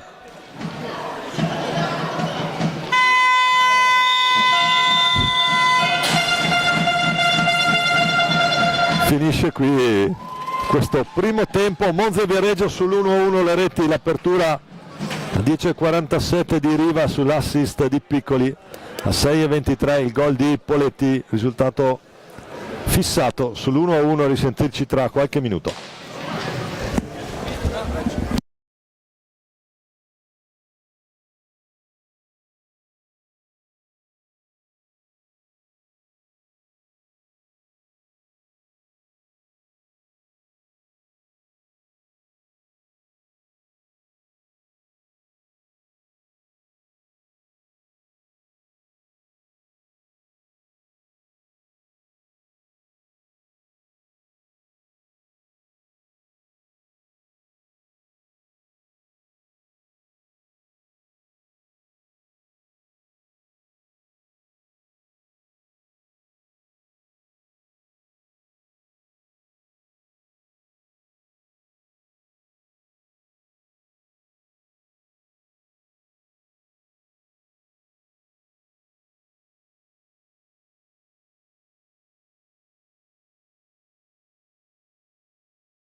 Ben ricollegati in diretta con il Palio di Valdagno, ancora buon giovedì mattina, anzi quasi pomeriggio ormai, perde un po' la cognizione del tempo qui dalle tribune stampa del Palalido. Monza e Viareggio, primo tempo 1-1, al gol di Riva ha risposto il gol di Poletti. Formazioni che ripartono, andiamo a vedere anche come si schierano i due quintetti, cominciando dal Monza, Luca Borgonovo che è anche il capitano in porta. Piccoli e Pesavento, l'asse centrale di questo Monza, assieme a Gariboldi e Ponti. Eccolo qua Gariboldi con questa palla, la mette anche dalle parti di Poletti che deve impegnarsi. Dall'altra parte Viareggio con Filippo Poletti in porta, il capitano Francesco Poletti che è il numero 12, 18 Bicicchi in possesso palla ora, 9 Jonas Cinquini, il 29 Lorenzo Cortesi. I quintetti base per questo inizio di secondo tempo, un primo tempo sostanzialmente molto equilibrato, giocato nella seconda parte al piccolo trotto, tenendo presente anche che per Viareggio è il secondo incontro, hanno infatti aperto alle 9 con Breganze, perdendo 4-1 contro i campioni in carica breganzesi. Il fallo di Sergio Nicoletti fischiato da il direttore di gara.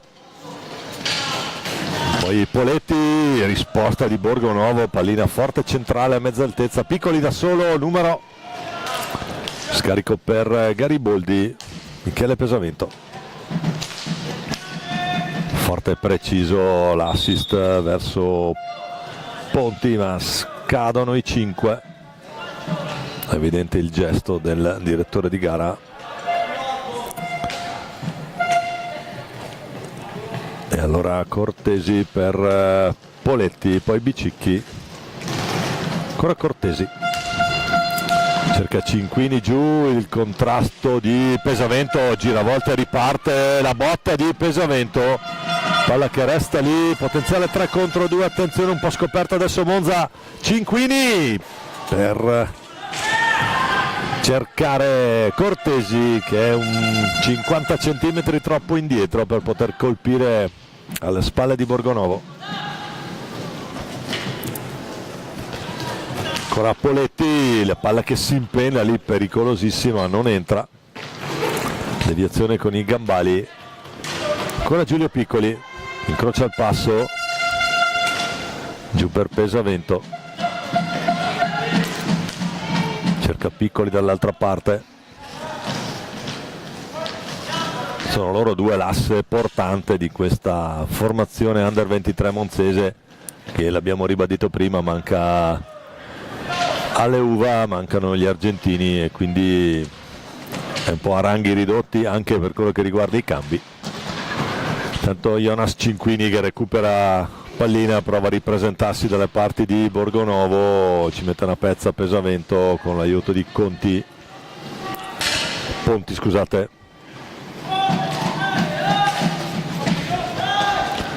Ancora Pesavento, si fa tentare dal tiro, poi arriva una pallina dalle parti di Ponti, gestita però dalla difesa con Cinquini.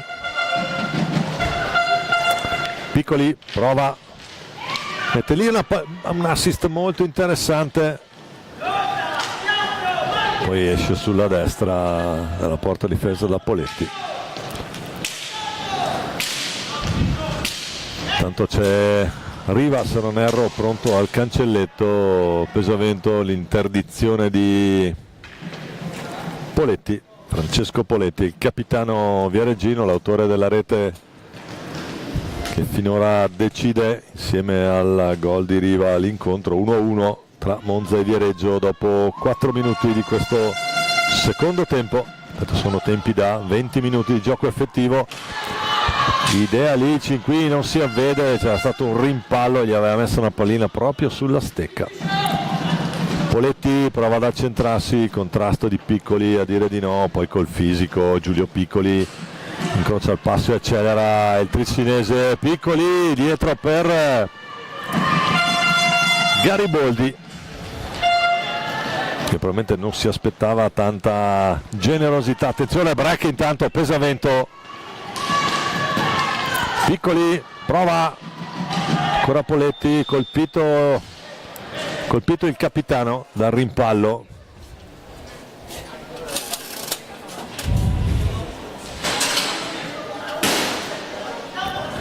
Deve uscire Poletti.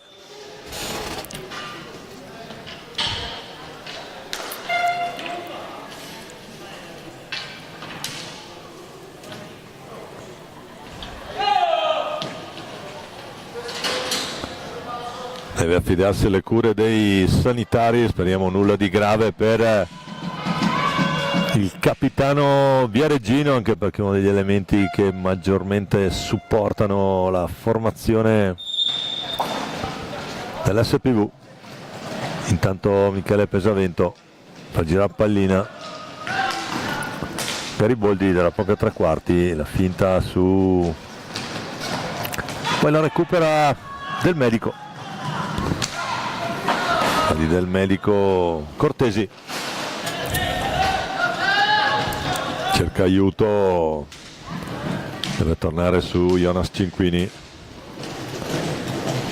ancora Brando Del Medico, sempre l'appoggio su Cortesi. Adesso attenzione perché manca Poletti, che è un po' il riferimento in attacco e in difesa. Bicicchi intanto in mezzo a 4, non ce la fa. Allora Piccoli riporta su Monza, che guadagna metri. Gariboldi, ancora Pesavento. Scambio tra i due, time out chiesto dal Viareggio. Vuole evidentemente trovare un po' di equilibrio in questo nuovo assetto senza il capitano. Cortesi si impegna, fa fuori un paio di avversari, lo scarico su Bicicchi che prova, direzione di Piccoli in modalità difesa, accelera e riparte bene per Pesavento, è già tornato Cortesi, tentativo al volo, poi Del Medico, Pesavento che la recupera, Bicicchi non riesce a lanciare Cortesi che stava andando, non c'era nessuno tra lui e Borgonovo. Adesso Piccoli prova potenziale 3 contro 2, ora Cinquini, Del Medico, la botta di Cinquini, sigilla il palo, Borgonovo sta lì. Siamo già dall'altra parte con Pesavento, ritmi che sono un po' saliti ma si mantengono accademici, se così vogliamo chiamarli. A parte qualche interessante folata offensiva monzese. In questo secondo tempo, in questi primi 7 minuti, le migliori occasioni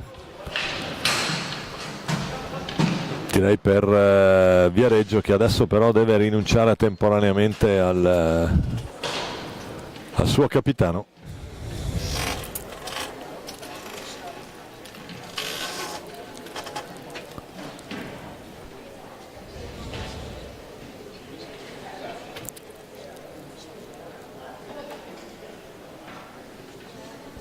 e 0-1 ancora da giocare in questo secondo tempo qui al Parido di Valdagno. Monza e Viareggio sull'1-1 in questo secondo tempo. Finora un po' di batti e ribatti, ma grosse cose non ne abbiamo viste.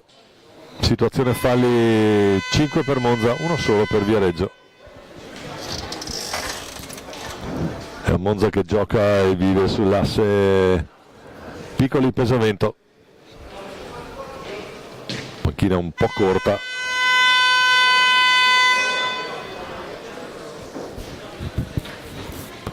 Suona la sirena facendo Nicoletti di ricominciare. Palla che è nelle stecche del Viareggio con Del Medico. Giù per Jonas Cinquini.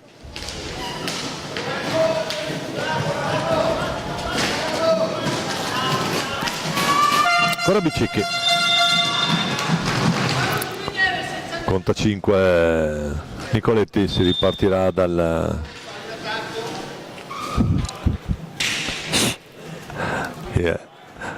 Bellissima la mimica e il dialogo di Sergio, spesso è anche qui dalla tribuna stampa apprezzabile.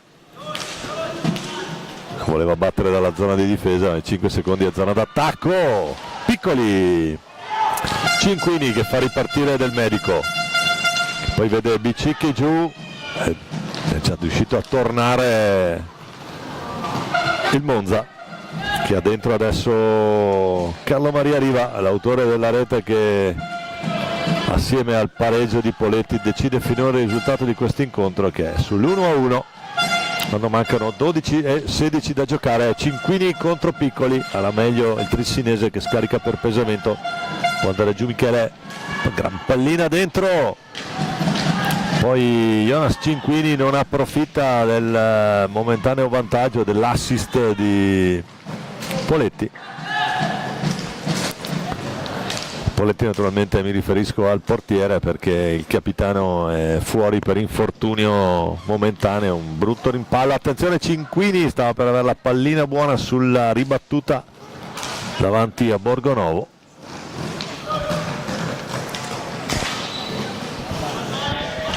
Bicicchi prova ad andare via,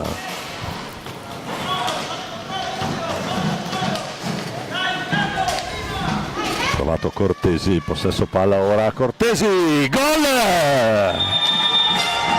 Il gol di Cortesi, rasoiata bassa nel traffico lì, non la vede partire Borgonovo, tutto intorno al portiere, perché questo è un mezzo, chiamiamolo così, mezzo infortunio, ma tant'è nell'hockey pista. 11:21 da giocare, Viareggio in vantaggio.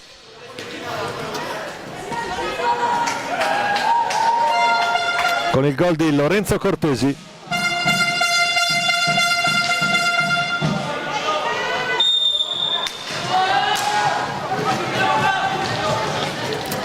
Monza che ovviamente non ci sta, la pareggia dopo 8 secondi. E 2-2, Michele Pesavento non ci sta, andiamo a rivedere, costo to costo qui approfitta di una mezza indecisione proprio di Cortesi, avete le spalle di Poletti, niente da fare, andiamo ad apprezzare anche da questa ripresa ravvicinata l'idea sotto la traversa, niente da fare. E dunque 2 gol in 8 secondi. Vediamo ancora Monza.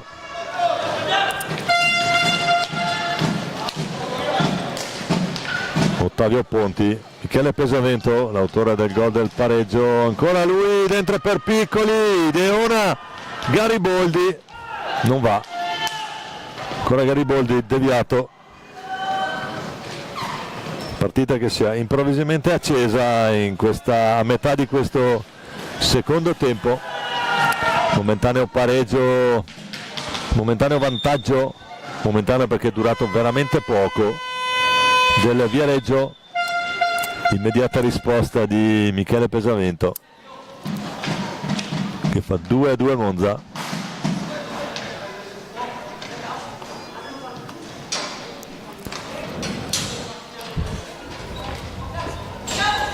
Adesso qui è un peccato non avere la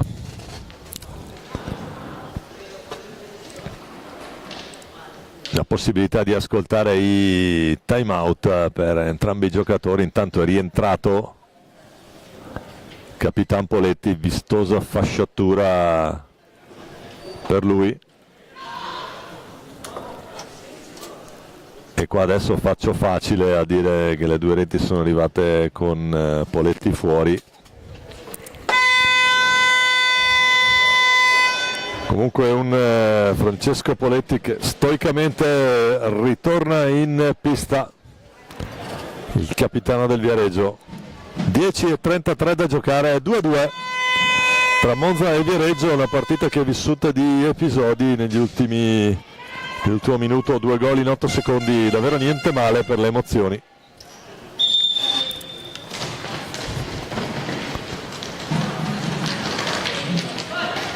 Del Medico, si lamenta un po' Ponti qui, attenzione intanto proprio Poletti, Piccoli.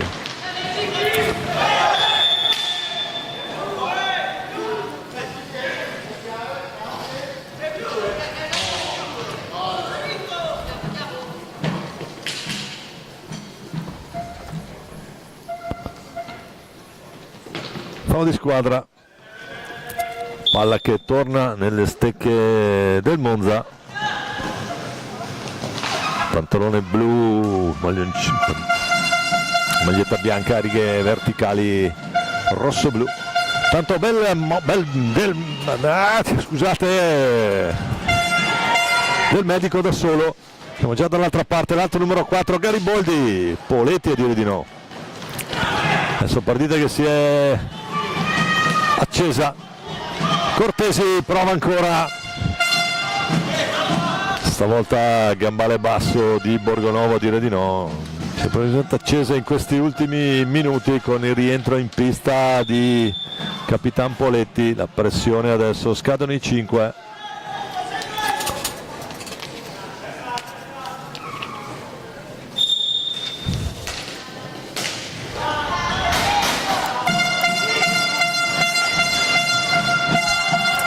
Torniamo in diretta, momento tecnico per la gestione degli H2 del prossimo incontro, qui sono una dietro l'altra.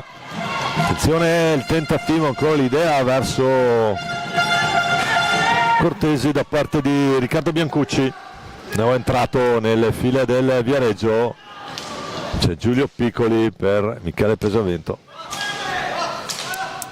autore del gol del 2-2.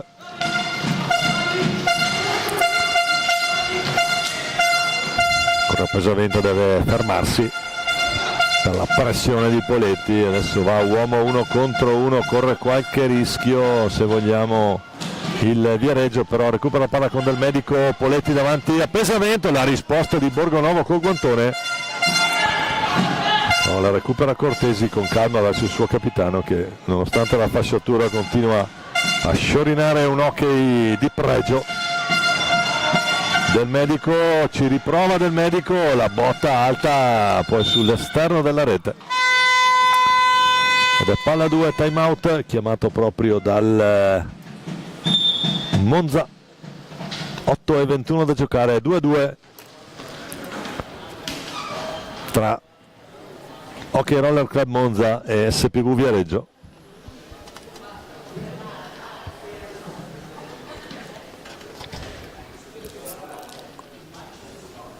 Situazione dei falli di squadra, ce ne sono 5 a carico del Monza, 2 soli a carico del Viareggio, intanto un primo piano sulla panchina viareggina.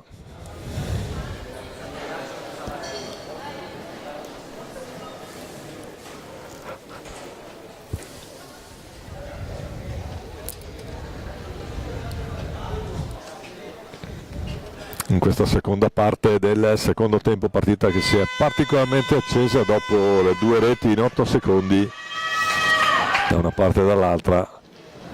Adesso saranno 8 minuti e 20 interessanti a vedere fino alla fine, perché una rete può significare portare a casa 3 punti in questo girone, questa fase a gironi, chiamiamola così. Tanto palla a 2 tra Biancucci e tra i 2 numeri 7, Biancucci e Ponti. Arriva per Piccoli, Pesavento è fuori a rifiatare, d'altra parte quantità di palline toccate incredibili.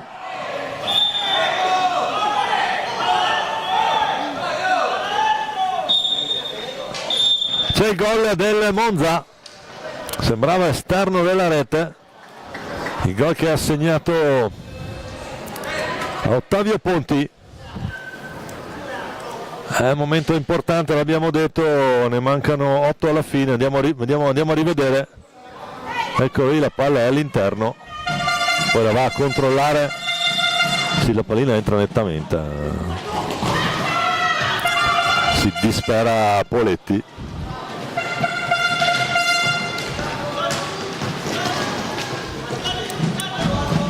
cambiato Biancucci per Del Medico, Capitan Poletti, alza schiaccia, esterno, palo destro della porta difesa da Borgonovo, Giulio Piccoli. Scarico per Gariboldi che prova ad andare via. Marco Gariboldi, questo è Riva, autore della prima rete del Monza, proprio sull'assist di Giulio Piccoli, che adesso scende, supera la metà campo, poi torna sui suoi passi, scarica per Gariboldi che prova a metterla lì, gli risponde Poletti che l'ha vista partire, poi l'idea, tentativo di spizzata di Del Medico, acciuata da Biancucci. Ponti.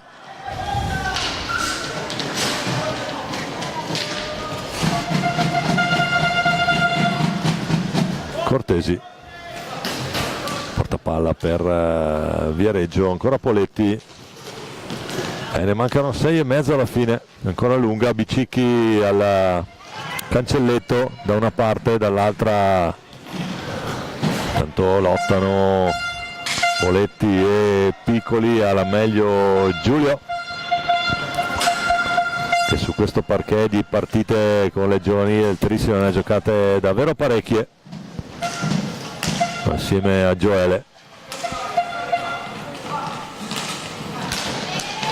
Poi l'idea capisce tutto, però Brando Del Medico, Cortesi prova a caricare il tiro, morzata la conclusione, e allora Michele Pesavento, che è rientrato in pista, fallo di squadra,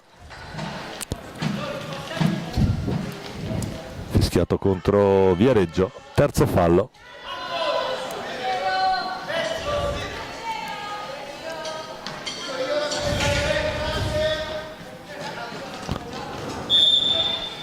Arriva per, attenzione, vediamo un po'.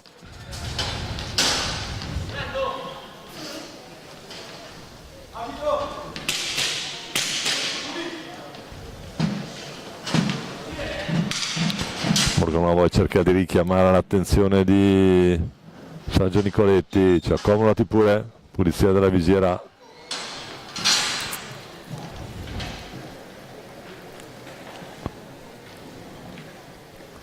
Con l'aiuto di Jacopo Mascherpa, il supporto tra portieri, tutti questi momenti di pausa che poi possono anche risultare tatticamente importanti. 5,45 da giocare, Monza avanti 3-2.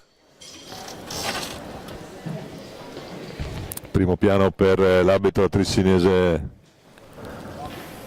Sergio Nicoletti, che sta gestendo questa gara 5 delle finali nazionali categoria Under 23 qui al Palio di Valdagno. Monza Viareggio.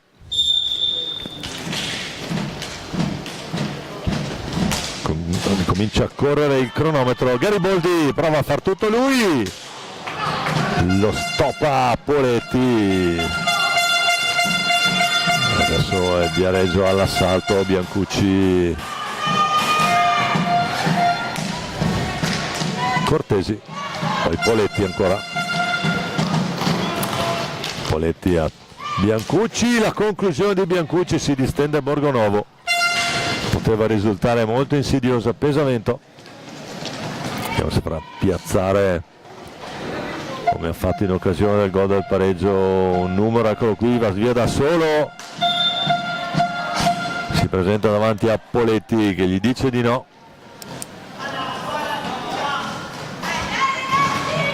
Ancora Capitan Poletti invece dall'altra parte, e accompagnata velenosa nel 7, non la vede partire Borgonovo, c'è il pareggio, Viareggio non ci sta, 4,50 da giocare, pareggio viareggino.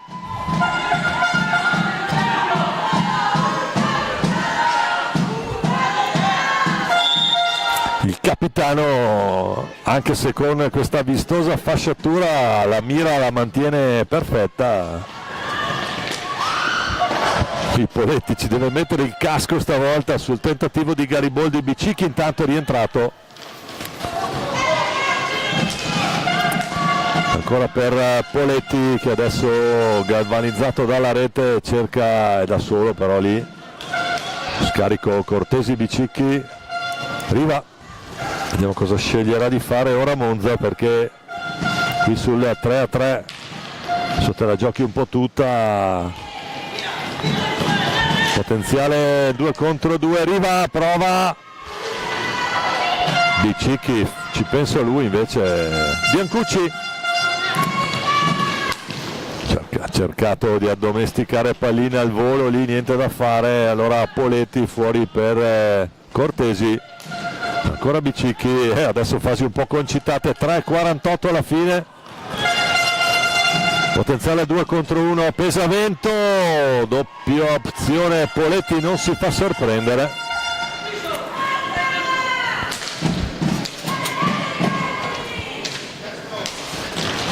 Ancora Monza che fa girare pallina, Gariboldi, poi non si capiscono con Bicicchi, palla che non si allontana dalla zona offensiva, adesso con Bicicchi, Poletti, Bicicchi, palla in curva sud, scusate, in curva nord. Questo oggi con i punti cardinali a quest'ora dopo 5 partite. Time out Monza con 3 minuti e 11 secondi da giocare. Monza Viareggio 3-3.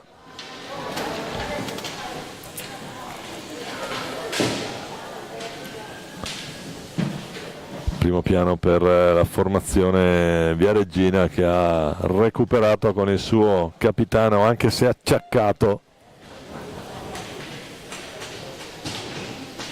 Francesco Poletti. Ha trovato un'accompagnata di precisione, un cecchino in questa situazione, non l'ha vista partire Luca Borgonovo,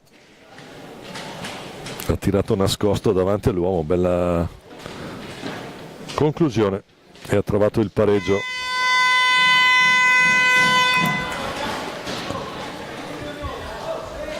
Dunque si torna in campo, 3-3 il risultato, 3 minuti e 11 secondi a giocare.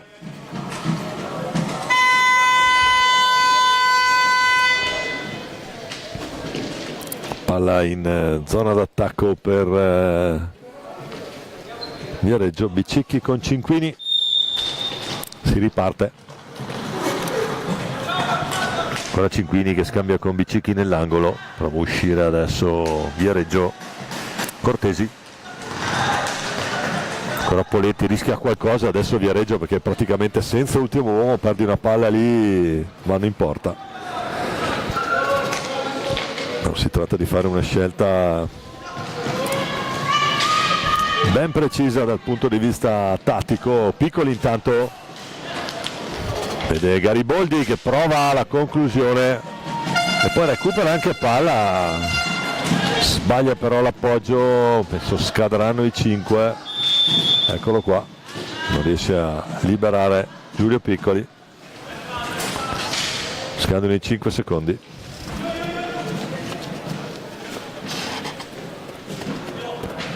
Dunque doppietta anche per Poletti in questa circostanza, 6:23, 4:50, 6:23 nel primo tempo. I Cinquini, provato un'altra colpo di fino. Piccoli intanto fermato da Bicicchi, attenzione, poteva essere un 2 contro 1 ma è rientrato Michele Pesavento velocemente. Cinquini deve tornare sui suoi passi, adesso molto in proiezione offensiva il Viareggio, il Bicicchi ha avuto la pallina del 4-3, Cinquini sradica la palla dai piedi di Piccoli, Conti cerca Gariboldi che esce bene, attenzione, un 2 contro 1 potenziale, Bicicchi, gol di Bicicchi che fa 4-3 Viareggio, e qui c'è il problema per 2 contro 1, uno dei due tira, non l'ha letta benissimo Borgonovo in questa circostanza, mi aspettavo anch'io il passaggio sinceramente, e invece fa tutto Bicicchi. 1 minuto e mezzo da giocare, andiamo a rivedere, eccolo qua, l'esultanza del numero 18, qui Poletti che sradica pallina, poi la carica bene, si dispera Borgonova, 1,92 secondi, 1,32 da giocare, Bicicchi.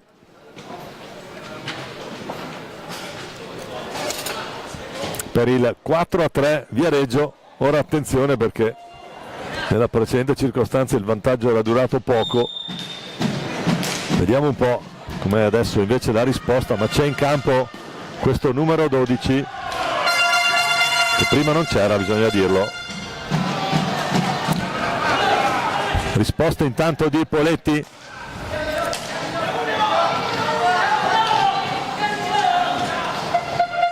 Adesso lotta il capitano, l'indomito, va giù Poletti, attenzione, fallo di squadra.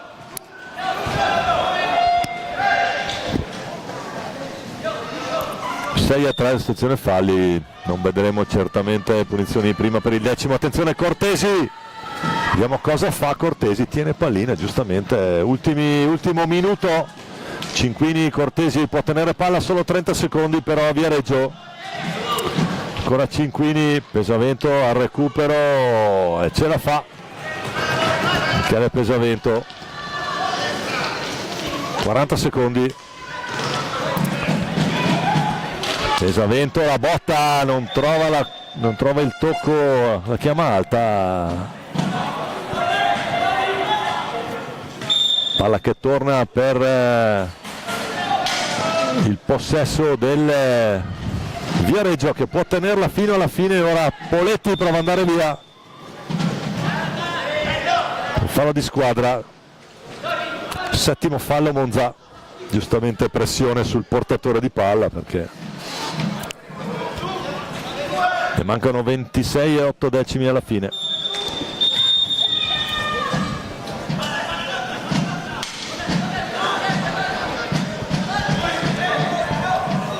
Fischi 10.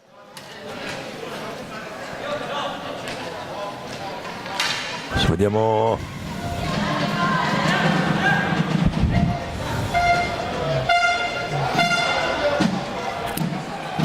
Eccoli qui. Piccoli e Pesavento devono tirare fuori il jolly adesso.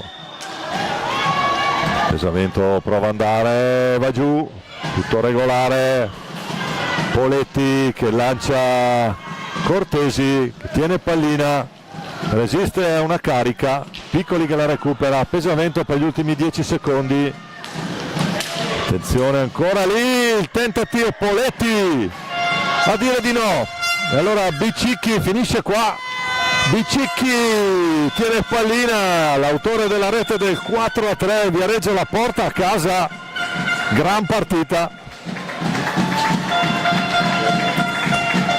bellissime, però non arrivo a sera se continuo così.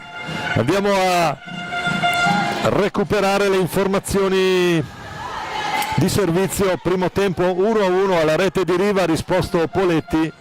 Nel secondo tempo il vantaggio del Viareggio, poi Pesavento Ponti per il Monza e poi Poletti Bicicchi per chiuderla lì. Bicicchi a 1,32 mette l'ultima. Ribadiamo il risultato: Monza Viareggio 3-4. A risentirci a breve, sempre qui in diretta per il prossimo incontro che sarà Breganze Seregno. Quale Poletti 0? Poletti Filippo? No, Poletti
Amici della pallina vulcanizzata, ben ricollegati in diretta con il Pallalido di Valdagno, gara numero 6 di queste fasi finali del campionato italiano categoria Under 23. Si incontrano l'Hockey Breganze e il Seregno.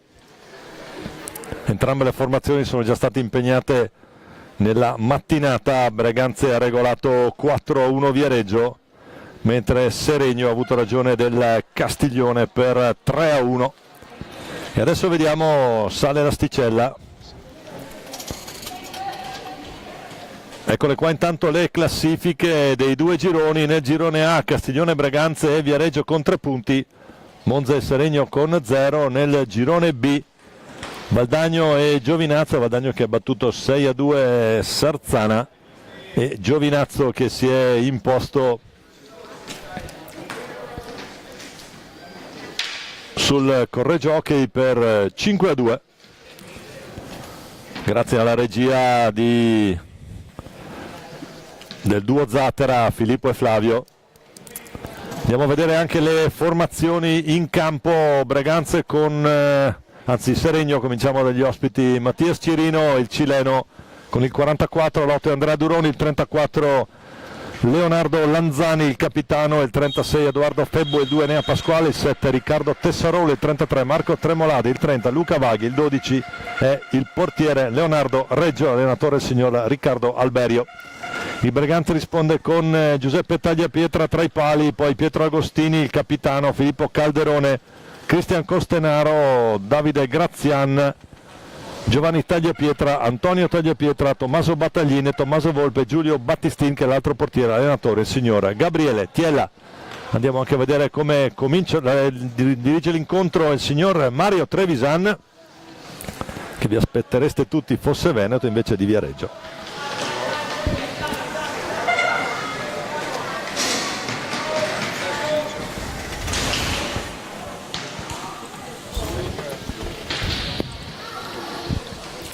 Diciamo siamo alla gara numero 6 in questa prima giornata delle finali nazionali Under 23 qui al Pallalido di Valdagno.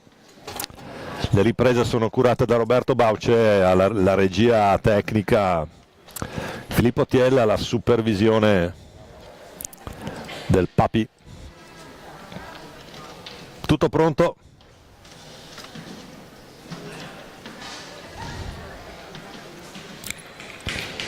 Pallina al centro del campo, squadre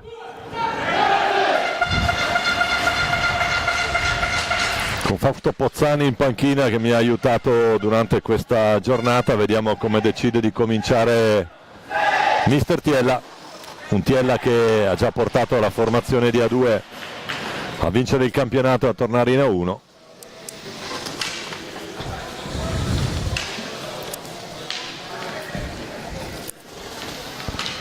Allora andiamo a vedere come comincia Seregno. Il 33 Marco Tremolada, il 44 Matti Cirino, il cileno, e Nea Pasquale con il numero 2.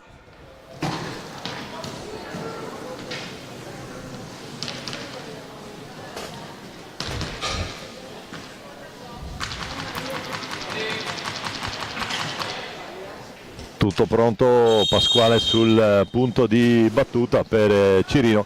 Abbiamo anche Breganze.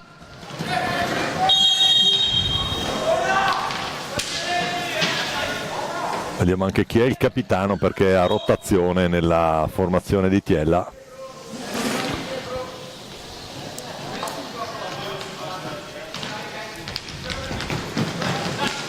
Il quarto di movimento è Febbo per il Seregno. Breganze con Tagliapietra tra i pali, Giuseppe naturalmente, Giovanni Tagliapietra, Battaglin, Tommaso Volpe e Pietro Agostini. Questi giocatori in pista e in movimento. Guarda che è appena cominciata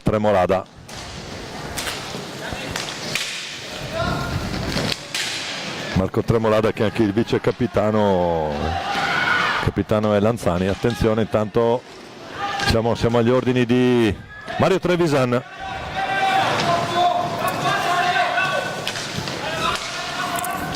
Ancora Breganze, prova Agostini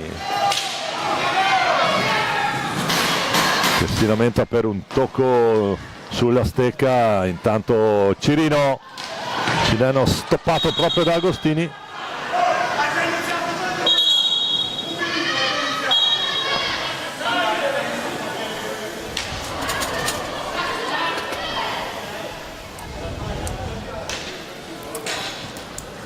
Un po' di tensione qui tra Volpe e Marco Tremolada. Tutto a posto, si può ricominciare. Agostini, Volpe, Battaglin.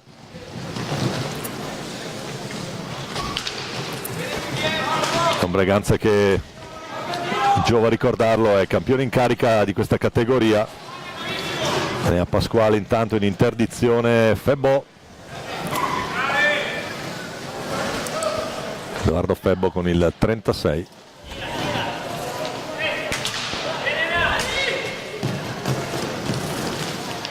Poi Enea Pasquale che cerca la conclusione verso Tagliapietra, capisce tutto Battaglin, la palla per Volpe, la botta di Volpe fuori di poco sull'incrocio Tagliapietra. Col calma ancora Battaglin che va in angolo basso, Cirino davanti a lui. Ho chiesto prima tra Chirino e Cirino, va bene Cirino, ricordando che è di nazionalità cilena, lo straniero di turno. Tanto Agostini,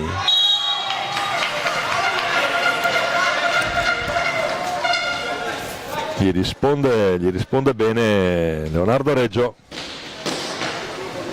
autore anche stamattina di un'ottima prestazione. Ne parlavamo proprio con Pozzanna, portieri in bella evidenza un po' in tutte le formazioni che si sono viste finora sulla pista del Palio di Valdagno in questa fase finale. Volpe che si impegna, riconquista pallina, poi trova la stecca di Pasquale, si fa tentare dal tiro Pasquale, poi lo finta e ci riprova, tiro battuto, il gomito di Tagliapietra a dire di no. Agostini, addomesticata da Reggio, poi Tremolada per Cirino.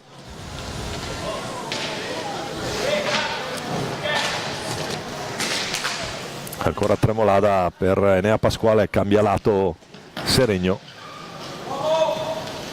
Febbo, fase di studio, si incontrano soprattutto dal punto di vista fisico in questo momento le due formazioni. Tatticamente non abbiamo visto granché, risultato ancora sullo 0-0, se ne sono andati i primi 3 minuti e mezzo. La palla per Battaglin, che se la vede, deve essere con Cirino, il raddoppio di Febbo, tiene palla Agostini per Volpe che può andare giù, la botta di Volpe sopra la traversa, e allora Tremolada incrocia il gioco, scarica per Pasquale.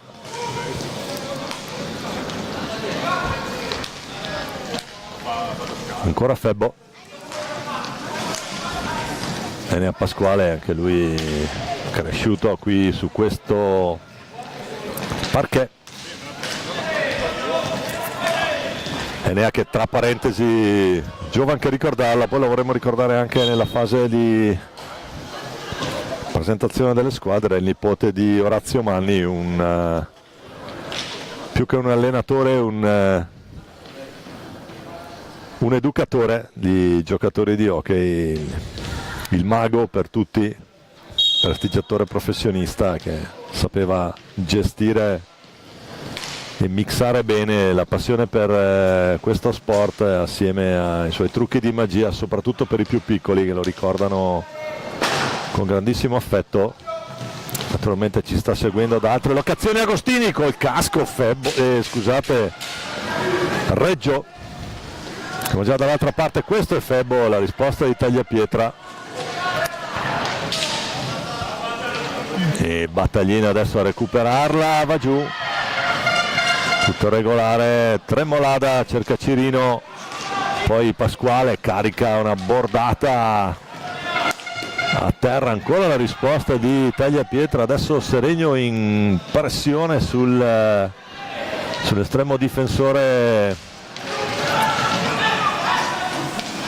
breganzese, che è Giuseppe Tagliapietra. Sono 3 i Tagliapietra impegnati qui, c'è anche il quarto che è in tribuna, Franci a fare da supporto ai fratelli. Volpe prova a girarsi, capisce tutto Pasquale. Adesso partita che si è un po' accesa, soprattutto nella fase, nei ritmi, negli scambi. Febbo, diciamo Giuseppe in porta, poi Giovanni e Antonio come giocatori di movimento. Palla che rimane lì, 2 contro 2, Agostini, la finta di Agostini, cerca Volpe dall'altra parte, capisce tutto Febbo che si mette in proprio, mezzo tunnel su Tagliapietra. Scarico per Tremolada, tunnel di Tremolada che si presenta lì dalle parti di Tagliapietra, Cirino anticipato dalla stecca proprio del portiere. Volpe, Battaglina prova a girarsi 2 volte, la risposta col guantone di Reggio Cirino. Febbo, pallina che si alza,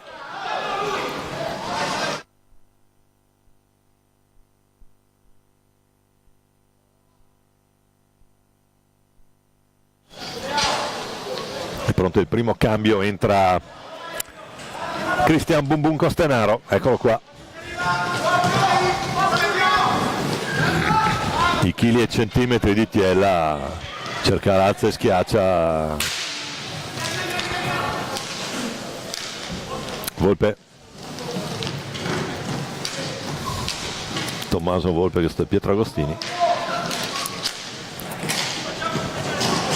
Costenaro prova a cercare spazio a Cirino davanti, deve tornare sui suoi passi, scarica ancora per Tommaso Volpe, Cirino intuisce, si prova ad andare da solo, Cirino l'alza e schiaccia, non trova la porta per un niente il cileno.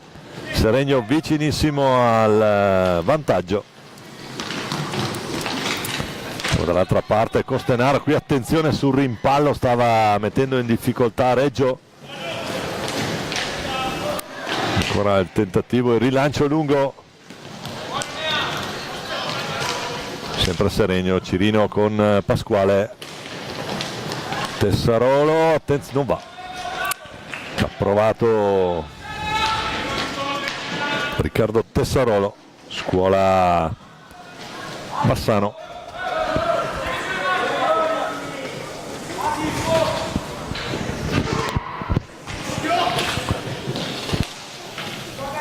Battaglina a gestire adesso dall'altro lato dopo il cambio, palla ricevuta da Agostini.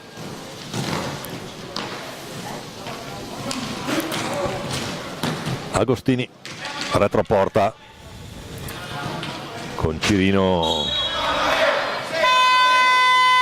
poi c'è il tocco oltre la riga blu da parte di Reggio. Time out Braganza, un Braganze oggi in divisa bianca con i numeri neri, pantaloncino grigio, mentre azzurro inserti bianchi per il Seregno col pantaloncino scuro. 11:51, se ne sono andati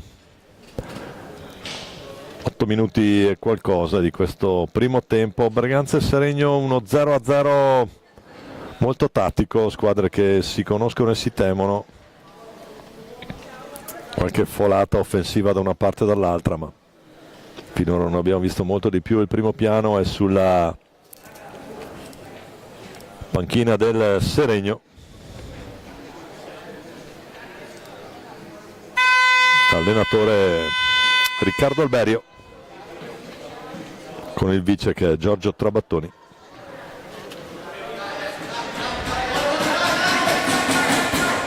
Alla lavagnetta del coach.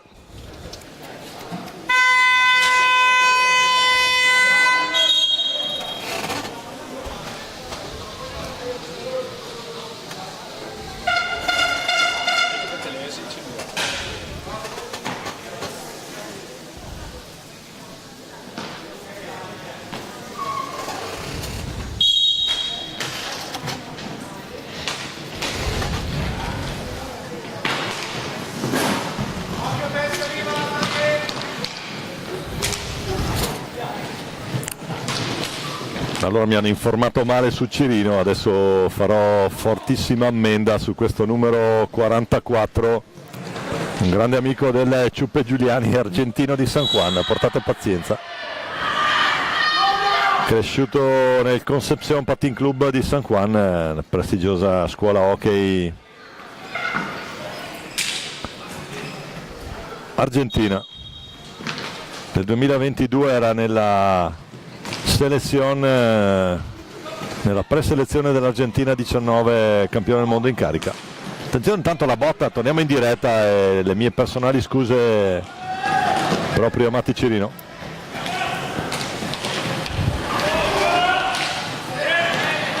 Ancora a giocare, adesso c'è Tessarolo che va a gestire pallina per Seregno, riparte dalla propria tre quarti, va via da Agostini, prova ad accentrarsi. Nel Breganza intanto è entrato anche Antonio Tagliapietra, che è riconoscibile dal caschetto. Volpe per Agostini che non se la sente di colpire al volo, ma assiste dall'altra parte Volpe che fa 1-0.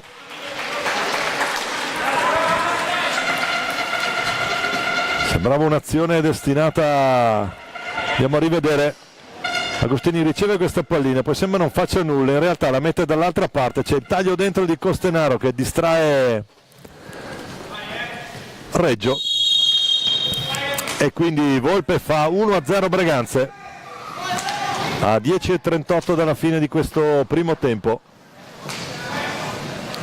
E per queste informazioni grazie a Nicola Maragnin, che avremo prossimamente, parlo delle informazioni su Matti Cirino, alle informazioni che avremo prossimamente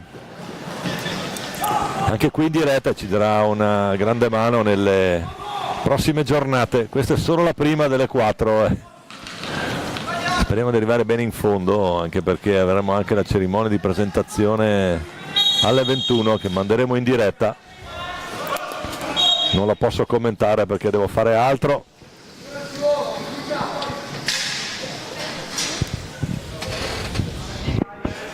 E quindi grazie Nicola.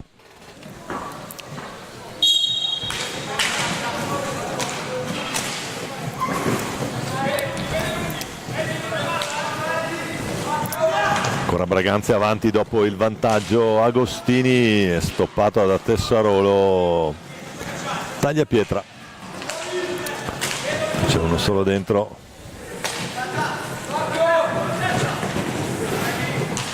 Per Breganze dentro con il numero 8 Davide Grazian.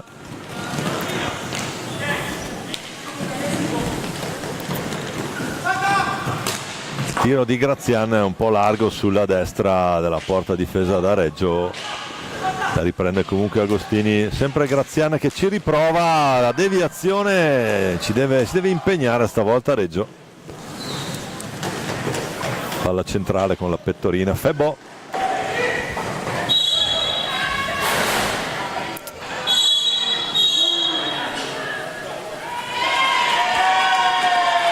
Attenzione alla protesta, sulla protesta di Enea Pasquale c'è cartellino blu.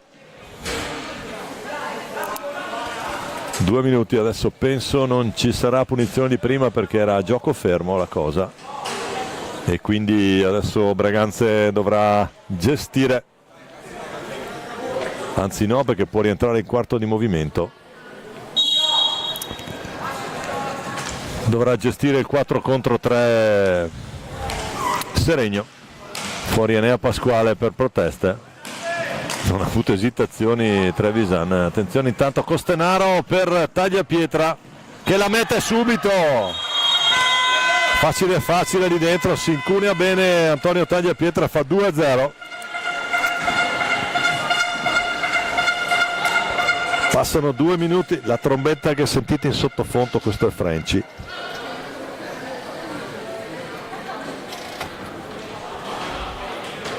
Per il gol di Antonio Tagliapietra.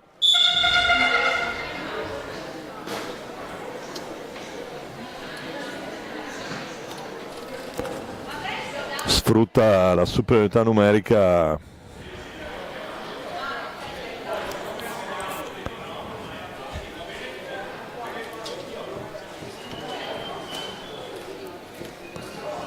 il Breganze che va 2-0, 8:53 da giocare.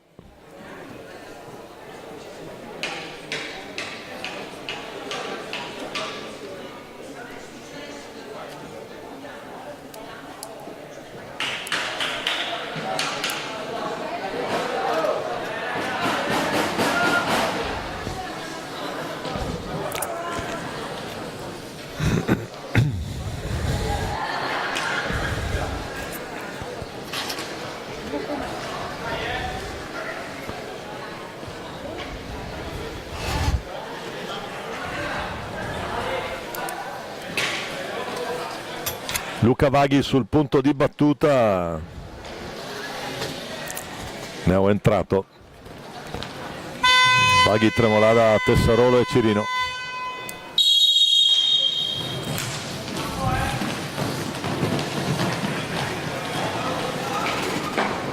Ancora Tessarolo adesso a gestire, Tagliapietra, poi in seconda battuta arriva Costenaro.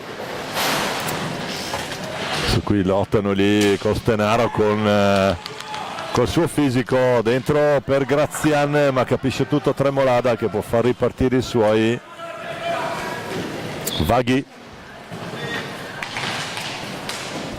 per Tessarolo che prova lo scambio proprio con Cirino. Mezzo a 2 Tremolada, poi chiede un po' troppo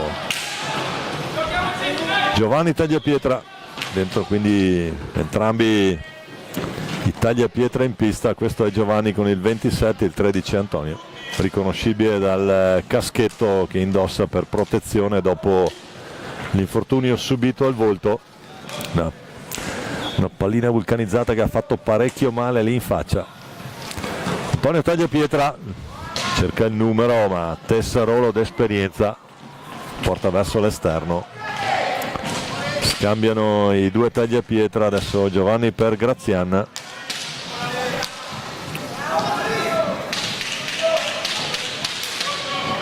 Breganze che adesso sembra in una fase di stand-by per far rifiatare i vari battagli in Volpe, Agostini e Co, con formazione di contenimento, anche se ha dentro un paio di attaccanti. Attenzione, intanto palla che va in tribuna.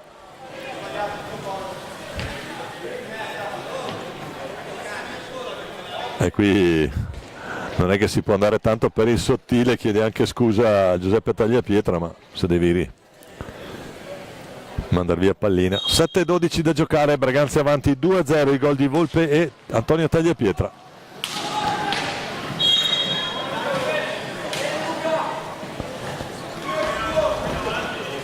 Pallina alta, angolo alto, Grazian per Costenaro, 1 contro 1, Tagliapietra provano il raddoppio, Tagliapietra va via, Antonio Tagliapietra. Tessarolo per Cirino, attenzione qui perde una pallina velenosa Cirino, Tagliapietra è da solo lì, fa il numero stavolta Reggio, rimane, aspetta fino all'ultimo prima di fare la sua mossa e riesce ad anticipare l'attaccante breganzese. Costenaro provato a far filtrare una palla per Tagliapietra, adesso un po' di pressione da parte del Seregno che deve fare la partita perché sotto di 2, mancano 6:21 alla fine di questo primo tempo e Tiella continua a giocare in modalità contenitiva. Cirino prova ad andare lui,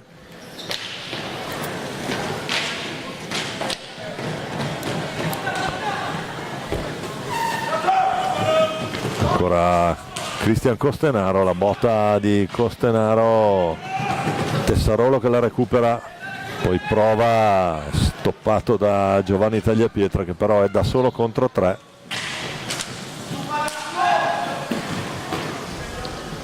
Vaghi prova a mettere un po' di pressione lì davanti, ma il più avanzato adesso è Tremolada, Marco Tremolada con il numero 33 per la formazione del Seregno.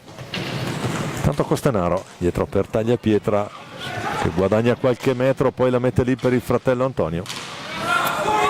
Ancora Costenaro cerca e trova l'assist in balaustra per Giovanni Tagliapietra, che esce bene lì, c'è il fallo di squadra. Non sa bene come fermarlo Luca Vaghi. E dunque time out quando siamo a 5:09 dalla fine di questo primo tempo. Dentro anche il capitano Leonardo Lanzani.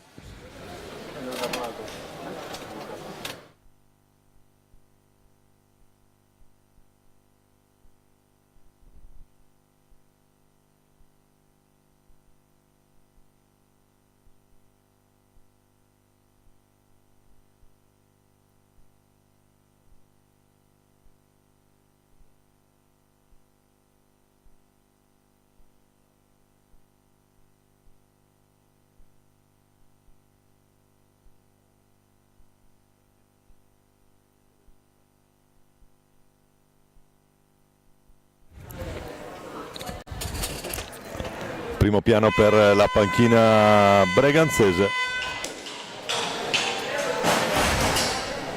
Braganza molto tranquilla, avanti 2-0, ha vinto stamattina l'incontro di apertura per 4-1 sul Viareggio.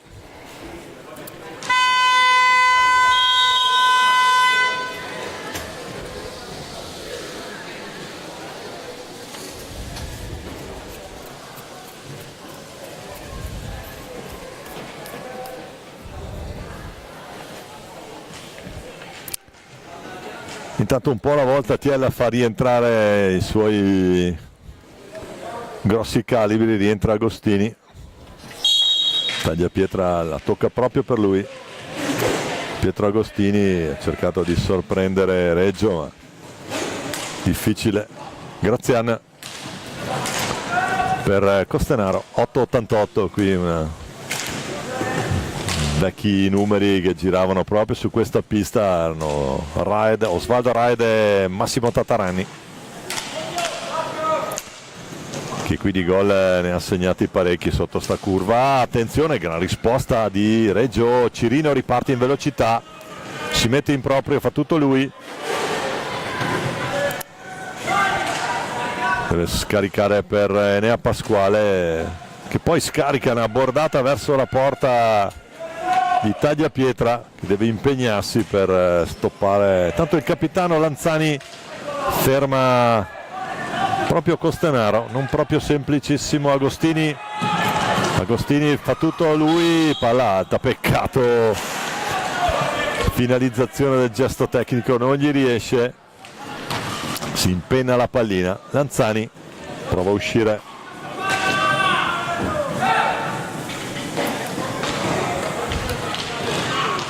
Matti Cirino, ancora lui, scaricare questa botta, i gambali di Tagliapietra dire di no, Giuseppe Tagliapietra. Poi Costenaro, ancora per Agostini,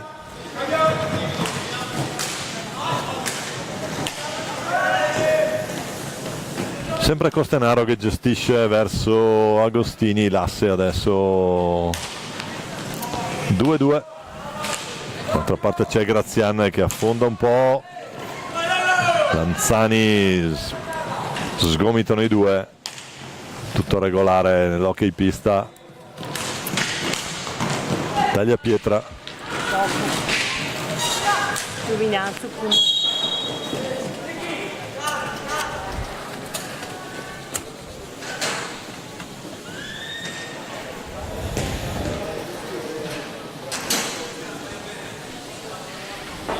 tanto gioco fermo, 3-11 alla fine di questo primo tempo, con Breganze abbastanza tranquillamente avanti 2-0.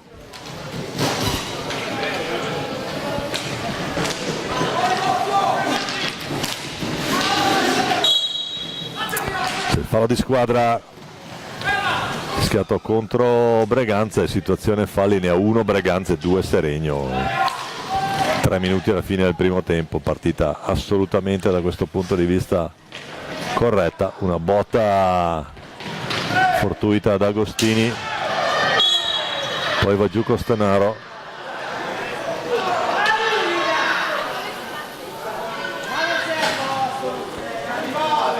C'è un cartellino blu adesso a Edoardo Febbo.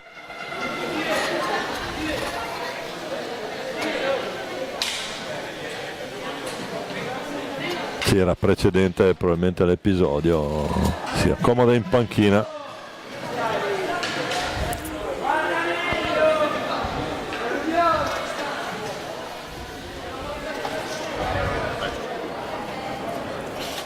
Ci era sembrato molto vicino all'azione il signor Trevisani, quindi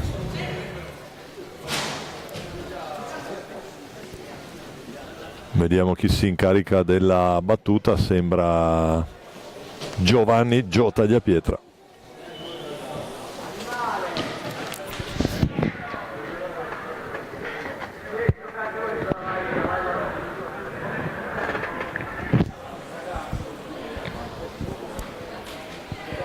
Reggio che induge un attimo a sistemarsi, cosa a cui siamo abbastanza abituati, tutte malizie degli estremi difensori che poi hanno anche tutto un loro modo di accomodarsi in porta. Eccoli qua, tutto pronto. Giovanni Tagliapietra contro Leonardo Reggio. Parte Tagliapietra, la finta di Tagliapietra, la risposta di Reggio che non si smuove e quindi manda a vuoto il tentativo di trasformazione breganzese. Adesso naturalmente c'è lo schema 4 contro 3, vediamo come riesce a girarsi Tagliapietra, poi Battaglin e ne ha Pasquale, gliela ruba e riparte da solo anche per guadagnare un po' di secondi. Adesso 3 contro 1, Agostini, palo alla destra di Reggio, occasionissima Breganze. Adesso riparte la rete di passaggi, Agostini alla conclusione, c'è il tocco di Reggio, può ripartire il conto dei secondi per Breganze. Battaglin, Tagliapietra, prova a metterla in mezzo Tagliapietra ma la allontana Lanzani. Passare qualche secondo in più. Adesso Costenaro, Battaglin, Breganze a gestire la superiorità 4 contro 3, vedremo chi andrà a liberarsi per l'eventuale conclusione. Col tempo che scorre, Tagliapietra, Agostini, Costenaro, prova la conclusione, poi va giù Enea Pasquale, c'è cartellino blu per Costenaro, questo manda sicuramente in difficoltà il tavolo.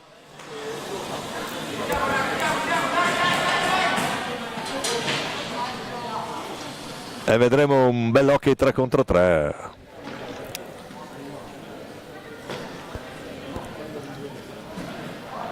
Stante naturalmente Cirino contro Tagliapietra, vediamo un po', lo specialista argentino è il Cico del CPC.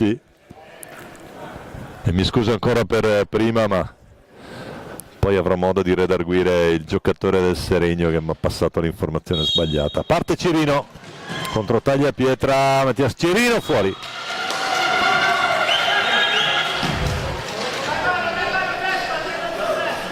Palla fuori, non gli è riuscito il numero. La partita precedente aveva realizzato un alza e schiaccia sotto il portiere, una roba spettacolare. E dunque, come dicevo, un po' di hockey 3 contro 3, anche se la superiorità sarà prima per Seregno. Vediamo un po'. Intanto ne mancano 45 alla fine, rientra anche Tessarolo adesso, attenzione. Tessarolo che la ruba, ce n'è Pasquale lì, Pasquale, miracolo di Tagliapietra. Ha tirato a botta sicura Enea Pasquale, 30 secondi, occasionissima per il Seregno di accorciare le distanze. Andiamo a rivedere, anzi abbiamo già il fallo successivo.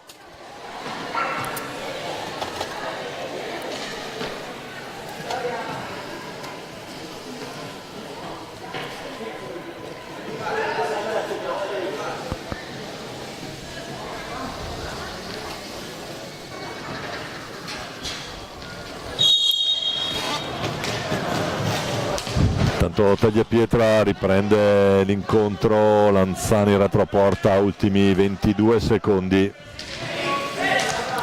Tessarolo Pasquale, ancora Lanzani, può ancora gestire qualche secondo di superiorità, ultimi 5 secondi. Tiro di Cirino, la risposta di Tagliapietra.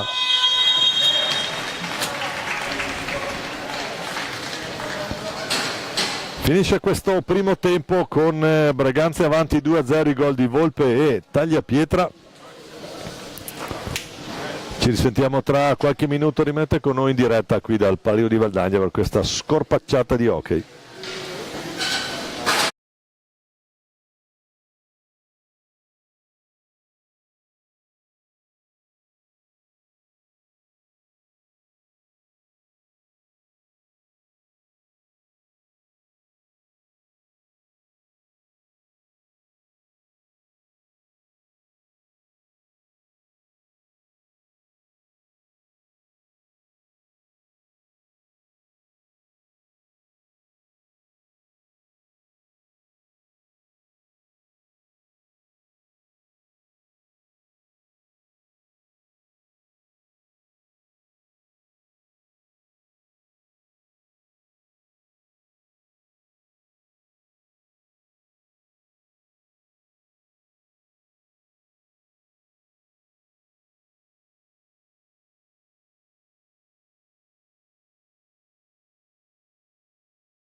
Ben ricollegati in diretta con il Palalido di Valdagno, secondo tempo di Breganze e Seregno. Breganze avanti 2-0 grazie ai gol di Volpe e Tagliapietra, Antonio Tagliapietra.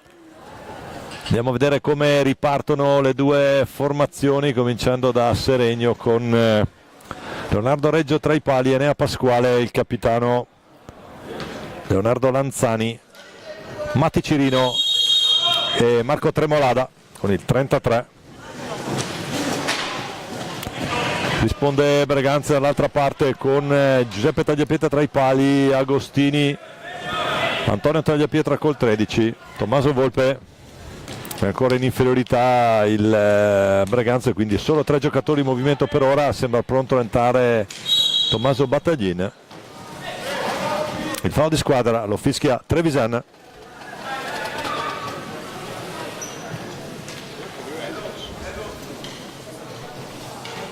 Che è viareggino come Luca Molli. Riparte il gioco sempre con Antonio Tagliapietra che prova a tenere pallina, gliela ruba a Matti Cirino. Argentino CPC e non cileno, come ho detto inizio telecronaca, porterà pazienza e chiedo scusa personalmente al buon Matti e anche a Los Hermanitos che non seguono di Argentina. Ma Enea Pasquale è la risposta di Tagliapietra che la toglie da sotto al 7. Parliamo di Tagliapietra Giuseppe, questo invece è Antonio. Agostini dall'altro lato.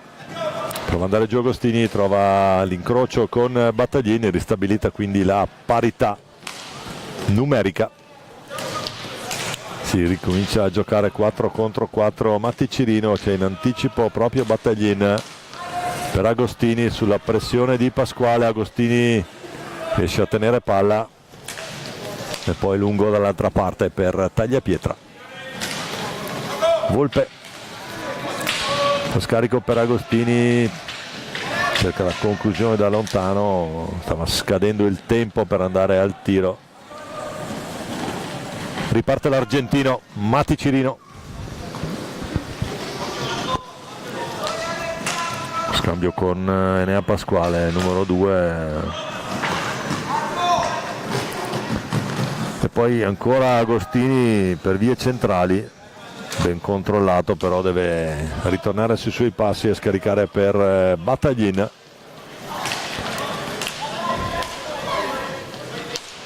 Si gioca con l'uomo sulla tre quarti Breganze, d'altra parte non ha interesse a forzare più di tanto, è avanti 2-0.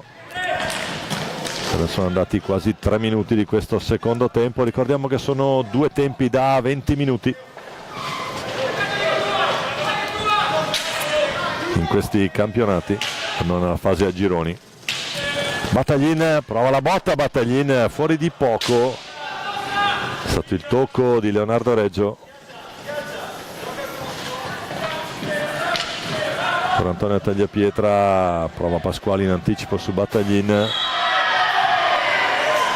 C'è il cartellino blu sul e il giallo per Tremolada.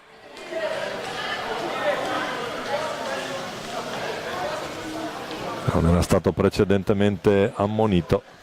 Quindi cartellino blu per Enea Pasquale e poi giallo per Tremolada.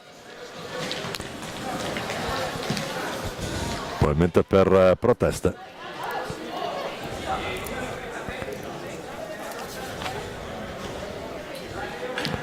Il capitano Pietro Agostini si presenta lì davanti.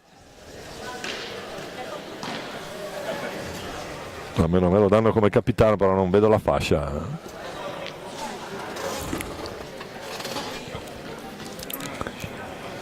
Dunque Agostini contro Reggio, tutto pronto al fischio di Trevisan.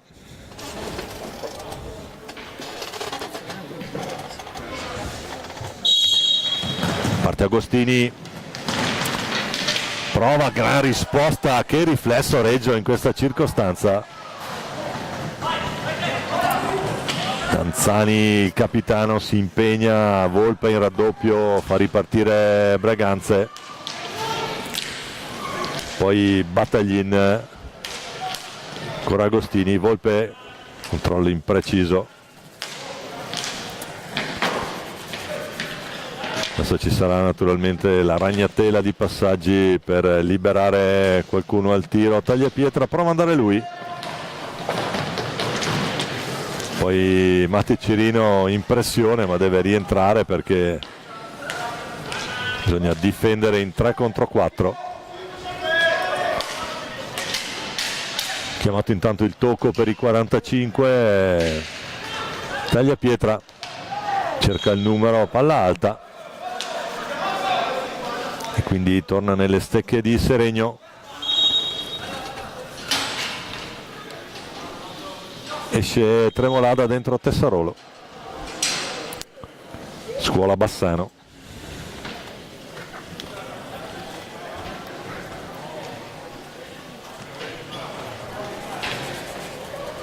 Pallina angolo alto. Lanzani per Cirino. Raddoppio sistematico chiaramente su Cirino, che poi riesce ad andare via. Attenzione Lanzani, si gira, adesso è Tagliapietra però che non riesce a concludere. Allora Tessarolo che la porta lontano.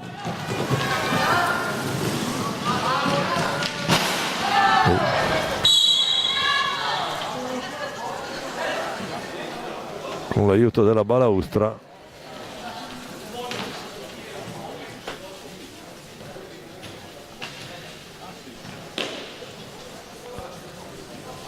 c'è un warning alla panchina.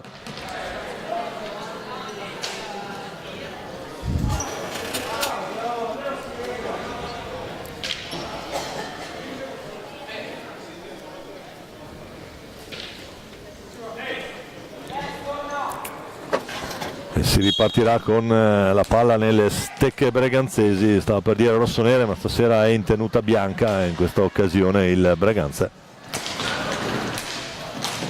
Ancora Agostini, poi Volpe, carica la botta Volpe. Cirino prova ad andare via 1 contro 1, la botta di Cirino, la deviazione, guadagna comunque qualche secondo. Antonio Tagliapietra che la riporta su. Tommaso Volpe Agostini sui pattini di Tessarolo.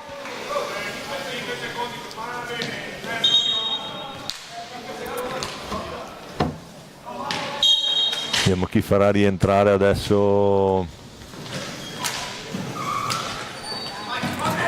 Eccolo qua, può ristabilita ora la parità numerica.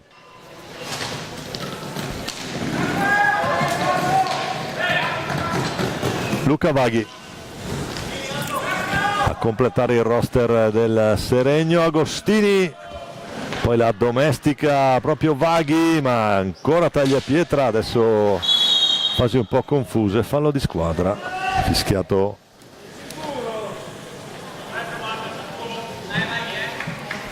contro Breganze. Situazione falli assolutamente tranquillissima, ne ha 2 Breganze e 4 Seregno a 14:49 alla fine di questo secondo tempo. Leonardo Reggio a risistemare la visiera.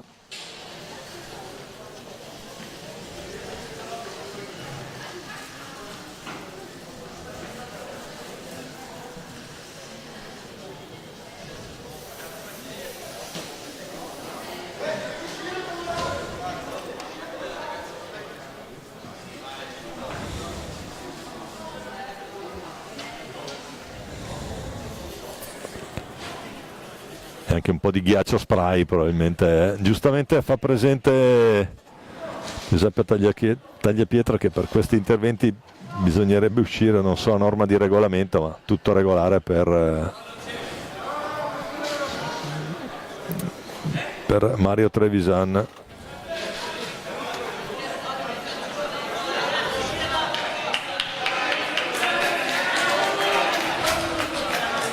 Fa presente a Tagliapietra, la partita la dirigo io. Eccoci qua, intanto un saluto in diretta, spero di sopravvivere fino alla fine a tutti gli amici della pallina vulcanizzata, però meglio che torniamo a vedere la partita, che è molto più divertente che vedere me inquadrato. Grazie a Flavio Zattera. Torniamo sul parquet del Palalido con Tommaso Volpe in gestione per Giovanni Tagliapietra.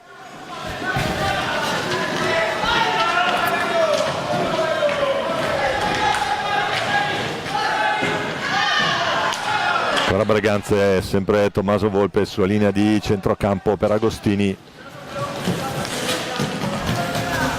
Da Breganze.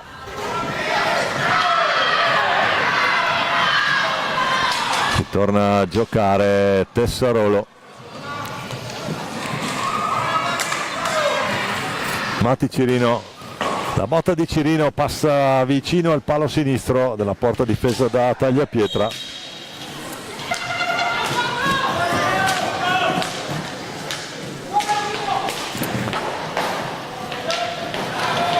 Poi è il capitano del Seregno che si impegna, la palla torna nelle stecche della formazione veneta.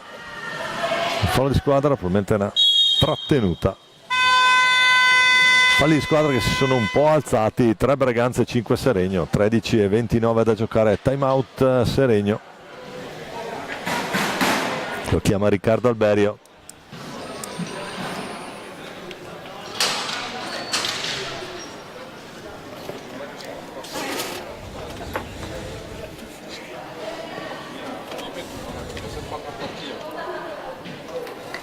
Risultato che rimane sul 2-0 del primo tempo con i gol di Volpe e Antonio Tagliapietra.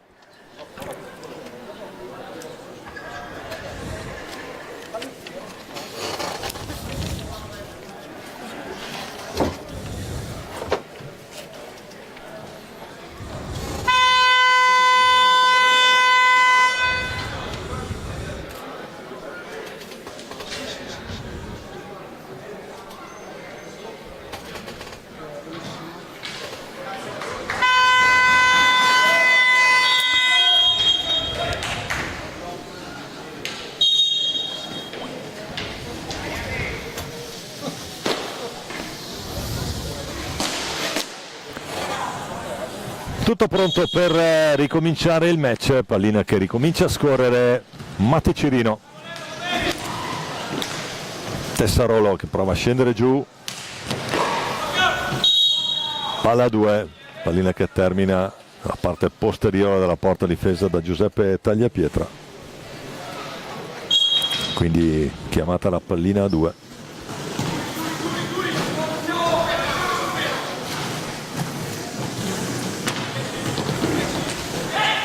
Costanaro la poggia piano lì in mezzo, arriva Agostini, ancora Costanaro va a gestire Volpe.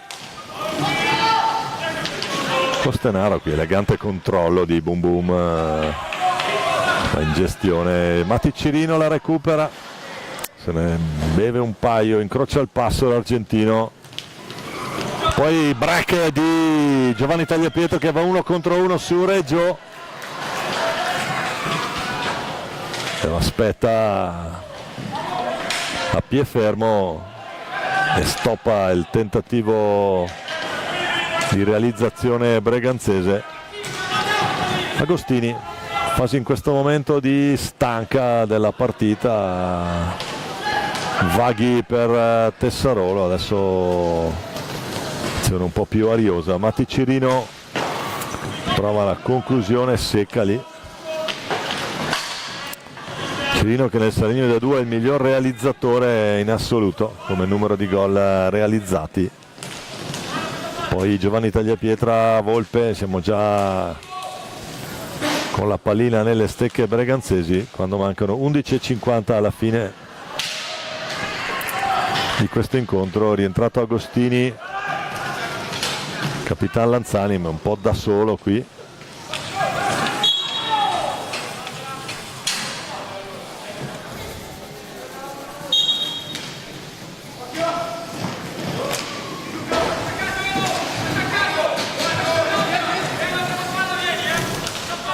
Volpe per Agostini, il fallo di Tessarolo, spinta alle spalle.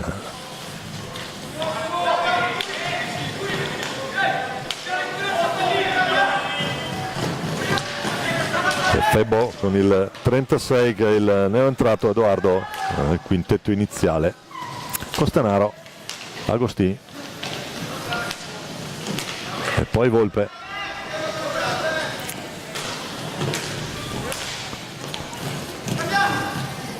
Ancora Breganze, taglia pietra, palla che si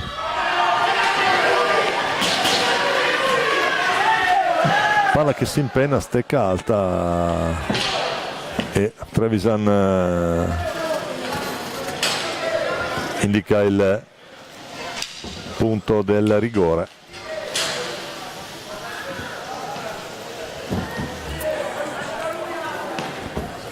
Se ne incarica qui il semovente Costenaro.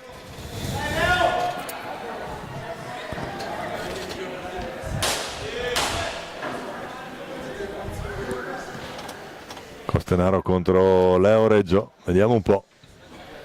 Rigore. Tutto pronto. Costenaro, gol. 3-0 Breganze, impeccabile. Andiamo a rivedere la battuta.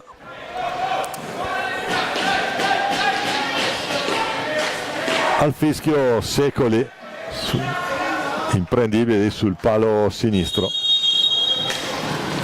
E dunque 3-0 Breganze, prima rete in questo secondo tempo a metà, mancano 10:52 alla fine.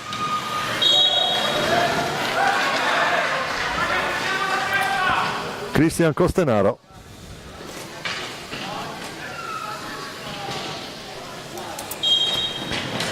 Tiro da fermo sul rigore. Tessarolo che riparte.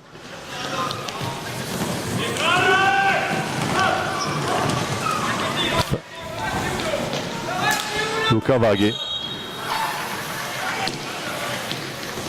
Palla che si impenna.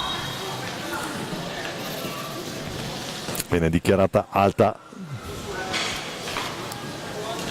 e quindi sarà nelle stecche del Breganze. Costenaro, l'autore della terza rete, vede taglia pietra, poi Agostini chiude bene il palo in circostanza Reggio. Breganze con Costenaro, poi Agostini, cerca il raddoppio adesso Seregno.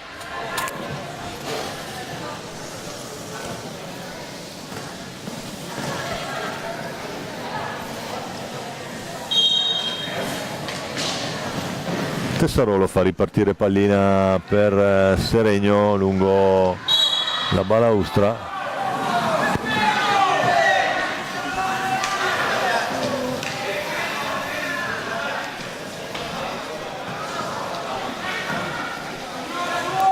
Deve fare attenzione Tremolada perché ha già un giallo. Con un altro arriva il blu diretto. Breganze che riparte, 10 minuti da gestire, 3 gol di vantaggio e soprattutto in gestione con calma la formazione di Tiella, che sa bene che deve anche, seconda partita, ne ha giocata una stamattina alle 9, scivola Volpe, sono in 3, poi Tremolada, Costenaro.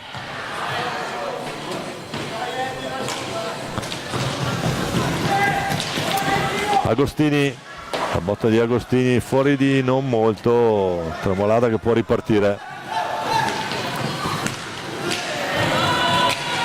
Adesso 2 contro 1 Agostini, la risposta di Reggio.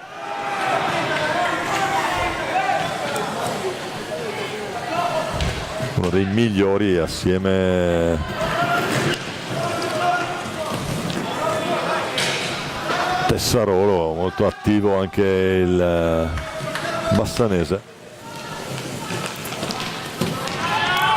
Poi Volpe, un po' di fisico, un po' di esperienza. Vaghi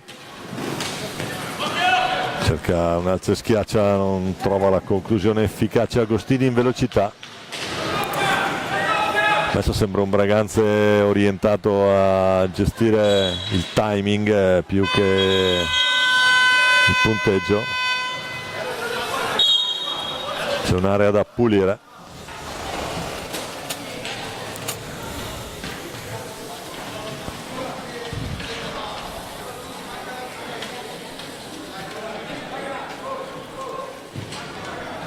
Ecco qua in azione Teresa Parlato, che con l'hockey femminile, soprattutto nel ruolo di portiere, ha detto la sua. Anche in quello maschile, finali under 13 a Modena un po' di anni fa, parò tutti i rigori contro Lodi.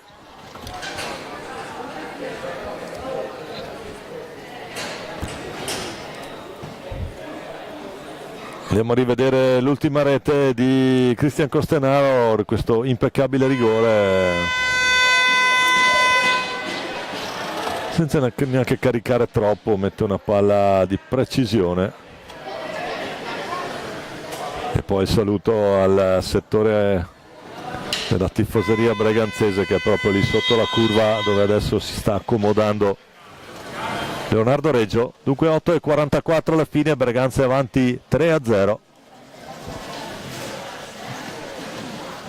E direi in gestione per ora, sembra anche voler rallentare i ritmi, probabilmente su disposizioni di Tiella per gestire le energie. Diciamo che ha già giocato, ha già aperto in questo campionato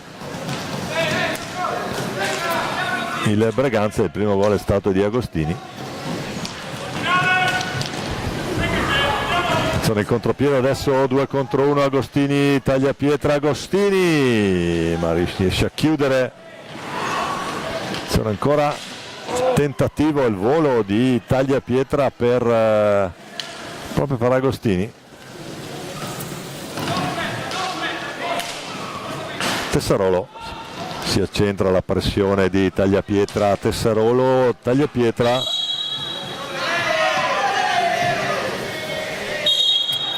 c'è il fallo di squadra. Adesso attenzione perché è già stato ammonito,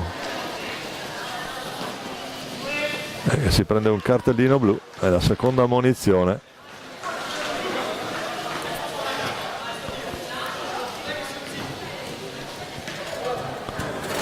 Per coach Alberio, e quindi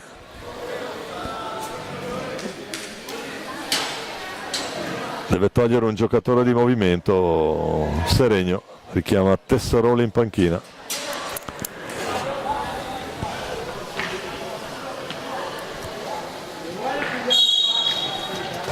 Dentro Andrea Duroni col numero 8, quindi Febbo,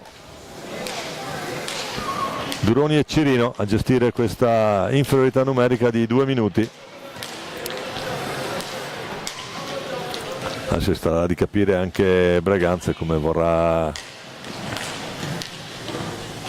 giocarsela, nel senso di risparmiare energie. Diciamo, ha già giocato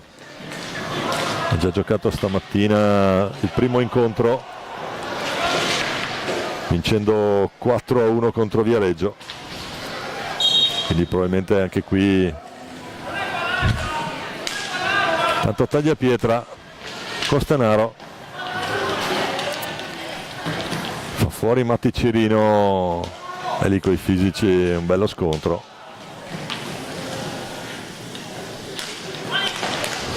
Ancora Costenaro.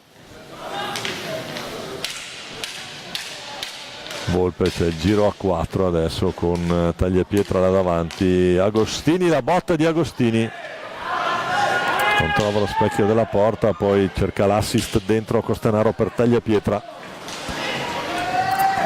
La riconquista Seregno, che adesso avrà raddoppio sistematico, scaderanno i secondi, cerca di buttarla via ma c'è l'intercetto di Volpe che accelera i tempi. 6:30 intanto da giocare,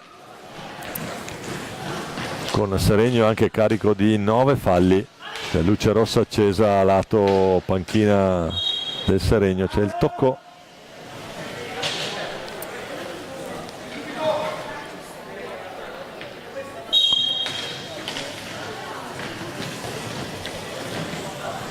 Volpe, tiro secco centrale, risponde bene Reggio.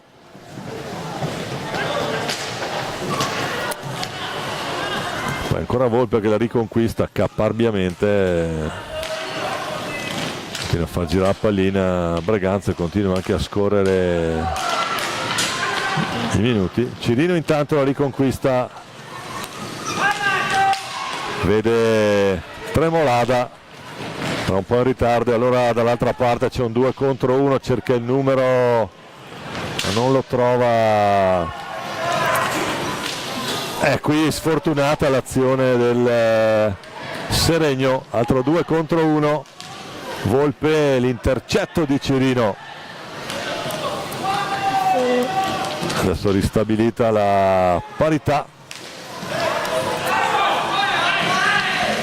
Febbo, tagliapietra, Giuseppe per il fratello Giovanni. Volpe, conclusione centrale col gambale e la stecca.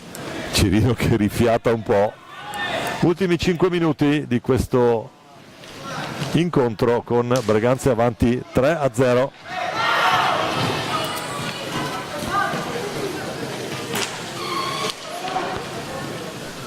Ancora Agostini. Seregno è anche carico di 9 falli, deve fare estrema attenzione nella fase difensiva.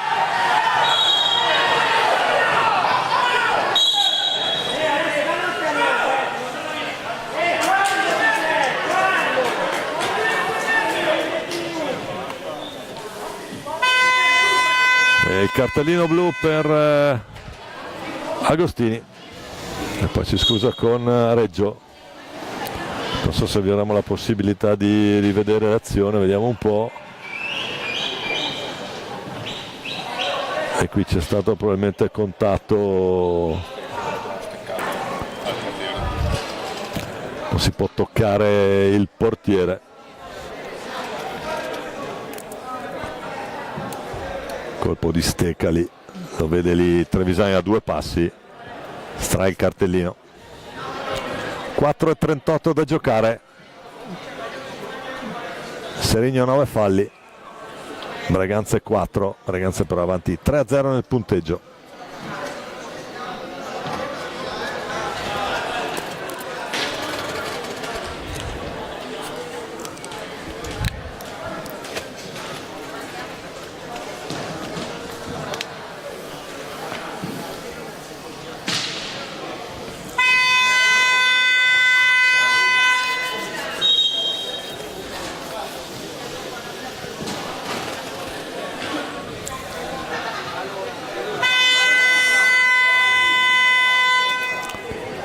Sul punto di battuta va Edoardo Febbo, dunque sarà Febbo contro Tagliapietra.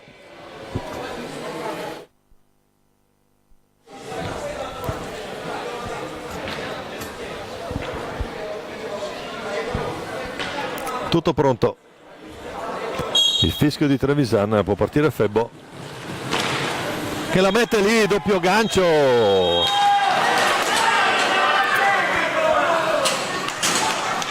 3-1 Seregno. Guarda, 3-1 Braganza, il gol è del Seregno su punizione di prima, la segna Febbo.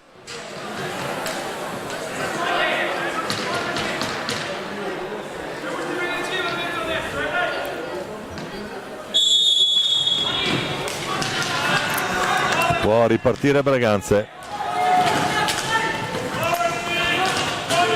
Ancora proprio Febbo galvanizzato evidentemente dalla realizzazione per Matti Cirino.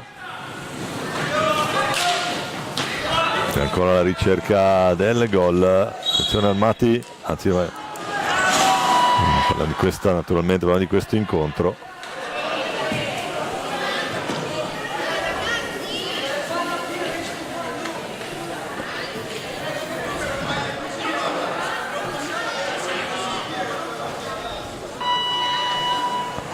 Decimo fallo.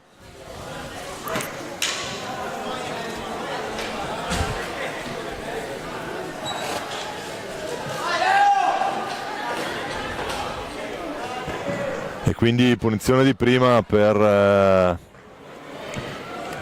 Braganza. Battaglin contro Reggio, Battaglin cerca Lazio e schiaccia, palla 2.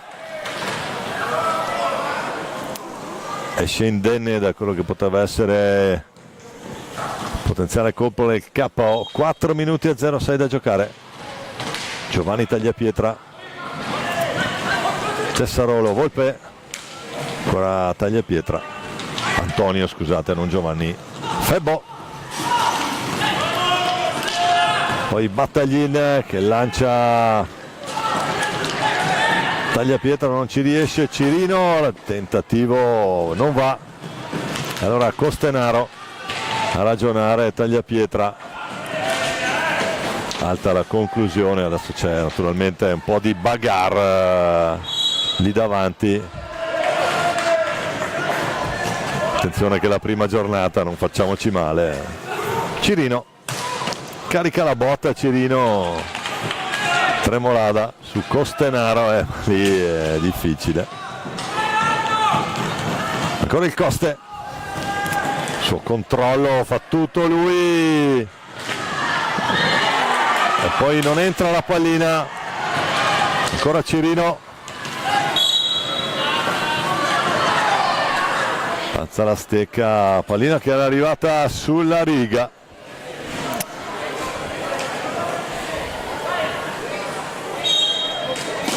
Qui non c'è VAR, non ci sono line goal technology, abbiamo il video ma da questa prospettiva è difficile, bisogna essere lì vicino per capire effettivamente. 2 minuti e 50, Cirino, la botta fuori di un niente sulla deviazione di Tagliapietra. Adesso gli schemi sono saltati tutti, 3 contro 2, Volpe deve tener palla a Braganze.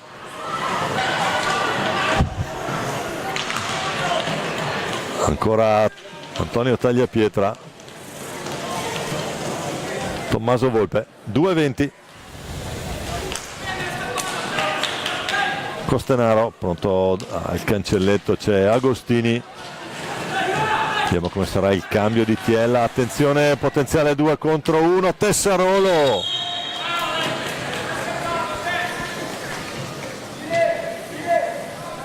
con Marco Tremolada sull'altro lato.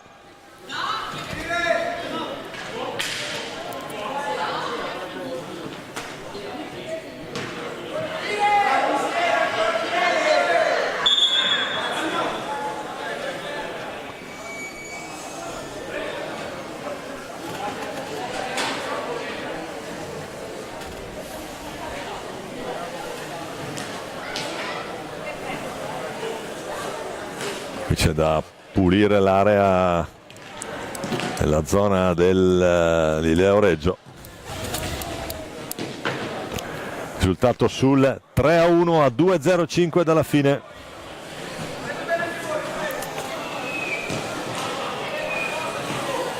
Sempre Agostini al cancelletto, ma non viene chiamato il cambio, almeno per ora.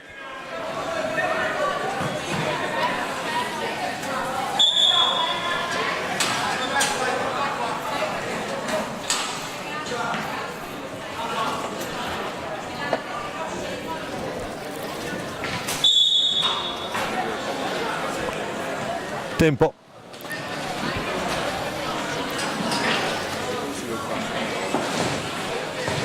Time out, adesso non ho capito chi ha chiamato, luci spente lì, lato tavolo.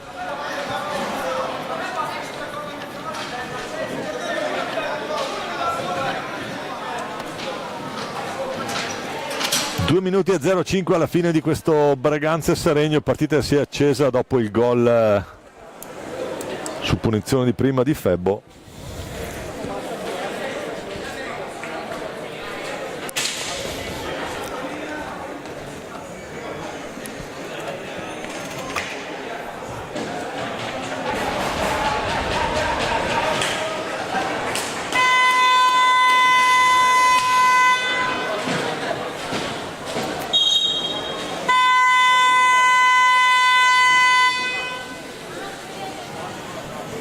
La sirena che richiama in campo le formazioni per questi ultimi 2 minuti e 5 secondi di gioco di questa Braganza Seregno. per le finali nazionali Under 23 al Palalino di Valdagno. Seregno, Febbo, Tremolada non va. Recupera Agostini, che incrocia il passo, riparte lungo la balaustra. Agostini, l'assist dall'altra parte per Antonio Tagliapietra, che deve lottare lì. La tiene lì Tagliapietra, guadagna importantissimi secondi, poi la scarica su Battaglin. Volpe, adesso schemi che sono saltati tutti, naturalmente si gioca 3 contro 2. Tremolada trova la porta, trova il gol, attenzione sul rientro la pallina rientra dalla balaustra e colpisce ancora Tremolada. 1 minuto e 13 da giocare, Seregno che la riapre a 93 secondi dalla fine.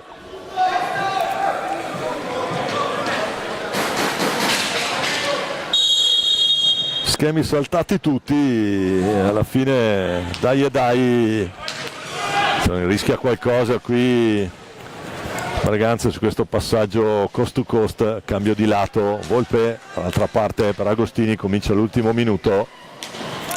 Tagliapietra, Tremolada, ancora lui,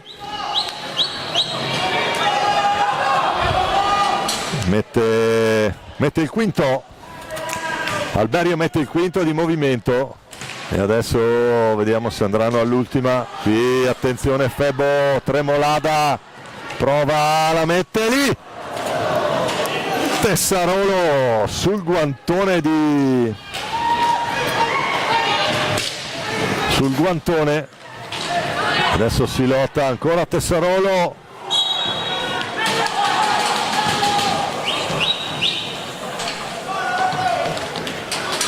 la palla sarà breganzese, deve rientrare Reggio. Bellissimo finale di gara, palpitante questo Braganza e Seregno, si è riaccesa negli ultimi 5 minuti la partita. Poi Tremolada prova a recuperarla, Braganza che la gestisce, però attenzione Cirino, Agostini va 1 contro 1 con Reggio che fa un numero da circo e dice di no, incredibile qui, numero da circo, riceve i complimenti anche da Antonio Tagliapietra. Grandissimo Leonardo Reggio, guardate qua, incredibile parata qui, replay assolutamente meritato. Partita che termina qui con Braganza che vince 2-2, va in testa al girone con 6 punti. Braganza batte Seregno 3-2, i gol del primo tempo di Volpe e Antonio Tagliapietra per il 2-0, poi Costenaro su rigore 10:52 per il 3-0 e negli ultimi 2 minuti Febbo su punizione di prima e poi Tremolada per il 3-2 finale. È tutto per questo incontro, grazie per l'attenzione, a risentirci tra una quindicina di minuti per la prossima gara, dove vedremo debuttare Pumas Viareggio contro Giovinazzo. Il commento sarà di Fausto Pozzan. Grazie a tutti, a presto.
Amici della pallina vulcanizzata, gara numero 7 di questa finale nazionale categoria Under 23. Debuttano i Pumas, l'altra formazione di Viareggio, contro Giovinazzo. Gioca la sua seconda partita oggi. Andiamo a vedere le formazioni in campo grazie alla grafica di Filippo Zattera. Cominciamo dagli ospiti: Giovinazzo con il 71 Ottavio D'Angelico, il 6 Nicola Cannato, il 9 Luigi Turturro, il 70 Luca Onofrio Mezzina, il 66 Paolo Colamaria, l'8 Walter D'Avanzo, il 3 Michele Ferrara, il 74 Francesco Monticelli, il 36 Alessandra Matulli, l'1 e l'altro portiere Simone Pigato, allena Dino Camporeale. Pumas Viareggio il 79 Lia Cardella, il 74 Giovanni Pesavento, l'1 Matteo D'Avanzo, il 7 Matteo Mere Marchetti, Thomas Mecchini che è il portiere con il 22, l'altro portiere Gabriel Daltorione con il 16, Simone Bigatti col 19, l'87 Francesco La Formica Atomica Carrieri, il 35 Oscar Mora, il 99 Giuseppe Olivieri, l'allenatore Mirko Bertolucci. Tutto pronto, pallina al centro, andiamo a vedere come partono le due formazioni, intanto con Fausto Pozzan che mi sostituirà qui nel commento. Ben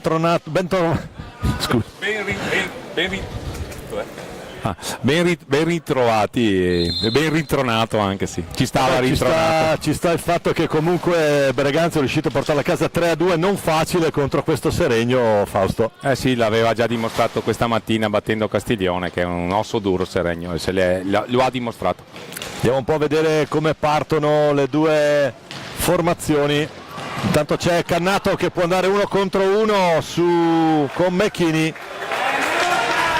A dire di no, Super Mecchini. Pumas Viareggio che proprio su questa pista ha vinto la finale ai rigori Under 19, portando a casa lo scudetto un paio d'anni fa. Tanto c'è Paolo Colamaria. Vediamo come sono partite le due formazioni: Colamaria, Monticelli, Cannato e Mezzina, con Ottavio D'Angelico tra i pali per il Giovinazzo. Dall'altra parte con il l'87 Carrieri, il 7 Mere Marchetti, e qua lo dico, sono davvero contento di poterlo ricommentare in diretta dopo quello che ha passato. Torna in pista più determinato di prima Mere Marchetti con Francesco Carrieri, eccolo qua, papà Luis in tribuna, assolutamente sempre presente. Il 19 Simone Bigatti, e poi invece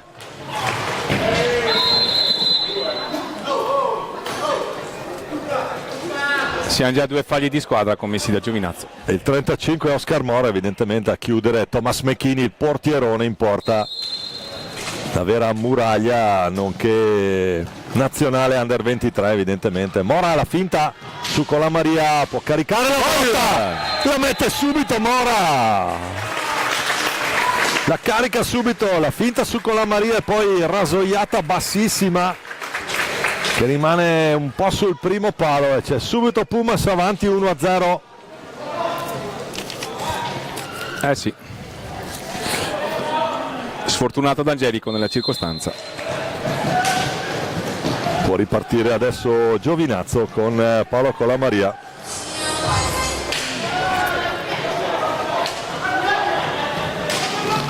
Ancora Cannato in velocità, Nicola Cannato va retroporta. Stasera il Giovinazzo in tenuta nero-verde, mentre in completa tenuta bianca con inserti verdi e rossi il Pumas Viareggio. In tribuna prima abbiamo visto anche Alessandro Bertolucci. Tanto Mezzina prova a recuperarla verso Mecchini che la controlla e fa ripartire i suoi.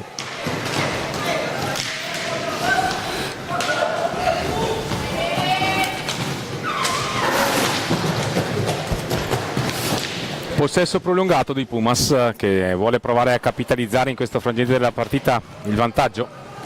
Tanto Scarmora a gestire verso Marchetti, capitano di questo Pumas, la bandiera da sempre assieme a Thomas McKinney, direi i due, e naturalmente alla formica atomica qui.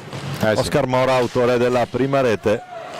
Tiro raso terra controllato dal bastone di D'Angelico, riparte per i suoi Paolo Collamaria.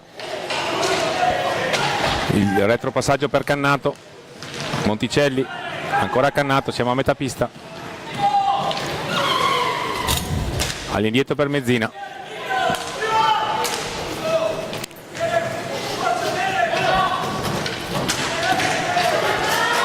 Cardella e Pesavento in panchina per Pumas, non gli schiera subito Mirko Bertolucci. Pesavento, che è Giovanni Pesavento, il fratello di Michele, sì, che abbiamo visto prima impegnato sì, col con il Monza. Monza. Il risultato un po' a sorpresa, no? La vittoria di Viareggio su Monza. Quelle sono faccende di girone A, questo è girone B invece. È la terza partita di questo girone. Ha già giocato Giovinazzo, che ha vinto contro Sarzana. È il debutto invece, no, è la seconda gara per il Pumas o è il debutto? Prima gara per il debutto Pumas, in che questo campionato per il debutta qui. Pumas, vice campione d'Italia Under 23, lo ricordiamo. Ricordi piacevoli per me, ovviamente. Che però ricordi comunque. E non si può vivere di ricordi e bisogna concentrarsi sulle attualità, assolutamente. Il direttore di gara è Damiano Chiminazzo Di Marostica.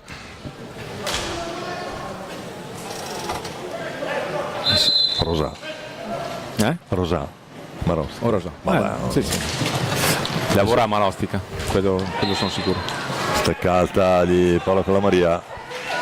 Sì, di Marostica credo sia Paolo Moresco, non Chiminazzo.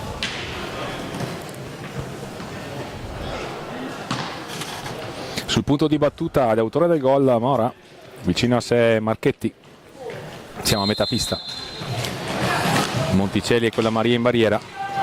Giovinazzo un po' colpito a freddo dal gol di Mora, realizzato dopo nemmeno un minuto e mezzo di gioco.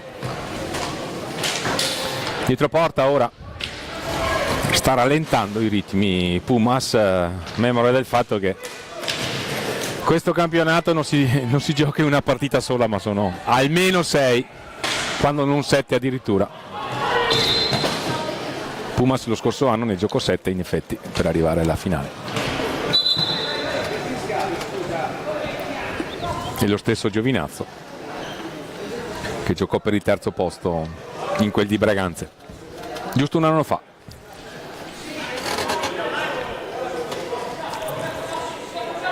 Calendario delle partite che vede Pumas come gara numero 7.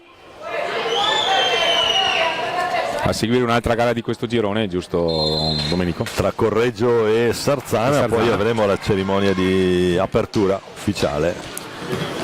Tuo onere. Toccherà anche fare quello. Però un po' alla volta ci avviciniamo verso... È il primo giorno di scuola. È il primo giorno di scuola questo è. Abbiamo visto delle partite sicuramente apprezzabili. Dal punto di vista tecnico, agonistico sicuramente, quella che ci ha preceduto penso sia stata apprezzata dal punto di vista agonistico, perché le squadre se le sono date di santa ragione per tutti i 40 minuti. C'è stato abbastanza scontro, perché chiaramente bisogna mettere un'altra conclusione sul fisico. Buona l'idea per Carrieri. Il tiro di Bigatti. Collamaria si mette in proprio e cede in confidenza dal punto di vista tecnico, comunque va a battagliare contro Bigatti. Adesso per Capitan Marchetti, passaggio impreciso ma rimedia il compagno di squadra Mora. Nessun cambio sin qui, entrambi i tecnici. Siamo trascorsi 6 minuti dall'inizio della partita. Lo ricordiamo, gara 1 per i Pumas di Viareggio, gara 2 per Giovinazzo, che ha già 3 punti in classifica. Ha battuto, ha superato il suo impegno imponendosi sul Correggio.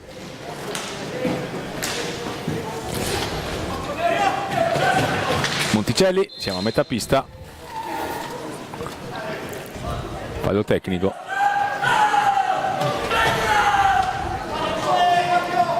Concesso in favore del Pumas. pronti a ripartire. Possesso per Bigatti. Carrieri, Capitan Marchetti,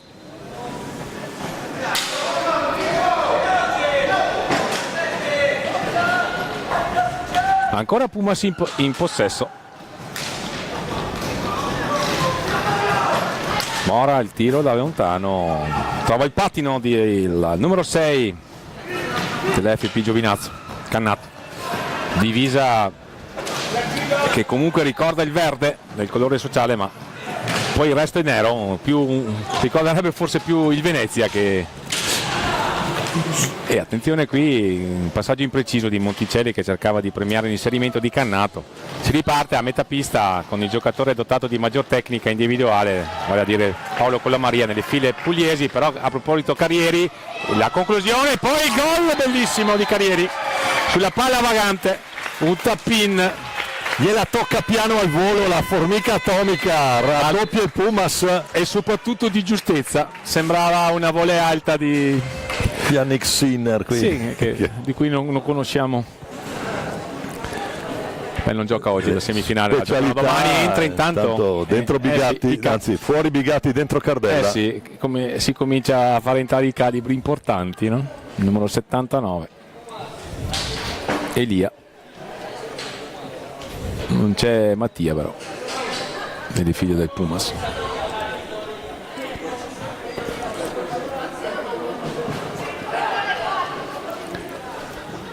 Per ora un padrone della partita è il Pumas Viareggio, che sta disponendo abbastanza come vuole di Giovinazzo, che secondo me deve alzare un po' le cadenze difensive. Ha accettato il possesso lungo della formazione viareggina, la squadra pugliese. Avevo chiesto Sì, qui sta allenata da Dino Camporeale e sta pagando Dazio, vedremo se troverà una reazione, perché i giocatori per poter ribaltarla ce li ha ovviamente Giovinazzo, vedremo. Avevo chiesto alla regia se poteva avere una Bertolucci Cam in panchina, perché Mirko è assolutamente spettacolare, fa spettacolo da solo, Sicuramente con la sua formazione soprattutto nei time out. Intanto Paolo Collamaria che ci prova. è un giocatore, non ho detto a caso giocatore, perché proprio vive come quando giocava con intensità le partite, assolutamente. Ancora Turturro, prova a caricare il tiro, c'è Marchetti a far buona guardia lì. Mezzina gli contende il possesso l'autore del primo gol, Mora. 1 contro 1 di Collamaria, il tiro nel traffico, magari a provare a impensierire Mechini che non aveva visto nulla, ma la conclusione si è rivelata imprecisa. E allora ancora Pumas a tessere la propria trama, fatta di una rete di passaggi con 2 giocatori stabili dietro per non correre il rischio di subire contropiede, e poi davanti la fantasia del giocatore di turno, è rappresentato anche Elia Cardella, che riceve in questo momento a scambiare con l'autore della seconda rete, molto bella.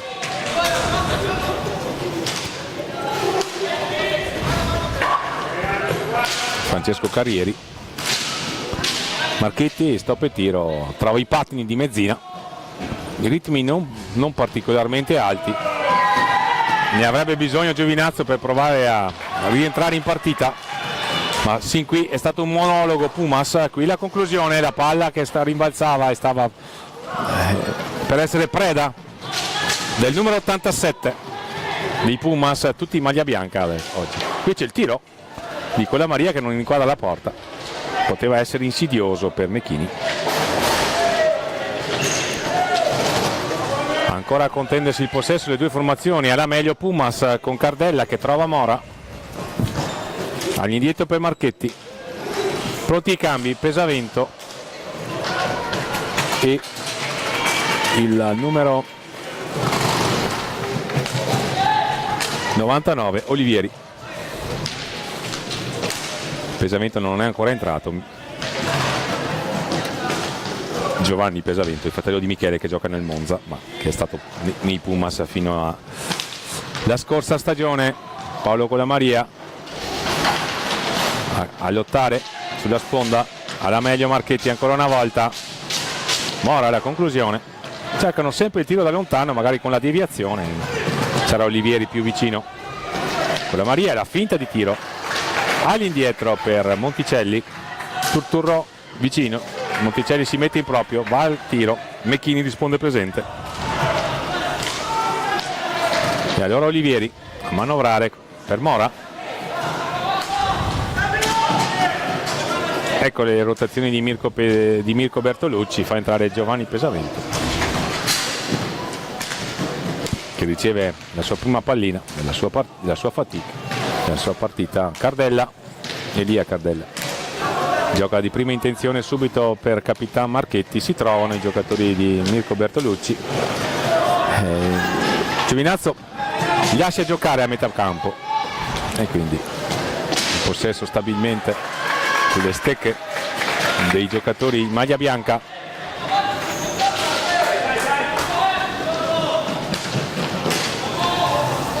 Giovanni Pesavento, Elia Cardella, se ne va Giovanni Pesavento, lo stop il tiro. D'Angelico stava per combinare un pasticcio perché ha parato il tiro ma la palla gli stava finendo alle spalle, ha rimediato il portiere pugliese e allora Monticelli, anzi Turturro,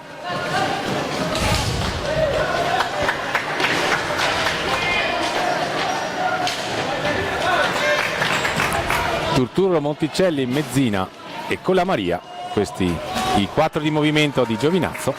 Via Cardella, Giovanni Pesavento, Olivieri, Giuseppe Olivieri. Siamo a 8 minuti e 22 dal termine della prima frazione di gioco, ritmo non particolarmente alto. Predominio nel possesso palla dei Pumas, qui un'ottima intesa. Cardella, Pesavento, sulla palla vagante che era entrata in area, il più lesto è Monticelli che quindi va a proporre una nuova situazione tattica per i propri compagni che sono sotto 2-0 come lui del resto. Si muovono a cercare di proporre una soluzione di tiro, questa è quella tentata da Colamaria, risponde presente Mecchini,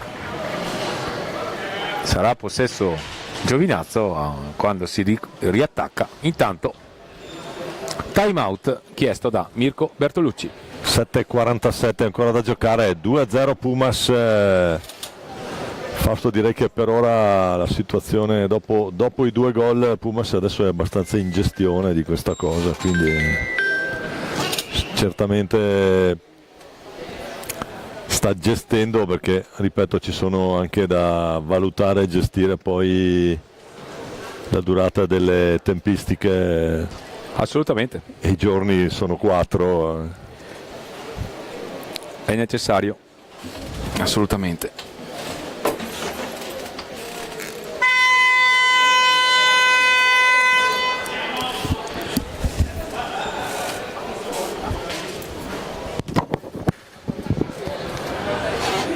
La sirena che richiama tutti in pista.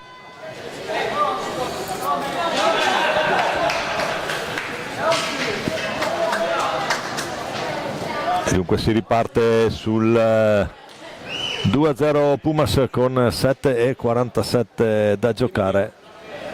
Turturro e Colamaria. Cosa? Giacca di tuta? Eccoli lì.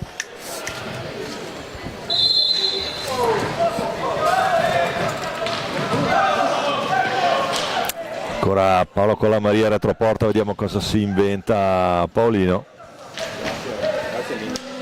Poi Turturro e Monticelli che prova a metterla lì, il più lesto di tutti è Cardella. Ancora Pumas in avanti con Giuseppe Olivieri. Mera Marchetti, il metronomo della formazione di Mirko Bertolucci. Va a subire fallo Marchetti. Sarà possesso Pumas, situazione falli. 3 commessi da Giovinazzo, nessun fallo di squadra commesso dal Pumas. Marchetti e Colamaria, che sono stati anche compagni di squadra in nazionale.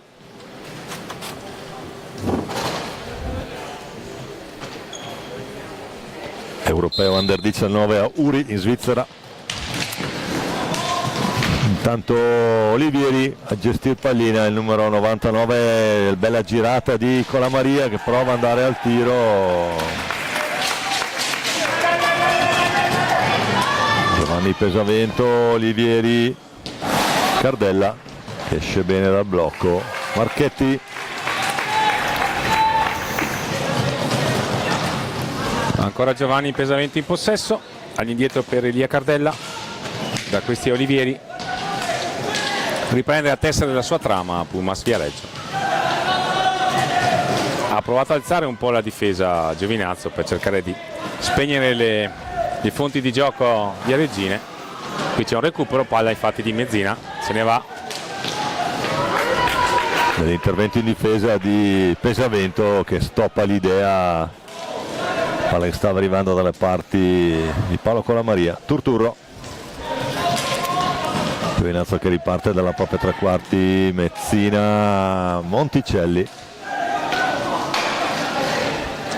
va a recuperare in angolo proprio Mezzina e ancora Paolo Colamaria. Ancora Colamaria, non è mai uscito, pronto Cannato a fare il suo ingresso in pista per Giovinazzo.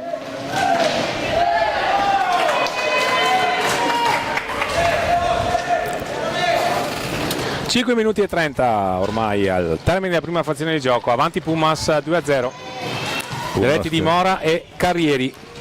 Pullman che sta pensando al rientro di Bigatti, vedremo a chi darà il cambio. Ancora Olivieri in possesso, esce Capitan Marchetti. Riesce a rifiatare Mere Marchetti in questa situazione intermedia, vuol far rifiatare. Giocano a due Cardella e Olivieri, perdono palla, però il potenziale 2 contro 1 di Giovinazzo. A botta sicura, Paolo Colamaria non trova la porta. Si distende ancora Thomas Mechini.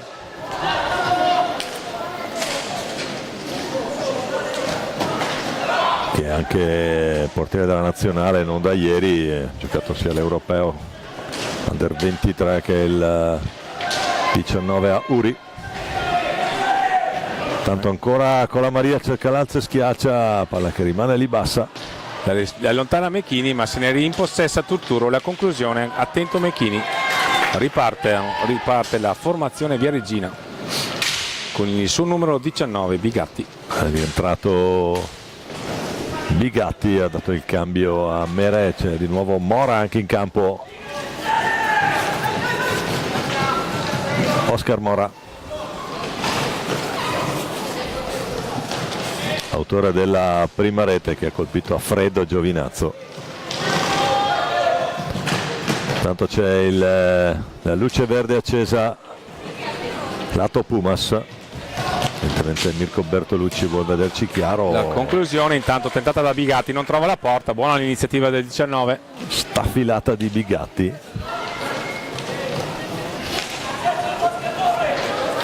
Siamo a metà pista con Paolo Colamaria che tenta di mettersi in proprio, va a puntare Giovanni Pesavento che fa un'ottima guardia, gli impedisce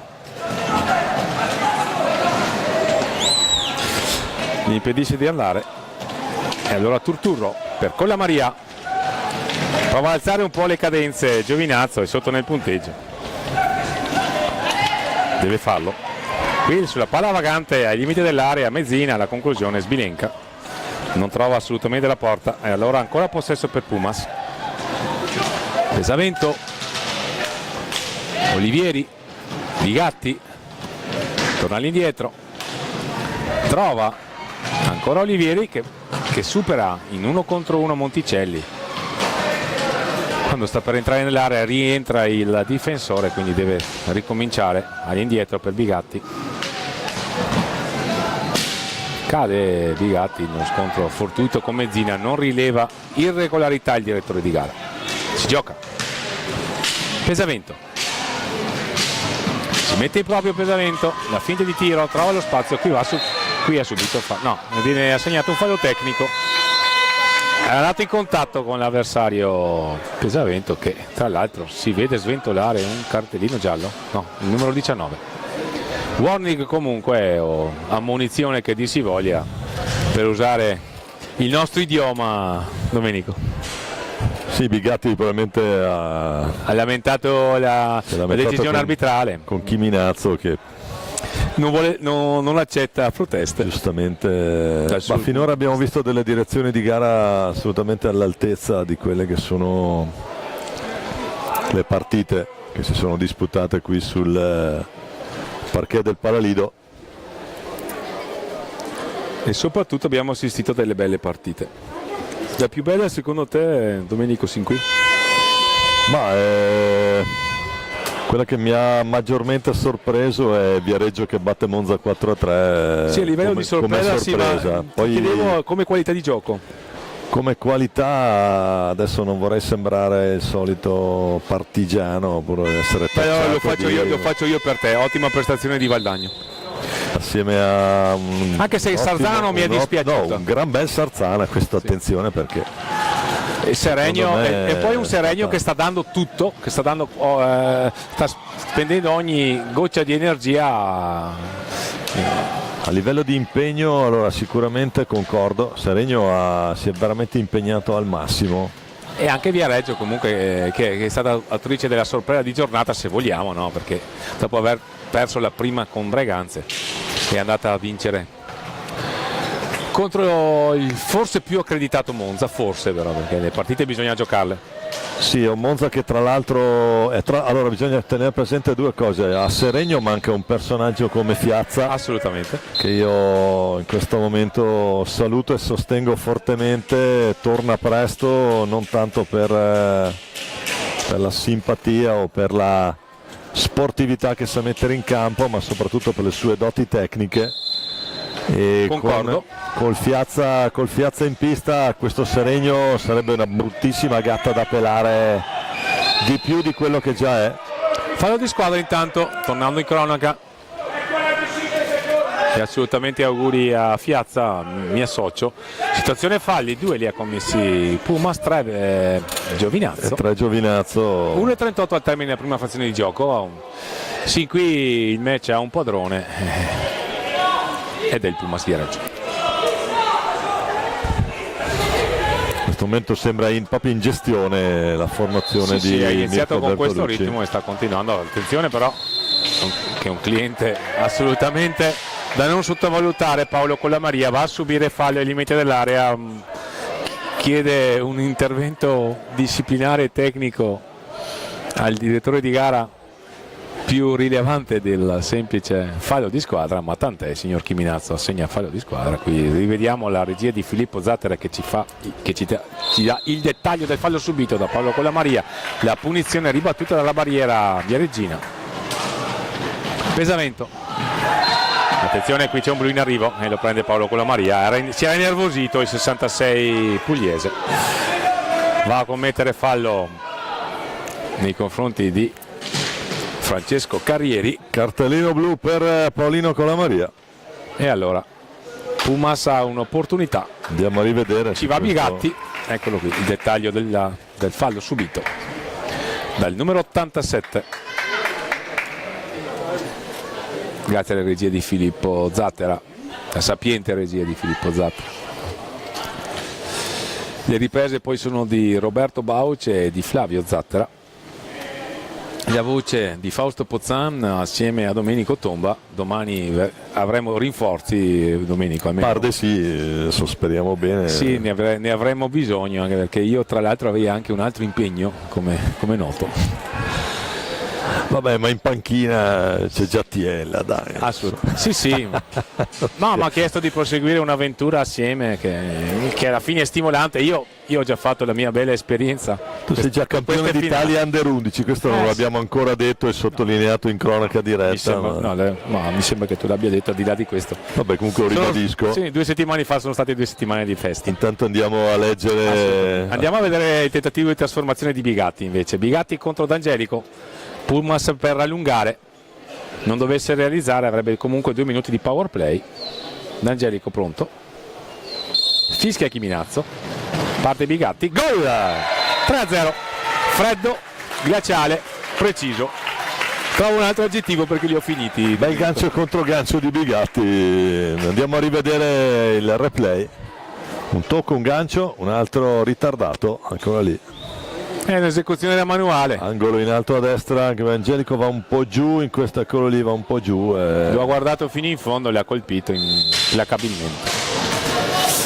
Parlando delle formazioni che stanno dando vita a questo campionato, ci sono comunque 2 vittorie di Breganze che forse non è riuscita a capitalizzare la mole di occasioni che si è costruita in entrambe le partite, ma si sa. Breganze oggi 6 punti, ma gestione estremamente intelligente. Questo non Attenzione, palla vagante, ci va Maria. Turturro, alla fine trova i gambali di Mechini a negargli la gioia del gol. 3-0, quindi Pumas a 50 secondi dal termine della prima frazione di gioco riprende a tessere la sua trama la formazione viareggina, 2 fissi a metà pista ad assicurare, a proteggere la propria porta dal rischio magari di contropiedi. Gestione oculata del possesso palla, qualità tecniche quando c'è da farle vedere al momento della finalizzazione, e questo spiega il 3-0.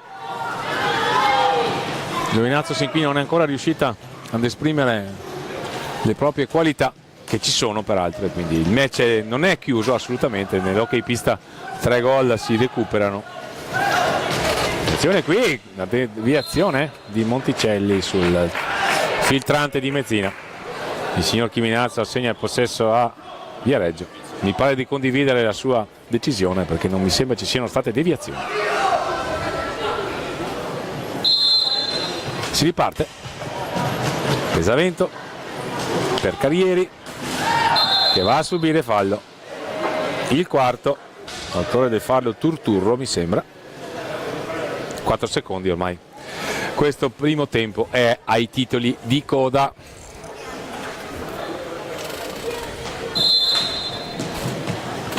Eccolo qua, terminerà qui primo tempo. E così è.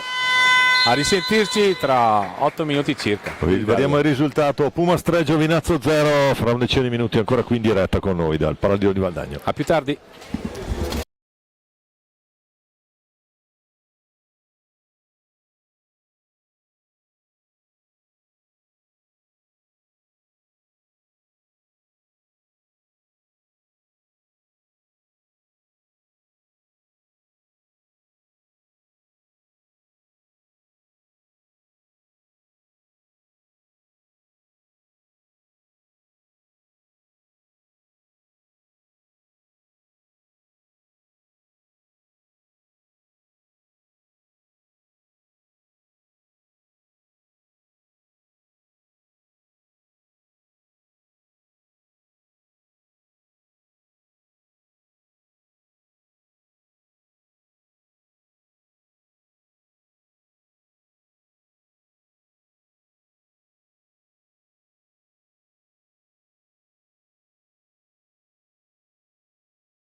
Bentornati all'ascolto, gentili signore e signori, qui dal Palalido di Valdagno.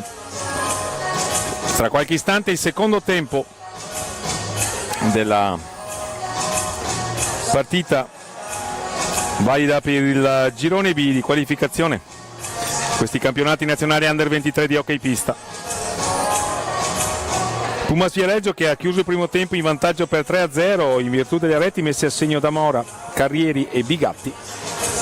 È stata padrona del match la formazione viareggina, che è al debutto in questa edizione dei campionati nazionali under 23.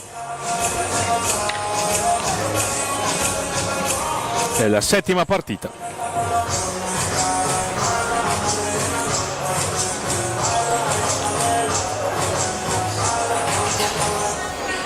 Arbitrata dal signor Damiano Chiminazzo.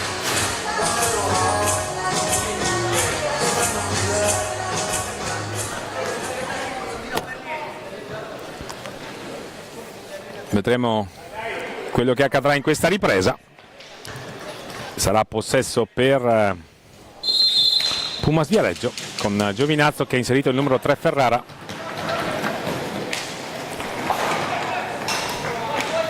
Pumas Viareggio con Mora, Bigatti, Marchetti e Carrieri. Mecchini in porta. Per quanto riguarda Giovinazzo, D'Angelico, Mezzina, Ferrara, Monticelli e Cannato. Queste le scelte degli allenatori. Camporeale per Giovinazzo, Mirko Bertolucci per Pumas Viareggio. A seguire l'incontro tra Correggio e Hockey Sarzana, sempre per questo girone, cioè il girone B. Poi la cerimonia di inaugurazione di questi campionati. E poi alle ore 10 ai 22 a chiudere il programma Monza Castiglione per il girone A. Seconda fatica per entrambe per quanto riguarda Monza e Castiglione, mentre per quel che riguarda questa partita è la prima partita che gioca Pumas Viareggio in queste finali di Valdagno, la seconda invece per Giovinazzo, che ha battuto al debutto il Correggio, che giocherà dopo questa gara contro l'Hockey Sarzana. La conclusione da lontano, fa buona guardia Mecchini. Riparte Pumas Viareggio, il lancio lungo sponda per Mora. Cerca il contrasto, il fallo tecnico. Si è fermato nell'angolo basso alla sinistra del fronte d'attacco della formazione viareggina. E allora possesso per Giovinazzo, che ha bisogno di un'invenzione, di un guizzo per riaprire questa partita, che sin qui è stato un monologo viareggino. Ferrari invita Cannato, poi si mette in proprio la conclusione Mezzina sulla palla vagante. Il più lesto di tutti è Carrieri.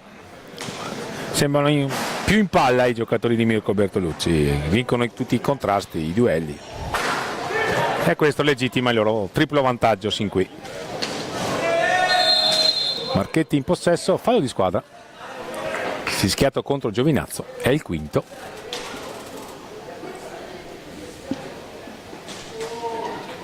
Il 17:54 al termine della partita, e cioè della seconda frazione. Due tempi da 20 minuti, lo ricordiamo. Carrieri, Marchetti,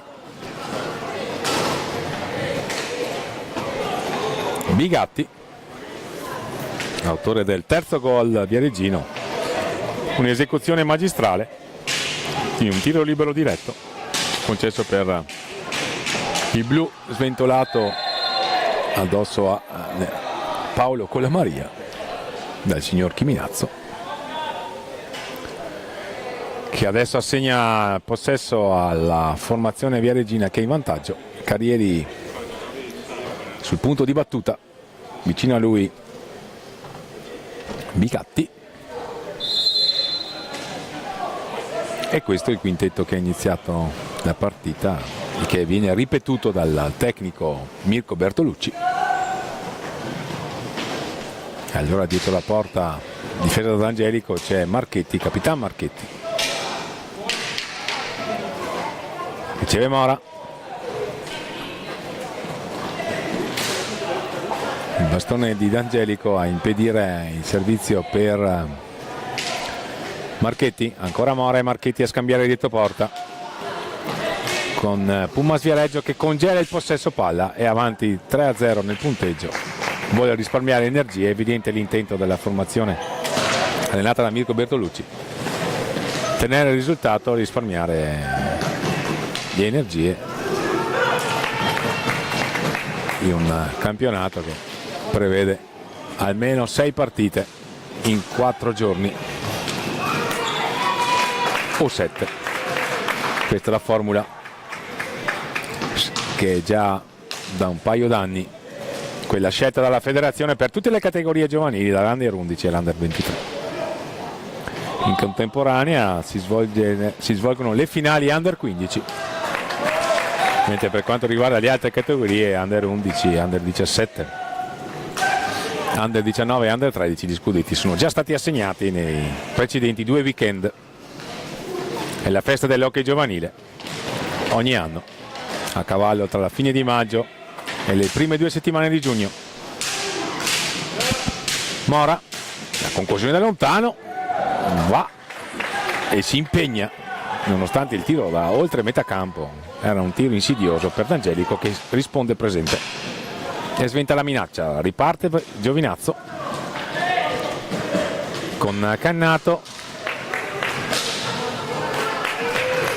è quasi arrivato in area ma il suo salto è stato respinto, e allora riparte Mezzina per Giovinazzo. Cannato vicino a lui magari per provare a dettargli uno spunto oppure fargli un blocco per favorirne la manovra offensiva, ma siamo poi all'indietro. Giovinazzo non trova facili giocate, c'è una difesa sicuramente accorta, quella di Pumas Viareggio, che tende a spegnere le fonti di gioco pugliesi. Qui un tentativo di trovare Mezzina al centro dell'area. Ci sembra avere qualche problema anche a livello fisico Giovinazzo, non riesce a spingere come vorrebbe. La formazione allenata da Dino Camporeale, qui c'è un filtrante velleitaria questa azione, e allora ancora Pumas Viareggio a tessere la sua trama, con Mora che si mette in proprio 1 contro 1, batte Cannato nel dribbling, entra Elia Cardella, intanto è uscito Bigatti. Mora a trovare Francesco Carrieri dietro la porta, all'indietro giocano a memoria i giocatori di Mirko Bertolucci. Marchetti si gira, introttola, il tiro deviato, ma sarà ancora possesso per la formazione viareggina. Qualche metro fuori dall'area di rigore, pronta a ripartire.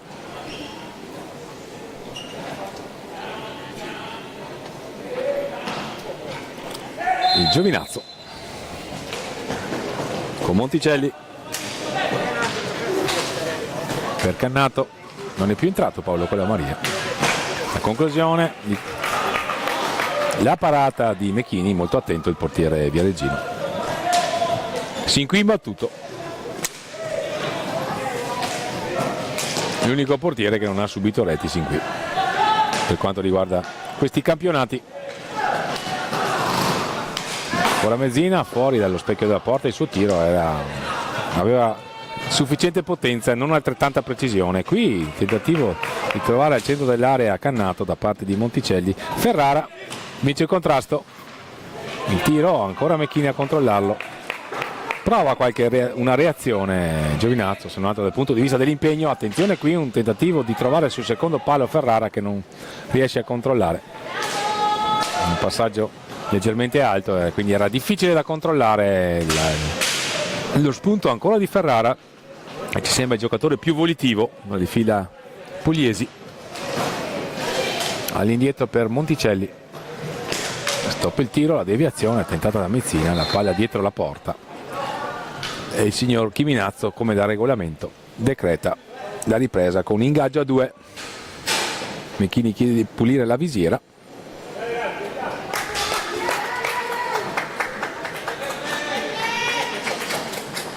Lo aiuta Gabriel dal Torrione, che è il secondo portiere della formazione viareggina. Le raccomandazioni di Mirko Bertolucci.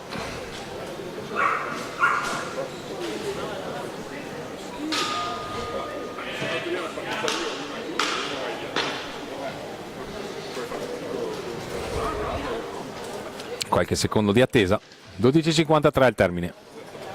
Il match è saldamente nelle mani del Pumas Viareggio.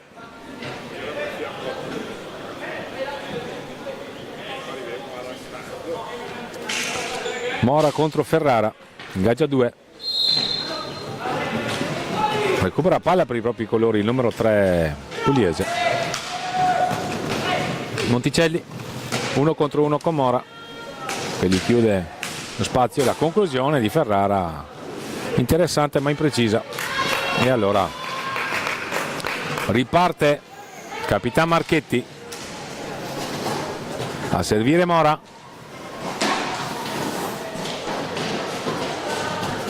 Il numero 99 Olivieri. Cardella, Olivieri,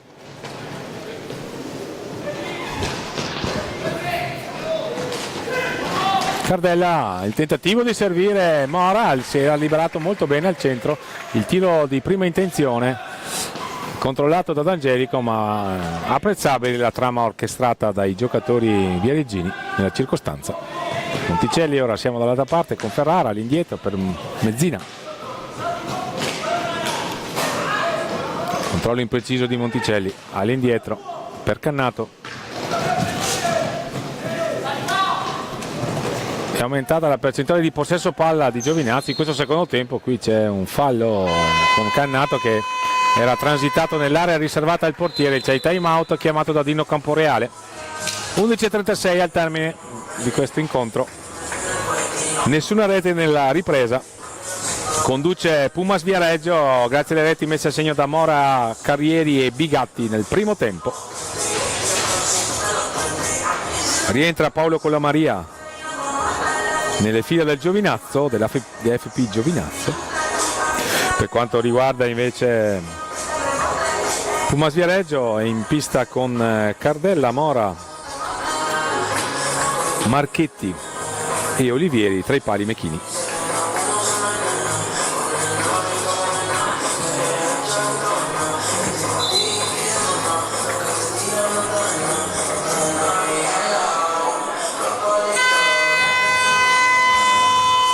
Giovinazzi inserito Walter D'Avanzo,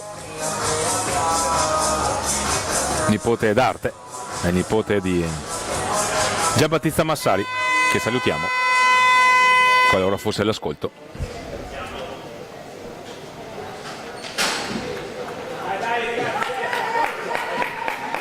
Quindi D'Avanzo, Colamaria, Cannato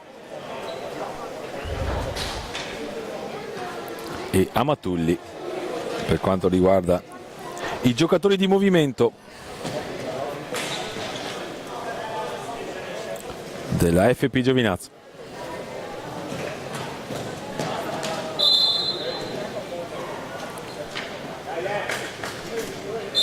Si riparte.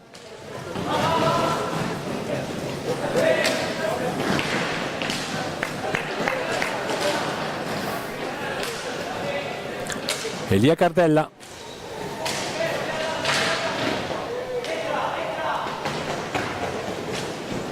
Il gol!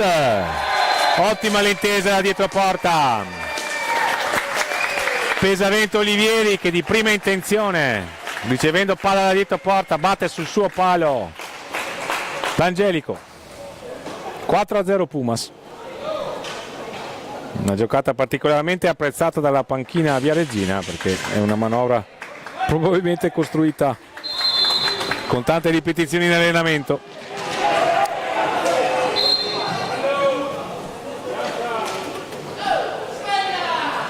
Possesso per Pumas Viareggio, perché Giovinazzo ha toccato per 2 volte la palla con un proprio giocatore alla ripresa.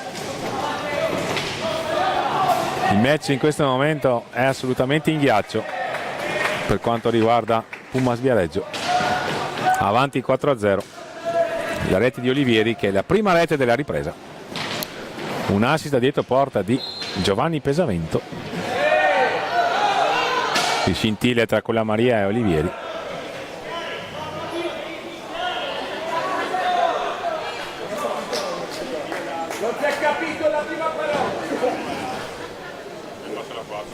Pronti a ripartire. Olivieri ha ricevuto da Pesavento, all'indietro per Marchetti, lo spunto di Marchetti, di fronte a lui Davanzo. Se ne va Elia Cardella, la palla al centro, intendeva servire Olivieri, ma recupera per i propri colori Cannato. Siamo a metà del secondo tempo, 4-0 Pumas. La conclusione da lontano di Paolo Colamaria, non trova la porta. Amatulli con i 36 per Giovinazzo va a fronteggiare il possessore di palla in questo istante, che è Marchetti, ha ricevuto poi da Olivieri, autore della quarta rete per i Pumas. La finta di tiro di Marchetti, all'indietro per Cardella. Conquista palla per i propri colori Cannato, un accenno di pressing per Giovinazzo, che però perde palle. Vediamo un cartellino blu fischiato contro Cannato. Sì.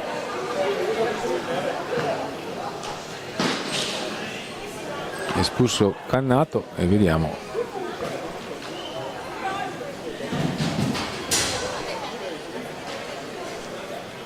probabilmente per proteste. Con Mirko Bertolucci che chiede spiegazioni al direttore di gara, probabilmente su una situazione precedente. Comunque tant'è, piove sul bagnato in casa pugliese, perché sotto 4-0 e adesso Bigatti, che ha dimostrato tutta la sua capacità tecnica nel trasformare un tiro libero diretto nel primo tempo, ha la possibilità di arrotondare ulteriormente il punteggio. Bigatti contro D'Angelico.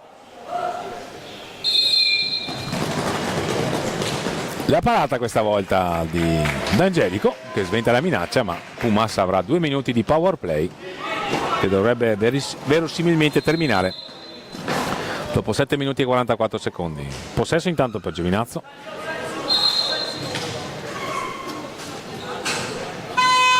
Time out chiamato da Mirko Bertolucci.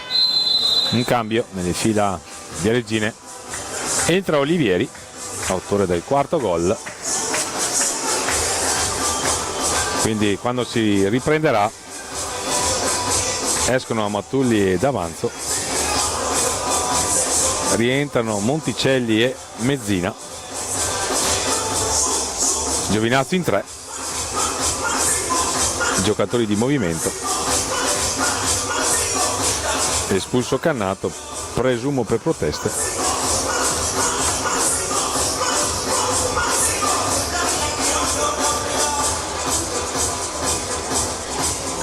Abbiamo superato metà del secondo tempo di questa settima partita del programma della prima giornata dei campionati nazionali hockey pista Under 23. Ha aperto il programma Breganze contro Viareggio, lo chiuderà per questa sera, dopo la cerimonia di apertura, il confronto tra Monza e Castiglione. Ma dopo questa partita si affronteranno due squadre a quota zero dopo il loro primo incontro, vale a dire Correggio e Sarzana. Commenterò io questa partita, poi sarà Domenico Tomba a chiudere il programma. Si riparte con la Maria in possesso, tenta di mettersi in proprio, è stato affrontato da Marchetti e Cardella, lottano con la Maria e Cardella alla meglio il Viareggino, e allora Giovanni Pesavento all'indietro per Capitan Marchetti. Il power play di Pumas Viareggio, vediamo come verrà orchestrato. Per il momento 2 avanti 2 dietro, classico trapezio. Il blocco ora di Marchetti, lo scarico di Cardella davanti alla porta di Olivieri, ma c'è il bastone di D'Angelico. Si mette in proprio dall'altra parte Paolo Colamaria, va ad avanzare dietro la porta, difesa da Mecchini, ancora in possesso, perde palla, alla fine è Olivieri, opportunità per Viareggio, palla all'indietro per Cardella, 3 contro 2, Olivieri, Marchetti, scambiano velocemente tra i due, loro due, Cardella, Marchetti,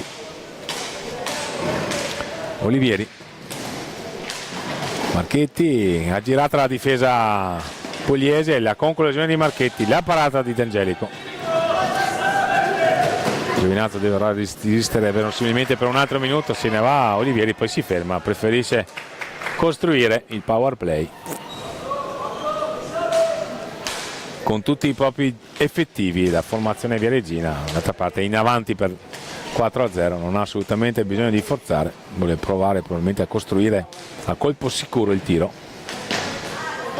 Marchetti, la conclusione, D'Angelico pronto, attento sul suo palo. Ha ancora un'opportunità per Giovinazzo. Ristabilita la parità numerica, non ha sfruttato il power play la formazione allenata da Mirko Bertolucci, e allora si riparte in parità numerica 4 contro 4 per questi ultimi 7 minuti e 30 che mancano alla fine della partita. L'aggancio di Colamaria è il signor Chiminazzo, fa cenno e spiega la sua decisione. Cartellino blu per Paolo Colamaria, altri 2 minuti qualora il Pumas non dovesse trasformare il suo tiro libero diretto. Ci ha riproposto la regia di Filippo Zattari il particolare, il fallo commesso da Paolo Colamaria, il suo secondo.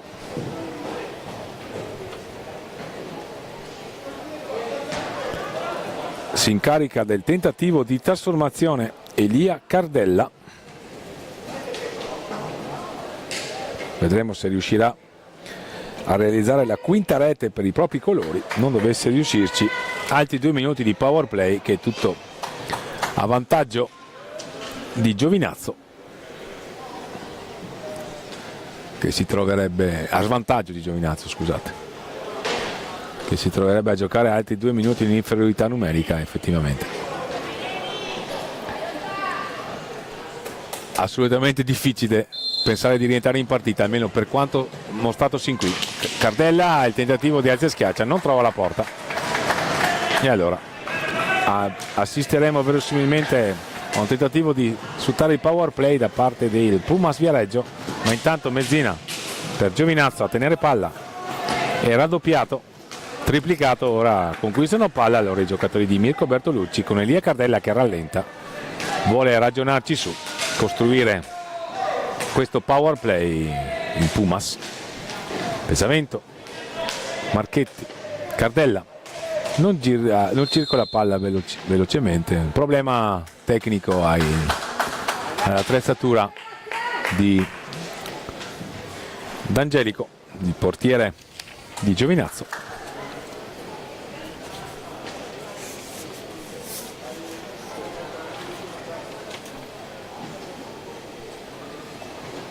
Ci vorrà qualche secondo, forse i lacci dei pattini. 6:47 intanto, al termine di questa settima partita del programma della prima giornata dei campionati italiani di hockey pista riservati alla categoria Under 23. Si riparte, Cardella a scambiare con Olivieri, ancora Cardella. Passaggi precisi, non particolarmente rapida la circolazione di palla del Pumas, che verosimilmente cerca un blocco al centro della difesa pugliese. Doppio scambio, Cardella qui ben congegnata la manovra offensiva, ma è molto attento D'Angelico sul suo palo a sventare le minacce. Allora si riparte, Amatulli viene superato da Mechini, che però riconsegna palla al Giovinazzo con Monticelli. Mezzina non riceve il passaggio del compagno, e allora un'altra opportunità per la formazione di Pumas Viareggio, con Marchetti, Cardella, Olivieri. Cardella tesse la sua trama, la conclusione di Marchetti, la parata di D'Angelico, il fallo di squadra commesso ai danni di Mezzina, che chiede di asciugare la pista. Effettivamente, essendo caduto, e con il sudore ha bagnato il parquet del Palalido di Valdagno, teatro di questi campionati Under 23 organizzati dalla locale formazione dell'Hockey Valdagno.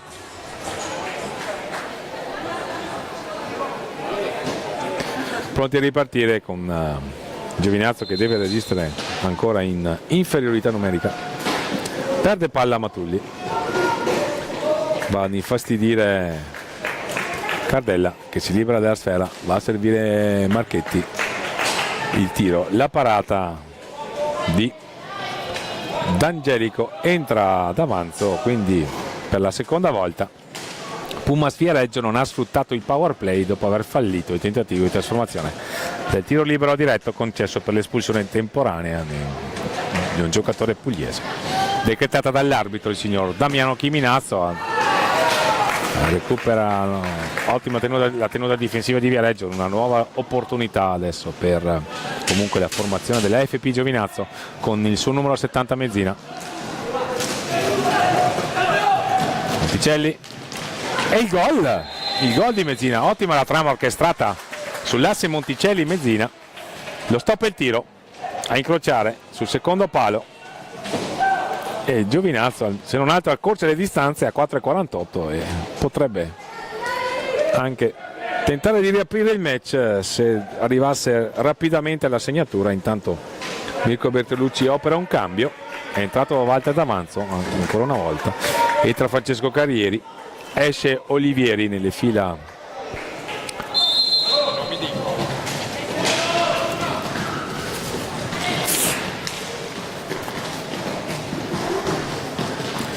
a segno sin qui per Pumas Viareggio Mora, Carrieri, Bigatti e Olivieri. A segno per Giovinazzo Mezzina. Questi gli autori delle reti che sin qui stanno orientando il match in favore di Pumas Viareggio. Ancora possesso per Giovinazzo, la parata di Mechini, un'altra parata di Mechini,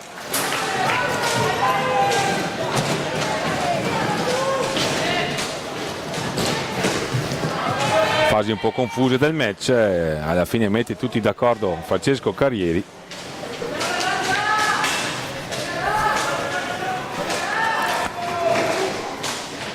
Possesso prolungato per Giovinazzo, per Pumas Viareggio con Francesco Carrieri, famiglia originaria di Giovinazzo tra l'altro.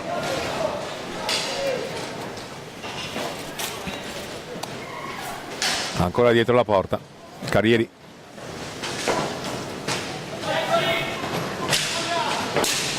lo scarico per Marchetti, 3 minuti e 20 e qui c'è un altro, qui c'è un fallo di squadra. Chiedeva forse qualcosa di più la panchina viareggina, ma il signor Chiminazzo ha segnato fallo di squadra, il settimo commesso da Giovinazzo che è sotto 4-1, ha realizzato se non altro il gol della bandiera, ma magari le aspirazioni della panchina pugliese sono di provare a riaprire il match per questi 3 minuti, se ci fosse una rete rapida nei prossimi secondi l'evento si potrebbe anche verificare. Quello che non si augurano ovviamente i supporters viareggini, che abbiamo sentito incitare giustamente la loro squadra. È caduto Mezzina, l'autore del gol pugliese, mentre è pronto Mora a fare il suo ingresso in pista. Gli dà il cambio Marchetti. 2 minuti e 57, siamo a meno di 3 minuti dal termine allora di questo secondo tempo, con il signor Chiminazzo che invita ad asciugare la pista.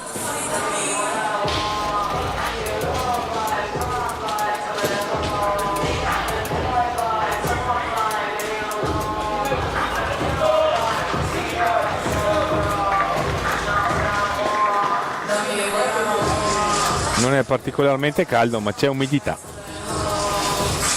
e quindi aumenta la sudorazione dei protagonisti di queste partite.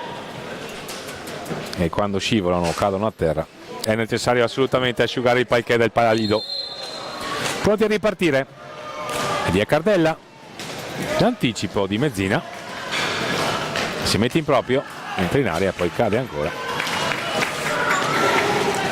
Riconquista palla per i propri colori Amatulli, d'avanzo il tentativo di assist per Amatulli. Vediamo la decisione del tirone di gara, fa pulire, era scivolato Mezzina, l'addetto alla pista era appena uscito, deve riprendere il suo servizio che è indispensabile per l'incolumità degli atleti in pista, lo ricordiamo. Approfittano della circostanza entrambi i tecnici delle formazioni, Dino Camporeale per FP Giovinazzo, Mirko Bertolucci, coadiuvato da Cristiano Bottarelli per Pumas Viareggio.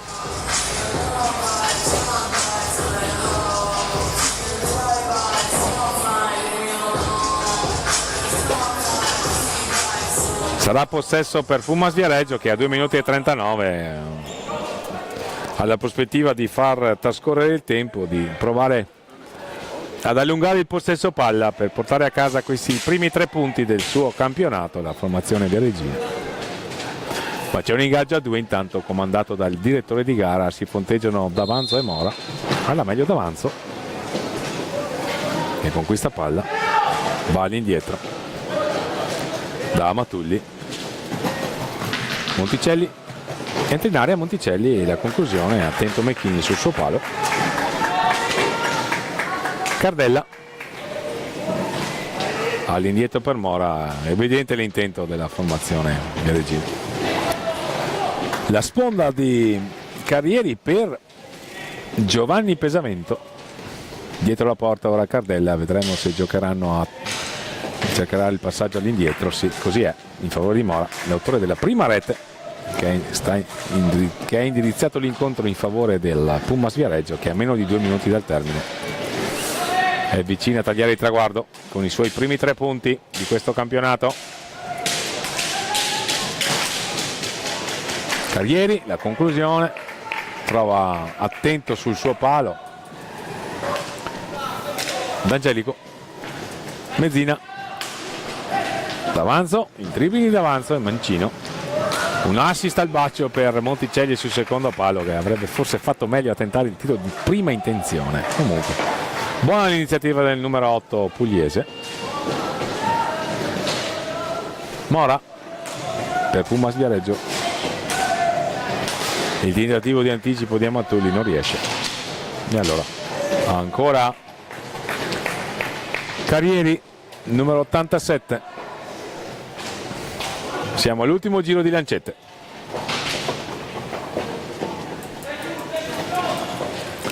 Pesavento, Carrieri dietro la porta di D'Angelico, autore di un'ottima rete Carrieri, un tiro al volo e c'è il gol di Giovanni Pesavento.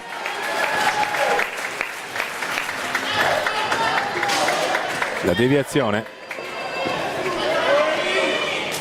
no, il gol viene assegnato a Cardella. Ci sembrava ci fosse stata la deviazione, forse di Giovanni Pesavento. Vediamo, il replay non lo chiarisce in verità. Vediamo adesso l'inquadratura ravvicinata. Probabilmente c'è stato il tocco di Giovanni Pesavento. Comunque il gol è stato assegnato a Cardella, ma quello che è più importante è che Pumas Viareggio a 30 secondi dal termine sta conducendo 5-1, conquista quindi i suoi primi 3 punti del suo campionato nazionale Under 23 edizione di Valdagno, qui al Palalido, campionato 2024-2025. Va a raggiungere a quota 3, ma con una partita in meno, gli avversari di giornata, e si prepara ad attendere l'esito dell'incontro tra Correggio e Sarzana, che affronterà nelle prossime partite. Si fermano i contendenti in pista, il signor Chiminazzo emette il triplice fischio e quindi archiviamo questa 7ª partita con la vittoria di Pumas Viareggio in virtù dei resti messi a segno da Mora, Carrieri e Bigatti nel primo tempo. Nel secondo tempo Olivieri ed Elia Cardella. Per Giovinazzo, rete della bandiera, messo a segno da Mezzina. Fausto Pozzan vi ringrazia per l'ascolto e vi dà appuntamento tra una decina di minuti circa per l'8º incontro del programma di giornata, che vedrà il confronto tra Correggio e Sarzana. A più tardi, qui dal Palalido di Valdagno.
Bentornati all'ascolto qui dal Palalido di Valdagno. Buonasera da Fausto Pozzan.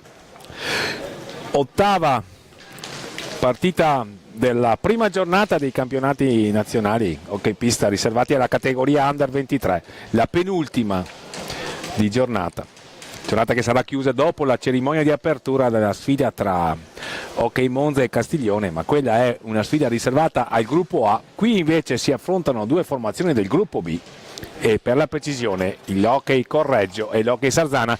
La grafica messa a disposizione dalla regia di Flavio Zattera ci consente di leggere le formazioni. Per quanto riguarda l'Hockey Correggio, i portieri sono Federico Pedroni con il 10 e Sebastiano Severi con il numero 1, i giocatori di movimento Riccardo Gabbi con il 5, Emanuele Pedroni con il 7, Alessio Caroli con il 4, Gabriele Holban con il 3, Tommaso Costiglioni con il 6 e Matteo Holban con il numero 8 e Cesare Simonelli con il numero 2, l'allenatore Edoardo Granel. Completa tenuta bianca per il Correggio Hockey. Per quanto riguarda l'Hockey Sarzana, completa tenuta rossonera sia per quanto riguarda i calzoncini che per quanto riguarda la maglia.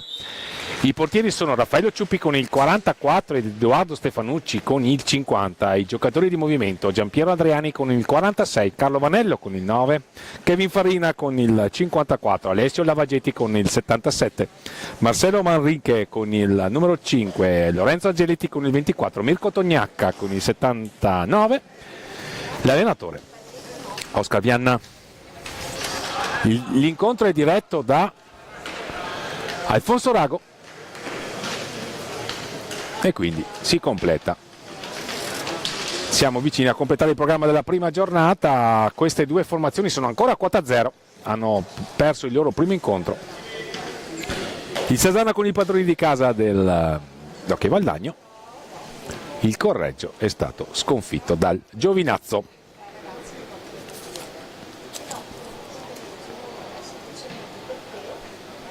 Domani mattina il Correggio sfiderà nella seconda partita il Pumas Viareggio, mentre per quanto riguarda il Sarzana affronterà Pumas Viareggio a sua volta nel pomeriggio e poi il Giovinazzo in serata. Vedremo quali saranno le scelte dei rispettivi tecnici.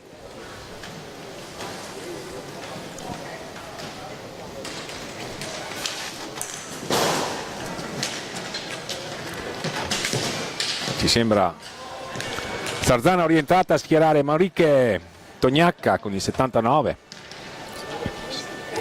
Il numero, sì, la grafica ora ci mostra la classifica parziale. Nel girone A è avanti Breganze con 6 punti, seguito da Castiglione e Viareggio con 3, Monza e Seregno con 0 punti. Per quanto riguarda invece il girone B, perfetta parità: Valdagno, Pumas Viareggio, Giovinazzo e Correggio Hockey. No, con una partita in più. Va bene, questa è la classifica parziale.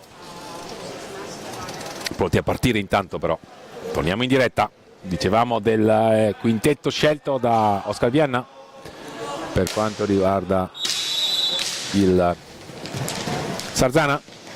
Qui subito la conclusione, la parata di Federico Pedroni. Andiamo qualche istante di pazienza per quanto riguarda i quintetti. Chiediamo scusa a chi ci ascolta da casa.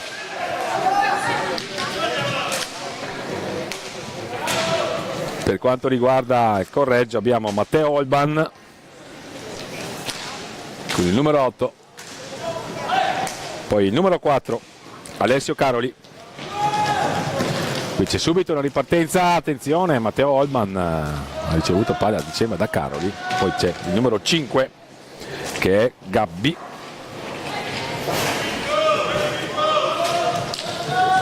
Ma intanto possesso per Sarzana con Lavagetti, Manrique, la conclusione rimpallata dal numero 4 della formazione del Correggio, vale a dire Caroli, Alessio Caroli con il numero 4 e poi c'è il numero 7 che è Emanuele Pedroni. Quindi Emanuele Pedroni, Caroli, Holban e Gabbi. Caroli, Holban, Pedroni e Gabbi per Correggio. Angeletti, Manrique, Tognacca e Lavagetti per Sarzana tra i pali. Ciuppi recupera palla per i propri colori. Pedroni subito per il gol, l'assist per Gabbi di Pedroni e dopo poco più di un minuto e mezzo passa in vantaggio Correggio. Ottima iniziativa in ripartenza, ottimamente finalizzata dal numero 5 Gabbi. L'assist di Pedroni ci sembra, sì, ha battuto sul secondo palo un'accompagnata rapida, un tiro rapido, immediato di Gabbi e allora Correggio sblocca il risultato. Subito la reazione di Sarzana con un tiro da lontano di Angeletti a cercare la deviazione di Manrique. Dietro la porta si è ben disimpegnato Tognacca, non ha trovato però la conclusione agevole. Qui la palla vagante, ci va ancora Gabbi, l'autore della prima rete. La conclusione di Pedroni risponde presente. Ciuppi, il portiere di Sarzana, ancora Caroli,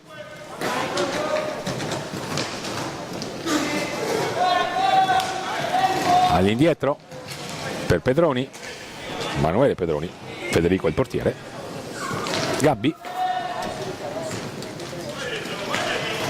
Correggio in questo momento cerca di mantenere un po' più a lungo il possesso palla. Qui c'è il fallo di squadra commesso dalla difesa di Sarzana e allora la conclusione di Caroli, la parata di Ciuppi, predominio nel possesso palla di Correggio in questo inizio gara. Olban, la palla che viene in area, Pedroni cerca di trovare magari di premiare l'inserimento di Olban, però si mette in proprio il numero 7, capabile della sua azione, loro raddoppiano alla fine. Angeletti si vede assegnare un fallo di squadra, la formazione rossonera, la conclusione di Lavagetti imprecisa e allora una nuova trama che viene orchestrata da Caroli con il numero 4 che ha giocato anche spesso in A2 quest'anno. Il Correggio con questa squadra ha disputato, con molti elementi di questa squadra ha disputato il campionato di Serie 2, le finali per la promozione per la Serie B e la Serie 2 e adesso questo campionato Under 23. Si mette in proprio Matteo Olban, lo fermano i giocatori di Sarzana che riparte con Angeletti sul numero 24, ma subito rientrano rapidamente i giocatori di Edward Granella a vanificare il tentativo di ripartenza di Sarzana. Qui la conclusione è ribattuta, ottima tenuta difensiva della formazione in completa tenuta bianca emiliana, quindi dalla zona 3. Attenzione, un altro inserimento pregevole dell'autore della rete che sta sin qui orientando l'incontro a favore di Correggio, vale a dire Gabbi. Qui un gioco a 2 tentato dalla coppia Manrique Tognacca. Siamo dall'altra parte, continui capovolgimenti di fronte, ritmo quindi discretamente alto. Pedroni,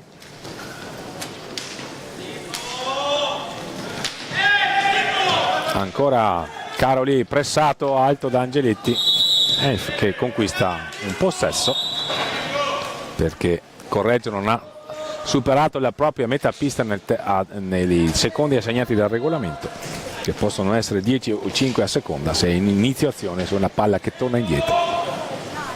Ancora possesso palla per Sarzana, all'indietro per Lavagetti, sotto Sarzana per 1-0, la rete l'ha messa a segno Gabbi dopo poco meno di un minuto e mezzo.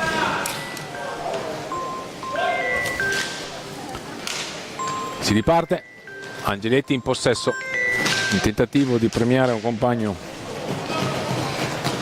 al centro dell'area, poi dall'altra parte con Matteo Olban lo raddoppiano. Manrique, azione insistita del numero 5 rossonero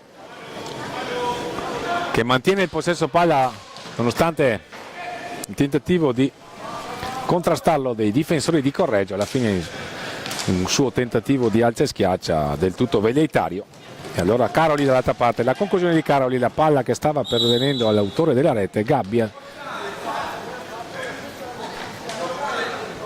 Il direttore di gara a richiamare il servizio di cronometro, forse qualche problema tecnico. Pari di squadra, 2 commessi da Correggio, 1 commesso da Sarzana, almeno questo ci sembra. Si riparte, possesso palla Pedroni per Manuele Pedroni per Sarzana. Caroli la conclusione, colpisce non so se un compagno o un avversario, ma comunque si riparte con il possesso per Sarzana. Sono trascorsi quasi 6 minuti dall'inizio della partita, qui le serie di trottole di Angeletti, ma alla fine riviene su di lui Matteo Olban, si possessa della sfera a sua volta con una trottola, e qui c'è un problema per l'autore della rete Gabbi che si accascia al suolo. Ferma il gioco il signor Alfonso Rago per sincerarsi delle sue condizioni.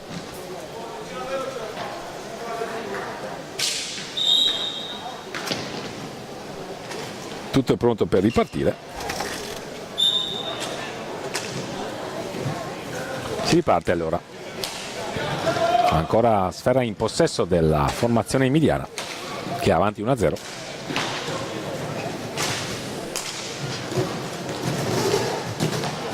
Gabbi, autore del gol che sin qui sta orientando l'incontro. Holman,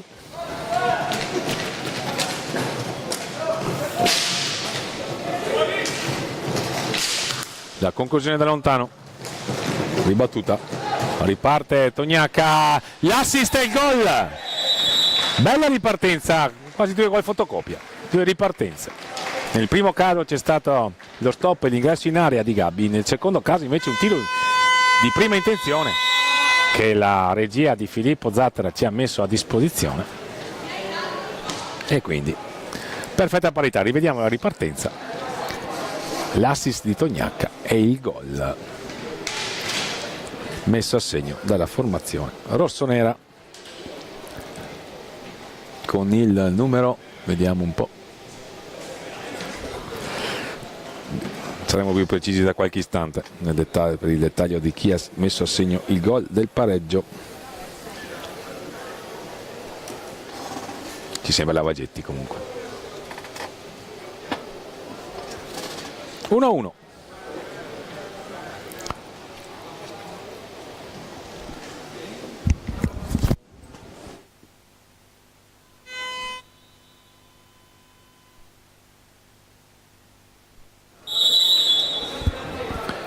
Dopo il time out torniamo in cronaca. Ristabilita la parità allora. Al gol iniziale messo a segno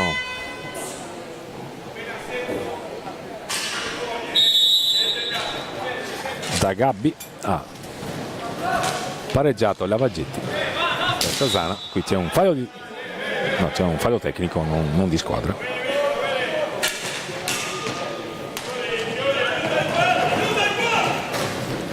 Attenzione, qui la palla vagante, riparte Angeletti, alza e schiaccia, la conclusione alta,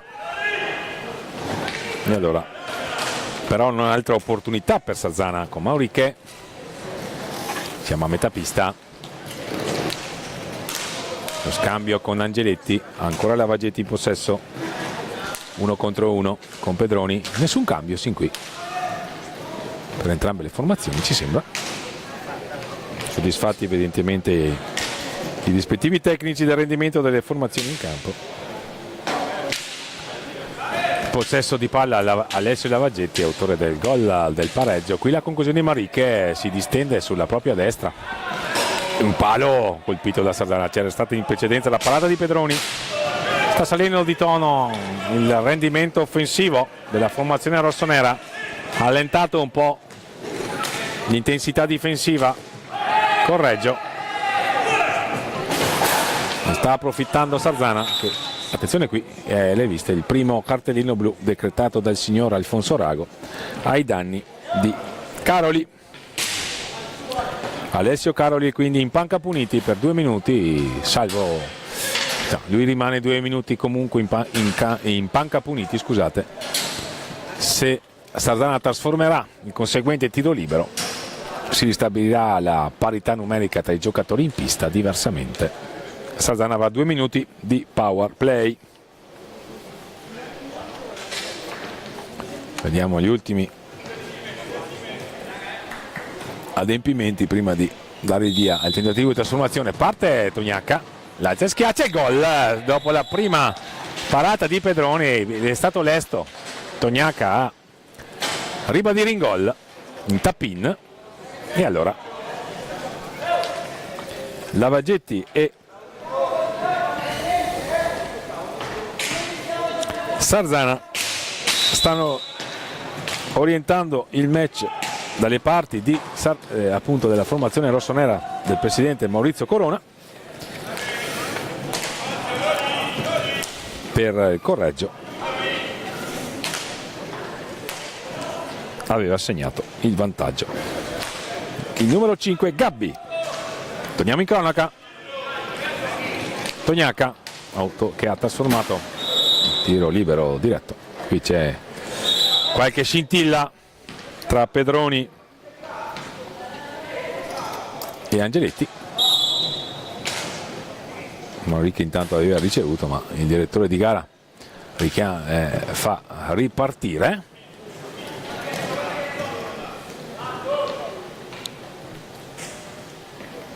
C'è stata una sostituzione nelle file di Sardana nel frattempo, è entrato il numero 46 Andreani. Quindi Sardana in pista con Andreani, Tognacca, Angeletti e Manrique. C'è stata anche una sostituzione conseguenza anche dell'espulsione temporanea, è entrato il numero 6 nelle file di Correggio, esattamente Castiglioni, Tommaso Castiglioni. Qui però c'è una palla vagante conquistata da Tognacca, che ha un cattivo controllo proprio nel momento del suo ingresso in area. Trascorsi 9 minuti ormai dall'inizio del match, avanti Sardana. Manrique ha tentato un alza e schiaccia, riconquista palla per i propri colori Pedroni, se ne va Pedroni, la conclusione trova i pattini di Andreani. E allora siamo dall'altra parte con Angeletti, le squadre si stanno allungando, la conclusione, il gol di Angeletti. Qualche falla di troppo nel meccanismo difensivo di Correggio, ne approfitta Sardana che va sul 3-1. Quindi Angeletti si iscrive al tabellino marcatori.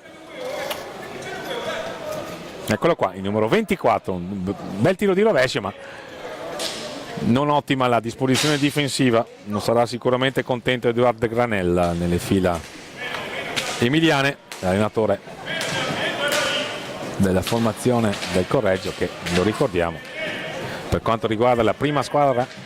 Intanto c'è un tiro da lontano di Castiglioni, ha disputato la finale promozione per la Serie 1 valevole per il girone A, dove era arrivata seconda, perdendo contro Braganze, ma disputando comunque un'ottima fase di playoff, eliminando al primo turno Scandiano in un bel derby.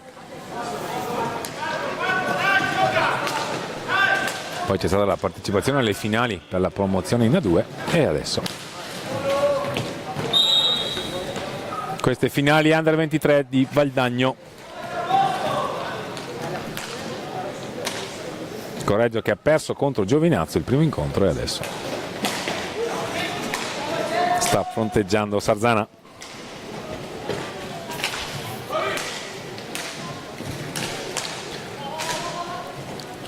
Si è allungata nella sua disposizione tattica la formazione rossonera. Questo schema era stato utilizzato anche nella partita precedente contro il Valdagno e aveva fruttato peraltro il momentaneo pareggio.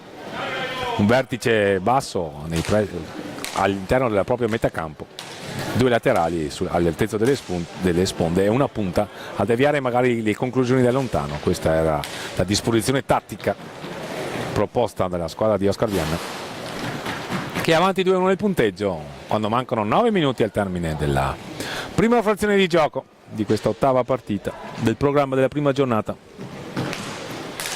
di queste finali nazionali Under 23, qui dal Paralido di Valdagno, in diretta. Le telecamere della piattaforma digitale Hockey Pista Fisra TV E qui c'è un perfetto assist per Tognacca, gioca bene Sarzana. Troppo larghe le maglie difensive di Correggio, che forse guardano troppo la palla e meno l'uomo. Sono cose magari da rifinire in sede di allenamento, ma tant'è. 4-1 Sarzana. Sta dilagando la formazione ligure.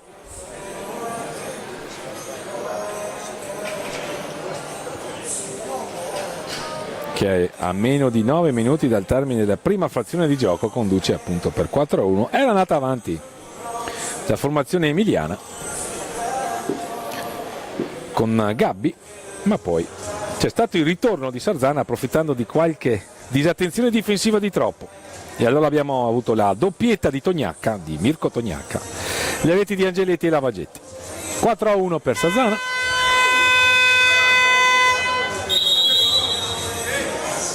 Un momentaneo pareggio di Lavagetti e poi Tognacca che aveva allungato Angeletti per il 3-1 parziale. Qui poi la doppietta di Tognacca con Correggio, che sicuramente in questo time out avrà probabilmente riflettuto sulla sua fase difensiva, che ci è parsa nella circostanza alquanto difettosa. Correggio domani giocherà contro Pumas Viareggio, il secondo incontro del programma di domani venerdì 6 giugno.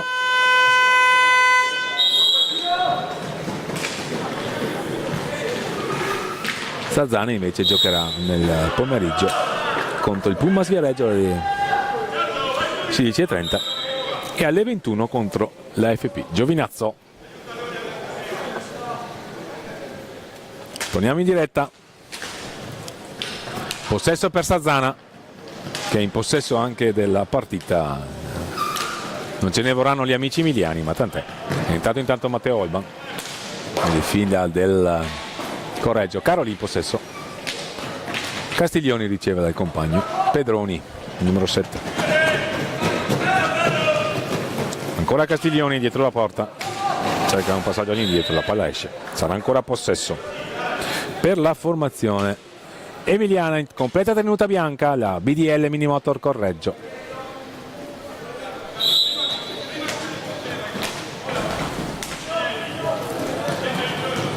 Riceve Matteo Olban, la conclusione di Pedroni, attento sul suo palo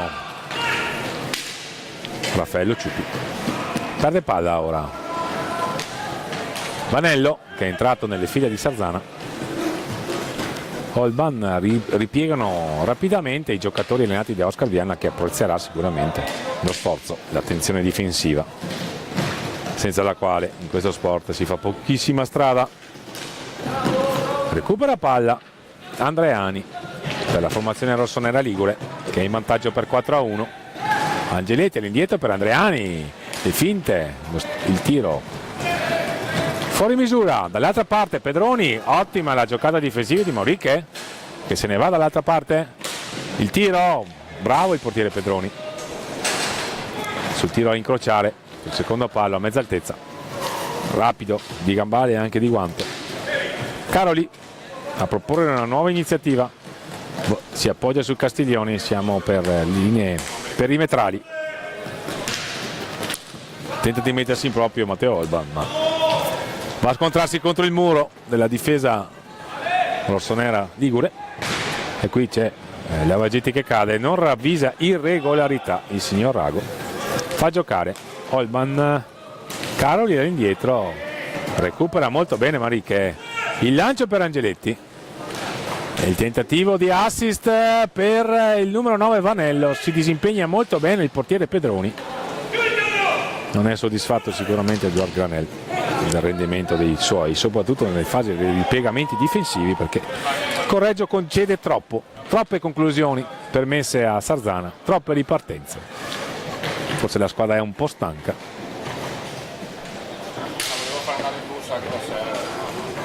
6 o 7 partite in 4 giorni sono sicuramente un impegno anche dal punto di vista fisico per entrambe le formazioni in pista. Questa è la seconda fatica di giornata. Un cambio intanto nelle file di Sarzana.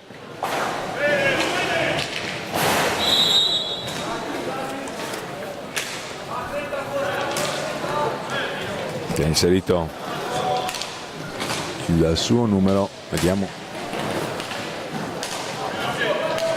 No, Vanello, Lavagetti, Tognacca e Angeletti. Questo è il quartetto di movimento di Sarzana. Ancora Caroli in possesso. Pedroni, numero 7. Federico è il portiere. Manuele è il giocatore di movimento. Adesso inquadrato. Anni dietro per Castiglioni. Il cronometro del Palalido è fermo. Se ne accorge la regia. È bene che se ne accorgano anche al tavolo, così è. Torniamo in diretta a seguire il gioco. Il cronometro devono seguire gli addetti. Qui c'è un tiro deviato da Lavagetti, che ha segnato il primo gol per Sarzana. Il gol del momentaneo pareggio. Poi c'è stato un monologo rossonero ligure, che adesso con la formazione del Sarzana che opera un cambio, entra il numero 54 Farina. Riparte Correggio con Castiglioni, cerca di sorprendere sul secondo palo, raso terra Ciuppi, ma non inquadra la porta. E allora un'altra opportunità per Sarzana, a meno ormai 5 minuti dal termine. Ancora il rombo offensivo con il vertice basso quasi al limite dell'area. La palla lunga a premiare lo spunto di Tognacca nei pressi dell'area avversaria, anzi dietro la porta. Riviene su di lui il Caroli, ha alzato un po' l'attenzione difensiva al Correggio. Deve farlo se vuole provare a rientrare in partita, assolutamente. Entra il numero 2 per quanto riguarda la formazione emiliana. Si tratta di Cesare Simonelli. Ancora Olban Matteo, numero 8. Qui cerca di disimpegnarsi, non riesce ad inquadrare la porta nel suo spunto. Qui Tognacca, ottimo il dribbling passando la palla dietro la schiena.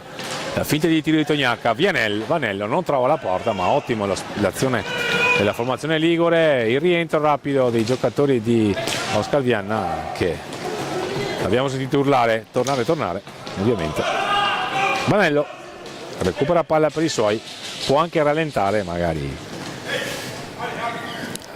l'incedere della formazione ligure, che è avanti di 3 reti a meno di 4 minuti dal termine di della prima frazione di gioco di questa ottava gara, da questa mani alle 9. Tutti gli incontri in diretta sulla piattaforma digitale di Hockey Pista FISR TV. Attenzione, Manuele Pedroni perde palla, Farina recupera, poi però caparbia l'azione di Pedroni.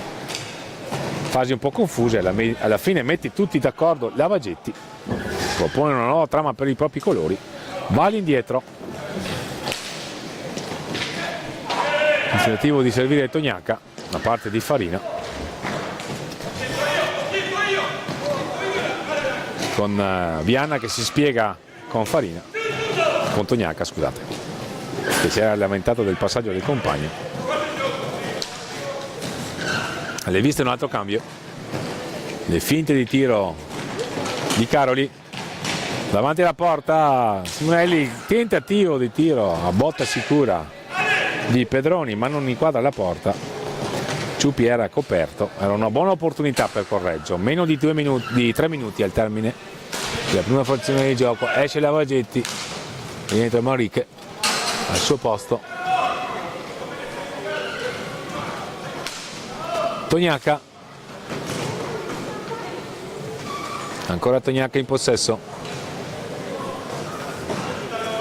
si muove il compagno dietro la porta, è il numero 9 Vanello, buono il movimento, trova sempre soluzione di passaggio la formazione rossonera ligure.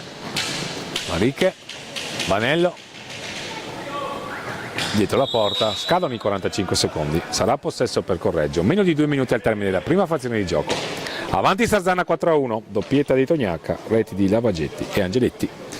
Per Correggio aveva segnato Gabbi, portando in vantaggio la formazione emiliana. Matteo Olban che va a subire il fallo di squadra.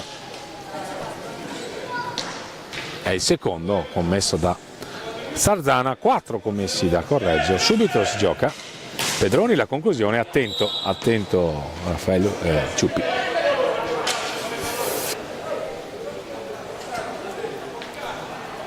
Cresciuto e allenato con Riccardo Gnata, niente meno. E sta dimostrando tutte le sue qualità.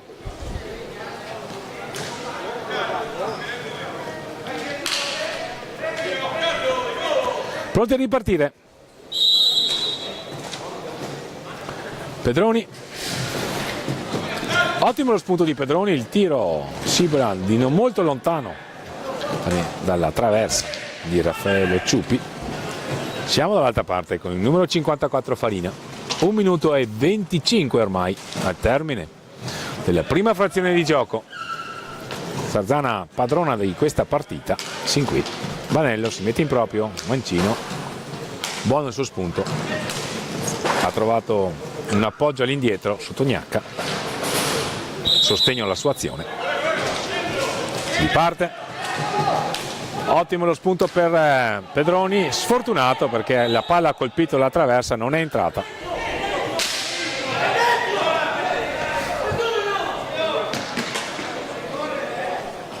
Non ci sembra che la palla sia entrata nonostante le proteste di Correggio.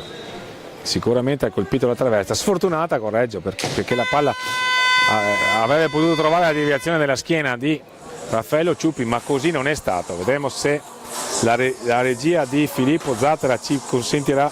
No, è stata un'azione troppo rapida. Non siamo riusciti a vedere. Qui c'è un cartellino giallo sventolato a Pedroni. Certo, sarebbe opportuno e auspicabile rivedere, ma è stata un'azione troppo veloce.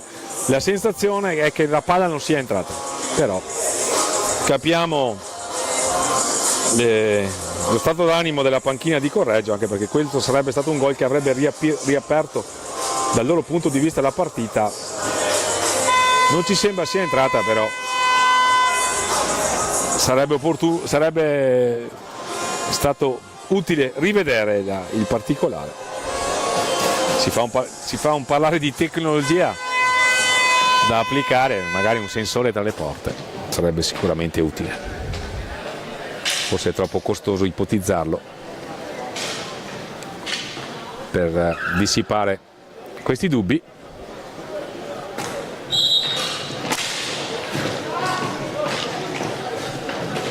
Non abbiamo avuto la sensazione netta che la palla fosse entrata, ma capiamo assolutamente lo stato d'animo e le proteste, peraltro contenute, di Correggio.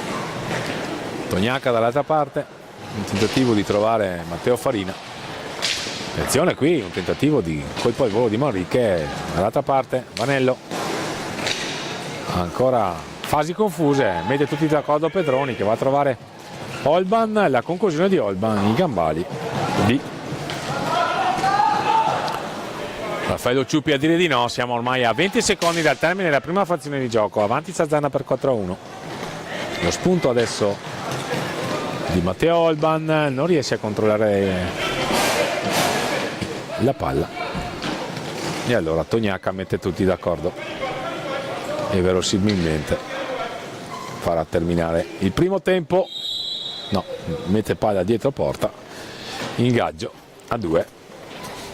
Da regolamento non può fare altro il signor Alfonso Rago, ma crediamo che dopo questo ingaggio terminerà il primo tempo. Così è in questo istante.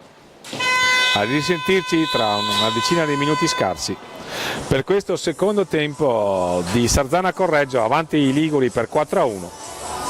A più tardi qui dal Palalido di Valdagno da Fausto Pozzani.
Bentornati all'ascolto, gentili signore e signori, qui dal Palalido di Valdagno.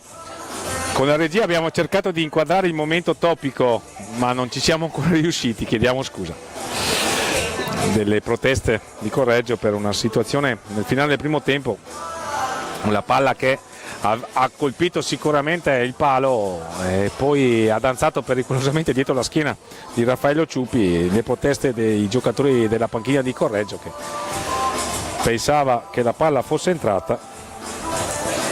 La sensazione che non lo fosse ce l'ho avuta, ma vorrei veramente rivederla e capisco assolutamente i rilievi e le osservazioni, peraltro formulate in maniera assolutamente rispettosa dalla panchina emiliana. Fatto sta che il primo tempo si è concluso con il Correggio sotto di 3 reti, era andato in vantaggio con Gabbi, la formazione allenata da Edoardo Granel, ma poi c'è stato il ritorno imperioso di Sarzana che con la doppietta di Tognacca e le reti di Lavagetti e Angeletti si è portata sul 4-1 e quindi inizierà il secondo tempo con 3 reti di vantaggio,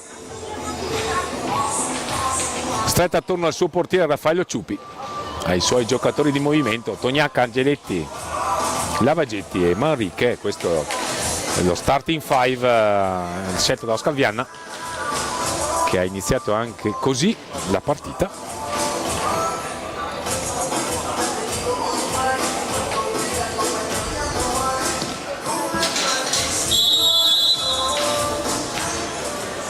Vediamo le scelte invece di Edoardo Granel, che si affida a Gabbi, l'autore della prima rete, poi Matteo Olban, Manuele Pedroni e ci sembra Alessio Caroli.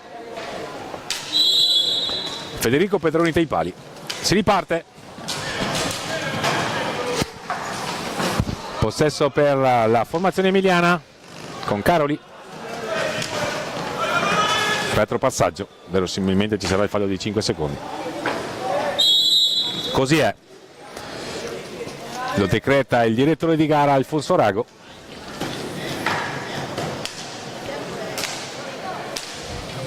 Riprende a tessere la sua tela la formazione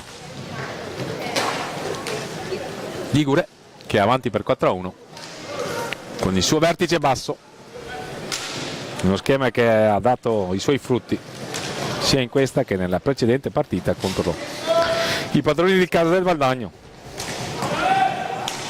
che peraltro hanno vinto il loro incontro per 6-2, regalando anche spettacolo qui al Palalido.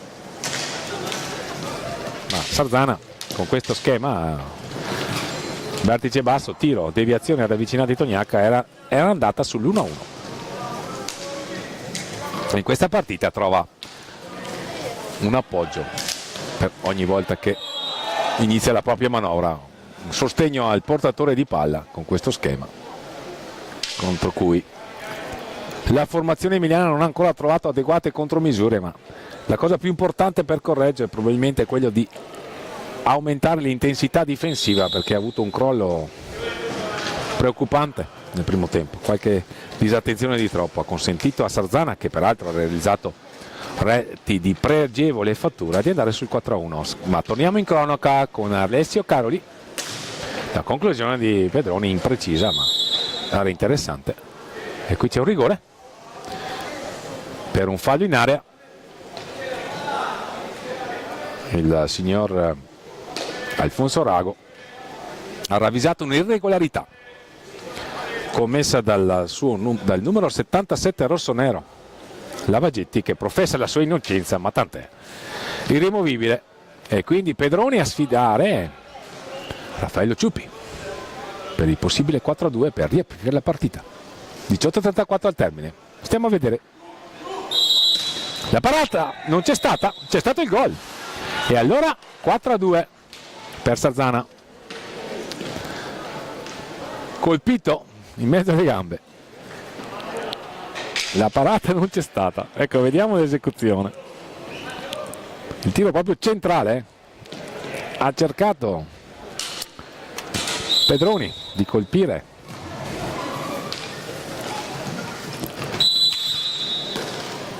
Raffaello Ciupi e c'è riuscito, e allora 4-2. su rigore trasformato magistralmente dal numero 7.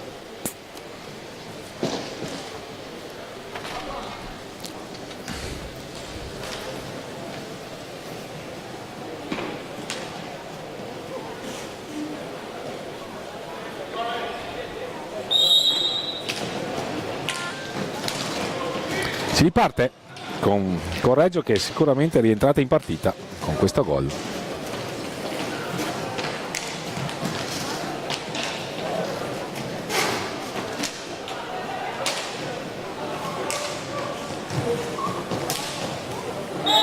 E c'è un altro gol e allora davvero la partita si riapre.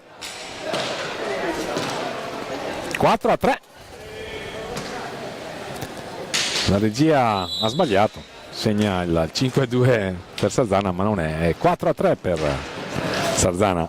La doppietta ci sembra di Pedroni e allora ecco qui il gol, il particolare del gol. Una parata intanto di Federico Pedroni con Correggio che sta aumentando le cadenze. Lavagetti che sbroglia una difficile matassa per i propri colori. Ancora Mariche, si libera molto bene di due avversari, entra in area, cercava di trovare Tognacca, non ce l'ha fatta ma di poco. Sì, 4-3 signori e signori. E qui Pedroni a sfidare Ciuppi che gli dice di no. È stato Matteo Olban a mettere a segno la terza rete per Correggio. Reti quindi di Gabbi, Pedroni e Olban. Match totalmente riaperto in meno di un minuto. Il rigore e poi la rete di Olban. Tutto in discussione. Tognacca, la conclusione, il gol di Tognacca. Probabilmente Federico Pedroni non ha visto partire il tiro.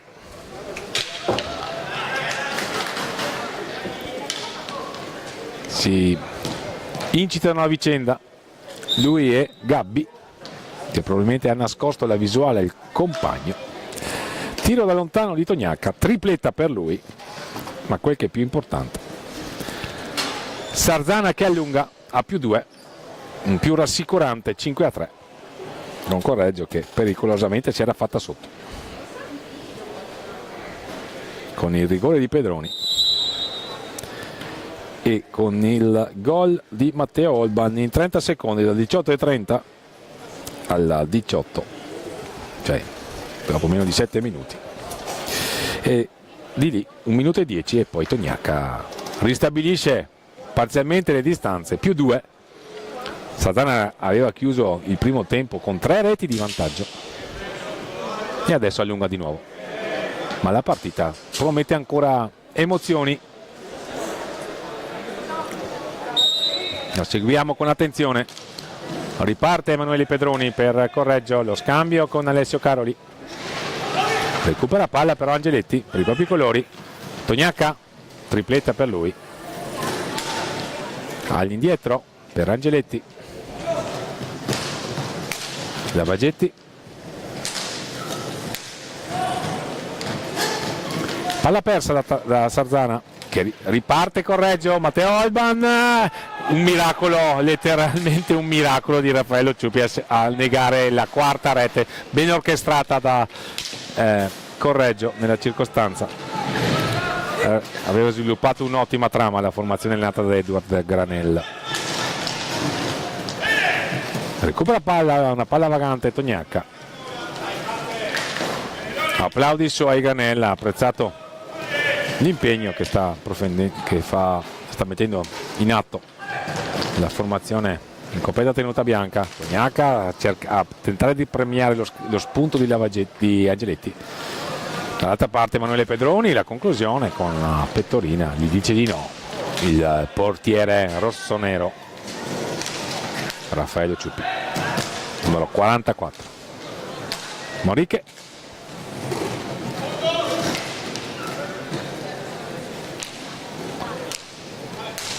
Tognacca, ancora il vertice basso,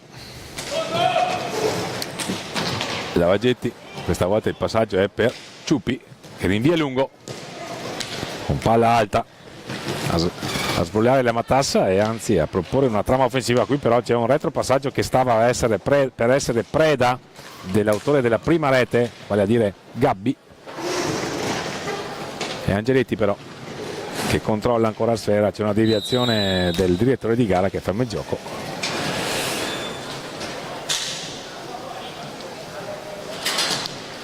Vediamo chi assegna il possesso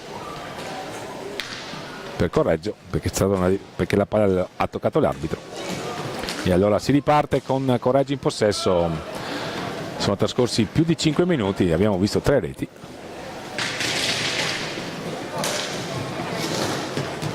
Correggio si è avvicinata pericolosamente e poi Tognac ha respinto. Qui c'è un palo, sfortunata Correggio. Qui una bella parata di Pedroni. Il tiro precedente mi pareva fosse di Caroli. A contendersi il possesso Maricche e Pedroni. Alla meglio il numero 5 rossonero, che è dotato di buona tecnica. Stava eludendo il raddoppio avversario. Pedroni ora, capabile l'azione di Pedroni che entra in area, trova il guantone sinistro di Raffaello Ciuppi a rinnegargli la gioia del possibile 5-4. Si avrebbe ancora una volta riaperto il match. Qui scintille tra Tognac e Pedroni. Vediamo un po' cosa fa il signor Rago, se si limita a richiamarli o se applica una sanzione disciplinare. Sembra orientato a far giocare.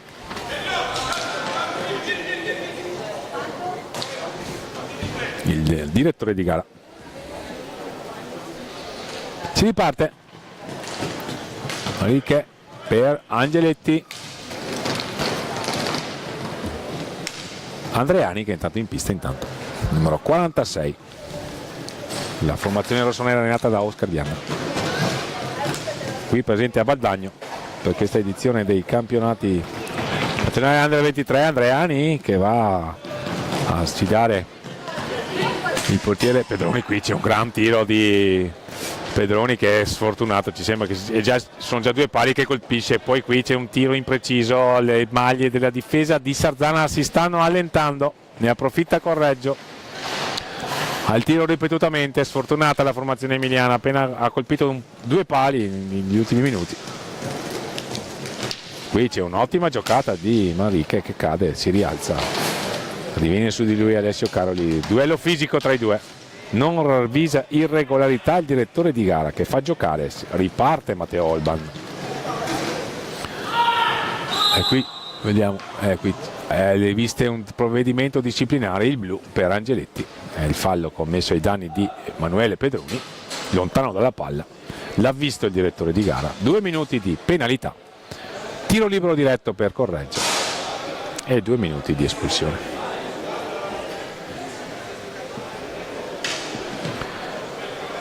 Chiede l'intervento del servizio di pulizia per asciugare la pista il direttore di gara Alfonso Rago. Analoga richiesta viene formulata da Raffaello Ciuppi. Si provvede quindi all'asciugatura e poi ci sarà il tentativo di trasformazione. 12:55 al termine della partita, 5-3 per Sarzana. Correggio assolutamente in partita, ha iniziato bene la ripresa della formazione emiliana, che invece di deprimersi per la situazione di gol non gol capitata a fine primo tempo, ha iniziato a sprombattuto il secondo tempo, ha realizzato un bel rigore con Pedroni, che ha sorpreso un grande portiere, quale si è rivelato sin qui Raffaello Ciuppi. E adesso l'opportunità di andare sul 5-4. Matteo Olban, la rete di Matteo Olban, bravissimo. 5-4. Le finte ripetute, la testa alta a guardare, a studiare il movimento del portiere, a cercare il pertugio trovato puntualmente. Doppietta per Matteo Olban, che assieme alle reti di Gabbi e Pedroni consentono alla formazione emiliana del BDL Minimotor Correggio di avvicinarsi, di rendere ancora più interessante questa partita. Qui c'è un tentativo di controllo di Tognac ti sembra che Sarzana sia calata fisicamente? Nel primo tempo Correggio aveva commesso qualche disattenzione difensiva di troppo che aveva consentito a Sarzana di allungare sul 4-1, con cui si era chiusa la prima frazione appunto, e poi qui nel secondo tempo ha alzato le cadenze la formazione emiliana, che qui adesso usufruisce di un fallo tecnico perché sono scaduti i secondi regolamentari per varcare la metà pista.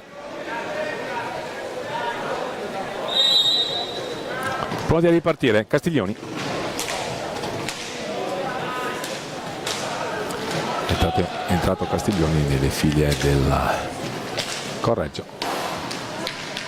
Caroli all'indietro per Olban, autore della quarta rete emiliana, che si mette in proprio, viene fermato nei pressi dell'area di rigore. Andreani per Tognacca, da trottola di Tognacca a deludere l'intervento del difensore avversario, ma la palla poi è stata perduta dalla formazione ligure. E allora Pedroni, un'altra opportunità, si mette in proprio Pedroni, e qui ci vuole un gran riflesso di Raffaello Ciuppi che si sdraia sulla sua destra per eludere il tentativo di trasformazione di questo testa a testa del numero 7 emiliano. Ci stiamo divertendo.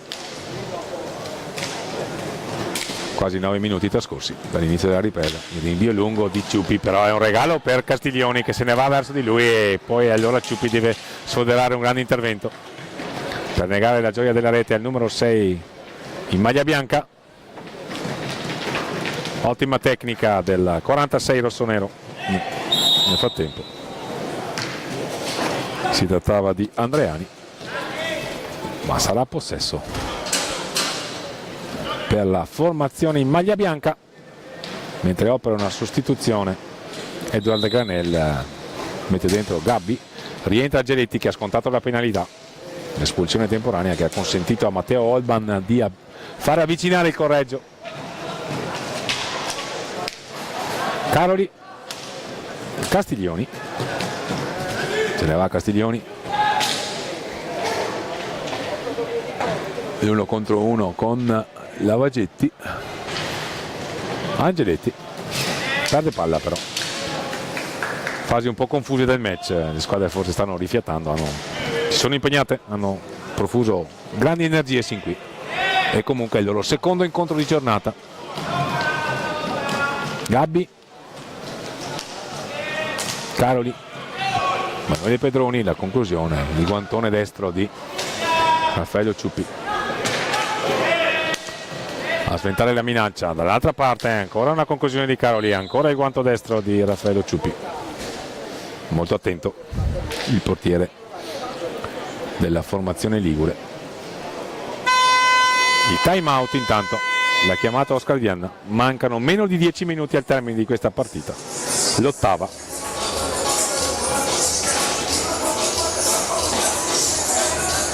Del programma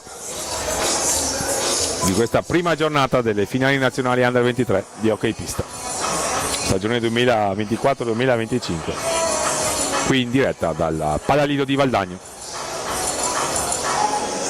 FIRS TV,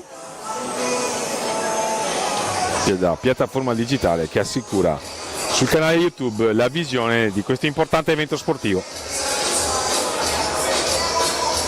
La categoria regina dei campionati giovanili non fosse altro che perché chi vi gioca molto spesso milita nelle formazioni di Serie 1 o di Serie 2 del campionato nazionale di hockey pista.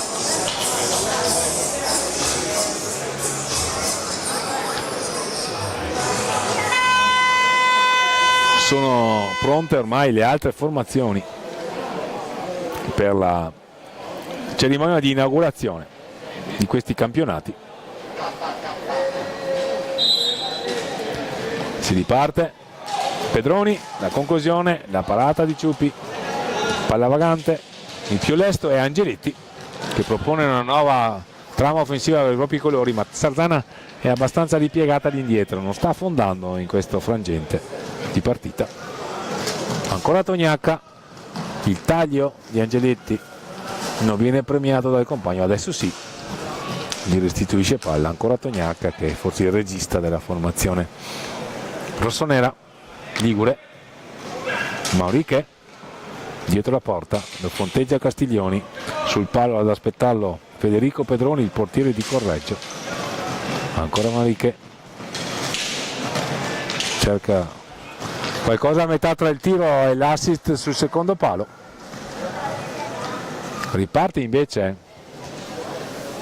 Emanuele Pedroni, che non ci pensa su e colpisce, mi sembra sia il terzo legno il terzo palo, questa volta la traversa della sua prestazione. Sfortunato sicuramente il numero 7 di Correggio.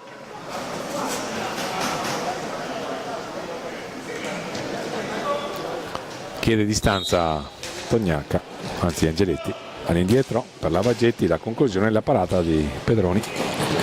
Caroli che prova ad andarsene, vince il duello Lavaggetti e riparte, propone una nuova trama offensiva per i suoi, va a sfidare Gabbi, ha subito un colpo e a terra, non ferma il gioco il signor Rago.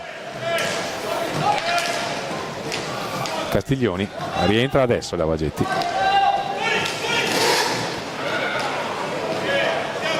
si è ricomposto il quartetto difensivo di Sarzana. Gabbi all'indietro per Castiglioni, si mette sul rovescio, il tiro non ha fortuna, riparte Correggio. A proposito di fortuna, non ne ha avuta molta Emanuele Pedroni, ottima la sua trasformazione nel rigore, ma collezione di pali e traverse sin qui per lui. Palla vagante, la prende Angeletti, riparte Tognacca, tripletta per lui e qui c'è il gol sfortunato, ma e anche bravo Angeletti, un po' sfortunata la difesa del portiere di Correggio. 6-4 Sarzana, che sta capitalizzando tutte le occasioni.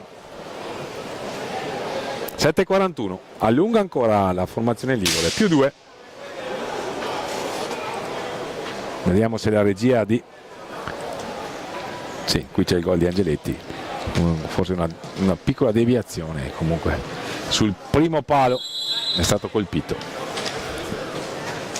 Angeletti, doppietta anche per lui quindi.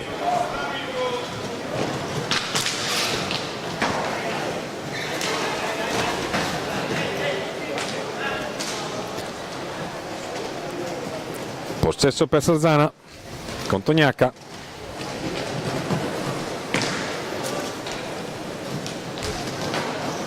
All'indietro per Mariche. Angeletti. Tognacca.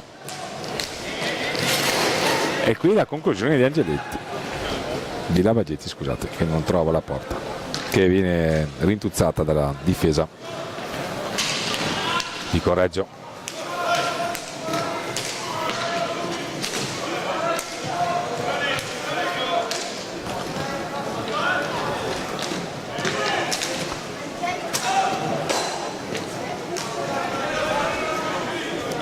Quindi le doppiette anzi la tripletta di Tognacca, la doppietta di Angeletti e il gol di Lavaggetti per le 6 reti di Sarzana per quanto riguarda Correggio.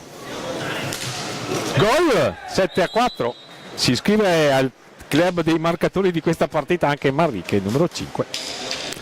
Quindi allunga Sarzana, qualche disattenzione difensiva di troppo, sta costando forse la partita alla formazione di Edoardo Granel, che ha segnato con Gabbi, Emanuele Pedroni nella doppietta di Matteo Olban, e qui Sarzana.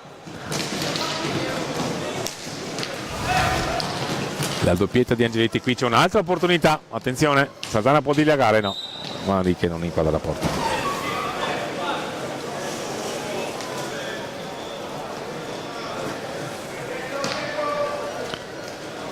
La tripletta di Tognacca, la doppietta di Angeletti, le reti di Mariche e Lavaggetti per Sarzana. 7-4 per la formazione ligure, che affronta così gli ultimi 6 minuti di partita. Andreani ravvisa una irregolarità, però il direttore di gara concede il fallo tecnico in favore di Sarzana.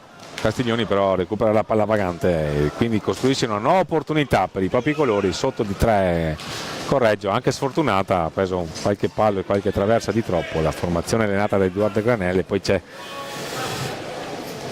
quella situazione con la palla che forse secondo i giocatori di Correggio era entrata al termine del primo tempo. Non siamo riusciti a rivedere l'azione incriminata, ma tant'è. Torniamo in cronaca. Mariche che ha messo a segno il suo gol in questi campionati, il suo primo gol ci sembra. Angeletti, doppietta per lui. Lavagetti, primo gol messo a segno da Sarzana questa sera. Andreani a duellare con Castiglioni, a guadagnare un fallo ci sembra. No, l'ha commesso lui secondo Alfonso Rago, il direttore di gara. Siamo agli ultimi 5 giri di lancette di questa partita e poi sarà cerimonia di apertura dei campionati.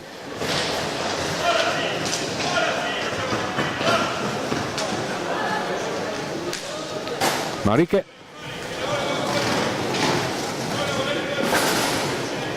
ancora Mariche all'infuori per il gol di Angeletti, tripletta anche per lui, 8-4 e qui Sarzana sicuramente mette una grossa ipoteca su questa partita. 3 gol a testa per Angeletti e Tognacca, Lavagetti e Mariche, queste le reti messe a segno dal Sarzana, che ha approfittato di qualche meccanismo difensivo che non ha funzionato al meglio dalle fila di Correggio e che sta spiegando questo divario tra le due formazioni. Qui la regia di Flavio Zattera ci fornisce il dettaglio della rete messa a segno da Angeletti. Riparte Correggio, Caroli, il suo tiro sbatte contro i difensori rossoneri. Matteo Olban che aveva trasformato magistralmente un tiro libero diretto e poi un'altra rete che aveva portato sotto Correggio fino al 4-3 e poi Sarzana ha allungato di nuovo. C'è stata la quarta rete appunto messa a segno da Matteo Olban, che ha magistralmente trasformato un tiro libero diretto, ma poi Sarzana ha allungato con le reti di Angeletti e di Manrique e si trova a +4, 8-4 per la precisione. Quindi abbiamo visto 12 reti sin qui, abbiamo visto grande impegno da entrambe le formazioni. Qui c'è lo scatto di Andreani, buona questa trama, si cercano i giocatori di Oscar Vianna. Grande giocata qui di Gabbi, che è sfortunato perché trova un muro a sbarrargli la strada, vale a dire Raffaello Ciupi. La palla all'indietro, qui vediamo se il direttore di gara concede il rigore, tant'è, è così è così è. Vedremo se Pedroni si incaricherà di tentare la trasformazione. Ha trafitto in mezzo alle gambe nel primo tentativo il portiere Raffaello Ciupi, vedremo se concederà il bis. Lo facesse almeno Correggio si avvicinerebbe a -3 e renderebbe sicuramente più interessanti questi ultimi 3 minuti e 20 che mancano alla fine della partita. La parata questa volta di Raffaello Ciupi che si chiude in pantaglia, e qui il tentativo di alza schiaccia, niente da fare, c'è il guanto sinistro di Raffaello Ciupi, la palla vagante la prende Manrique, numero 5 rossonero, che si ferma, decide di ragionare, di congelare il possesso.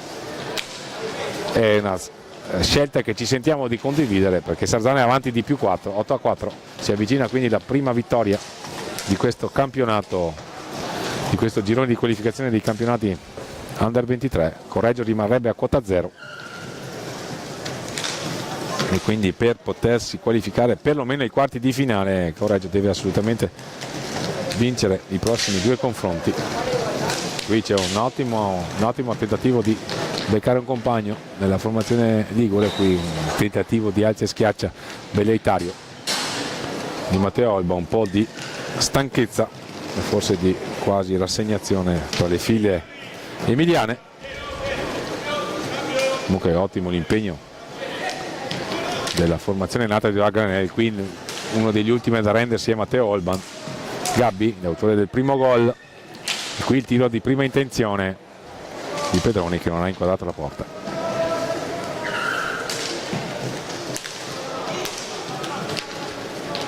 Gabbi si mette in proprio, lo affronta Andreani, ringhia su di lui e gli porta via la palla. Siamo a meno di 2 minuti dal termine, quindi vicino il traguardo per Sarzana. Manrique scaglia i riflessi di Federico Pedroni che risponde presente.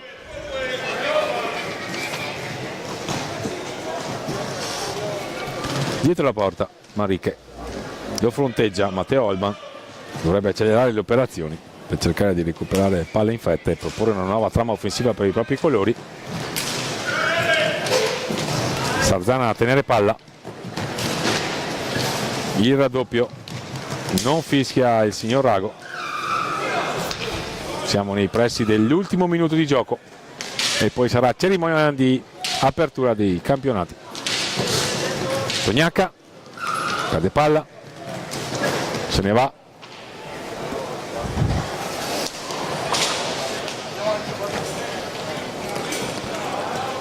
Siamo ormai a 50 secondi dal termine. Angeletti, tripletta per lui, Manrique un gol, poi anche la tripletta di Tognacca e il gol di Angeletti che aveva impattato, anzi di Lavagetti, che aveva impattato il punteggio. È andata avanti con Reggio grazie alla rete messa a segno da Gabbi, e poi c'è stato l'allungo di Sarzana che ha contenuto poi nel secondo tempo il tentativo di Correggio di avvicinarsi.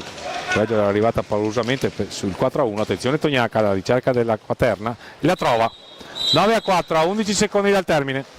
4 gol per Tognacca che orientano decisamente il match, che ormai è agli archivi, in favore della formazione rossonera, che trova quindi la formazione rossonera ligure i primi 3 punti del suo campionato Under 23, e vedremo domani nel prosieguo come si piazzerà al termine del girone di qualificazione.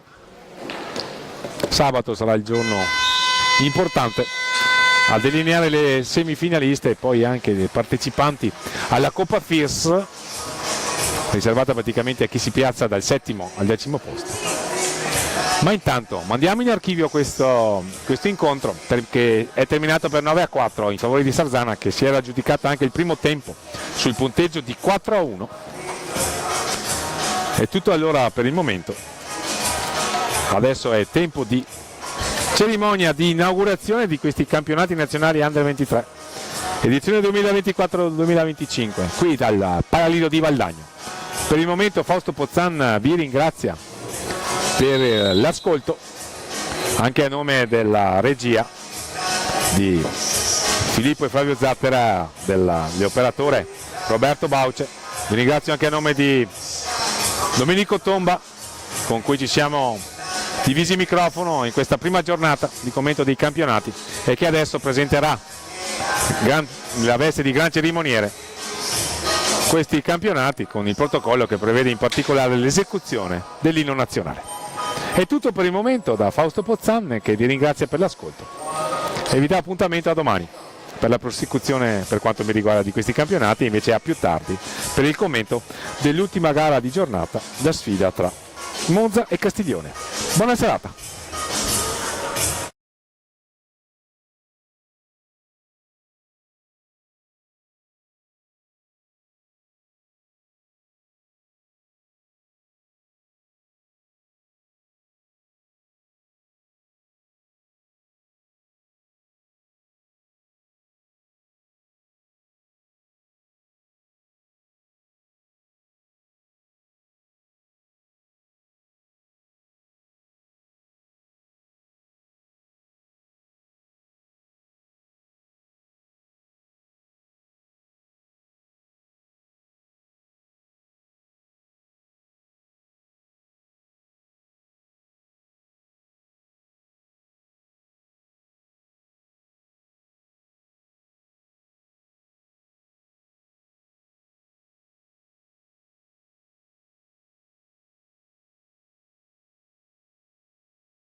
Tanta emozione, tanto entusiasmo stasera nei vari campionati italiani under 23 di hockey su pista.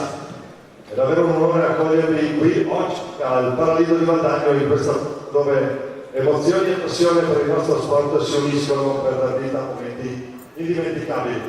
Vorrei iniziare ringraziando gli organizzatori e i volontari, gli arbitri e tutti coloro che hanno lavorato e lavoreranno instancabilmente dietro le quinte per rendere possibile questo evento. La vostra dedizione e il vostro impegno sono la vera forza che lo sostiene. E a tutti gli atleti che sono qui, voglio dire, siete voi i protagonisti di questa manifestazione. Avete lavorato duramente, vi siete sacrificati, adesso avete l'opportunità di dimostrare tutto il vostro talento e il vostro valore.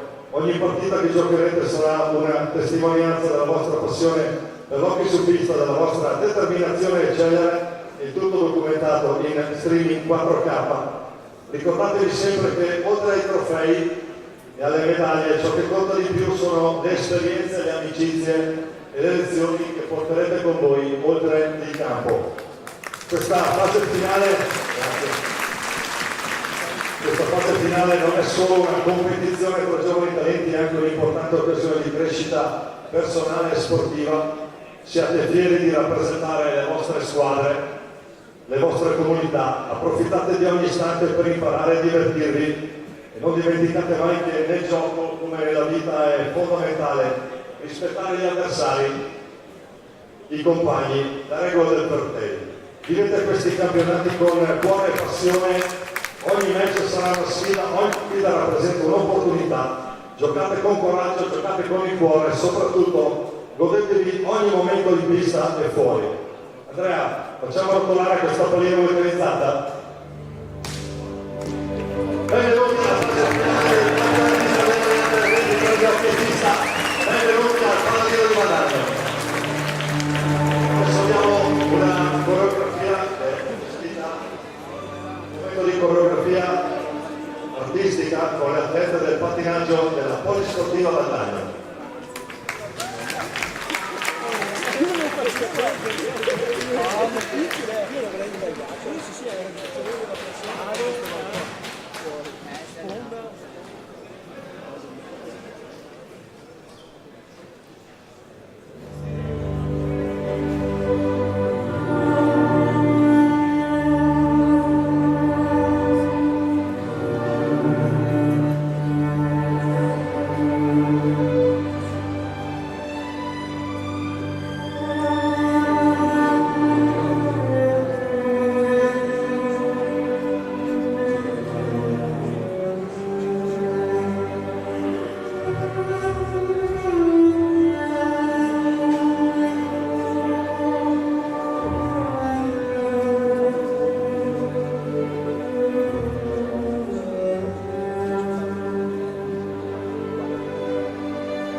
dei campionati italiani Under 23. Ogni squadra è accompagnata da un atleta del pattinaggio artistico della polisportiva e da un giocatore della nostra Under 11.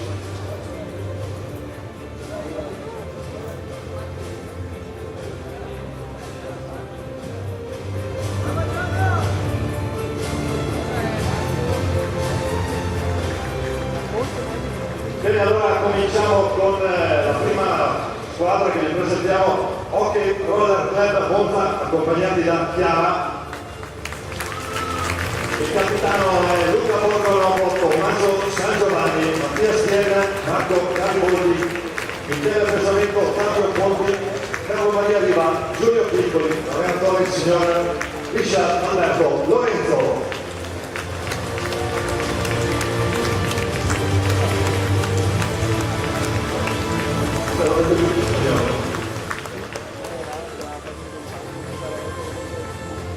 Allora qua il Monza per una trazione Veneto, o sbaglio?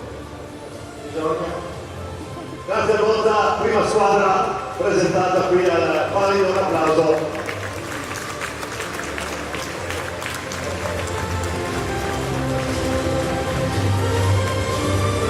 Viene il momento della seconda formazione, Hockey Club Castiglione con Sofia.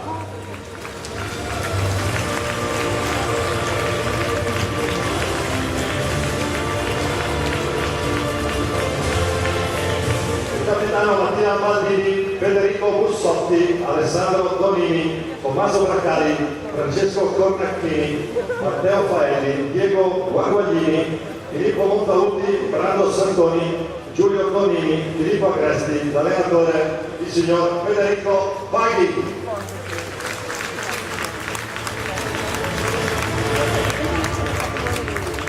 Federico porta le pazienza del momento istituzionale. Ma sì, certo. Grazie a voi, benvenuti.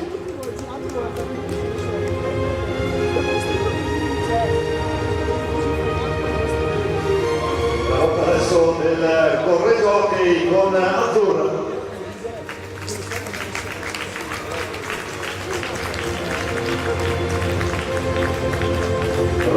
Il capitano è Federico Pedroni, Gabriele Orban, Alessio Caroli, Emanuele Pedroni, Matteo Orban, Riccardo Gabbi, Tommaso Castiglioni, Cesare Simonelli, Sebastiano Severi, l'allenatore Granella con Jorge Mastias.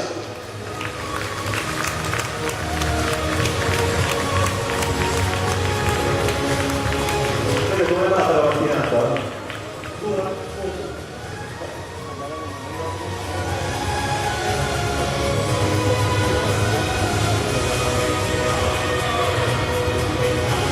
Accompagnati da Marisol Hockey Club Sartana.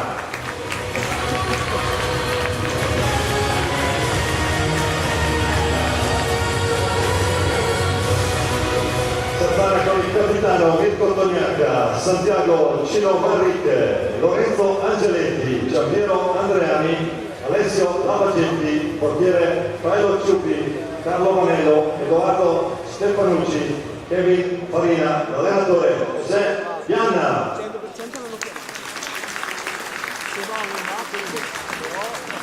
Qualche problema è stata una mattinata semplicissima. Credo di no. Buon a Sartana, grazie ragazzi.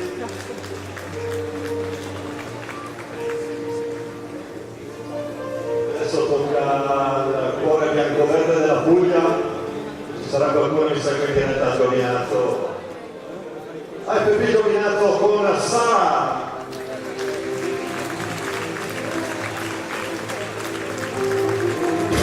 Il capitano del portiere Ottavio Frangelico, Luigi Turturro, Luca Onofrio Mezzina, Paolo Colamaria, Nicola Cannato, Fabio Camporeale, Michele Davari, Michele Ferrara, Francesco Monticelli, Alessandro Amatulli, Walter Tavanzo, Simone Pigato, allenatore Dino Camporeale.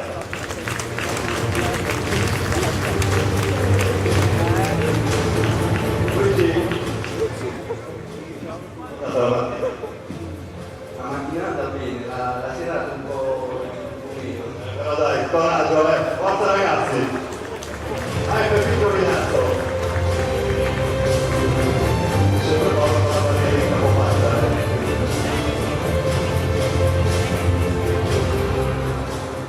Adesso SPV di Arezzo Hockey con Nicole.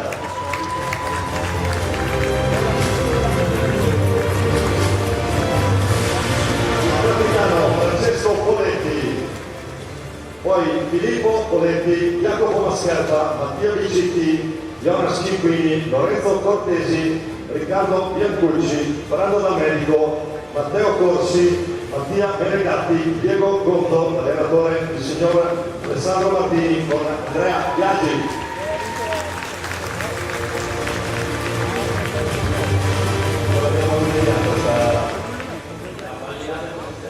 Solita pallina organizzata un po' bastarda. In bocca al lupo all'SPV di Arezzo, benvenuti anche a voi.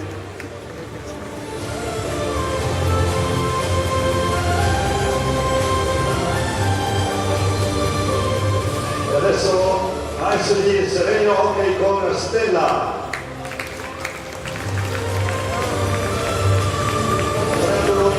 Samuele Ceccacci, Matti Cirino, Edoardo Trepo, Leonardo Lanzani, Enea Pasquale, Leonardo Reggio, Riccardo Tessarolo, Marco Tremolata, Luca Vaghi, l'allenatore il signor Riccardo Alberio con Giorgio Travattoni.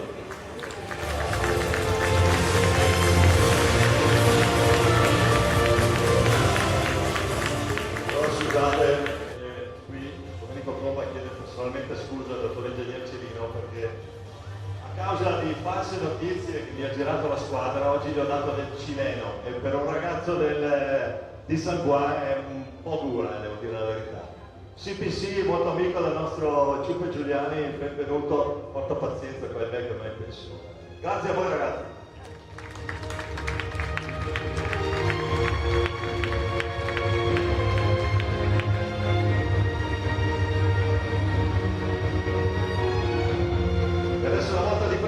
I campioni in carica della categoria Under 23, accompagnati da Mia Hockey Pregante.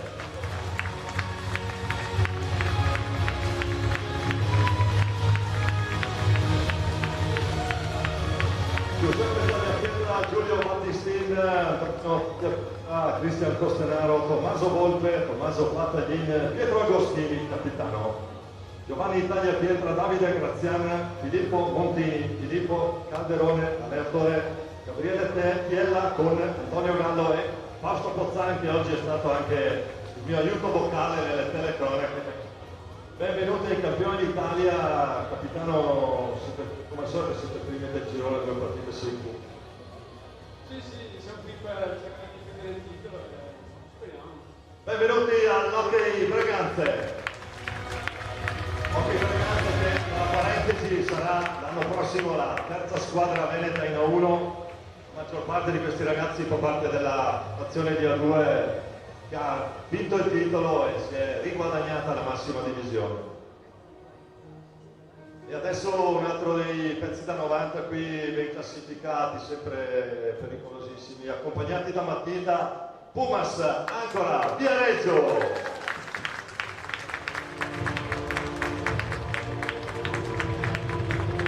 Matteo Mere Marchetti, Simone Migatti, Elia Cardella, Francesco Formica Tonica Carrieri, Gabriele Daltorione, Matteo Davanzo, Tomas Vecchini, Oscar Mora, Giuseppe Olivieri, Giovanni Pesavento, l'allenatore, leggenda dell'hockey, Mirko Bertolucci.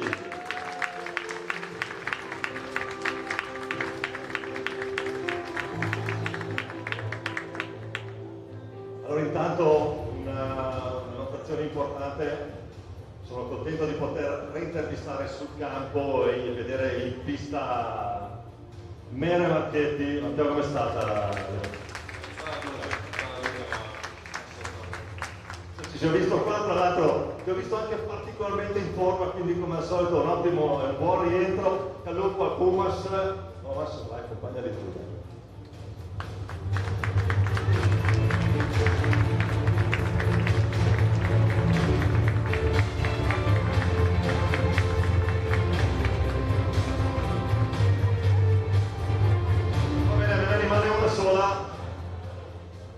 Padrone di casa, vi chiedo un applauso particolare visto che organizziamo questa cosa.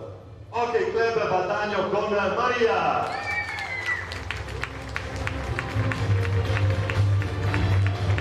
Hockey Club Valdagno con Giulio Chettetto, Pietro Crosara, Tiago Sanchez, Giuliano Giuliani, Marco Tomba, Leonardo Di Qui Giovanni, Francesco Crocco, Mattia Cocco, Giovanni Curegatti, Mattia Antoniazzi, Niccolò Valortigara, Alessio Busato, Giacomo Grisciotti, Samuele Fiso, l'allenatore, un'altra leggenda, Dario Rigo. Per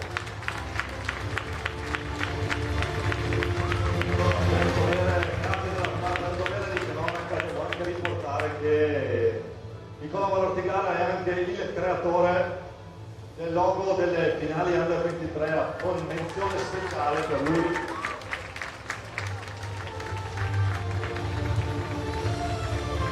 Mi sono scusato per gli argentini perché no. Molto bene. Ora che adesso, grazie mille per accomodarvi.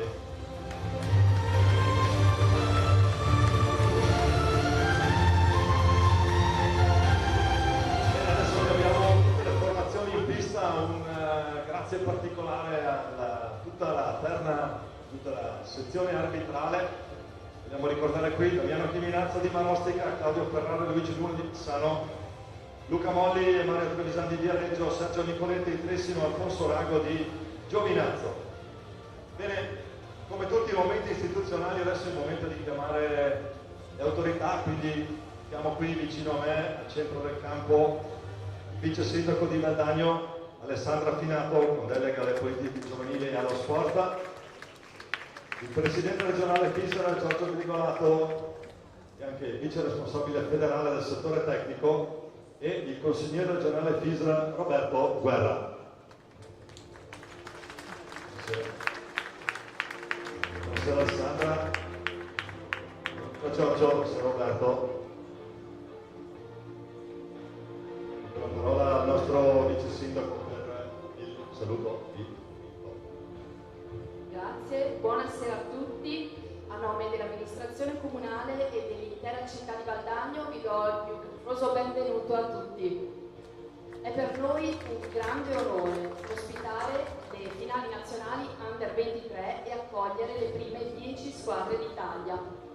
Valdagno è una città che crede nello sport, nei suoi valori e nella forza che ha di unire, crescere e appassionare. In questi giorni il nostro territorio sarà non solo teatro di competizione, ma anche di incontro, di tifo e di bellezza condivisa.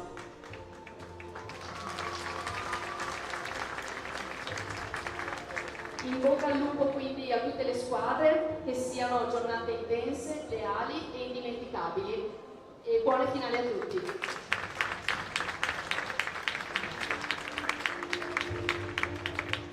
Buonasera. Grazie della vostra presenza, un ringraziamento particolare alle 10 squadre finaliste che in questi 4 giorni si contendono il titolo italiano della categoria Under 23 dopo aver sofferto le fasi di qualificazioni zonali.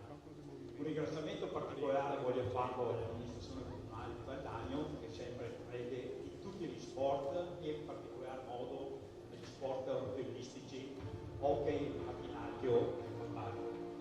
Voglio fare un ringraziamento grande a tutti voi genitori, papà, mamme, nonni, zii, che con un sacrificio portate i nostri ragazzi di tutte le categorie, dal mini hockey agli under 23, a praticare questa bellissima disciplina sportiva.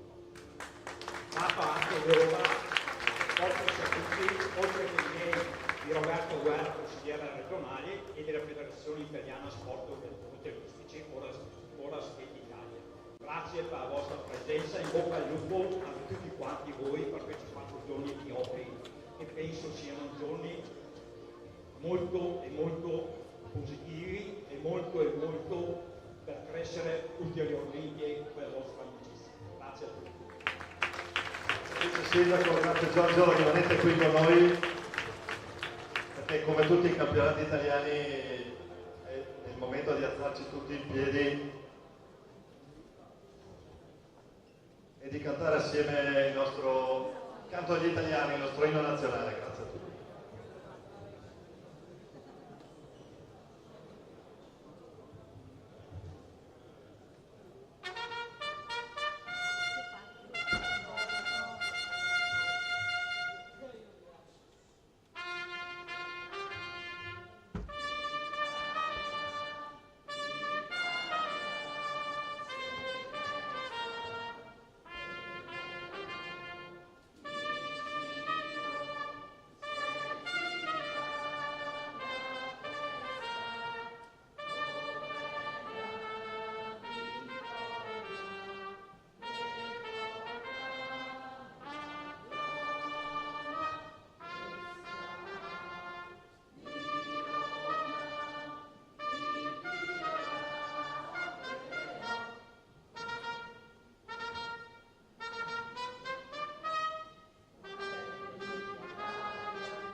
E quindi pronti che le finali nazionali Under 23 abbiano inizio.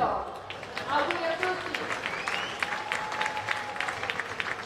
Grazie signor Vice Sindaco, grazie per avermi invitato, grazie a Roberto Guerra.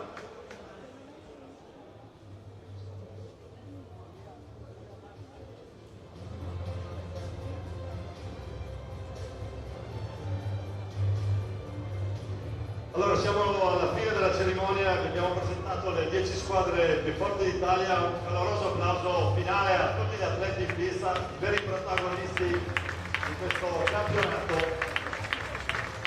Grazie a voi per essere arrivati fin qui da tante parti d'Italia. È giunto il momento adesso di lasciare libera la pista, chiediamo alle autorità di uscire e alle squadre ad una, perché non è finita per il commentatore. Qui c'è un'altra partita che sarà Monza, HRC Monza contro HC Castiglione qui al Paradiso di Valdagno. Mentre i ragazzi lasciano la pista, vogliamo ringraziare la società Hockey Valdagno e tutti i suoi volontari, tutti gli sponsor che hanno contribuito all'evento, la città di Valdagno per uso delle strutture e dei materiali, la Federazione Italiana Sport Rotalistici, Skate Italia e buon divertimento al Paralido di Valdagno per i prossimi giorni. Grazie a tutti.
Amiche e amici della pallina vulcanizzata, è l'ultima partita di questa prima giornata della fase finale dei campionati italiani Under 23. Siete in diretta dalla pista del Palladio di Valdagno.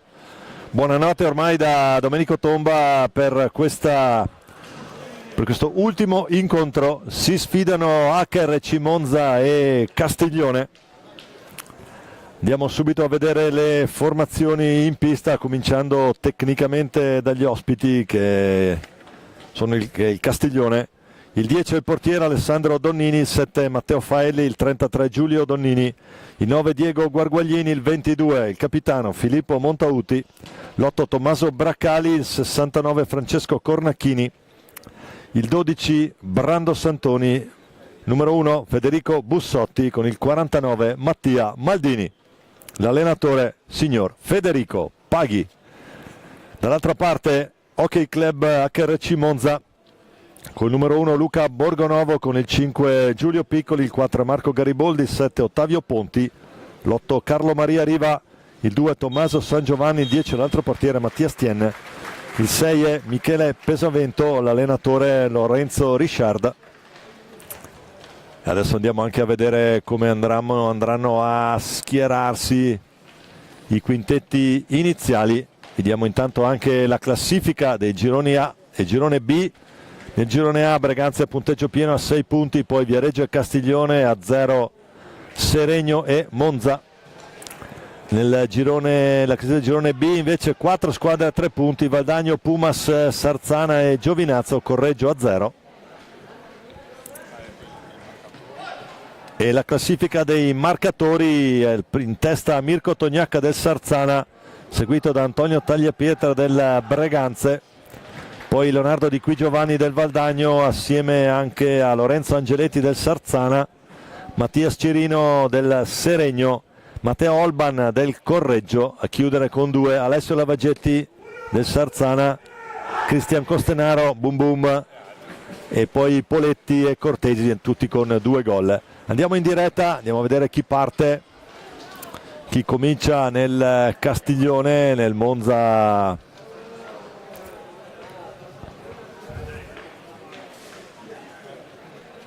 Il portiere Luca Borgonovo, mentre nel Castiglione con il numero 1 Federico Bussotti.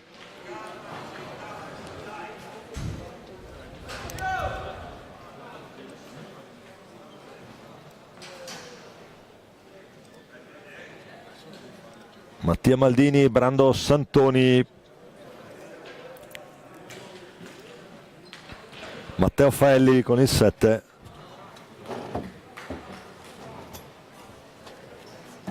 e Diego Guarguaglini con il 9. Nel Monza l'asse portante Piccoli Pesavento.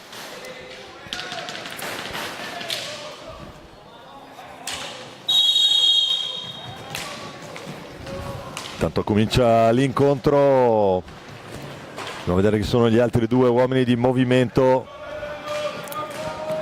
Ottavio Ponti con il 7 e Marco Gariboldi con il 4, quindi formazione standard per Monza, che ha già schierato questo quintetto iniziale. Pesavento, la castagna di Pesavento. Tanto dall'altra parte Castiglione con il Mattia Maldini, il 49. Il 12 è Santoni, ancora Maldini, Faelli, prova ad andare giù. Santoni, Mattia Maldini, manovra sulla sua 3/4, riceve lo scambio. Attenzione il break, intanto potenziale 2 contro 1. Bussotti se la cava stavolta, può respingere tranquillamente. Diciamo l'ultima partita di questa prima giornata.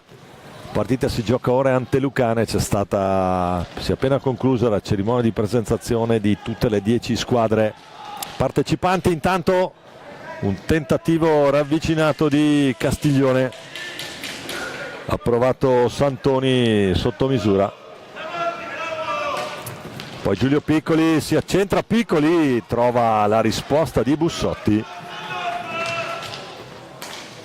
poi Ponti per Michele Pesavento, Gariboldi,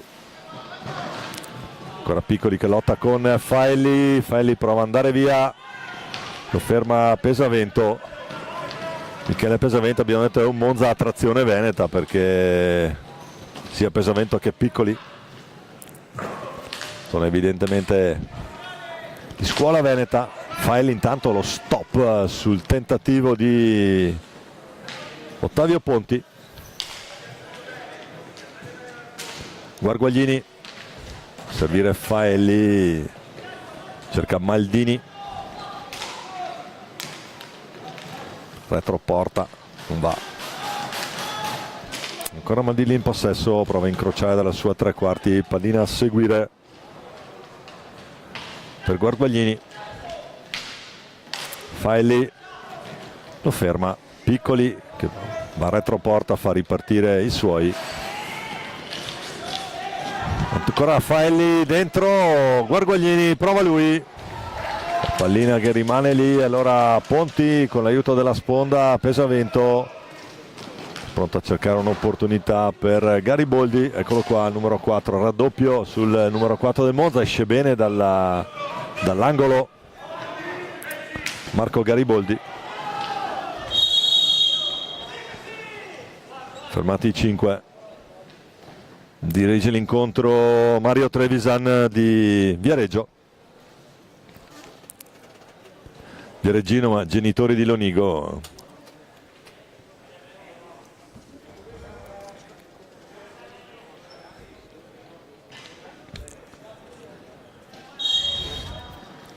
Brando Santoni. Prima confuso con Guarguaglini, portate pazienza. Questa è la nona gara della giornata. Neanche la voce quello che è. Dopo un po' di commenti, grazie sincero a Fausto Pozzano. Intanto il palo clamoroso qui del Castiglione con Borgonovo battuto,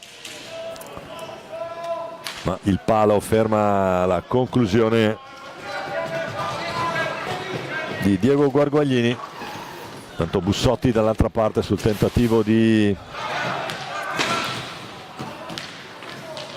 Gariboldi.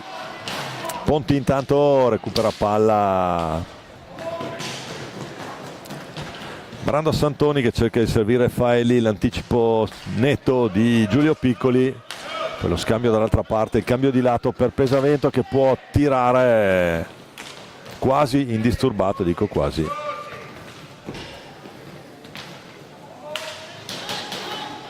Faelli cerca l'appoggio su Guarguaglini, poi la mette fuori.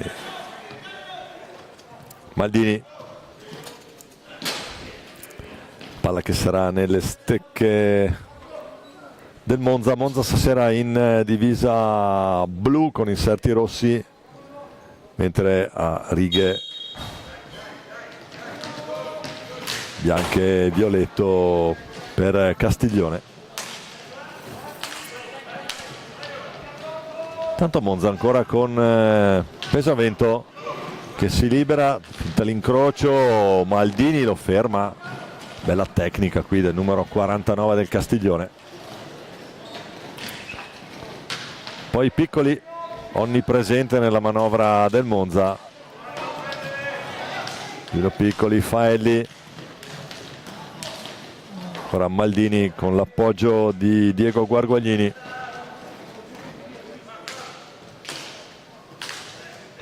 Santoni per Faelli.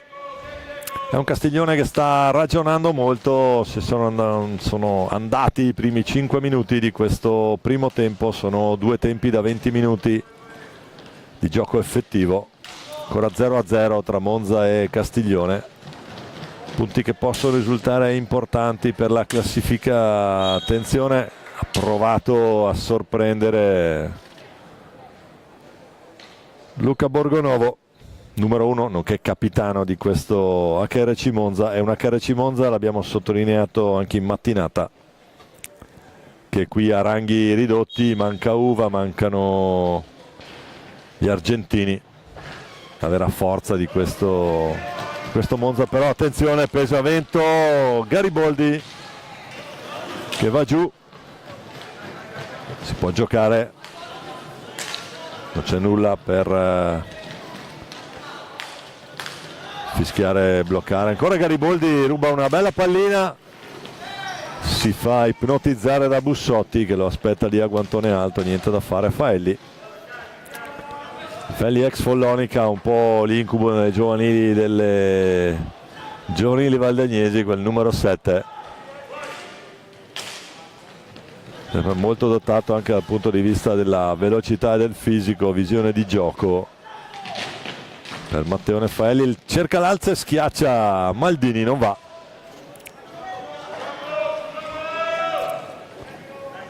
Tanto bel primo piano per Giulio Piccoli, che poi cade nel controllo. Guarguaglini,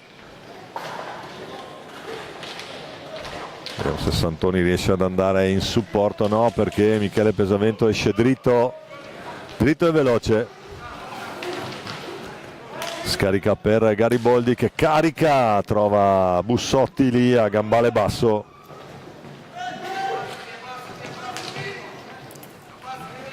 C'è un new entry, Carlo Maria Riva con il numero 8.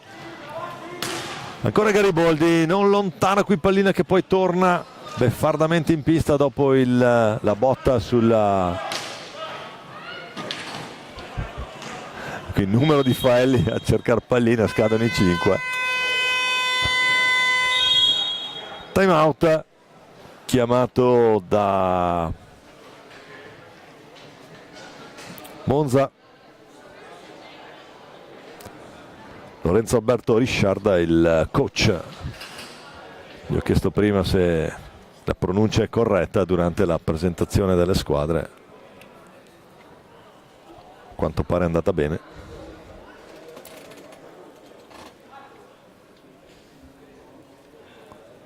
Andiamo a vedere anche i risultati allora di questa giornata inaugurale dei campionati italiani Under 23.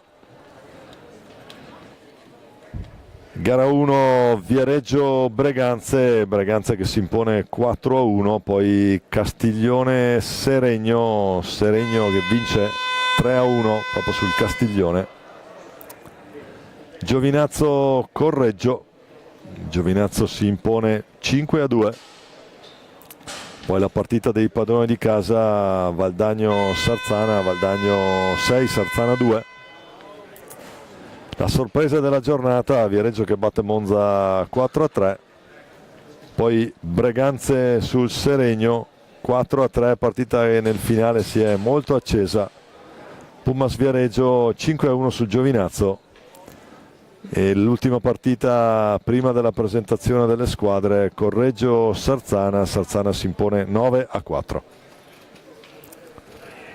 Qui siamo ancora sullo 0-0, 12:50 alla fine dentro Montauti, numero 22 nelle file del Castiglione. Maldini che ha la fascia di capitano, allora me l'hanno segnalata sbagliata nell'H2. Il capitano è il numero 49 Maldini. Attenzione intanto, sotto misura il gol Brando Santoni, se non mi sbaglia la grafica, non sono andato a vedere il gesto dell'arbitro. Con il numero 12 Brando Santoni la mette lui e fa 1-0 Castiglione. Sono Michele Pesavento che non ci sta, ha trovato il pareggio dopo 8 secondi nella partita del pomeriggio. Gariboldi, cioè Montauti su di lui, ha alzato un po' la pressione Castiglione. Piccoli, partita adesso sta accelerando i ritmi, ancora Santoni con Piccoli.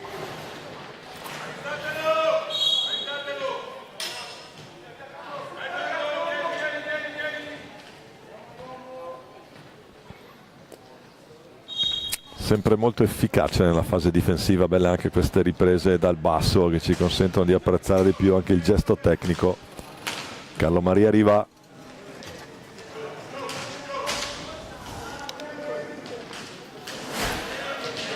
ancora Monza che manovra, prova dentro per Piccoli, ha provato Pesavento. Riva adesso si gira, ma è Santoni dritto per dritto, va alla conclusione, fa un cost to cost, golasso qui, madre mia, golasso di Brando Santoni, fa tutto lui. Andiamo a rivedere, grazie alla sapiente regia, andiamo anche da questa posizione, guardate cosa incrocia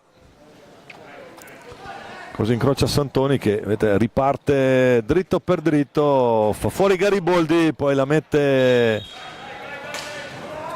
sul palo lontano. Naturalmente il portiere in quelle situazioni lì, con l'attaccante che arriva da destra, copre il palo, e se l'attaccante riesce a metterlo dall'altra parte, bravo lui.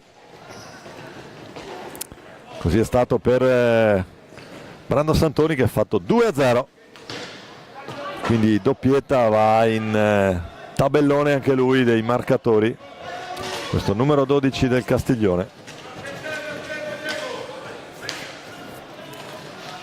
Mattia Maldini, poi Montauti, ancora Maldini, il capitano del Castiglione. Naturalmente è Castiglione della Pescaia, qui nel Vicentino e da queste parti di Castiglione ce ne sono altri. Tanto riparte Monza con Pesavento che incrocia il passo, sicuro controllo qui del numero 6 Monzese, che poi chiama lo scambio con Gariboldi. Piccoli, Gariboldi, Monza che dicevamo ha questo asse, attenzione la botta di Pesavento. Bussotti fa buona guardia, palla in due tempi, palla che esce, sarà nelle stecche monzesi con il neoentrato nel Monza Tommaso San Giovanni, numero 2.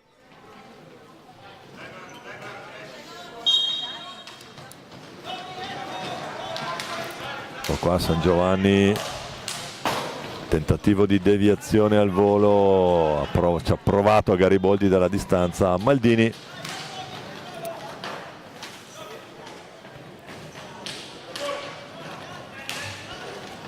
ancora Capitan Maldini, da dire Capitan Maldini nell'hockey richiama magari altre tipologie di sport, cognome importante. Montauti, ancora Maldini, Brando Santoni, doppietta per lui stasera, attenzione Piccoli che si incunea, va lui, lo ferma proprio Maldini, era imposta un altro contropiede, 2 contro 1, non riesce però, grazie a una decisiva mossa del numero 2 Tommaso San Giovanni, che trova la posizione perfetta per mettersi in interdizione ed evitare la possibilità di passaggio o del tiro.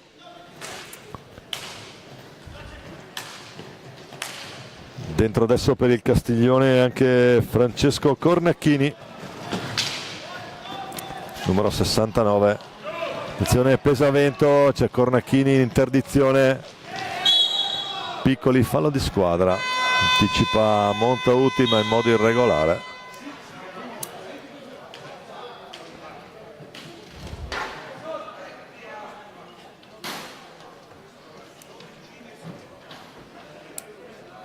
Anzi, mi correggo, il fallo di squadra è sul tabellino del Castiglione, che è avanti comunque 2-0 sul Monza.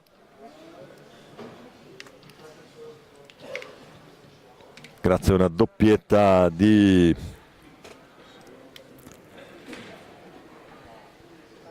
Brando Santoni, numero 12 del Castiglione. Tanto paghi a spiegare qualcosa ai suoi.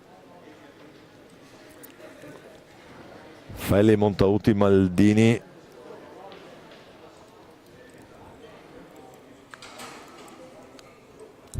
Santoni in panchina.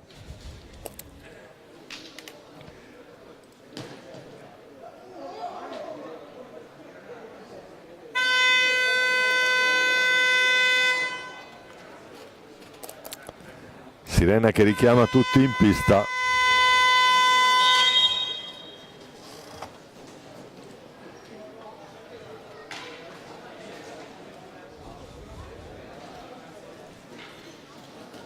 Dunque spazio anche per Francesco Cornacchini. Pesavento prova la conclusione, Gariboldi la recupera sulla ribattuta dalla balaustra. Qui Faeli senza troppi complimenti su